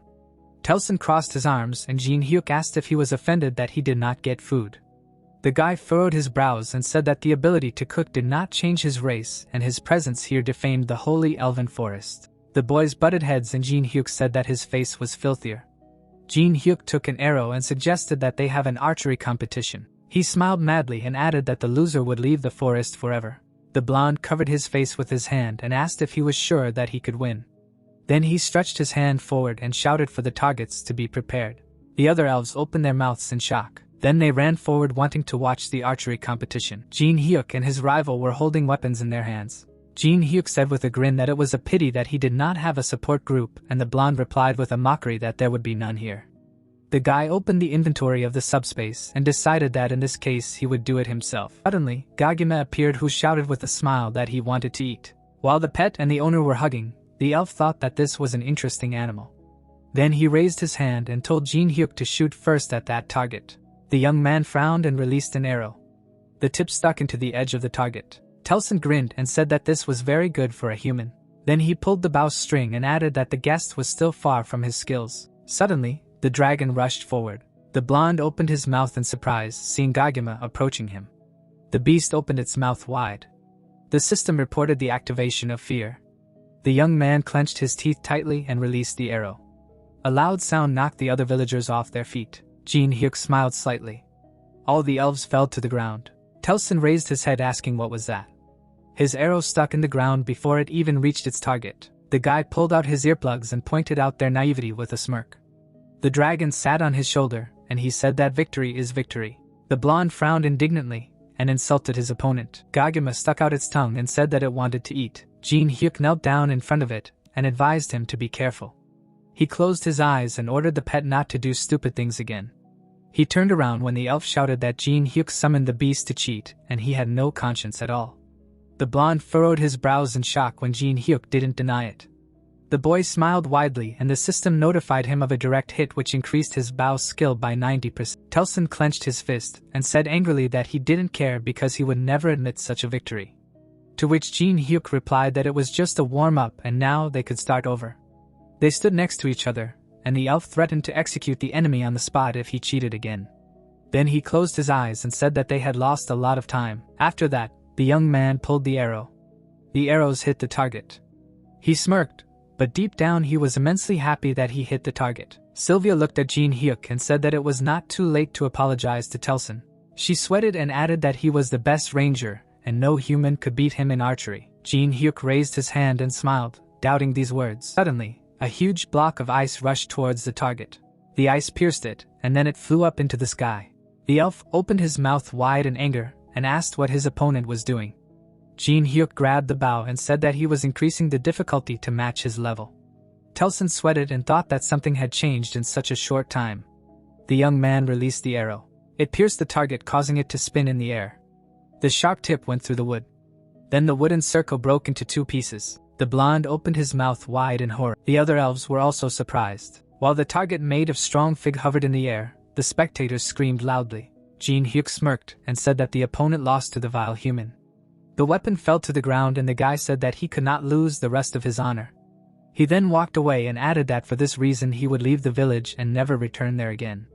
A ranger of the sacred forest always keeps his promises. The elves hung their heads when the blonde added that from now on he was no longer a ranger. Suddenly the guy raised his hand and asked him to stop. Tezlon turned around and asked if he wanted to humiliate him even more since he was already fulfilling his part of the deal. Jinhyuk scratched the back of his head and replied that he believed that his opponent would keep his word, but the festival was in full swing and if he left now, the atmosphere would be spoiled. He offered to change the terms of the contract with a wide smile. The elf looked at him with disdain. He clenched his teeth in mad rage, saying that he almost managed to leave. His comrades shook, trying to hold back their laughter. Jinhyuk crossed his arms and said that in his homeland, only the brave wear such clothes. The blonde blushed in shame, dressed in a fairy costume, and Jinhyuk called it a veteran's outfit. The elf frowned and shouted that no one would dare laugh at Tezlon. The next moment, another forest dweller burst out laughing. The blonde bit his comrade and kicked him. As they fought, Jinhyuk thought that he might have gone too far because subjecting the best ranger to such a thing should be done carefully. The elder smiled and told Jinhyuk not to worry because this guy needs to taste defeat, and his desire to protect the forest was already starting to weigh him down. As Tezlon opened his mouth wide and fought, the old man said that this is the reason he is grateful for their fight with Jinhyuk. The young man looked at Fenheim with a smile and thought that he was a worthy and wise elf. Then they both smirked slightly, realizing that the blonde's punishment should be prolonged to restrain his arrogance whenever possible. Someone was walking forward quickly. The elf was breathing heavily through his wide-open mouth. Everyone turned around when they heard his screams. The leader frowned in shock as he looked at his subordinate. Lucian fell to his knees holding his severed arm. He was sweating, screaming that strangers had begun an invasion. He remembered the enemy in black clothes and reported that masked men had appeared out of nowhere. The young man raised his hand and his eyes widened in fear. The enemy attacked him. They began to kill everyone they could reach. The elf was running away from the strangers. The man with the spear looked away. The rangers were unable to cope with him. His eyes were shining brightly, and Lucian said that these invaders were very strong. Foam flowed from the mouths of the forest dwellers, and their eyes turned white. The boy closed his eyes and coughed up blood. Sylvia sat down next to him and advised him to conserve his strength in such a fragile state. The old man clenched his teeth and trembled with rage. Then he looked to the side and loudly ordered everyone to prepare for battle. The elves immediately rushed to their weapons. They put on gloves while Fenheim shouted that they must defend the forest, sparing neither strength nor lives. Helson turned around and shouted for the high-ranking rangers to follow him. Jinhyuk stood motionless in the midst of the commotion. He clenched his teeth. Then his eyes shone brightly with anger. The players ran forward along the path. One of them turned around and raised his hand, trying to stop the pursuer. Suddenly, the enemy knocked them down, holding a spear in his hand. He frowned and ordered the others to leave no witnesses because everything in this forest must disappear. The invaders waved their weapons. Someone raised a bloody hand in the air, begging for salvation. Suddenly, 2 arrows pierced the chest of one of the villains. His ally frowned and realized that there was someone else nearby. The elf jumped to the ground, clutching a bow in his hand. The elder looked ahead and asked if this was possible. Below lay a wounded woman, and the old man said that their mother's children had been brutally murdered. He picked her up and screamed in despair. Sitting on the ground, Fenheim apologized for not being able to protect them. Telson stood behind him, gritting his teeth in anger. A squad of rangers stood behind him, and he ordered them to evacuate the survivors to the center of the village where they would be protected. Tears were streaming down Sylvia's face, and the boy added that the enemies that were spotted must be mercilessly destroyed. He opened his mouth wide and screamed surely that they must avenge their brothers and sisters. Suddenly, someone approached him and said that revenge was good, but there was another plan. A system notification appeared in front of the enemy about the loss of 2 signals. The members of the China Guild ran forward, discussing the fact that the elves were thirsty for revenge. The girl frowned and ordered the entire squad to make Jinhyuk their main target. A golden barrier was visible in the sky, and Xiuhua added that Jinhyuk would not be able to call for reinforcements from outside. She flew up and ordered the others to send more scouts to the village to find the target. The man looked at the screen and replied that he accepted the order. The enemy from Squad A ran forward, intending to carry it out. The girl imagined Jinhyuk being surrounded and thought that they had 150 people, 3S ranks, and were starting to advance deeper. The dinosaurs were growling loudly, and she decided that once they got the coordinates, they would gather all their forces and attack the Jinhyuk. She imagined the small animals gnawing on the big one and thought that no matter how strong the guy was, No one would be able to resist 3 S-rank players at once. Xiahua ran through the forest, thinking that soon they would not leave a speck of dust on Jinhyuk. Suddenly, someone's hand was right in front of her eye. She was knocked down by a powerful blow. Then, the girl fell to the ground and rolled. She quickly sat up on her knee and saw a young man in the distance saying that he was curious about who these villains were. Xiahua covered her face with her hand and clenched her teeth in anger when he said that they were the China Guild who were prowling around the TV studio building. Jinhyuk threw aside his opponent's mask and said that he hoped that they would pay him for interfering. The girl smiled and thought that she did not expect their target to come to them. The man with the huge sword was followed by many warriors. A screen appeared in front of him from which a voice announced the discovery of Jinhyuk. The man frowned and said that they were moving towards Squad B. He frowned and looked away. With a deft movement of his hand, he cut several arrows at once. Telson, whose eyes were shining brightly with anger, asked where they were going since they were their targets today. The enemy wrinkled his nose and called the elves aborigines. Suddenly, blood gushed from the chest of one of the invaders. Jinhyuk moved quickly through the forest, destroying the opponents one by one. The girl looked to the side and shouted loudly for her comrades to keep their distance and run away. The warriors immediately obeyed her order and began to climb the tree. However, the ice blocks were faster than them and sank into their backs. Xiahua gritted her teeth and realized that Jinhyuk was much stronger than in the video, and they could be killed before help arrived. Beads of sweat appeared on her cheek, and she thought that they needed to somehow stall for time. Jinhyuk turned around when he was called loudly. Ice shards were floating around him, and the enemy said that she did not know what he forgot here, but it seemed to have something valuable to him. The guy frowned and told her not to waste time and attack. While the squad ran to help, the girl said that they were destroying everything and narrowing the encirclement. And while Jinhyuk was here, the rest were already slaughtering the village. She smiled and added that when the village was destroyed, the thing desired by Jinhyuk would disappear from this world. Jinhyuk held a sword in his hand. Listening to the enemy, was hiding behind a tree and thinking that if what he needed was in the village, then he would return to protect this item. She grinned slightly and realized that in this case, they would have a chance to regroup. The young man brought his hand to his face. The girl looked at him in bewilderment. Jinhyuk was surrounded by trees and she asked if he cared what would happen to the village. He smiled and replied that he did not want it to be exterminated, but he understood what kind of plan these villains had in mind, and this was just a regular circus. There was a small army in the elf village. The guy frowned, not understanding how this was possible. The girl descended to the ground, saying that she did not care about the elves. Alice frowned angrily and added that the enemies interfered with her partner's plans. Then she raised her hand up using the blood spear skill and said that this was enough to kill them all. The villain trembled in fear and called her a monster. The vampire with a stern look ordered them to disappear. The next moment, red spears pierced the man's body. A bright flash of light was visible in the middle of the forest. Xiahua opened her mouth in horror seeing that the name of the addressee was missing. Weapons were stuck in the ground. The enemy was lying on the ground asking for help from the village. Then he fell down and dark blood spread under him. Alice floated in the sky, saying that this was very boring and could not even be called a warm-up. Then she landed on the ground. The vampire looked at the elves who were hiding behind a tree. She crossed her arms in displeasure. The villagers looked at each other in surprise when she asked if they made alcohol. Looked in shock at the system notification that the name of the recipient player was missing. She hid behind Jinhyuk on the tree, not understanding how her ally could die. Then she stretched out her hand forward and shouted, to create a blood demon circle. Jinhyuk looked at her skeptically. He was then surrounded by enemies. The girl gritted her teeth and activated the psychotropic poison injection skill, thanks to which her troops gained resistance to fear. Green fog appeared around her subjects. Their eyes turned red and veins appeared on their skin. Then the enemies jumped into the air and screamed loudly. Jinhyuk turned around and frowned. He attacked them with a kick. Suddenly, another villain appeared behind him, swinging his weapon.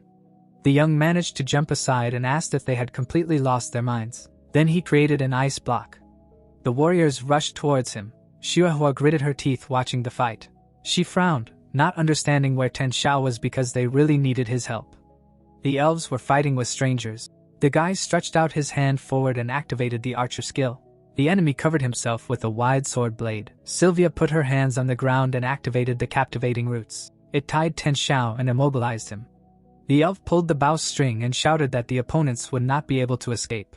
Then he fired 3 arrows at once and added that they would pay for everything. Suddenly, Ten Shao's body was covered in an aura that protected him from the arrows. He looked to the side and saw many messages from Xiahua, begging him to come to his aid. The roots completely surrounded him, and he came to the conclusion that they wanted to buy time. Then the man frowned and shouted loudly that they would not succeed. He tore the roots apart with his power. Sylvia turned away and gritted her teeth as the wind blew. The enemy swung his weapon. His defense was increased by 50%. Girl's mouth opened in fear. A large explosion was visible from afar. Deep cracks covered the ground. Telson hugged his ally, and she thanked him. In front of them stood an enemy whose body emitted dark energy. His eyes shone frighteningly, and the elf came to the conclusion that he was strong. A ray of light flashed in front of the silhouette. Jinhyuk looked down and reported that the enemy squad was defeated. He asked if the girl was going to show herself. She closed her eyes and thought that they could not hold out until the others arrived. She then came out from behind the tree and said that there was no point in hiding anymore, and the system reported her information. The boy gritted his teeth, seeing that he could copy her skill if he defeated her while being poisoned by her poison, extended her hand to the side and admitted that Jinhyuk was pretty good. She then rushed forward using the spiritual poison technique and screamed that even he would hardly survive after this. Jinhyuk jumped to the side and the blow landed on the tree. The trunk was immediately melted and split into two halves. Jinhyuk frowned and thought that it would hurt, but he needed at least one skill like this. The girl looked away as the boy placed his hand on her shoulder. He frowned and said that he was trying to make an important decision. The opponent pursed her lips, activating a protective barrier. She thought that she could now ignore most physical damage. Suddenly, Jinhyuk her in the stomach. She coughed loudly, terrified of such a powerful skill. Then, the girl fell to the ground, and Jinhyuk advised her not to disturb people's thoughts. She furrowed her brows and thought that she needed to hold out until Tenshao arrived. Then, she furiously rushed into the battle to deal damage. Suddenly, her eyes widened in surprise. Jinhyuk punched her and concluded that she did not want to listen to him. Then he looked down in confusion. A needle soaked in poison was sticking out of his finger. The enemy was kneeling and trembling, asking if he thought that she would become an ordinary punching bag for him. She stuck out her tongue and showed another needle.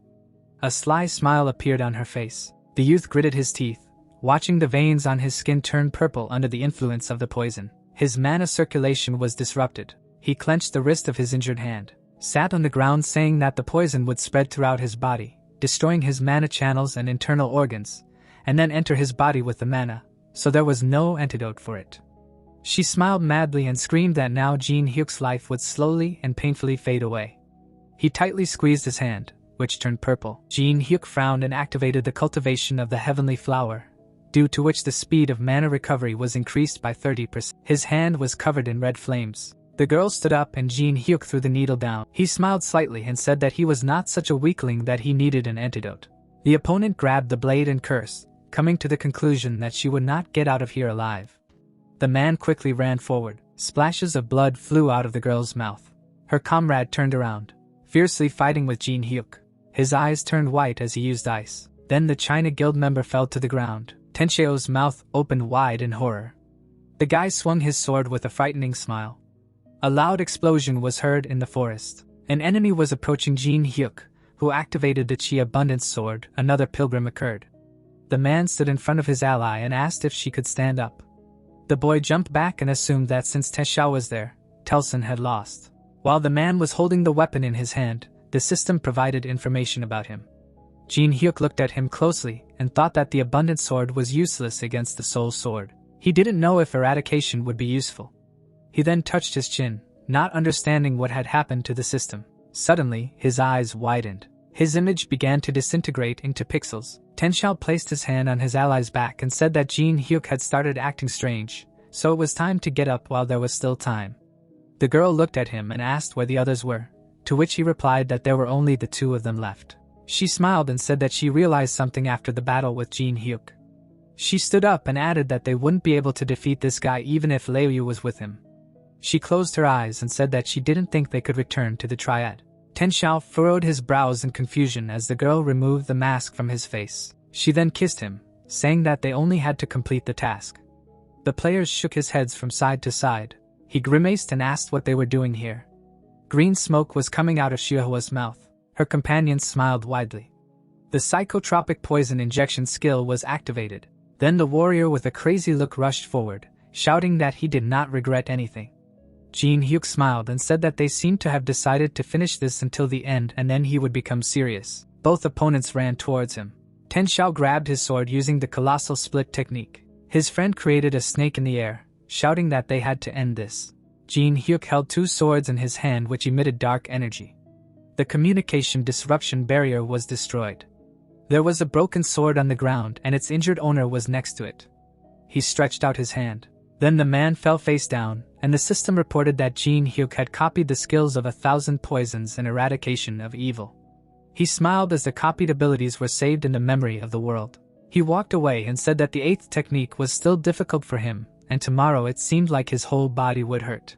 Ten Xiao and Shihua were lying on the ground and Jinhyuk didn't know what to do with the China Guild now. The opponents held hands and that was how the group's attack on him ended. The field trees were smoking. A quarter of the elven forest was burned and many residents lost their lives. Telson was lying on a stretcher. He lost to Ten Xiao and was seriously injured. But thanks to Sylvia who was nearby, his life is now out of danger. The guy's eyes were covered with a cloth. He thanked Jinhyuk for stopping the attack of the strangers. Jinhyuk smiled and told the blonde to stop acting tough and focus on his recovery. Elven houses were visible. The elder was in great shock because he only gave orders without leaving the shelter. Alice drank wine while the forest dwellers watched her for whom she had become an idol and also an avid lover of alcohol. The guy raised 2 fingers. Meanwhile, he activated the 8-star barrier of the great fortress. A translucent dome covered the forest. Jinhyuk looked away and said that it was hard enough. But now the China Guild will think a 100th time before deciding to attack him. Then the young man walked away and concluded that he hated such people. The headquarters of the China Guild was visible. Liu Yu, the deputy leader, gritted his teeth and asked where all the warriors were lost. He was sitting at the table with his colleagues, asking if Jinhyuk was really that strong since Ten Xiao, Liu Yu, and Xiaohua's combined mana exceeded 10,000. The employee raised her hand and said that since the ranking system had not yet been finalized, anyone whose mana exceeded 10,000 would become an S rank. She then pointed her hand at Jinhyuk and added that he was special and they should not compare him to other S-rank warriors. The guy furrowed his brow and suggested sending assassins with mana over 20,000 to Jinhyuk's house, to which his colleagues said that this could start a war. The deputy head gritted his teeth and thought that Namgung Cheon would definitely not allow this. Moong glared at them and said that they did not understand all the problems. Everyone bowed to the old man who said that the basis of a battle is to assess the enemy's strength, and since they did not even know that they would lose again. The worker bowed and apologized to the Grand Elder who said that from now on the responsibility for Jinhyuk lies with them. He himself volunteered to talk to Namgung Cheon. Liu Yu frowned and wanted to say something but Moong ordered him to remain silent. He glared at the man and said that Jinhyuk was on a completely different level. He imagined the image of the guy and thought that the last scene that was captured on video contained the 8th technique of the sword dance that pursues the soul. He tapped his finger on the table and thought that this skill was rare even in Yurim, and an outsider had learned it up to the 8th level. Mo Young's eyes showed with anger, and he decided that they had another chance. The elves opened their mouths in shock while they were busy with construction. Others covered their mouths with their hands or smiled happily. The elder looked at them with a warm smile. He climbed the stairs. Standing on the stage, Fenhim said that they had suffered many losses and despite the bravery of the rangers, many elves had died. The crowd cried as the old man said that they must move on to restore their forest and for life to flourish here. He then raised his hand and shouted that they must continue the Moonlight Festival. They would celebrate for those who had passed away to overcome their sadness. Glasses slammed against each other. The elves stood around a huge bonfire drinking to their friends who had returned to Mother Nature. Someone was roasting mushrooms using the Otherworld kitchen skill. It was Jinhyuk who was smiling contentedly. Off to the side sat the leader who said that he did not expect that a traveler they had met by chance in the forest would end up helping them so much. Children were standing in line to receive food. The boy noticed a boy off to the side who had no appetite, although elves were usually known for their gluttony. He furrowed his brows and assumed that the child was in severe shock. Jinhyuk then turned around as someone stamped their foot. The elves gaped in surprise. It was Telson in a fairy costume. Jinhyuk smiled and said that the blonde obviously liked the outfit since he was wearing it again. And the boy yelled that he didn't. He tossed a fig and said that he always thought that outsiders were a threat to their forest. He assumed that they came for the man-infused figs. Closing his eyes, the archer added that in fact it was just a massacre, and it was not him who stopped it. Jinhyuk calmly looked at the elf who celebrated his victory. Telson closed his eyes and said that he wore the outfit because he lost the bet, and by willingly dressing up in this way, he showed his respect. Jinhyuk crossed his arms and thought with a displeased face that it was not so funny anymore since the elf wanted to wear it himself. The blonde turned around and gritted his teeth in rage, hearing a loud laugh. Alice was crying with laughter, asking what he was wearing. The girl fell to the floor and began to laugh without stopping. The elves turned around at the loud sound. Even the child with a poor appetite smiled. The adults did not stand aside either. The girl wiped away her tears while a joyful smile shone on her face. Elson covered his barely noticeable smile with his hand. Jinhyuk grinned. He looked at the elder who asked if they could talk. They approached a building with a giant tree growing on it. The old man put his hand on the door and unlocked the barrier. They went inside and Fenheim explained that this was an old warehouse where the village treasures were stored and no one could enter here without his knowledge. The young man smiled and thought that he did not expect this at all. He was glad that he could get into such a place. Suddenly, the elf picked up a harp. He said with a friendly smile that this instrument in their area is called the kartan, and playing it can enhance the effects. He bowed and added that this is his gratitude for saving him. He promised that he will always remember Jinhyuk. Jinhyuk smiled awkwardly and said that he did not really need a harp, and then pointed his finger to the side. There was a weapon in the glass and Fenheim said that it was a Pentagritha's molar and canine. He introduced a huge lion and said that it was passed down from the time of their ancestors and the elves received it in gratitude for healing the god. The old man thrust the musical instrument into the hands of Jinhyuk and told him to take it because he had no right to dispose of this weapon. Then the leader bowed and said that according to the prophecy, these items will one day find their owner. The guy frowned and thought that he did not expect to see something like this here. The elf's eyes were closed. Alice, whose cheeks were already red, shouted for everyone to quickly raise their glasses. There was a barrel on the table, and the girl screamed that she liked this forest. She opened her mouth wide and declared that one day she would take over this place and make sure that the locals would live. Jinhyuk poured purple liquid into the barrel. The crowd drank alcohol. Jinhyuk frowned as he sat at the table. He looked at the celebrating elves. Their elder raised his glass with a smile. He then drank it all. Jinhyuk sweated, not understanding what it was. He kept his hand on the glass he hadn't drunk from and thought that he should take those items and leave. Jinhyuk walked up to the warehouse. He placed his hand on the wooden door. Suddenly, he narrowed his eyes in surprise when he realized that the barrier had disappeared. The drunk elves were lying on the floor. Alice also fell asleep. The system reported that Bram's ring had absorbed the subordinate's soul. The accessory began to shine. Jinhyuk smiled happily holding the desired weapon in his hand. He thanked the old man for the gift. Fenheim had already passed out, but there was still a smile on his lips. The trial tower, the third floor, the Church of Hatred was visible. The masked man looked at the people who were shouting that they could not go up to the 10th floor without the permission of this unknown person. And because of this, they were missing out on all the artifacts that were only available for 10 days from the opening of the floor.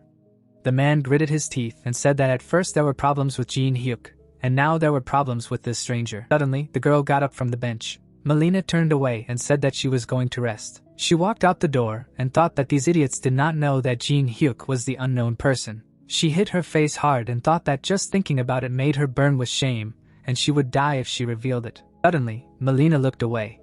Two people in black robes approached her. The girl grabbed the dagger and asked who they were and what they were doing there.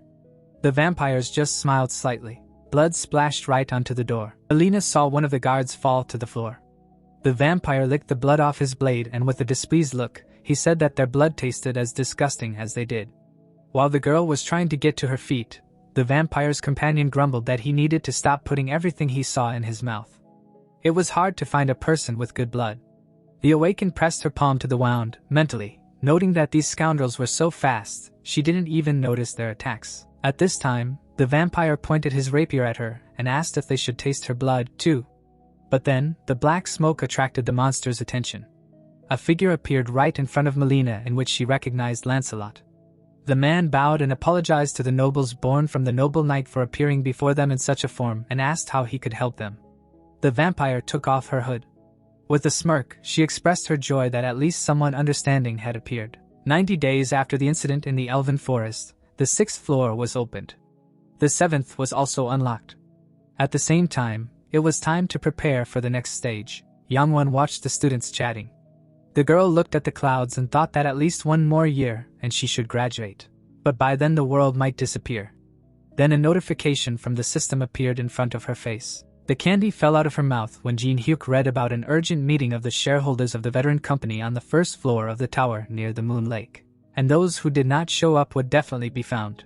Yangwon grabbed her head and screamed for that damn Jinhyuk to stop ordering her around. At the appointed time near the Moon Lake, Jinhyuk greeted his subordinates with a smile because they all came on time. Yangwon folded her arms across her chest, reminding them that they worked all night making these chess horses and asked can't he just let them go. And the old man agreed with her.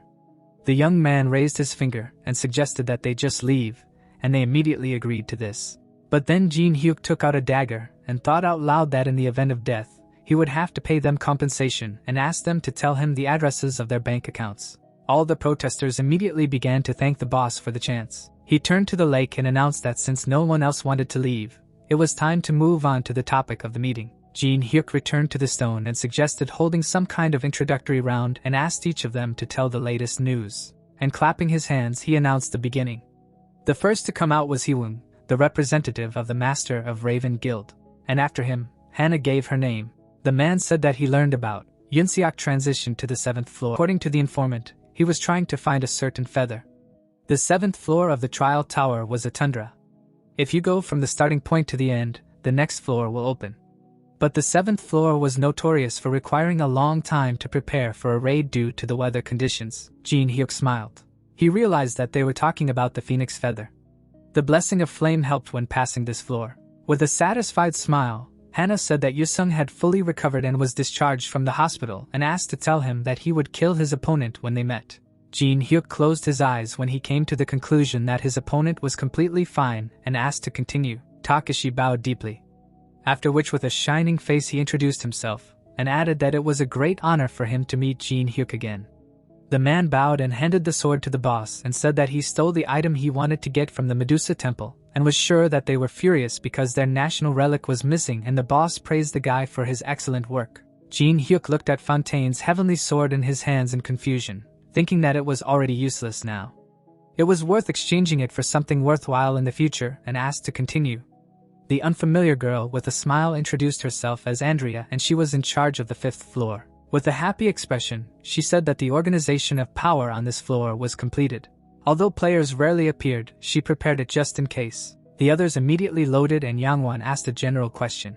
What did Andrea mean when she said that she was in charge of the 5th floor? Jinhyuk put his hand on the girl's shoulder and explained that she was the boss of the 5th floor. He assumed that she was very tired and praised her for her good work. The rest of the staff were horrified when they realized that they were facing a boss monster. While Andrea tried to act friendly, the boy thought about how much she had grown, supposedly due to Alice. Jinhyuk raised his finger and ordered her to stop running around and move on to the next topic. He pointed at the gloomy Melina from the Demonic Human Association. The boy frowned at Jinhyuk and asked her to stop being silent and tell him her news, and she admitted that an important incident had recently occurred. Jinhyuk raised his eyebrows in surprise when he heard that someone had come to the demonic human from the upper floor. The vampire pointed her finger at her brooch and said that they were blood relatives of the Decasus family who worshipped the amulet. The guys did not change their positions when they offered to help them fulfill their desires in exchange for help, because they had heard that the people needed the relic from the 11th floor. Lancelot rubbed his chin and admitted that he was curious. He clarified what the nobles wanted from his team. The vampire replied that a prisoner had escaped from the ruins of the 1st floor and asked for help in catching him. And the frowning Melina remembered this. The girl folded her arms over her chest when Jinhyuk clarified if the vampires really gave them the bracelet of the renegade from the 11th floor. And she admitted that the management did not expect this. Then the young man flinched when the ring on his chest began to glow. While the trinket shook, Jinhyuk could not understand why Alice was reacting like that. So he declared the meeting over. The nearby sculpture shattered into pieces. Alice's face was distorted with anger while she screamed that these scoundrels betrayed her. The vampire growled in rage that she would find the traitors and tear them to pieces. The girl turned sharply to the owner and reminded him that he promised to help take revenge. Jinhyuk looked sadly at Alice while she convinced him that this was their chance. The vampire's face expressed joy when the guy replied that he would definitely keep that promise and asked not to worry. The smile slid off the girl's face when Jinhyuk added that they needed to be careful. The young man put his hands in his pockets and admitted that he did not have enough mana to fully unleash Alice's power. Now revenge could harm them themselves. The vampire was desperate when the owner added that she needed to abstain from the necklace for a while and asked how. With a wide smile, Jinhyuk asked him to believe him. The girl did not immediately find what to answer. Then she lowered her head Alice poked the top of her head into Jinhyuk's chest and said that she wanted chicken legs, to which he allowed her to eat everything on her own.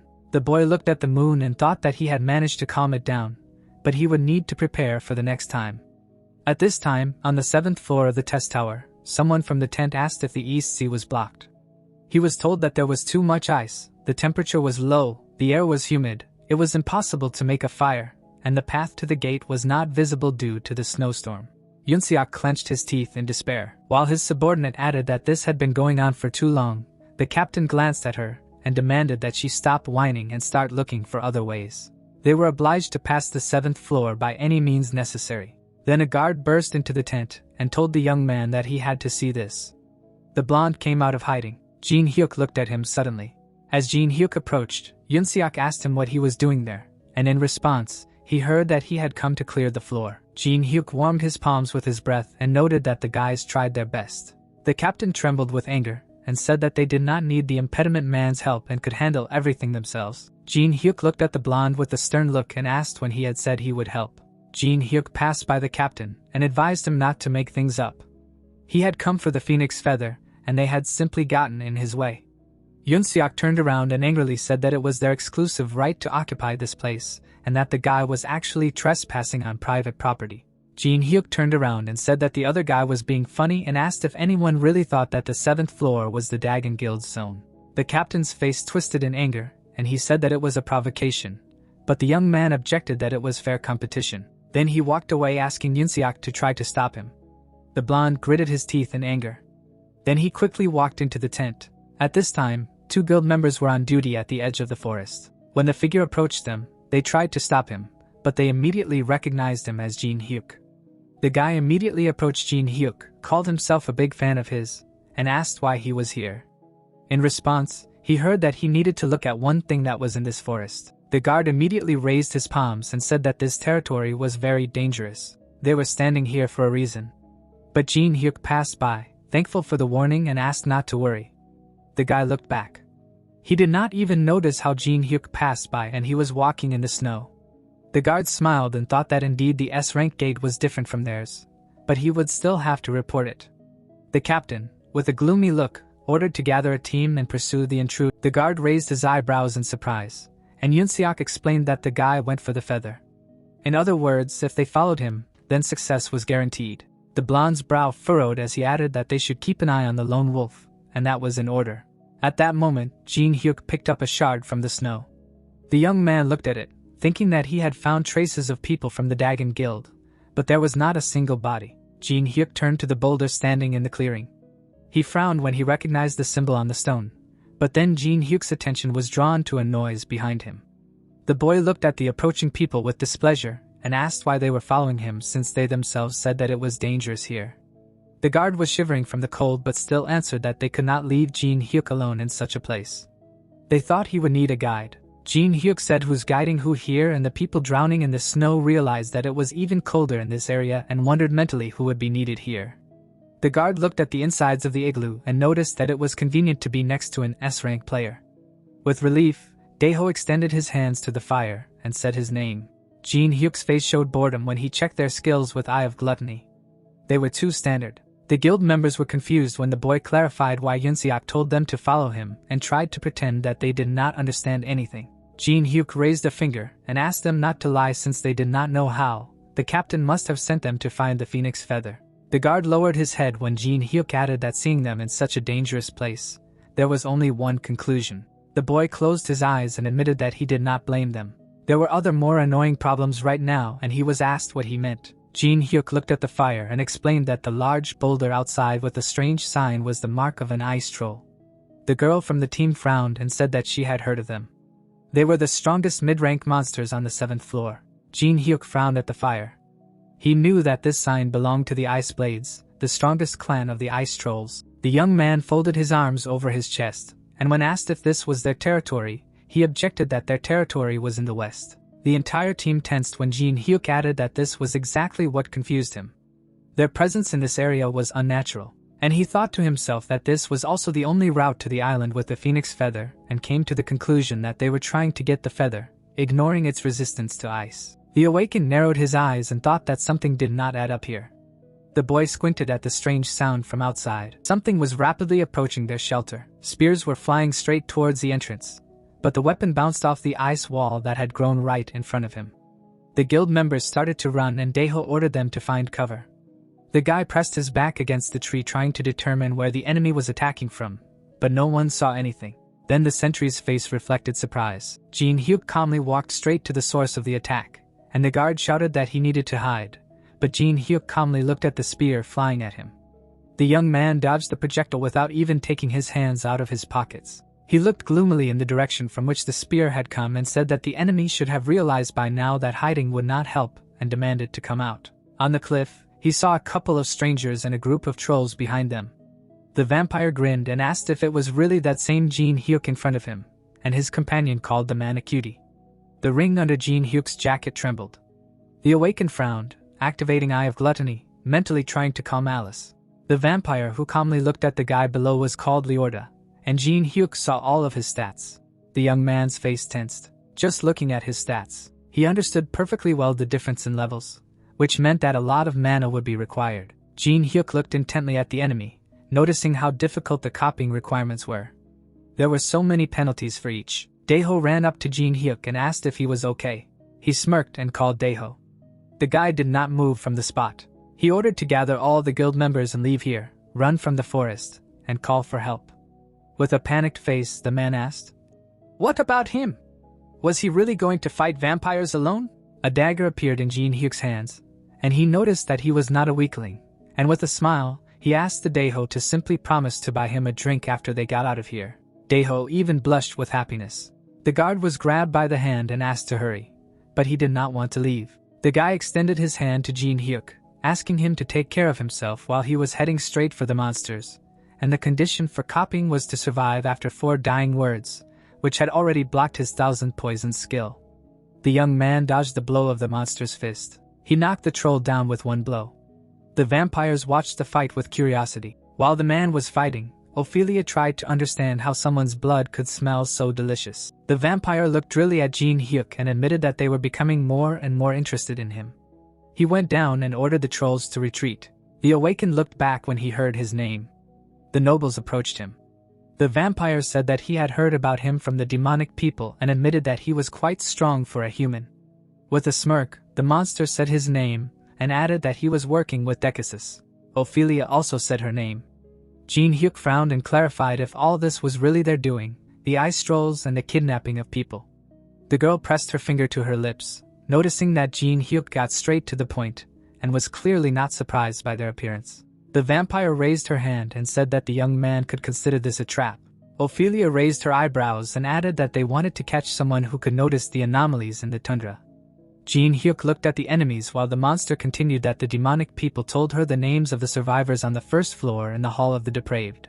Teresa, the invincible unknown, Yusung, and a certain strong man posing as a porter. The awakened narrowed his eyes when the girl said it was him. Ophelia's gaze turned cold when she expressed her certainty that one of them had helped Alice von Ataraxia escape. The boy's eyebrows lowered even more when the vampire added that he was the first to come here.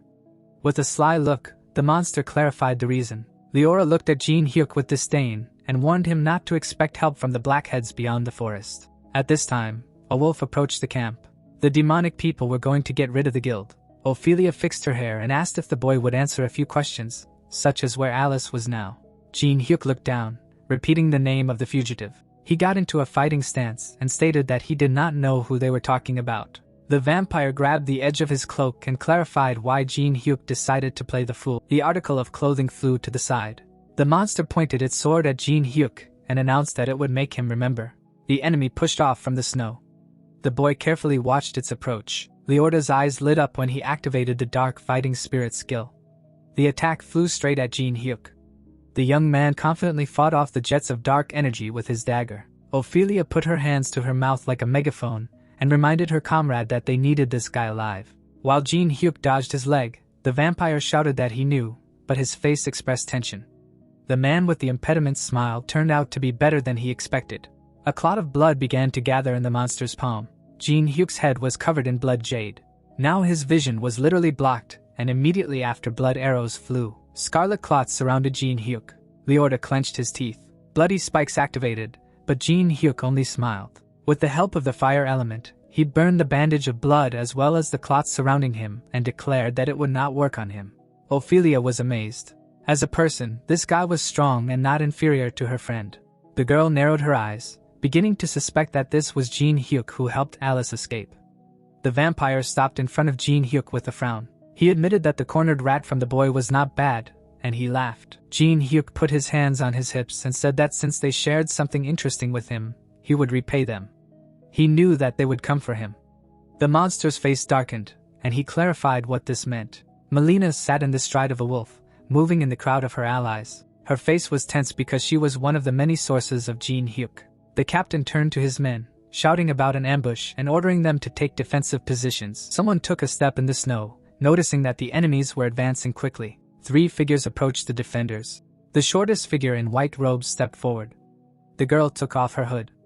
A light flashed from the tip of the sword. Then a holy blessing descended from the sky. Teresa clutched her blade and announced that she had come to help and asked them to take their positions. Yunseok opened his mouth in surprise, recognizing the saint, and one of his guys also noticed Taemin and Yanhwa. The wolf fighters were approaching and they had orders to destroy everyone. Something flew over their heads. The blade of a sword flashed, after which the weapon was put back in place with a click. A powerful hurricane of mana scattered the demonic people in different directions. Yursung with a displeased look noted that it would take a long time to clean the sword from this garbage. The vampires looked shocked when Jinhyuk announced that he had prepared something for them. Jinhyuk pointed a dagger at them and asked what they thought, and if they liked it. Explosions were heard over the snowy tiger. Taemin stood on the weapon he had summoned with his machine monarch skill. The projectiles were successfully scattering the enemies to the sides. Yanhwa kicked off the flying drone with her foot and flew high into the air. The girl used mana replenishment, after which she made a wide swing with her foot in the air. A powerful wave of mana scattered another enemy squad. Teresa cast a divine buff and the enemies realized that they could not withstand it. One of the subordinates rode up to Lancelot and said that they needed to retreat to regroup. The leader gritted his teeth in frustration. A bright flash of divine light was visible beyond the forest. Ophelia looked up at her, and a nasty feeling from the divine power overtook her. The vampire gritted her teeth, thinking that it was irritating her. She turned to the fighting Leorda, attracting his attention. The vampire turned around and shouted that he felt it, too. Jinhyuk was surrounded by new clots of blood when the monster activated the blood pool. The clots began to gather into one large one. The monsters clearly panicked. They shouted that the divine power caused unexpected changes. It was necessary to retreat to change the plan. But then a flame burst out of the ball. Jinhyuk burned the plasma holding him back and reminded him that he had already said this would not help the opponents. The vampires soared into the air, preparing to escape, and Leorda shouted at the young man not to worry. He would still kill him with his own hands. Then the vampire's eyes widened. He saw the man stretch out his hand forward. A bright flash of daylight flared up on Jinhyuk's palm. Jinhyuk grinned and clarified what the monster had said. The pillar of light rose high into the sky. Soon it went out. In the place where the beam flew, a scorched tunnel remained among the trees. Jinhyuk exhaled tiredly. The boy looked ahead, puzzled, trying to figure out if he had gotten rid of the monsters. Although the system reported that he had only completed half of the task, and the fire element was also blocked. As the snow continued to fall, Jinhyuk admitted that the cliché had not failed and noticed the skilled block. The ring under the boy's jacket began to tremble and twitch again. Jinhyuk persuaded Alice to calm down and wait a little longer. At this time, in the Dagon Guild camp, Teresa smiled shyly, listening to the thanks. The guys from the guild bowed to the saint since they admitted that they survived only thanks to her help, but she was only glad. Yunseok looked hurt, looking at the flag lying on the ground. The girl approached the commander and reported that the camp was heavily damaged. The demonic people would definitely attack them again. With a confident smile, the woman suggested retreating to the tower, and she and Mr. Jinhyuk would ensure a safe path. The blond man's face darkened when he heard the name of his rival and said that he understood everything now. Then Teresa turned around to see Jinhyuk. The girl happily waved her hand at him. The friends immediately rushed to Jinhyuk and he, not expecting to see them, thanked them for their help. Taemin smiled and remembered that the young man suddenly got in touch again, and Yanhwa explained that she needed something here herself, and with a sly smile she turned back. Yusung looked embarrassed. The saint looked at the guy and admitted that she did not think that he would come too, but the main thing is that they repelled the attack of the demonic people. Taemin folded his arms on his chest and reminded them that they could not relax. They did not yet know who was behind them, The demonic people organized such a large guild. Jinhyuk closed his eyes and said that the attackers were cooperating with the high vampires on the upper floors of the testing tower and expressed confidence that they were up to something in this tundra. At the same time, the young man thought about it. Everyone's eyes widened in surprise when Jinhyuk announced that, judging by what he learned, their enemies wanted to get out.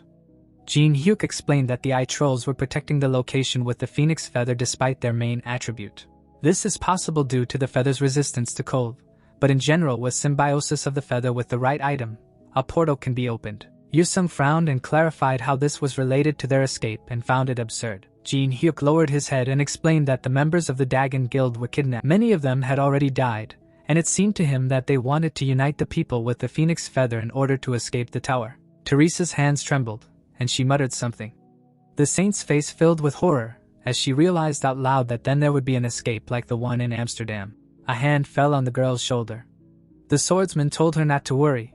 That would not happen, as he was sure that Jinhyuk already had a plan. The woman looked at the man when he asked Jinhyuk to share it with them. The young man grinned and wondered if the rival had figured this out thanks to his stalking.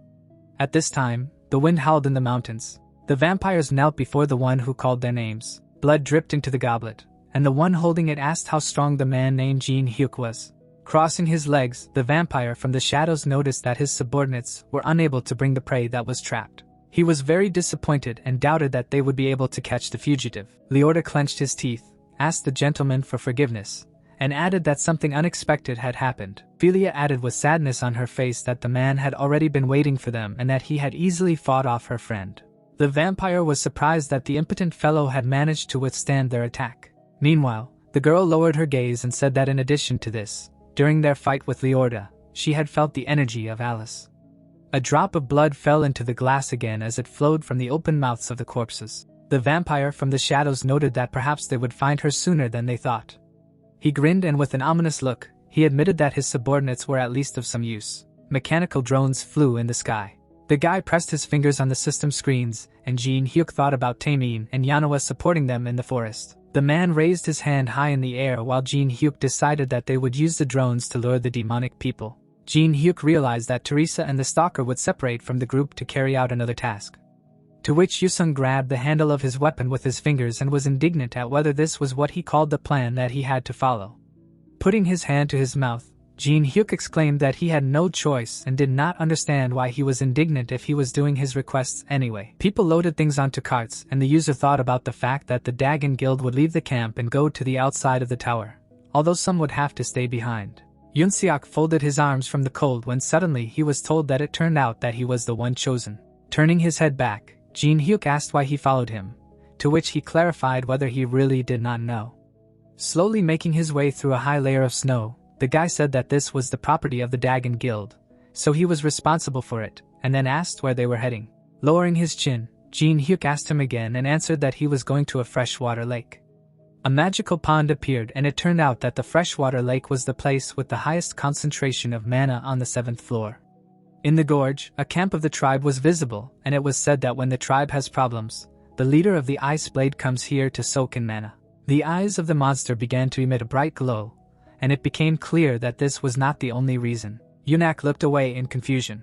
A huge orc was carrying a log of wood on his shoulder. Large fangs were visible in the mouth of the girl from this settlement. The guy was holding a white flag in his hand. Walking forward after Jinhyuk, the strongest in Korea, asked what they needed this flag for, to which he replied that it needed to be carried normally and to be at least useful in something.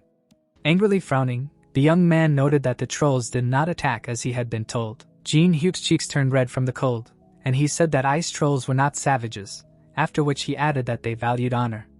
The orcs passed by the white flag, and Jinhyuk said that family was a priority for them, and as long as the white flag was in the air, they would not attack. Suddenly, the frost goblin menacingly opened his jaw.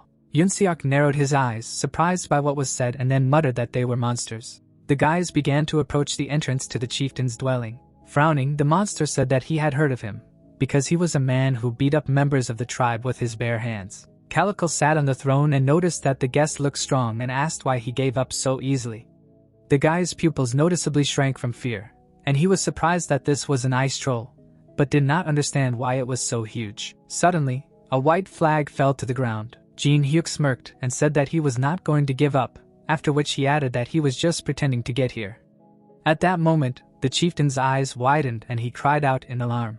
The orc opened his mouth wide in rage and was outraged that Jinhyuk had lied to him and disregarded the honor of a warrior. Jinhyuk looked up in confusion as the tribe leader shouted that he was still standing confidently after committing such a low deed. Calico tightly gripped the metal mace with his fingers. Sitting on the throne in front of the guests, the tribe leader exclaimed that he needed to die with dignity in the name of atonement, and then added that following tradition, he demanded a duel from him. Suddenly, the huge monster jumped onto the ground with his feet. His subordinates looked ahead as the leader made loud sounds. Grinning, Jinhyuk asked about his comrade's opinion and asked if he would continue to defend the honor of Dagon. Yunseok began to turn his head from side to side. Putting his palm behind his back, Jinhyuk said that he understood everything and then suggested that in that case he just watch. The view opened up to a large skyscraper that housed the China Guild headquarters. The clay vessels crashed to the floor with a loud noise, and it sounded like someone didn't understand what was going on. Frowning angrily, Tian wondered if all the members, including the S-ranked fighters in the elf forest, had died. Suddenly, the boy clenched his jaw in rage. Moyong folded his hands behind his back and declared that Jinhyuk was not someone his subordinate could defeat, to which the latter exclaimed that it was not so, and that he should be given at least one chance. The master looked ahead and was indignant at how much he could humiliate himself, after which he ordered the warrior not to bother him. The guild leader's eyes instantly turned red with anger. With his mouth wide open in despair, the young man began to scream loudly. The office building towered over the night sky, and from within it, Tian could be heard screaming that Jinhyuk was a bastard that he would kill. Suddenly, the man in the suit stepped onto the asphalt. Gritting his teeth, Yusung began to talk about killing someone. As he passed by a crowd of people, the guy declared that he would do it to Jinhyuk with his own hands. The tip of the iron mace flew high into the air. After striking the weapon, Calico left a bright trace in the air. Suddenly, the troll raised its head and a stream of air rushed towards it, releasing a shockwave from its mouth. The leader activated the crying skill. Jinhyuk waved his fingers in the air, thereby activating a 2-star distortion barrier. A magic seal appeared in front of his body, and the system reported that this was a distortion of the direction of attacks. Grinning, Jinhyuk realized that every time he thought that Calico was really strong for a troll. Suddenly, Jinhyuk's brows furrowed from the effort and the system notified that ice creation was being activated. In that same second, ice shards rushed towards the body of the huge monster. The magical block smashed against his head, causing him to scream loudly. A moment later, the guy jumped high into the air. His eyes began to emit a bright purple glow while the skill sword graveyard was activating. Crossing blades, Jinhyuk attacked the enemy. Suddenly, blood splashed out of the troll chieftain's mouth. In that same second, the huge goblin fell to the ground with a crash. In bewilderment, dropping his jaw, Yunseok thought about how impossible it was to defeat him in 5 minutes. Lying on the stone floor, Calico admitted that the man was powerful, and he lost to him. After which, he asked to kill him with honor. A moment later, Jinhyuk lifted his heel off the ground. Squatting next to his wounded opponent, Jinhyuk said he didn't know much about honor, but he was well aware of the traditions of the ice trolls. The troll looked at his interlocutor while he said that he knew that complete submission to the winner of a duel was an unbreakable sacred rule. Lowering his chin, Jinhyuk asked if his enemy knew what he was thinking after his loss, after which he said that he was able to stand up to demonic people. Clenching his hand tightly into a fist, Calico clarified why he obeyed them. Narrowing his eyes, the orc paused and asked if he was talking about Ophelia and Leorda. Jinhyuk lowered the corners of his lips in bewilderment when the interlocutor admitted that he obeyed them not because of the loss in the duel. The orc's pupils narrowed noticeably, and he explained that he had been defeated by someone stronger than these two, and that was why it was like this. The demonic entity stood in the middle of a snowy valley. Black wings were visible on his back, and Calico explained that his name was Michael, and he was a high vampire from the Decasus family. The dark creature lowered the corners of his lips while the ice troll declared that even his entire tribe would not stand against him. Jinhyuk stood with both feet on the orc's body while he spoke about how he knew that there was no hope left for him or his tribe and then asked to at least grant him a dignified death. Jinhyuk lowered his chin and thought about how he now understood everything about the high vampire of the Decasus family. Putting his hands in his pockets, Jinhyuk said that they should ignore this nonsense about a dignified death, and it would be better to unite. Calico opened his mouth in confusion, and the boy said that he would help him return to the bright future of his tribe, but in exchange, he must obey him. Yunseok turned his head back when his companion noted that this man could be left to him as collateral. Pointing a finger at his face, the young man wondered if he was the one they wanted to leave. The evil wolves tried to jump up, and the system reported that the reconnaissance drones were constantly looming before their eyes.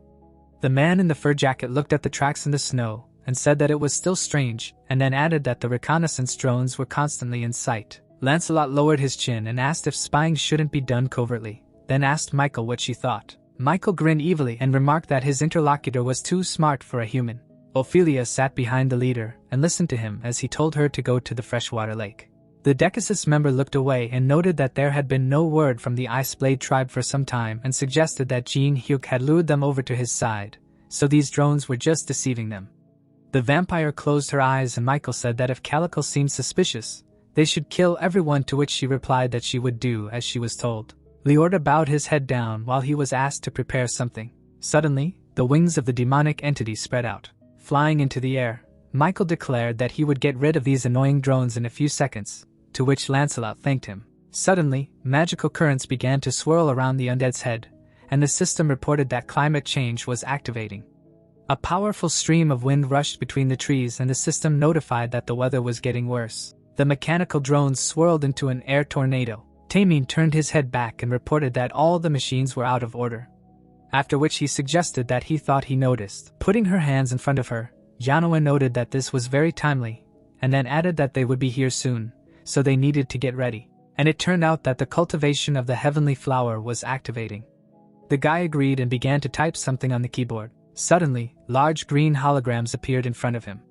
An unusual object appeared in the beams of teleportation, and the system reported that the great fortress was activating. Yanoa looked back, and it turned out that the mechanical platoon was beginning its attack. The black wolf raised its head to the sky and began to howl loudly. Lancelot galloped across the snow on top of a white beast. The leader of the demonic people waved his hand in the sky, ordering everyone to prepare for the attack. It seemed like a vampire was flying through the sky on a spear. Ophelia lowered her chin, wondering if he was trying to take the phoenix feather with the help of the ice trolls, and realized that it was clever. The girl was approaching a snowy mountain. Suddenly, she frowned in alarm.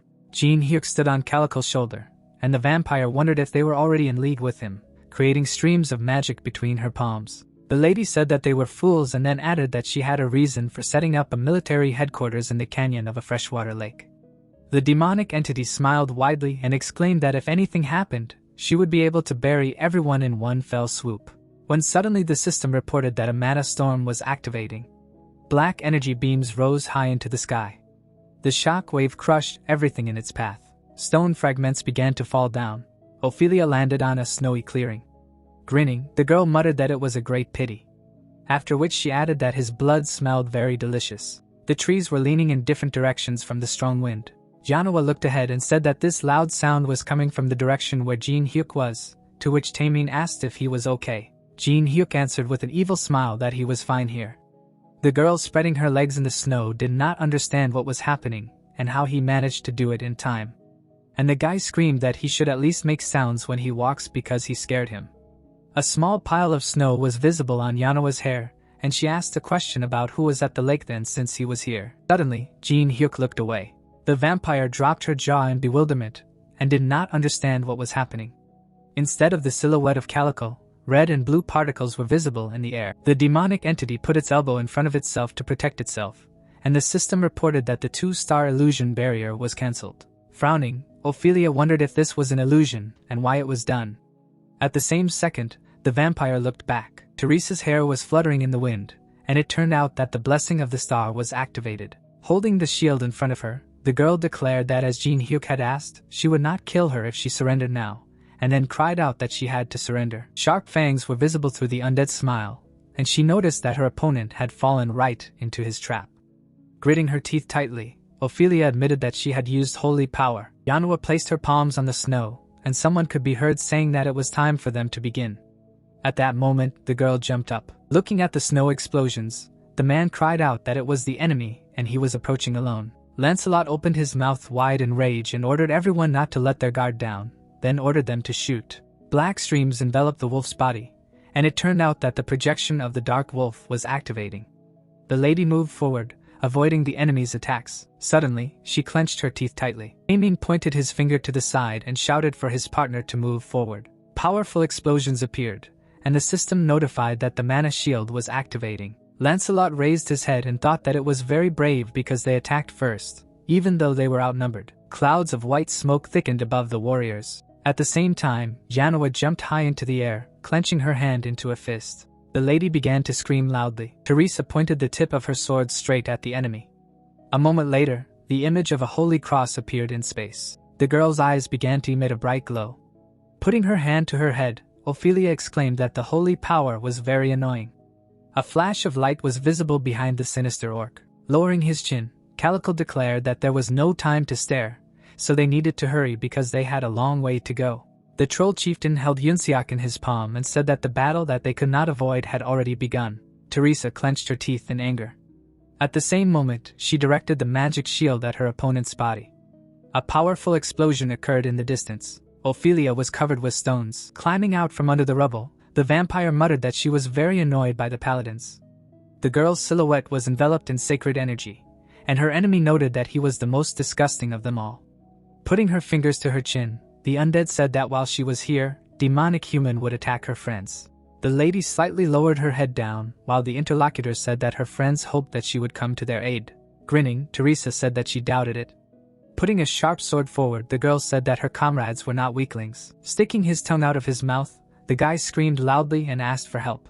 Yanhwa hit him in the side with her knee.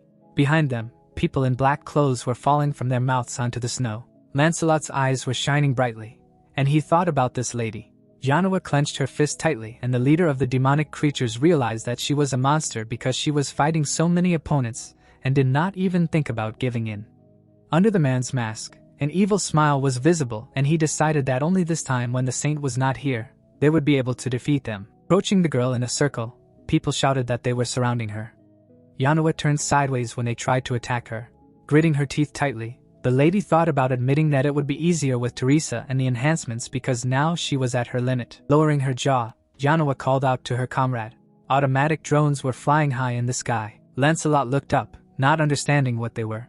Behind Tamine, huge robots were visible, and the system reported that a magical anti-tank mine was being activated. Suddenly, powerful green streams appeared in space. The girl began to quickly move her legs forward. With her fingers spread wide, the leader of the demonic people shouted that Yanhwa was escaping and that they could not let her go. The subordinates ran after her and screamed that she herself had attacked and now she was escaping and wanted to grab her.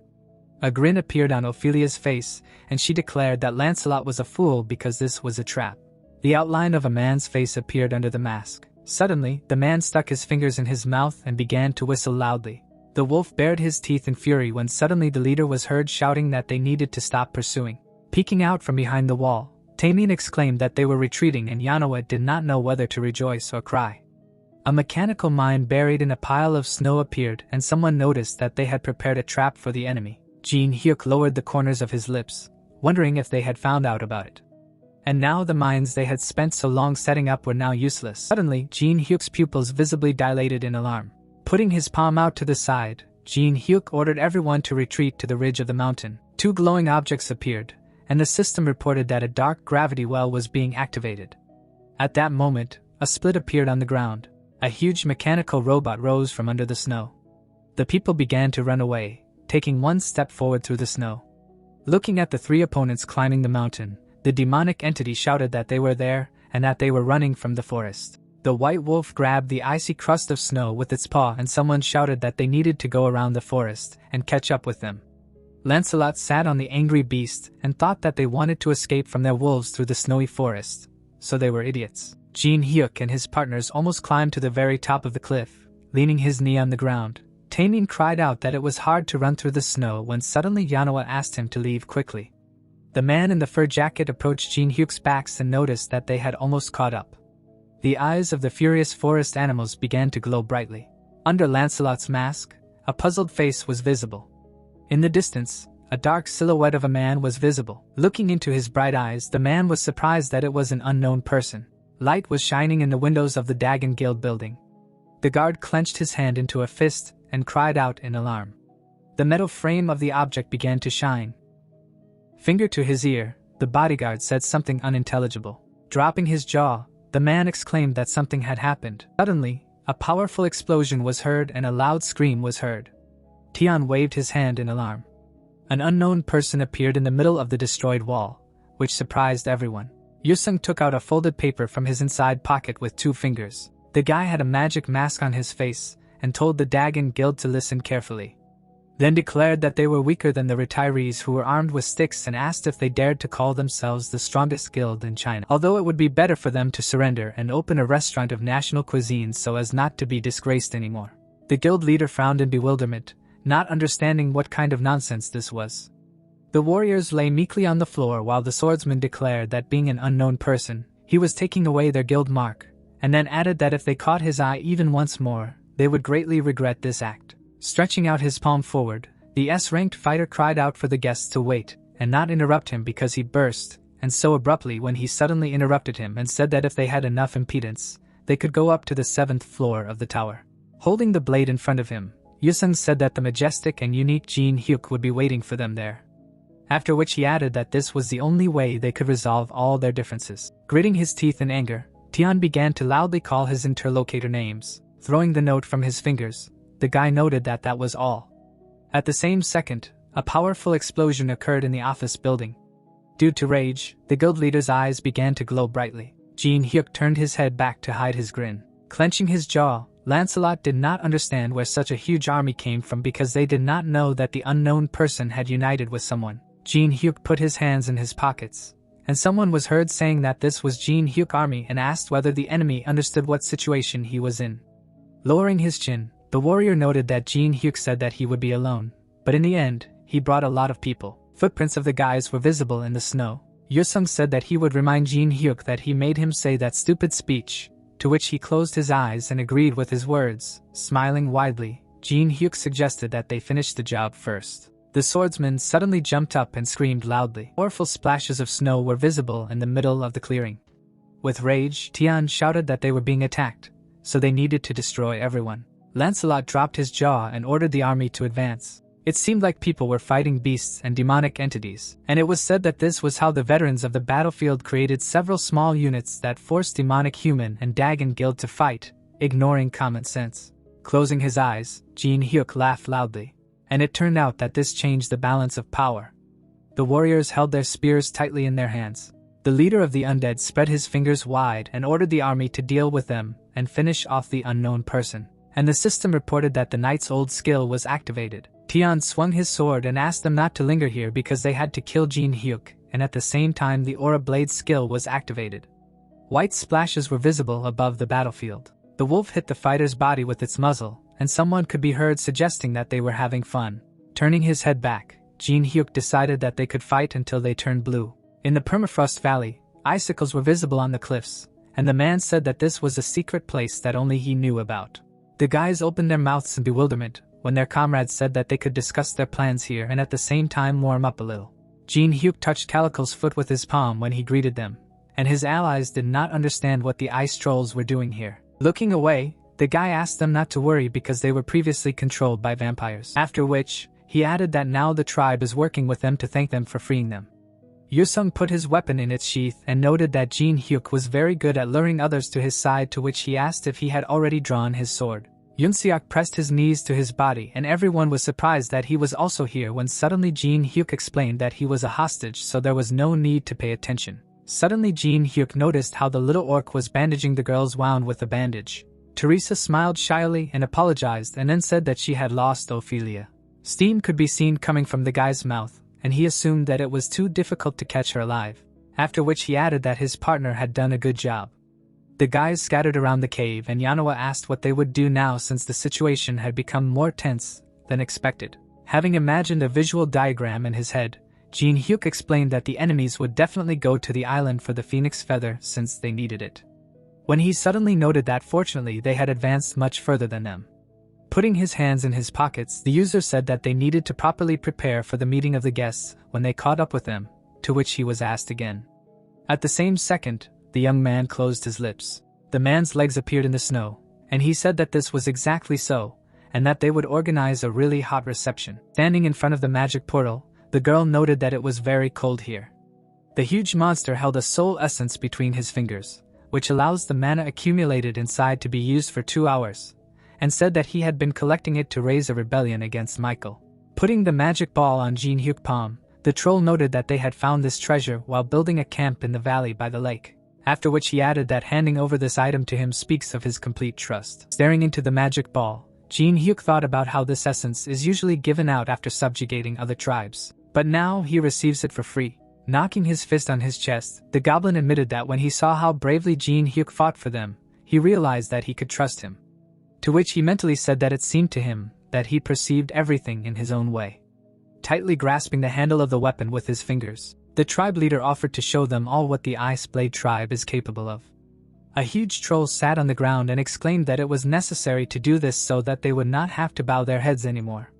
A smile appeared on Jinhyuk's face. A memorable ring on a chain appeared.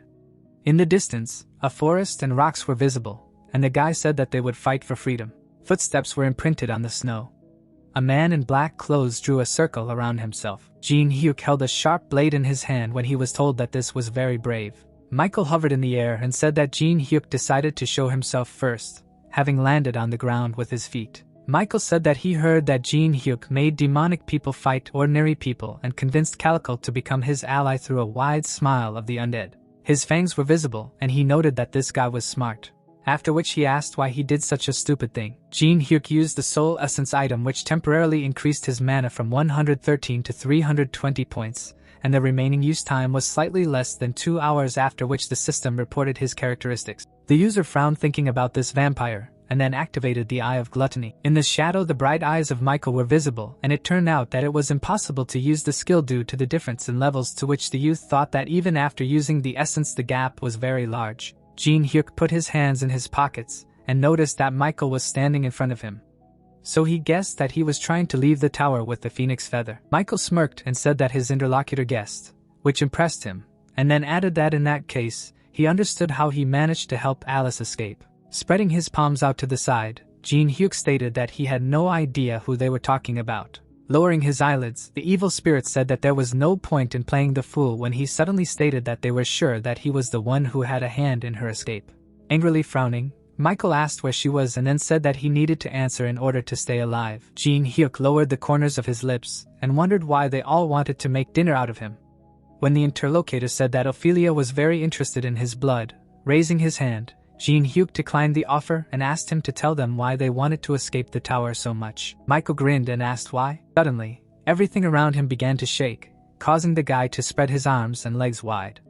At the same second, his pupils noticeably decreased in fear. A red stripe with magical symbols appeared in the air. The circles spread across the snow. Birds began to fly away from the trees. A bright light was visible inside the stone crevice, and it turned out to be a bloody port.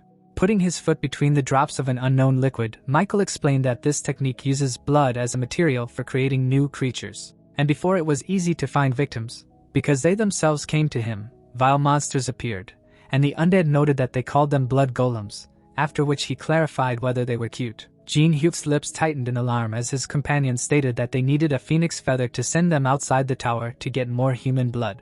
Michael smiled widely and exclaimed that they would continue to create golems using blood until they created an army that could conquer the tower. Jinhyuk frowned angrily as he thought about how he had never seen anything like this before and wondered if the existence of humans had made any adjustments to their behavior. Michael lowered his eyelids and ordered the phoenix feather to be brought to him. Suddenly, a bunch of monsters rushed to attack. Jinhyuk, clutching a sharp blade in his hand, noted that they were quite vile.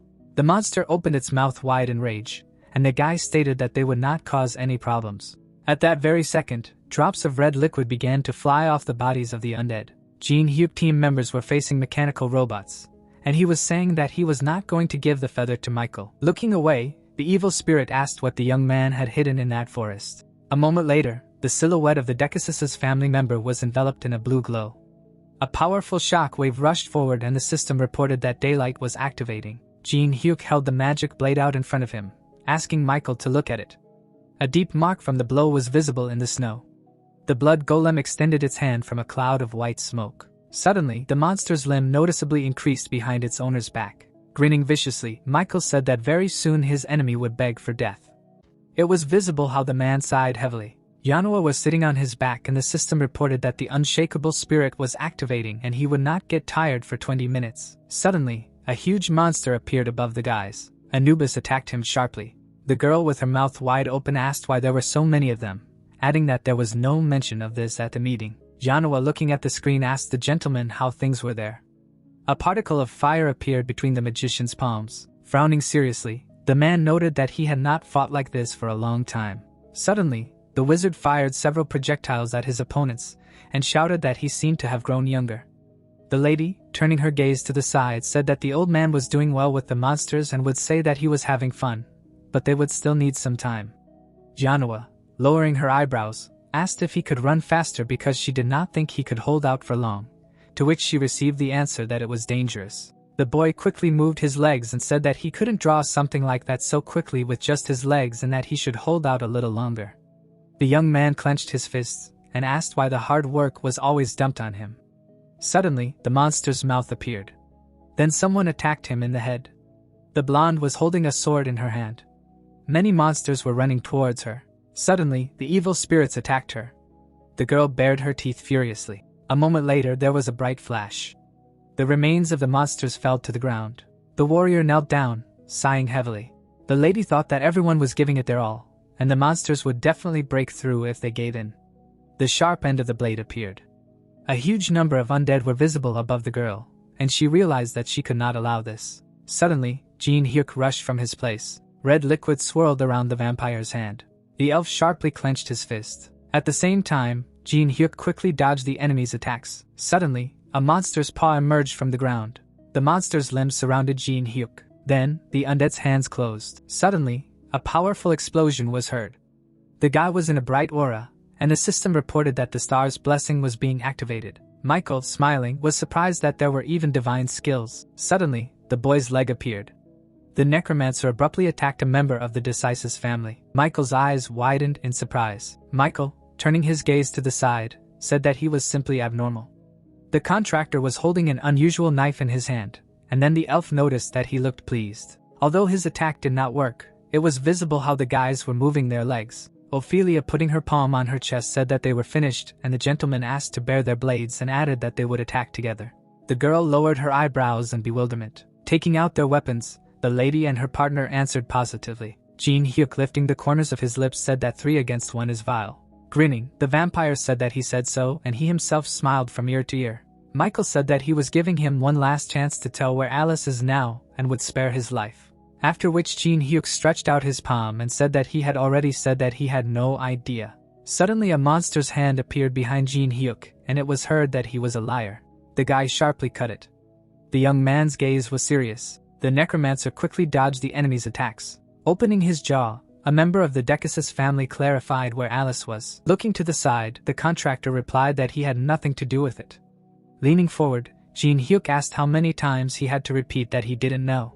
Then Jinhyuk clenched his jaw in surprise. A second later, a magic fist knocked him off his feet. Jinhyuk landed on the ground. Opposite him stood Michael. Michael, baring his teeth, said that he would simply make a cutlet out of him and suddenly help him remember.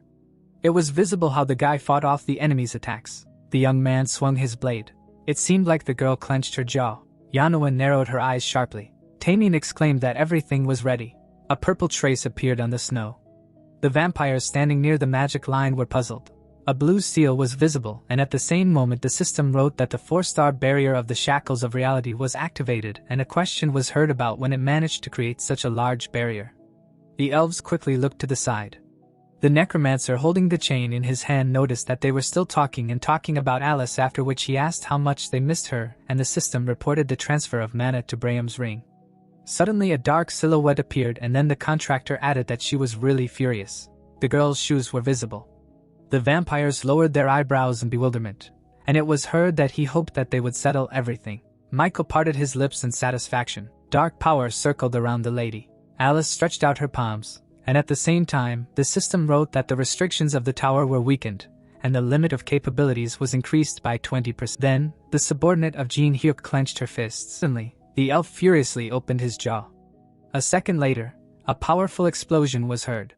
Ophelia, through the sweat on her face, clarified why she still had so much strength, and this after so many years of imprisonment in the ruins. The girl said that she had lost too much during her exile into the endless darkness. Alice scowled menacingly and shouted that they would make it up to her, and called them dirty traitors. Suddenly, a huge monster appeared. Jinhyuk told Yunseok that it was his time to be useful, to which he bared his teeth in displeasure. and then Jinhyuk asked him to calm down and explained that he really needed his help.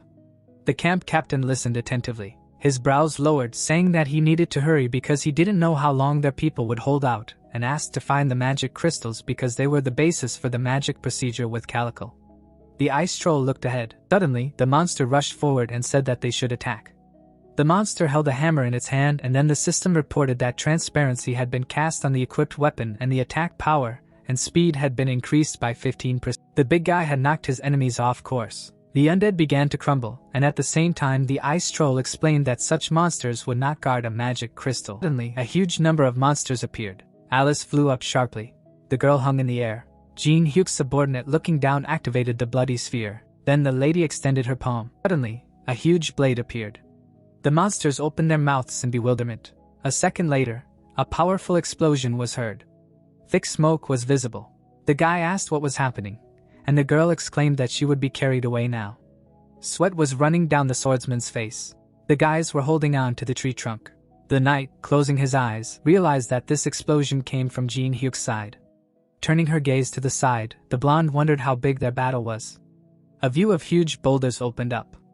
A huge hole was visible from afar, and it was heard that she got rid of most of the ghostlers with just one blow. Michael, raising his palm, said that it was impressive. Extending 2 fingers, the necromancer turned to Alice and said that he felt that they had a lot to discuss and let Michael take charge and he would deal with the rest and join in. His subordinate landing on the ground asked if he was saying that he couldn't defeat them alone. Closing his eyes, the contractor replied that he just wanted to share her burden. After all, they were a team. The elf parted his lips in surprise. Jinhyuk kept his hands in his pockets. Then Jinhyuk opened his mouth slightly. Jinhyuk smiled sharply. The guy's expression was satisfied, and he said that he would tell her when they were done. The lady sighed heavily and remarked that it was very mean. Suddenly, a crossed-out yellow symbol appeared, and the system reported that he had reached a new phase of the technique. Extending his index finger, the young man said that he would deal with them. It was clear that Michael was smirking. Raising his hand, Michael said that they had not seen the former ruler of Ataraxia for a long time and asked how Alice was doing. Jinhyuk's subordinate bared her teeth angrily. Suddenly, the lady rushed forward and shouted that he should not dare to pronounce her name with his mouth. Magic lines appeared. A powerful explosion was heard in the distance. Suddenly, the monster's hands appeared, and it was heard that she should not have left the tower. The elf frowned menacingly, and the Dekikas's family member explained that due to her limitations, she was very weak, and she was once the strongest in the world. Michael added through tears that it upset him to see her so worthless. Now, Alice clenched her jaw in anger. The girl retorted that he should stop talking nonsense, and added that she would destroy him. A moment later, the lady released a powerful stream of energy, activating the blood explosion skill.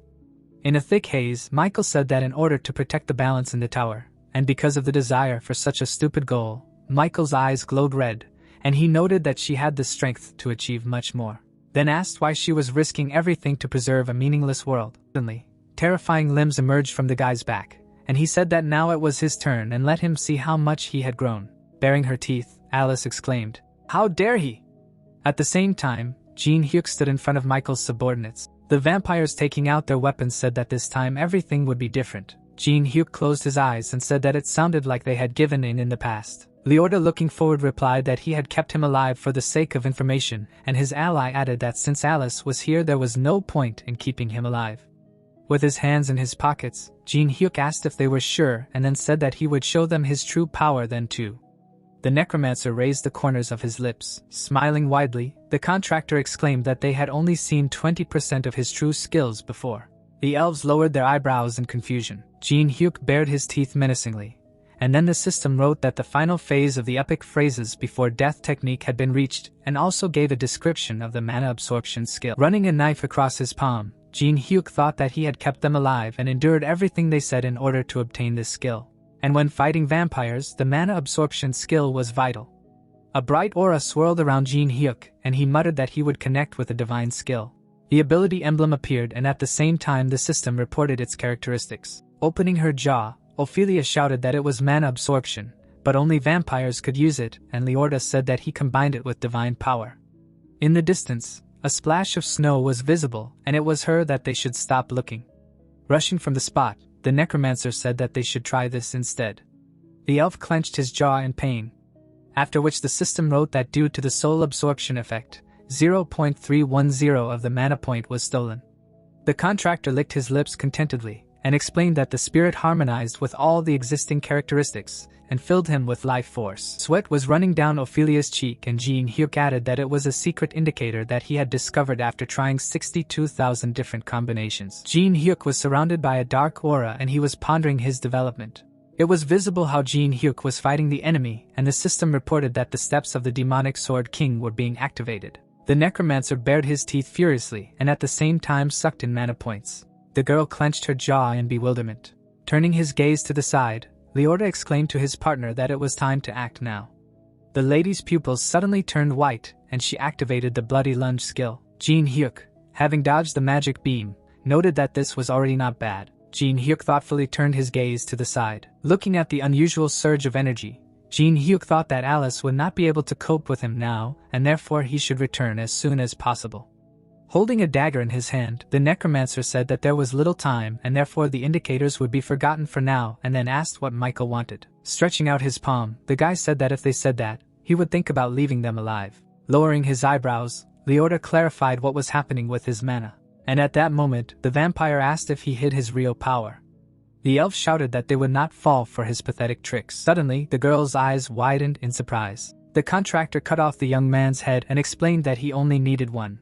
Grinning menacingly, Jinhyuk asked if Ophelia was ready to talk. Sweat was pouring down the lady's face. At the same time, Michael swung his demonic hand. Michael grabbed Alice. Then, the monster's limb hit Jinhyuk's subordinate heart on the ground. The girl's body suddenly hung in the air. The lady clenched her jaw, realizing that her mana was running low. Suddenly, a member of the Decasus family appeared above her. The boy opened his mouth wide and screamed loudly. A second later, a powerful explosion was heard. Many monsters were running quickly across the snow. The orc was destroying enemies in his path. An unusual crystal was visible. The big man, moving his legs, said that in order to win this war, it was necessary to destroy the crystal. Winking at the boy, the goblin explained that he would clear the way for him and asked if he could reach him. Sweat was running down Yunseok's cheek.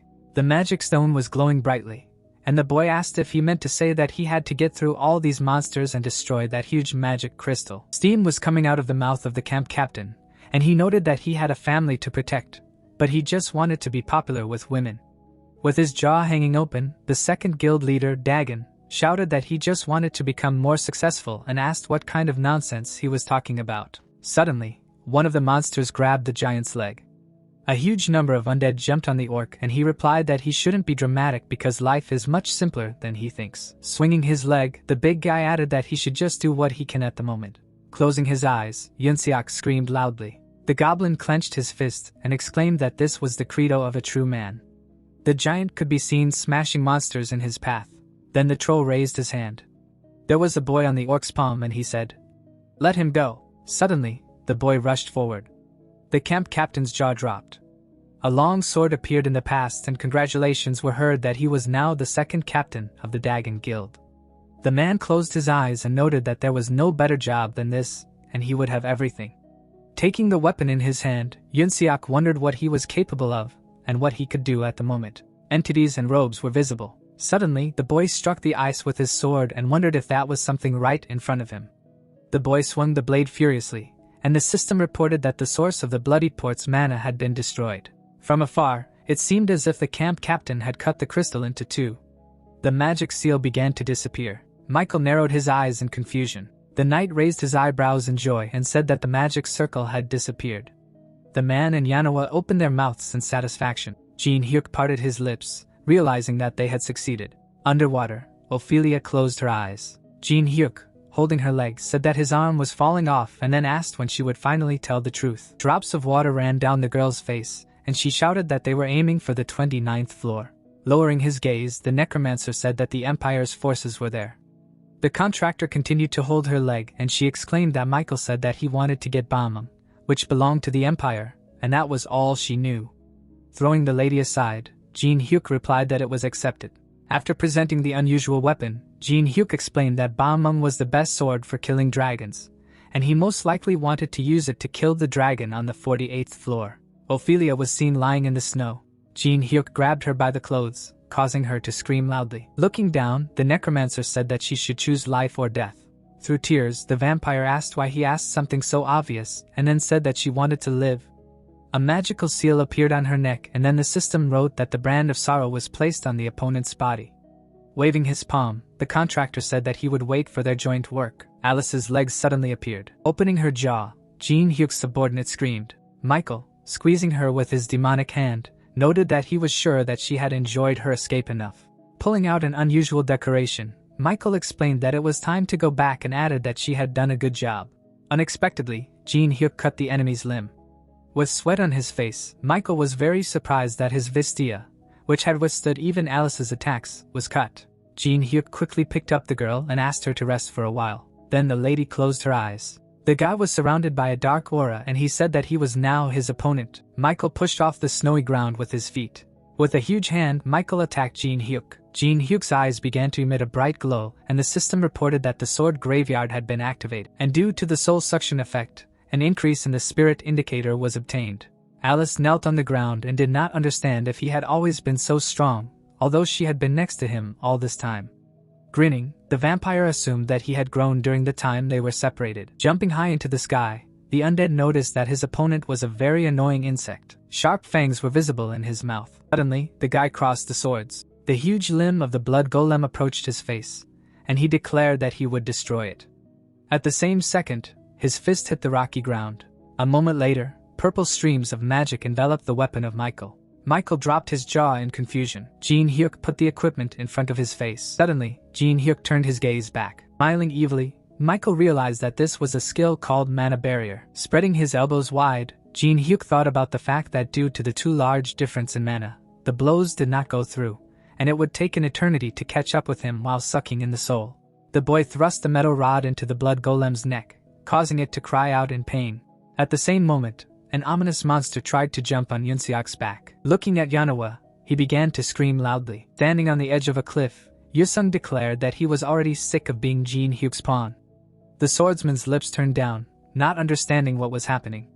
There were pieces of monsters lying around the boy, and the fighter wondered how the Dagon Guild member managed to defeat them all with that broken sword. Narrowing his eyes, the man mentally said that he was stronger than he thought. Stretching out his hand, the boy exclaimed that Chief Calico was dying and asked for someone to help him because he was the comrade who protected his life. Sliding her feet on the mountain, Teresa declared that she would go there. Bright crosses were flying around the huge troll and the system reported that sacred healing was being activated. The girl humbly lowered her eyelids. Putting her palm to her forehead, the girl reported that nothing was threatening him now. When suddenly Yunseok began to call out for Calico and asked if he could hear him. Suddenly, the lady collapsed to the ground when suddenly she was called out. It seemed like a fighter was covering her body with a blanket. Lowering his eyebrows, Yusung thought about the fact that she had passed out because she was overexerting herself. A memory of Jinhyuk raising his finger up and declaring that they should not come here under any circumstances, after which he added that they needed to go with the wounded to the designated place as soon as they were finished. Grasping the hilt of the sword with his fingers, the guy realized that no matter what Jinhyuk was doing, he should hurry because everyone here was already at the limit. Jinhyuk's eyes lit up brightly and the system reported that the Eye of Gluttony skill was being activated and then the luck and adaptation indicator was applied. Michael moved his fingers with black claws when suddenly a notification with his characteristics appeared and the condition for copying was that if Jinhyuk survived the battle with him, he would be able to copy one of his skills. Angrily frowning, Jinhyuk mentally thanked the creators for at least showing these unfortunate requirements. Smiling widely, Michael noticed the user's grin and then added that he was really interesting. Raising the blood golem's hand up, the undead decided to check how long he could smile. And it turned out that the claws hiding the moon were activated. Suddenly, red marks from the claw cuts appeared in the air. Magic streams rushed straight to the young man. At the same moment, Jinhyuk cut them in half, activating the sword graveyard skill. Jinhyuk put his hand forward. It seemed like Michael was flying closer and closer. Squinting his eyes, Michael said that he would pull out each of his teeth one by one. A moment later, Jinhyuk's fingers began to come off the hilt of the swords. His weapon transformed into a powerful bow with a triple arrow. Powerful explosions occurred and the system reported that a magical red shot was activated. Jinhyuk abruptly jumped away from his opponent. Drops of blood flowed from the wound on Michael's cheek, and he noticed that his opponent had many tricks hidden away. Shark fangs were visible through the undead's wide smile, and he assumed that this was more naive childishness than a trick. Clenching his hands tightly into fists, Michael activated an ability called Hellfire, which destroys the world. Alice frowned in alarm and was surprised by what she saw. Throwing her hand back, the vampire shouted that the contractor should leave because he might not survive if he was hit. Jinhyuk smirked and said that he finally needed to take a hit to survive. In rage, the evil spirit did not understand what he was saying and told him to get out. Sliding her knees on the snow, the assistant activated the Perseus shield skill. Jinhyuk asked her to just watch when suddenly Michael appeared behind him. Alice, her pupils bulging in fear, called out to her master. Michael opened his jaws wide and screamed loudly. The rocky surface began to fall apart. A powerful stream of hellish fire rose into the sky. A wave of magic enveloped the silhouette of Alice, who desperately called for her master. A bright liquid spread across the ground. Michael stood in the middle of a destroyed section of the landscape. Michael asked him to consider it an honor. His eyes wide and wide, since it was the first time he was using all of his mana against a human. The girl looked at her hand in fear. Looking at the undead, Michael asked if they should continue since the little insect was gone. A wide smile appeared on the lady's face. Michael frowned in alarm. Suddenly, Michael looked up. Jinhyuk had jumped down from the sky, but he didn't understand how he had managed to do so. Jinhyuk clenched his jaw in anger. At the same second, a powerful energy surge appeared on the surface. Jinhyuk's silhouette was enveloped in a bright glow, and the system reported that the invulnerability ability was being activated. A moment later, bright streams of magic rushed towards Jinhyuk when suddenly a notification appeared that using a skill that goes against the norms consumes a large amount of mana. A higher vampire stood on the broken ground, and the contractor was indignant at whether at least his enemy understood how much a second meant to someone like him. Grinning viciously, Jinhyuk shouted that it was enough to turn the opponent into meat, and then added that he would do this only after sucking up all of his mana. Michael turned a frightened look to the magic tool, and the system informed him that his mana was insufficient. A magical beam soared high into the sky, and it turned out that the mana barrier had been cancelled. Jinhyuk furiously beat his opponent. Michael gritted his teeth in pain and said to himself that it was impossible. How could he survive his hellfire and remain unharmed? Jinhyuk swung his weapon with burning eyes. Suddenly, the vampire grabbed his weapon. He held it tightly in his hands, saying that he admitted that he caught him by surprise because he did not expect to use up all his mana.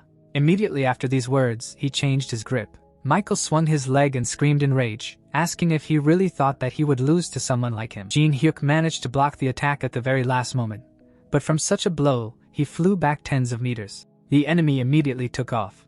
In the blink of an eye, he was above the guy, but unexpectedly for him, Alice appeared in front of him. She blocked Michael's attack. Seeing her, Michael's eyes filled with rage, and he screamed, asking what she was doing. The girl waved her hand and screamed back, asking if he really thought she would just stand aside. The vampire then jumped back. He gritted his teeth in anger, answering that he thought so, but she had injured him. At this time, Alice covered Jinhyuk with her hand and asked if he was okay, adding that his mana was running out, to which he replied that everything was fine. Jinhyuk smiled and said to himself that in fact, he was just protecting Alice now, and besides, in 10 minutes, their chances of winning would be completely gone. With these thoughts, he imagined a burning sphere under which the system screen reported that there were only 11 minutes and 31 seconds left. At this time, somewhere on the 39th floor, people had gathered in a conference room. The magic ball in the center of the table showed Jinhyuk and Michael fighting, and someone asked if he had forced the vampire to use his best skills, and it seemed like Michael might lose. The stranger folded his arms and said that they couldn't let Alice go, who was right under their noses. To which his companion gritted his teeth and asked if it wouldn't be dangerous to interfere with the lower floors, to which he immediately answered that considering the amount of resources spent on this place, they had to do something. Then one of the people raised his hand and asked what they would do. Mr. Exensian's eyes were shining brightly as he answered that they would continue to watch them. At this time, the vampire's hand was grabbed by Alice. She was fighting with Michael, who was shouting loudly, asking why she was on the side of the humans. Tears suddenly appeared in his eyes, and he continued to shout that even though she had been dethroned, he still showed respect to her, and then asked if this was not a betrayal of his comrades. Hearing this, the girl furrowed her brows in anger and shouted back, asking what betrayal meant. Was he really accusing her of betrayal? She immediately grabbed the vampire by the scarf on his chest and added that they were the ones who betrayed her, and she was not on the side of the people. She was only loyal to the contractor. Jinhyuk pushed off the ground. When Alice finished speaking, the guy was above their heads. Without a second's hesitation, he delivered a quick and powerful kick. Michael flew into a snowdrift at high speed. Jinhyuk glanced at Alice out of the corner of his eye and suggested attacking with bloody spears. Hearing this, the girl frowned tensely and asked if he could handle the mana. To which he firmly answered, "Of course." Hearing this, Alice created a bloody spear in her hand. Immediately after that she swam. At the same second, the girl took off. She soared into the air above her opponent. Taking aim, Alice threw the spear. At the very last moment, Michael blocked the attack with his hand. Suddenly, Alice appeared in front of him, who loudly said that she knew that they were all looking through his eyes, to which he smiled and replied that she was a quick learner. In the magic ball was the face of the girl who ordered him to remember her words because she would take revenge on all of them at all costs. Alice shook with rage, grinding her teeth. At this time, Michael began to take out the bloody spear from his hand, asking her if she had enough strength for this because the spear did not even pierce his heart.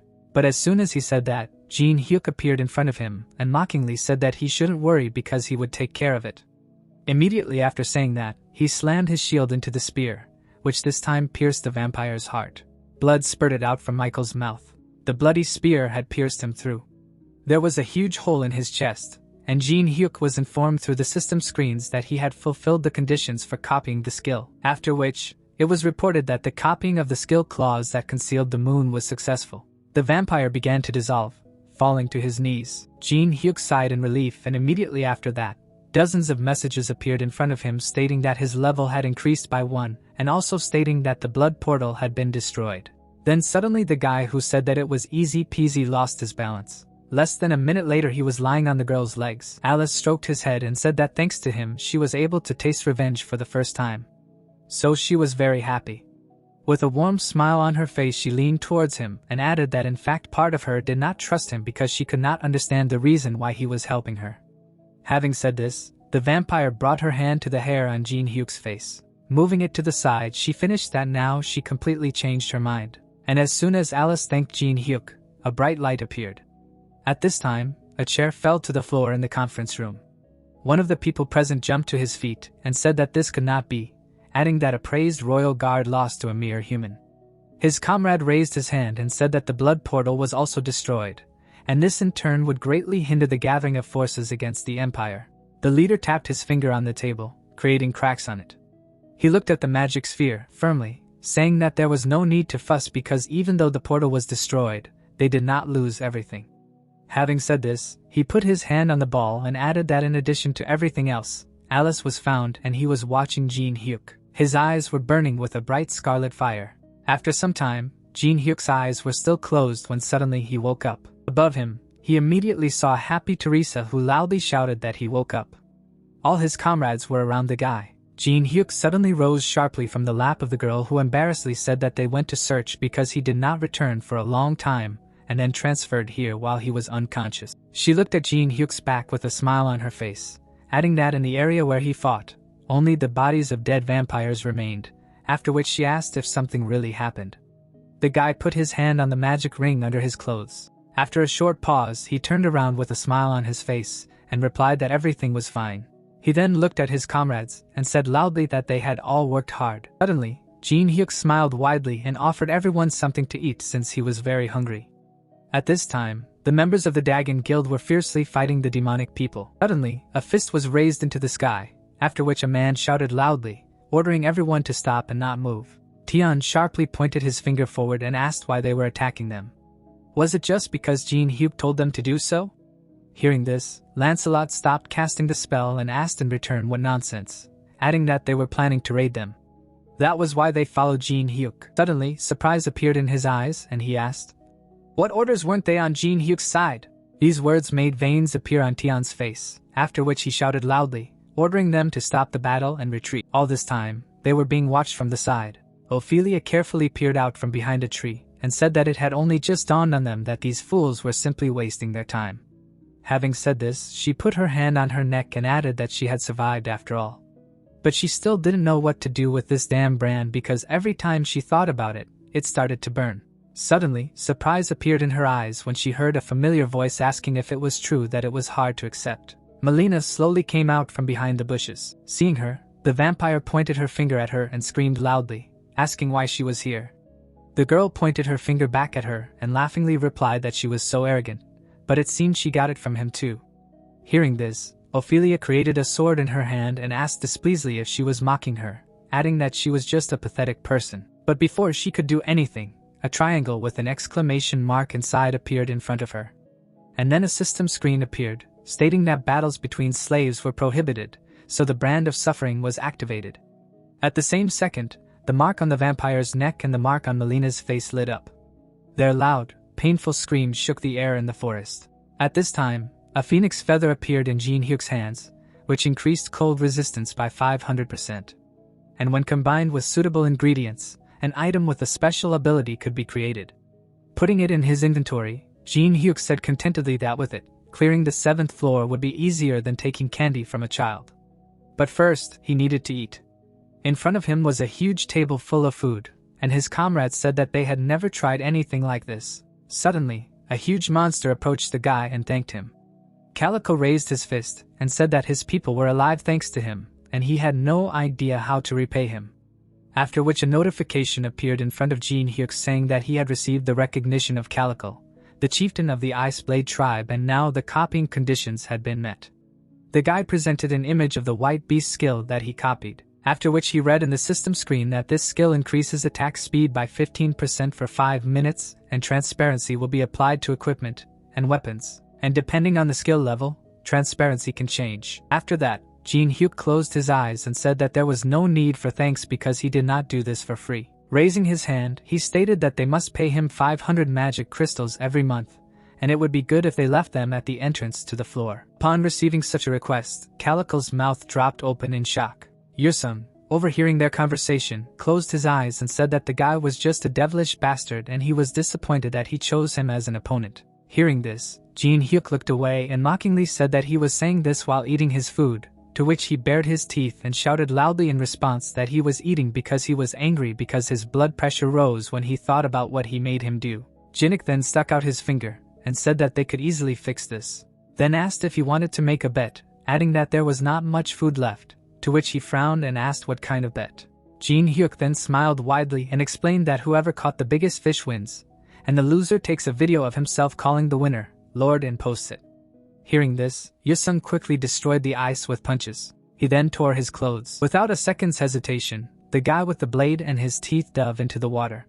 His eyes were full of determination, and in his head, he screamed that victory would be his because he would never back down and win. But there were no fish swimming in the water, but terrifyingly gigantic monsters. The water was seething and swaying, and the guys were saying that Yusung was a simpleton because he fell for it again. They kept their eyes on the ice hole, and Jinhyuk was saying that the guy was very annoying, but it was his own fault for being so stupid when suddenly he abruptly caught the thing that Yanawa threw at him, saying that she found it when he was unconscious. Jinhyuk looked tensely at the amulet, and said to himself that Michael wanted to use it on Alice so he should study it. After these thoughts he put the artifact in his pocket, and thanked the girl, after which he asked where Yunseok went, whether he really returned back with his group. The guy's empty plates were on the floor. When asked this question, Yanawa spread her hand to the side and replied that she didn't know since she hadn't seen him for a long time. At this time, Jinho was shaking with anger, reading the notification, which said that the 7th floor of the test tower was passed, and the veteran company was received as an achievement. When suddenly, he demolished everything that was on the table, and in rage shouted that the guy was an idiot. The man pointed his finger at Yunseok, adding that they sent him so much support, and he gave it all to Jinhyuk and returned empty-handed, throwing pieces of paper at the guy. He continued to shout that he should have cleared the 7th floor himself, and this report was simply useless, after which he asked what he was doing there at all, and how he broke his sword and whether he even knew how much it was worth. But there was a warm smile on Yunseok's face. Clouds were floating across the blue sky, and a male voice reported that the 7th floor had been cleared. Tuchuan, the head of the Awakened Association Department, closed his eyes and added that it was player Jinhyuk again. After saying this, he opened his eyes and reported that according to the report from the Dagon Guild, there was a conflict with the demonic people on the 7th floor on the top floor, and Jinhyuk and his squad fought back and then asked if they needed to contact Jinhyuk. The president stood by the panoramic window and replied that for now they should just observe since it was too stupid to reveal their intentions so quickly. The man with a scar on his face looked into the distance and said that it was hard to say whether Jinhyuk would side with humanity or be their enemy. So for now they would just let them celebrate since the situation in the world was stable. There were many people outside, At this time a blush appeared on the man's face, and he raised his hands shouting loudly that they had an emergency VVIP protocol. He ran from country to country still shouting that this information should be conveyed to everyone and that they should act as if they were in rehearsal. 2 men ran out of nowhere with a carpet in their hands. In one movement they spread it all the way to the entrance. The other guy scattered rose petals and a few seconds later a woman's shoe stepped on them. Everyone present bowed their heads and shouted loudly that it was an honor for them. After which they wished them a good day, adding that they would make sure that her shopping was successful. Alice walked inside in a bright light. She pointed to the treasure and said that their greeting warmed her soul and this was their payment, and everything she laid eyes on from now on would be hers. No questions asked? Shock and glint appeared in the eyes of the workers. The vampire sat on the throne and said that it was time to begin. Suddenly, the man picked up the general manager and shouted that he had passed out, to which the girl in front of him replied that he was just happy because he had a strange way of expressing his emotions. Happy Alice turned around. Jinhyuk, closing his eyes, smiled back at her. He looked at her, saying to himself that she looked pleased. In his hand lay the necklace made by the high priest with the help of a god specifically for sealing, and it is also effective against those who have dark-type skills. Jinhyuk drew an image of Michael in his head and said to himself that with this artifact, he tried to seal Alice again. After which he asked himself, why seal and not kill? Is there something he does not know? Adding that he must definitely figure it out. After these thoughts, the guy put the necklace in the inside pocket of his jacket. Suddenly, a system screen appeared in front of him telling him that the user Rick had sent him an invitation and if he accepted it, he would be able to attend a masquerade ball held on the first floor of the Challenge Tower. After reading this, Jinhyuk looked at the mask and wondered if it was a masquerade ball. The masquerade ball is one of the events that takes place on the 25th floor. When the Challenge Tower was a game, Jinhyuk attended it as a guest. But in the end, everything was consumed by flames. He took off the mask from his face. And this was because he was the first and only one to come. So, he just danced and set everything on fire. But this time, things were different. Players from all over the world were supposed to attend the ball. Jinhyuk glanced behind him out of the corner of his eye and told Alice that they needed to go somewhere. The girl looked back at him with surprise in her eyes. There were many people walking along the street.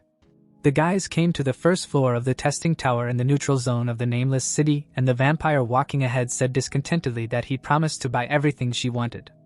To which Jinhyuk replied that she should not be angry because they were here to visit one store. Approaching the destination, the girl asked with displeasure if this was the place they needed. To which the guy turned to her and replied that he had to prepare for the masquerade ball. The door inside rang open. Suddenly, surprise appeared in Jinhyuk's eyes, and he asked if he was here too. At that time, the goblins were measuring us. Seeing his rival, the veins on the guy's face appeared in anger. He rushed to Jinhyuk, shouting in rage that he had thrown down a ridiculous challenge and made a laughing stock of him. Then, the guy glanced to the side out of the corner of his eye and ordered his interlocutor to calm his mana because the goblins would soon die.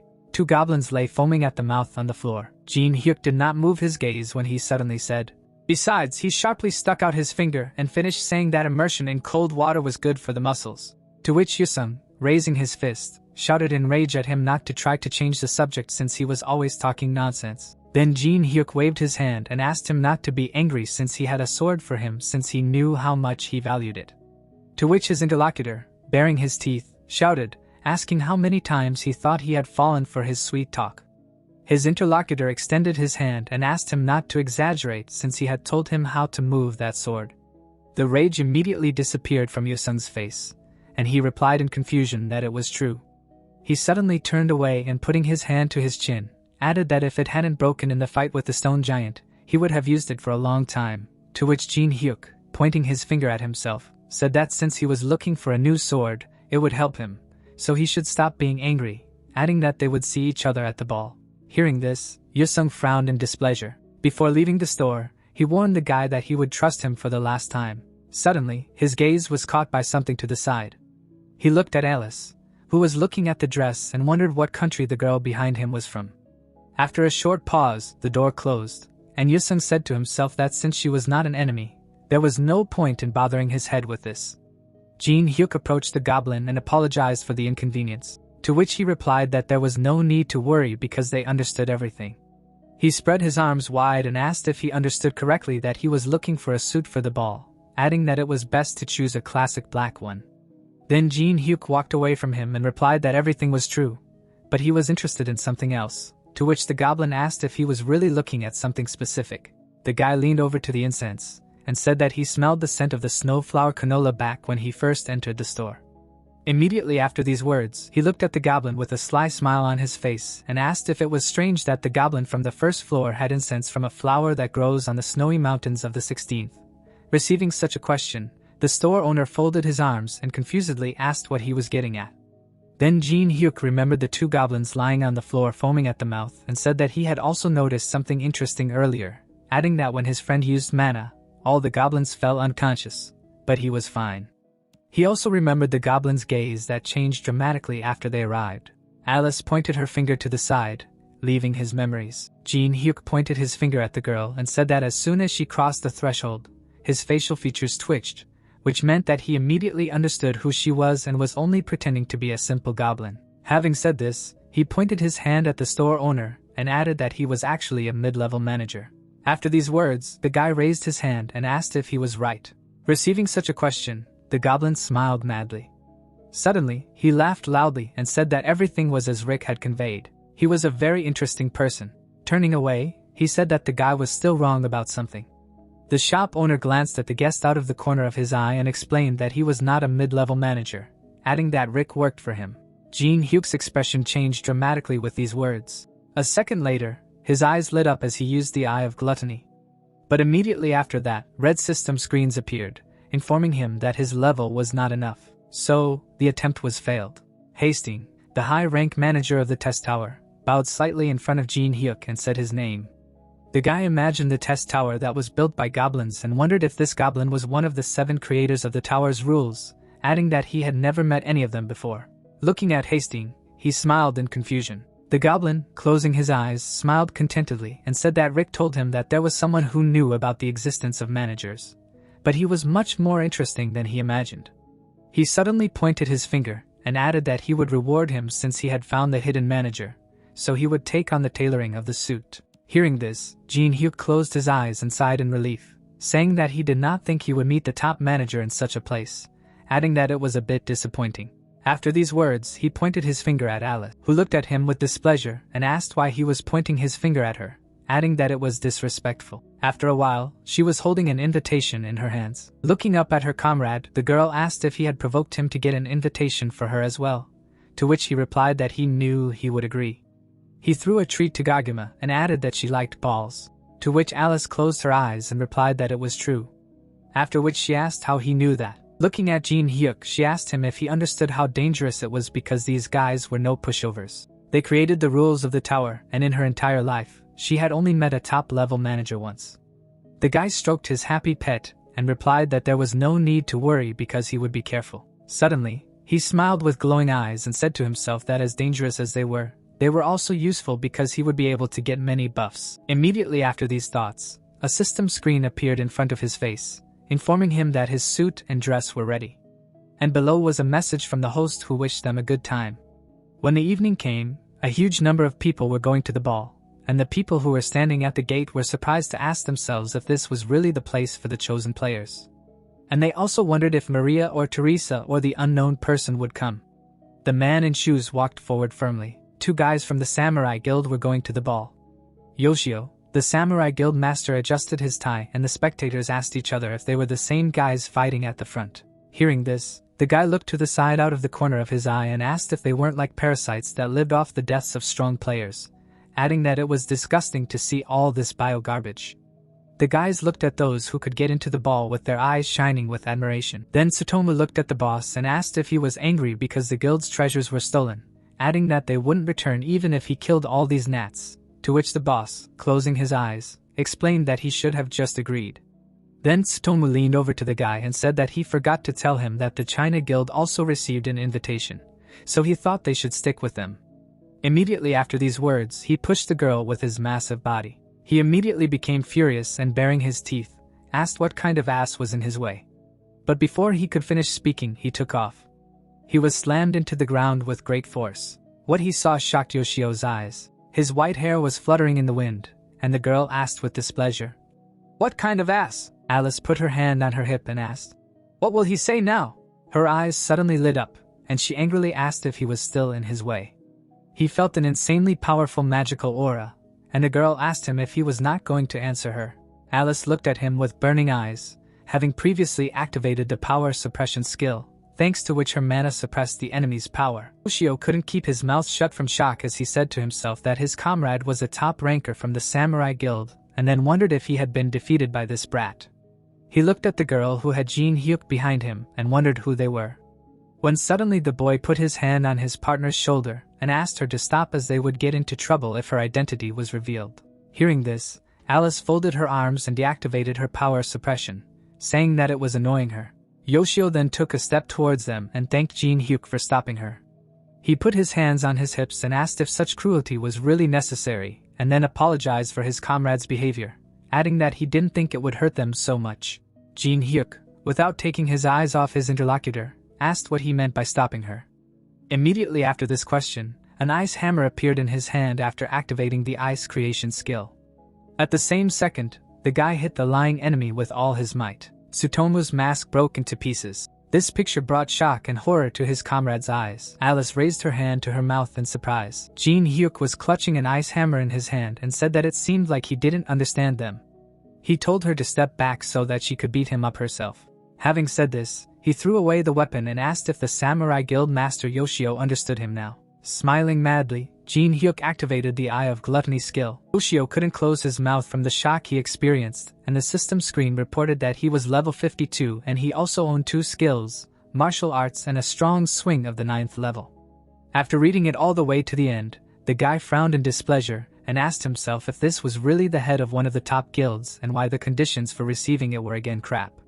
What was he guilty of? While he was asking himself about this, the Samurai Guild Master waved his hand and asked if he really knew who he was. Cold sweat was pouring down his face while he shouted in rage that he should also be aware that they were in alliance with the China Guild, after which he asked if he really thought he would be able to get away with it, adding that he should not even dream of it. Then Jinhyuk put his hand on his mask. What Yoshio saw a few seconds later made his eyes fill with confusion. He took off his mask and his interlocutor immediately recognized him. The people present began to point at him and ask each other if this was the same Jinhyuk. But who was that next to him? Who was the girl he was accompanying, if this was his partner? Hearing these conversations, Jinhyuk pointed his finger and said that they were too noisy, after which he activated the ability to create ice.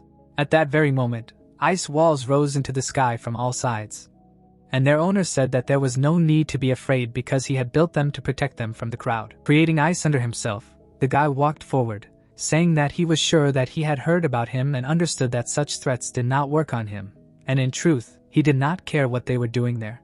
His last step created ice that began to grow upward. An icicle touched the mask of the Samurai Guild Master. When the ice lifted her, Jinhyuk leaned towards Yoshio and said with burning eyes that he wanted to warn her about just one thing. He did not advise getting in his way, no matter if he was a guild master or someone else, after which he told his companion that it was time to go. At this time, Alice was spinning on the head of her defeated opponent. Putting on a mask, Jinhyuk left with the vampire. Gritting his teeth with rage, the Samurai Guild Master looked after the guy. A few minutes later, the guys entered the event area, and Alice, looking around, said that although there was only one floor, there was room for a lot of things. Jinhyuk looked at those present, saying to himself that he had never been to a ball with so many people before, so he had some strange feelings. Nearby, Teresa and Maria were talking to each other. On the other side, Yusung was standing by the table with snacks. Suddenly, surprise appeared in the eyes of Jinhyuk when he saw people he did not know. Alice pulled her partner by the sleeve and asked him what he thought of him, to which he replied that he would continue screaming until the very end. She then pointed at the girl in front of her and asked, "What about her?" To which the guy next to her raised his hand to his face and replied that she would beg him to let her go. After saying this, Gidello, an independent S-class player, stuck out his tongue and said that everyone looked very funny, and Casey, an independent S-class player next to him, smiled madly and exclaimed that he had noticed it correctly. Jinhyuk looked at them with shining eyes and said to himself that they were at the top of the European players, the twins of Casey and Gidello.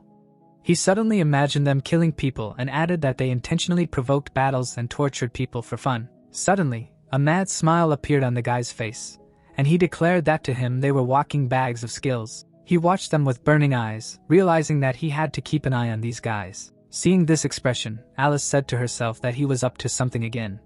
At this time, a man was standing at the far table next to the Samurai Guild master and asked if he really did this despite the fact that they were allies. Yoshio frowned with displeasure, answering that he also knocked out his comrade, so now he was alone and was afraid of some punishment for this situation. Hearing this, Liu, the deputy guild master of China, put his hand to his face with horror in his eyes and said to himself that after all the humiliation in the elven forest and tundra, they met again.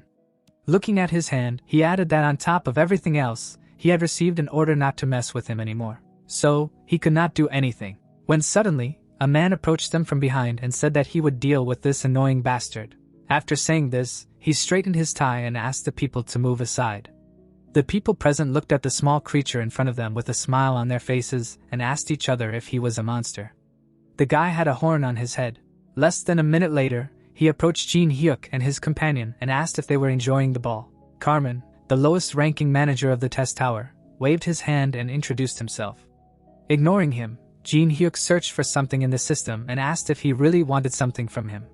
Closing his eyes, the monster replied that he heard that he had dealt with one of their guests, and then asked if it was true. Hearing this, Jinhyuk closed the system screen and asked in return if he was talking about the body that had gotten in the girl's way. If he had hit himself hard when he fell, did that mean he should send flowers to the grave or what? After receiving such a question, Carmen showed his aura and asked angrily if he was laughing at him. Suddenly, roots burst out of the ground and he ordered the guy to prepare to meet his death here and now. Everyone present seeing this gaped in shock. Then Jinhyuk took off his mask and asked if the owner was threatening his guests. What kind of mess was this? Adding that he would get into trouble if he tried to kill him. Carmen bared his teeth and asked if he thought it was so difficult to get rid of him. From the second floor, the strongest of this tower were watching them, and the monster pointed this out. He suddenly clenched his hand into a fist with burning eyes and shouted that despite his actions, no one had come down.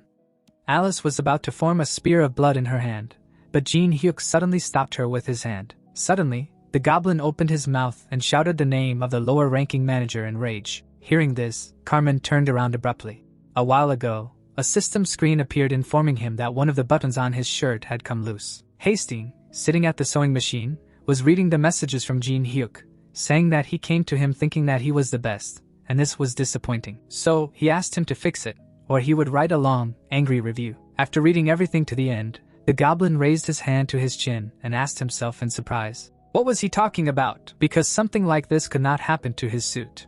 At this moment, horror and fear appeared in Carmen's eyes. An enraged Hastings was walking towards him and the system screen that appeared informed him that a high-ranking manager had arrived. The goblin carefully adjusted his glasses and turned to Carmen. Suddenly, his eyes lit up and he screamed in rage, asking, how dare he treat his guests like this? At the same, Hastings kicked his subordinate in the leg. The boy immediately grabbed his bruised spot and the goblin put his hands on his hips and asked if he was not going to answer. He bared his teeth, asking what he was doing to his client, causing beads of cold sweat to appear on the boy's face. Everyone present stared at this situation, asking each other if the top manager was really this goblin. Hastings frowned in displeasure, saying that he knew that some managers took bribes from outside, and as long as it did not cross the line, he turned a blind eye. But if the manager harmed someone else's guest, what would happen to the reputation of the event? Carmen fidgeted in place, fearfully, answering that he did not know that he was the one who invited him, adding that he was very sorry. Hearing this, the goblin narrowed his eyes and said that this was no excuse, so he should apologize to this man since he did something wrong. Jinhyuk smiled contentedly when he heard these words. Shock appeared in Carmen's eyes when he heard this. A camera appeared next to Jinhyuk and he smiled contentedly, and said that it was getting more and more interesting, after which the video recording began. Standing in front of Carmen, he said loudly that he should try to speak from the heart. The low-ranking manager bowed his head and said in a trembling voice that he was sorry. Then Jinhyuk closed his eyes and shouted loudly, asking if he hadn't eaten porridge since morning, adding that he should speak louder. These words caused Carmen's eyes to rage, and he exclaimed that he was nothing but a pathetic person. But as soon as he said this, an angry Hastings appeared behind him. At that moment, Carmen bowed his head even more and shouted loudly, begging for forgiveness, adding that he was very sorry. The old man from the second floor watched this scene and said to himself that this man was impressive since he was able to use the manager like this. Folding his arms across his chest, he added that he seemed to finally understand why His Majesty gave him the gift and if they could lure this boy over to their side, they would definitely be able to end the war with this vile aristocrat. Thinking about this, the old man looked away. Moyeon was standing not far from him. At this time, Rick raised his fist to his mouth and used the microphone skill. He was standing on the balcony and putting his hands behind his back said that due to the problems with the manager he would be holding the ball, and now it was time to talk about why they gathered them here. Raising his hand, the man said that as they knew the event ball was for promising players, but this was not its main feature because today they would choose a faction with which they would further conquer the tower. Having said this, he snapped his finger. At the same second, something appeared in the center of the hall and through the system screens. The players were informed that the main event of the masquerade ball had been launched. And now they needed to prove whether they were worthy. And to complete it, they must choose any labyrinth, dungeon, or historical site between the 10th and 30th floors. And Jinhyuk, who received the achievement, will be given an advantage when choosing sides. A podium with a huge red button in the middle appeared in the center of the hall.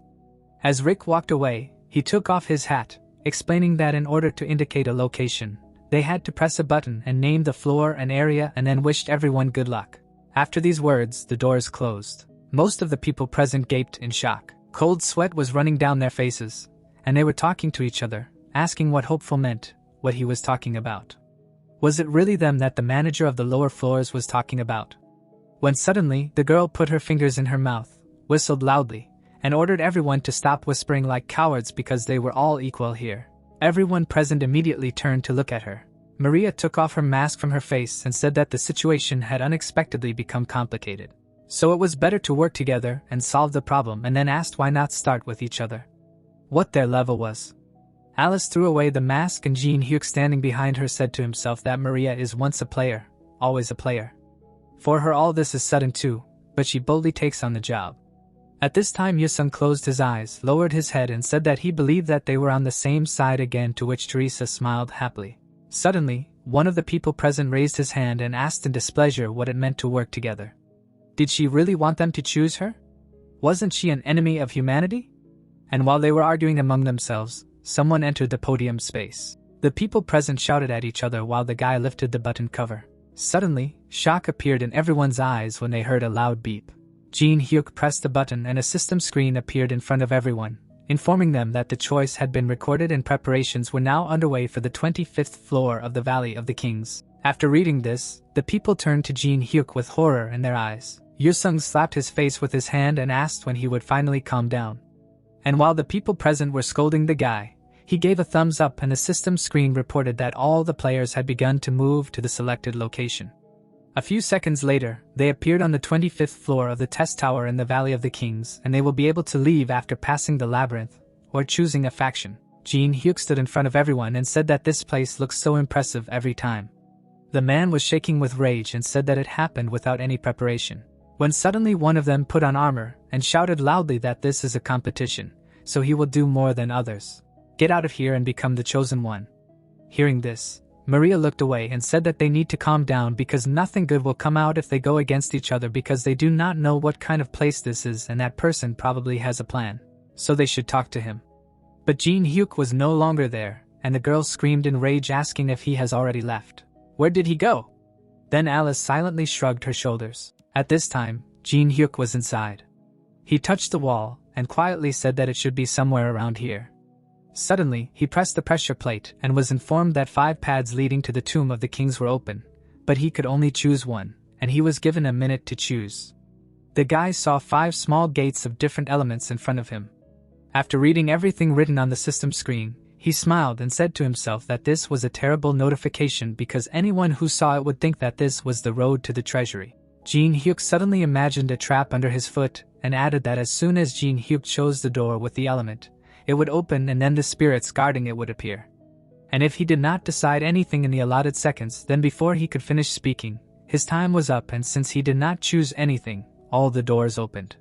The beast's paw stepped on the floor and he asked discontentedly why he was always the first. The first spirit of the salamander scratched his head and asked if there was really a human in front of him.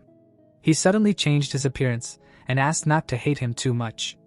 The huge fire monster leaned over Jinhyuk and said menacingly that he was the salamander guarding the Tomb of the Kings, and now he would pay for disturbing the general peace. Hearing this, the guy looked behind himself and asked if he heard this, adding that this monster was going to kill him. A dragon's paw appeared from the darkness. Kageyama looked at the salamander with hatred in his eyes, exhaling steam. The monster looked back at the dragon in surprise. Suddenly, Jinhyuk's pet took a deep breath. His owner covered his ears with a smile on his face. A few seconds later, Kageyama activated the flame skill and immediately released it towards the salamander. The terrifying form of the monster immediately evaporated. The spirit's eyes were filled with horror from such a magical attack. The shock wave of the dragon reached the very exit. The players could hardly stand on their feet, shouting loudly that incredible energy was coming from there. At this time, Teresa leaned towards Alice and asked if she could find out something, then asked if Jinhyuk had said where he was going. The vampire kept her arms folded across her chest and did not answer. A few seconds later, Yusun glanced at them out of the corner of his eye and said that he was probably where the energy was coming from because doing crazy things was his hobby. But before he could leave, Alice pulled him by the cloak, then she picked up the stone. A second later, she demonstratively threw it on the floor. At the same second, all the traps that could be activated were activated. Teresa, seeing this, leaned towards the vampire and asked if she really knew about the trap, to which she nodded. Teresa, closing her eyes, smiled warmly, thinking that this was exactly what she expected from Jinhyuk's partner. She suddenly raised her hand to her face and asked herself what this feeling was, as if she had encountered this terrifying aura before.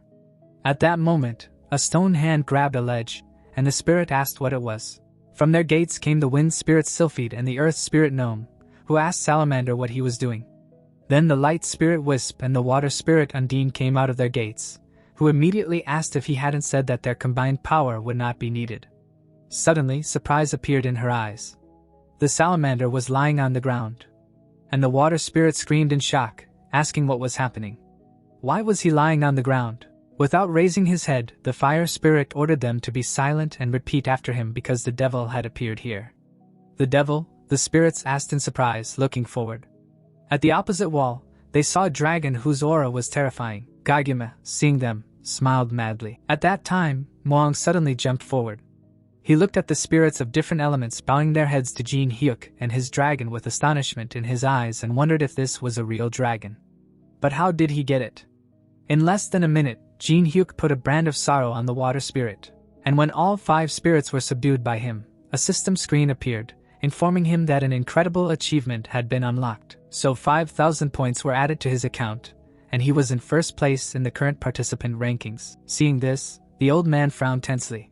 The people who were next to him immediately requested a video call with Jinhyuk. At the same second, dozens of system screens appeared in front of the guy, which reported that all 13 factions wanted to work with him.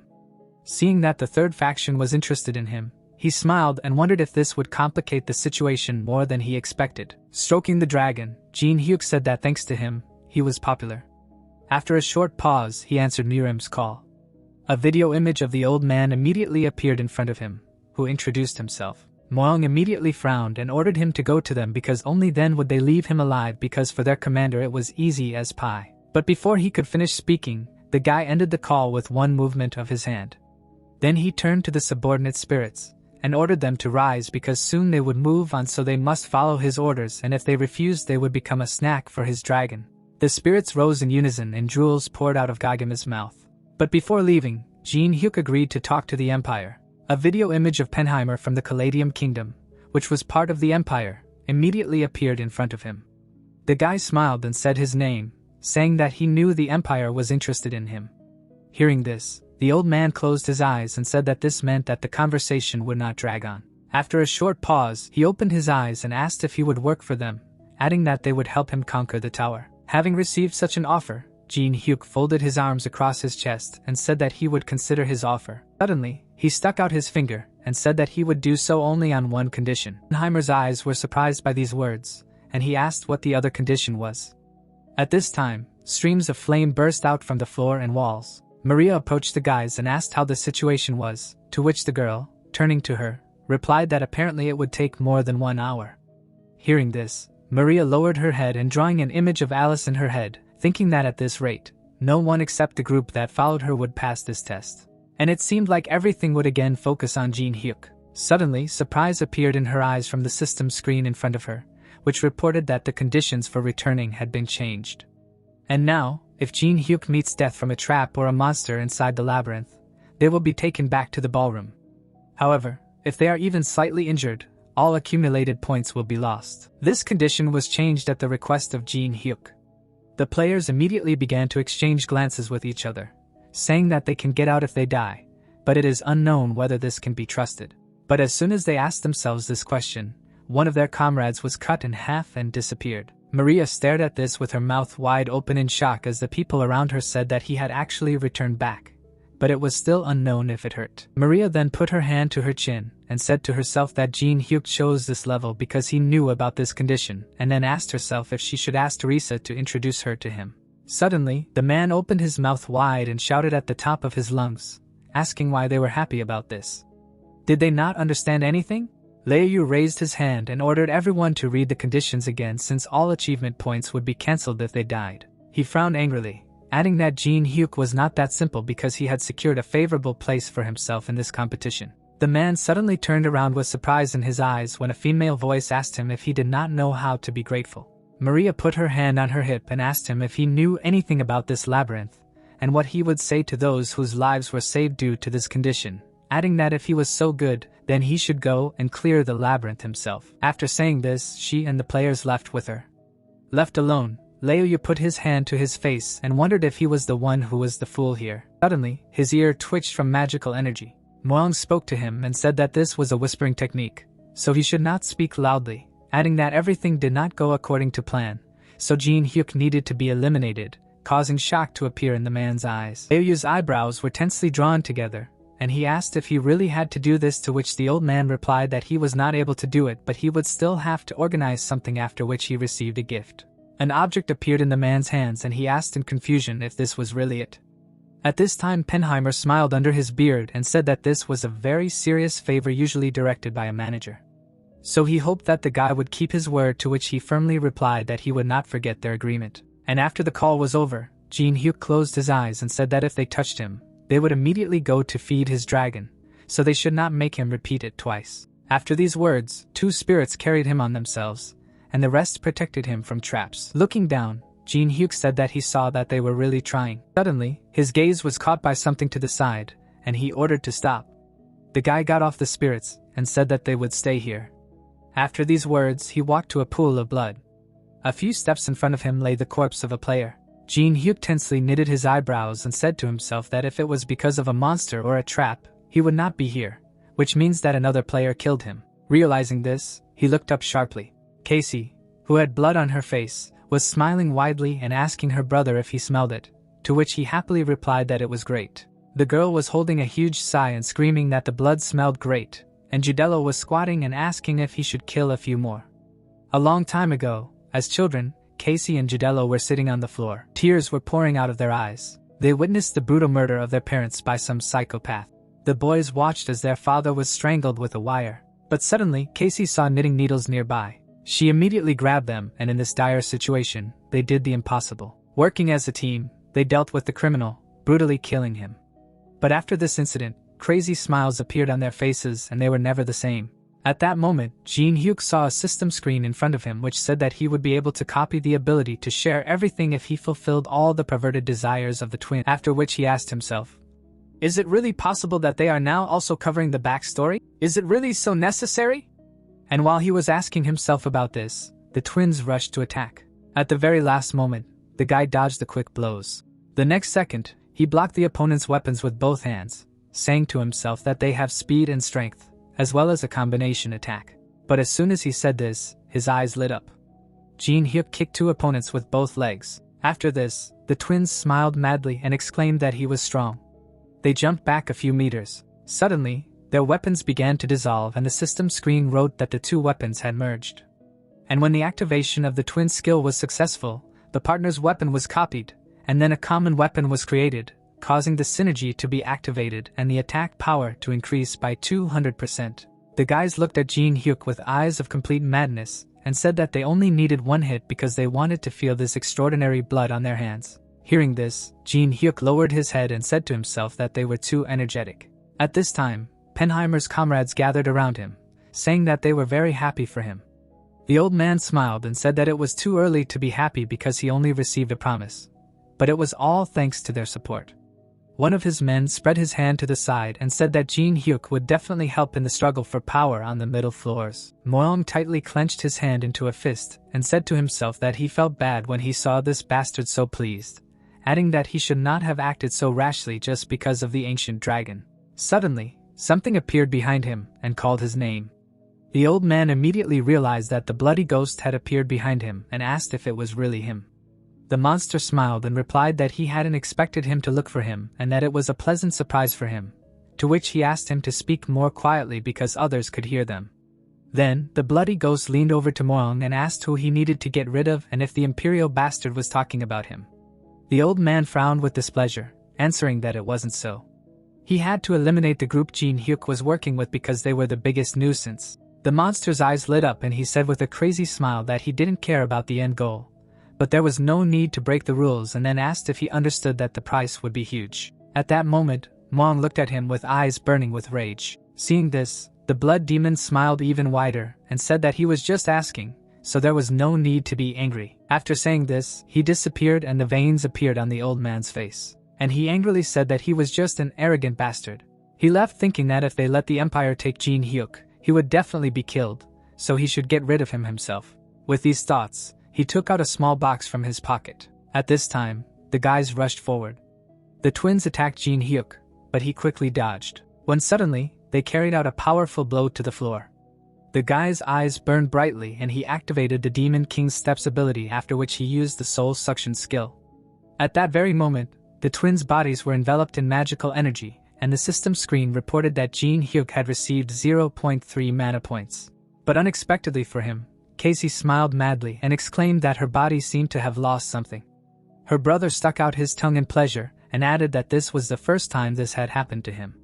Seeing such reactions, Jinhyuk hit his opponents in the stomach and said that if they were expressing their pleasure like this, then he felt very sorry for them.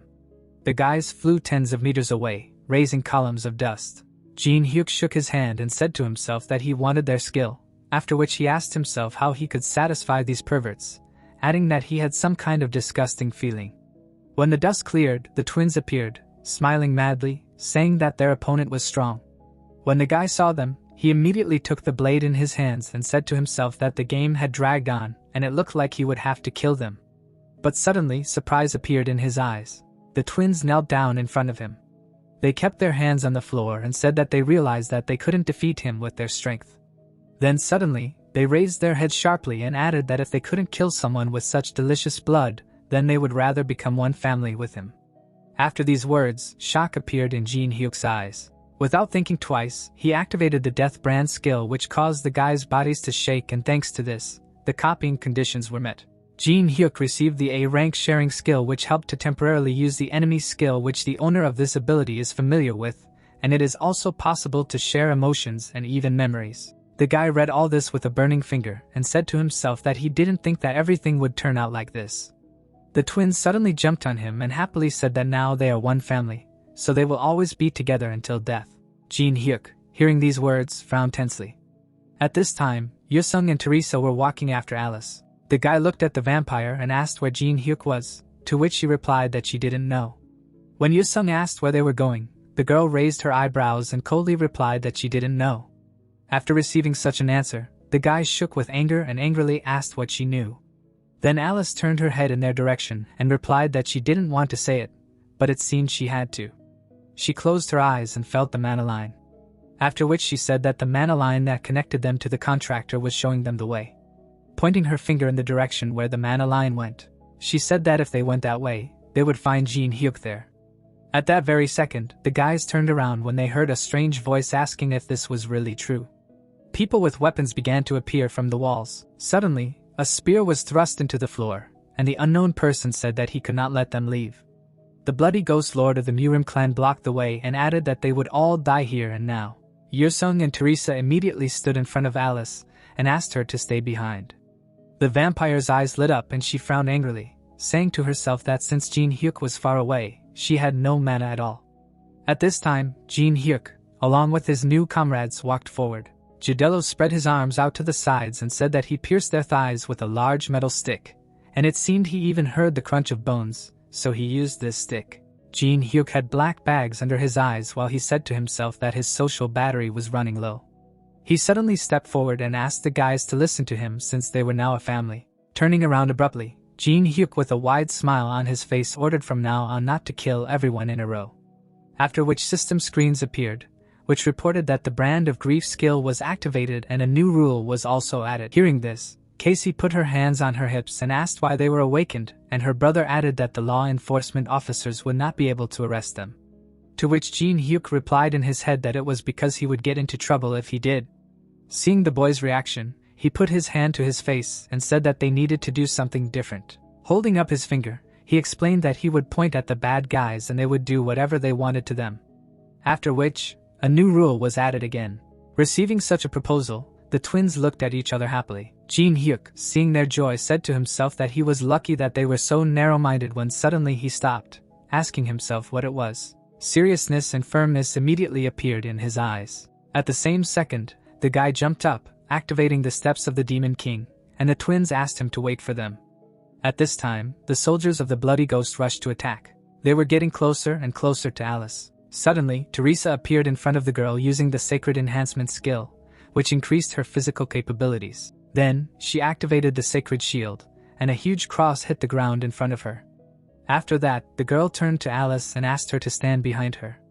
At this time, Yusung, having activated the Chi sword that pursues souls, destroyed one enemy after another when suddenly something quickly approached his neck. At the very last moment, the guy managed to block the attack of the Bloody Ghost. The monster smiled madly and asked if he really knew how to use the Chi sword, even though he was not from the tower. Who was he? The guy swung his sword and shouted in rage for him to leave here. After which, he asked why he would tell a stranger about himself. The Bloody Ghost jumped back and said that he was a lively guy. Hearing this, Yusung used the Song of Blades and angrily said that he would show him how lively he was. Taking a fighting stance, he added that he wanted to save this skill for him. The monster continued to smile, asking what he just said. Yusung's hands and weapons were covered in a terrifyingly powerful magical energy. Suddenly, he used the skill's Soul Pursuit sword arts with the blade and then shouted in rage that he was going to use this skill on another person. This ability destroyed every enemy who got into the radius of his strike. Seeing this, Teresa gaped in surprise and said to herself that Mr. Yusung was incredibly strong. But suddenly, a spear whistled through the air and its owner said that he saw that the boy was skilled enough to use this skill, but it was all useless. The Blood Ghost, activating the Blood Ghost blade, attacked Yusung, baring his teeth. He hissed through his teeth that he was good, but it turned out that he was his opponent. At the very last moment, the boy managed to block the attack. Suddenly, blood spurted out of his mouth. He was enveloped in the enemy's magical energy, causing him to fall to the floor. The Blood Ghost swung and said that he had reached this level on his own, but such talent would unfortunately go to waste. Suddenly, a divine light appeared in the darkness after activating the cross skill. Teresa immediately dealt a crushing blow to the enemy. After that, she landed nearby. The Blood Ghost was still standing and said that she had an annoying skill, adding that it was a big mistake for a person with holy power to come here. The girl looked at the enemy out of the corner of her eye. Yusung gritted his teeth in pain and anger. At this time, Alice was surrounded by the Blood Ghost warriors who were saying that she should have protected this girl. Smiling madly, he assumed that since she was always behind, it meant she was not so good at fighting. The vampire looked at the blades around her. After a short pause, she closed her eyes. Suddenly, Jinhyuk appeared, activating the sword cemetery. His glowing eyes were filled with anger and hatred. In less than a second, all the opponents were brutally killed. This picture brought horror to the eyes of the Bloody Ghost. He looked at Jinhyuk's back and said to himself that he could not follow his movements. Teresa turned to the guy with a smile on her face and said that he finally came. Then Jinhyuk approached the wounded Yusung and asked him discontentedly why he kept losing. Teresa healed her comrade and answered that he was not weak. It was just that the opponents were too strong. Hearing this, the guy swung his hand above his head. Suddenly, he pointed his finger at the Blood Ghost and said that everyone around them was definitely bad guys. At that very second, someone jumped up. The twins appeared above the head of their family member, loudly shouting that they were very lucky. They killed the Blood Ghost soldiers with quick blows. The monster, seeing this, gritted his teeth in anger and asked himself if these were reinforcements, adding that in that case, he would have to retreat and regroup. But as soon as he thought about it, blood spurted out of his mouth. His eyes were full of shock and horror while he wondered what just happened. Then suddenly, he saw that his chest had been pierced through by his own spear. Jinhyuk raised his hand and said that there was no point in pretending since he was only a middle link in the demon cult. With a wave of his hand, he finished off the enemy and finished off the battle with him, saying that fighting him was a waste of time. The soldiers immediately saw the death of their leader. The twins immediately rushed towards them. At this time, Yusung looked at the dead bloody ghosts. He still could not get up, saying to himself that Jinhyuk killed the enemy, that he easily interrupted his strongest ability with just one attack. Realizing this, he lowered his head. His hands were shaking while he asked himself how much more he needed to grow to reach his level. Jinhyuk watched the twins with a smile on his face. The mercenaries were lying on the floor. Jinhyuk praised the satisfied twins and added that he still had things to do, so he sent them first. Teresa looked at the boy in surprise, remembering that these guys were the ruthless ones, but he interrupted her, saying that from today on they were working for him. Yusung looked ahead gloomily. He stood next to the fallen enemy. The swordsman did not look at Jinhyuk when he asked what he would do now because as far as he remembered it took about 20 days to complete the labyrinth. Jinhyuk chuckled and said that noobs just have a lot of time to play, but the opponent did not answer. Jinhyuk leaned towards the saint and asked what was wrong with him, but she was not sure, but thought that Yusung would recover soon. The guy showed the pets and said that these guys would open the way to the king's tomb, and if they found the right items there, they would clear the labyrinth in an hour. Alice looked at the animals with displeasure, not understanding why there were so many of them, while the girl found them cute.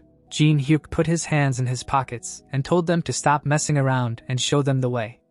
At this time, one of the dead people moved and opened his eyes because he was only pretending to be dead.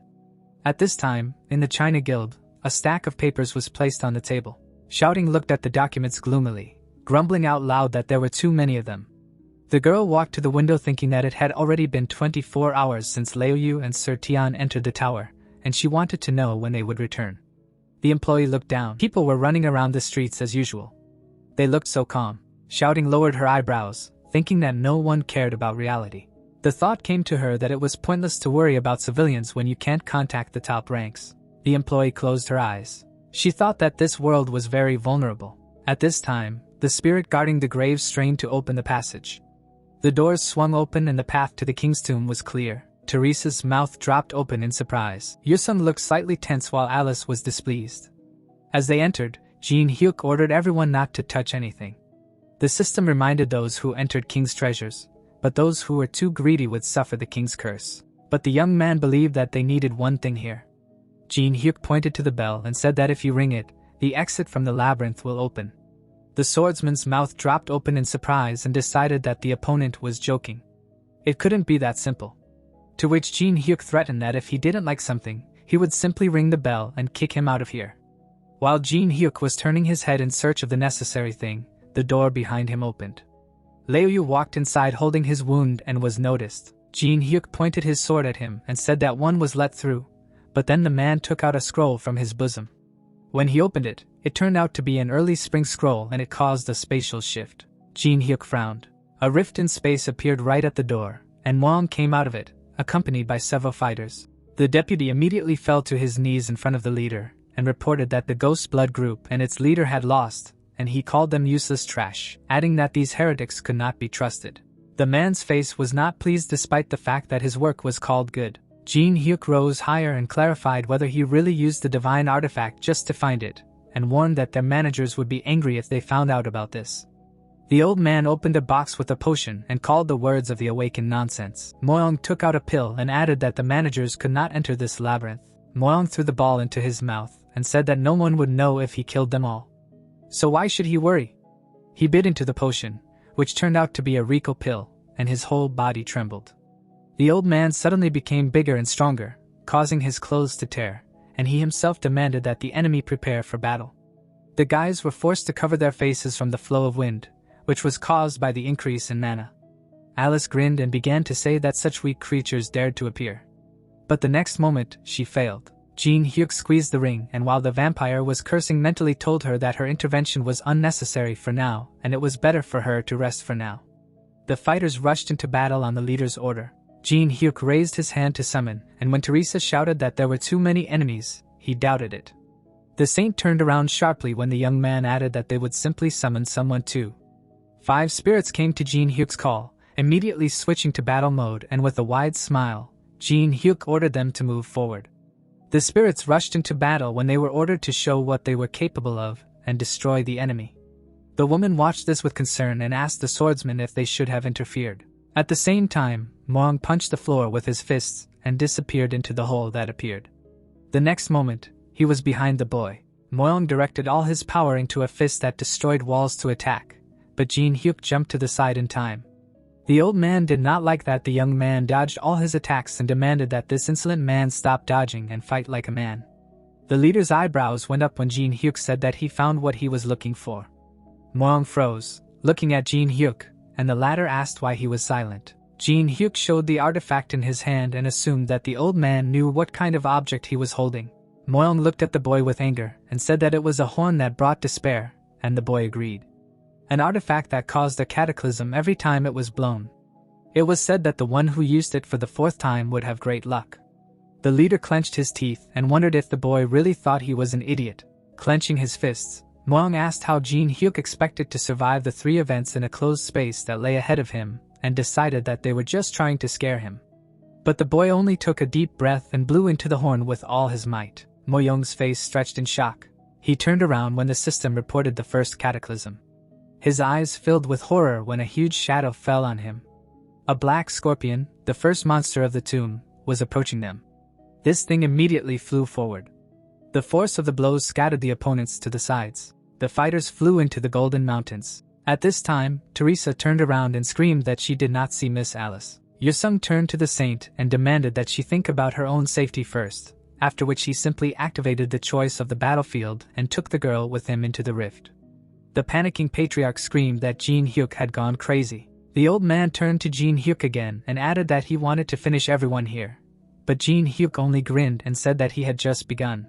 The guy jumped away from the enemy. Moang rushed after him, demanding that he stop.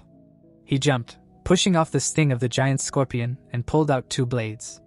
With a face full of panic, Moang screamed for the man to stop. But Jinhyuk simply blew the horn again, calling for a second cataclysm. A magic seal appeared right under the old man's feet. The leader looked down. Below him, the mud predator, the second despair of the tomb, opened its huge mouth. The monster's limbs shot up. Moang fought them off with sword strikes, but his terrified fighters were sucked into the mouth. Then the teeth closed and blood spurted in all directions. Liu also couldn't stand on his feet. The deputy winced when he heard his name. Moang cut off another tentacle and asked for support. They had to take the horn from Jinhyuk. The man's face expressed fear. He did not understand what was being said, and the leader called him stupid. Liu's eyes widened when he heard that the horn was in the hands of the enemy and was causing all the chaos. The old man threw one of his swords and added that the thing was too good for the deputy, but he allowed him to take it. The blade pierced the floor in front of Liu, and the leader demanded that the horn be brought no matter what it took. The deputy pulled out the weapon. Then he raised it to face level and said that he understood everything. But the summoned spirits were not asleep either. True, they preferred to deal with the disaster. At this time, Moang tried to get Jinhyuk. He continued to dodge all the blows. Moang gritted his teeth, mentally, reminding himself to be more patient. The old man sullenly figured that the man would continue blowing the horn once he had started. The scoundrel remembered the boy's words about luck for the 4th time, and it was obvious that he was in a hurry to get it, and rushing forward again. Moang decided that he needed to make sure that luck became his. While Jinhyuk leaned back from a blow to the face, he roughly understood what was going on in the old man's head. Jinhyuk dodged another series of attacks. He knew that this horn really did bring great luck, but everything depended on the person, and landing on the sarcophagus, the boy mentally added that one would really find luck, while the other risked despair. When Jinhyuk blew the horn for the 3rd time, the final cataclysm arrived. A spatial rift opened in front of the tomb. The surviving fighters covered their faces with their hands from the bright light. A monster called Body of Thought, the 3rd despair of the tomb, came out from inside. The monster swung its arm, and from it, ribbons of light flew in all directions, attacking the nearby enemies. Too late, they realized that the monster was splitting everything it touched. As one of the ribbons approached him, Jinhyuk raised his shield. The blow threw it aside, but did not harm him. The youth relaxed his fingers to pretend that he accidentally dropped the artifact in order to complete the plan. At this moment, no one saw his grin. Jinhyuk fell to the floor, raising a cloud of dust, and the horn rolled to the side and fell into the wrong hands. Leoyu stared at the artifact in awe. Moyong extended his hand to the deputy, demanding that he quickly give it to him.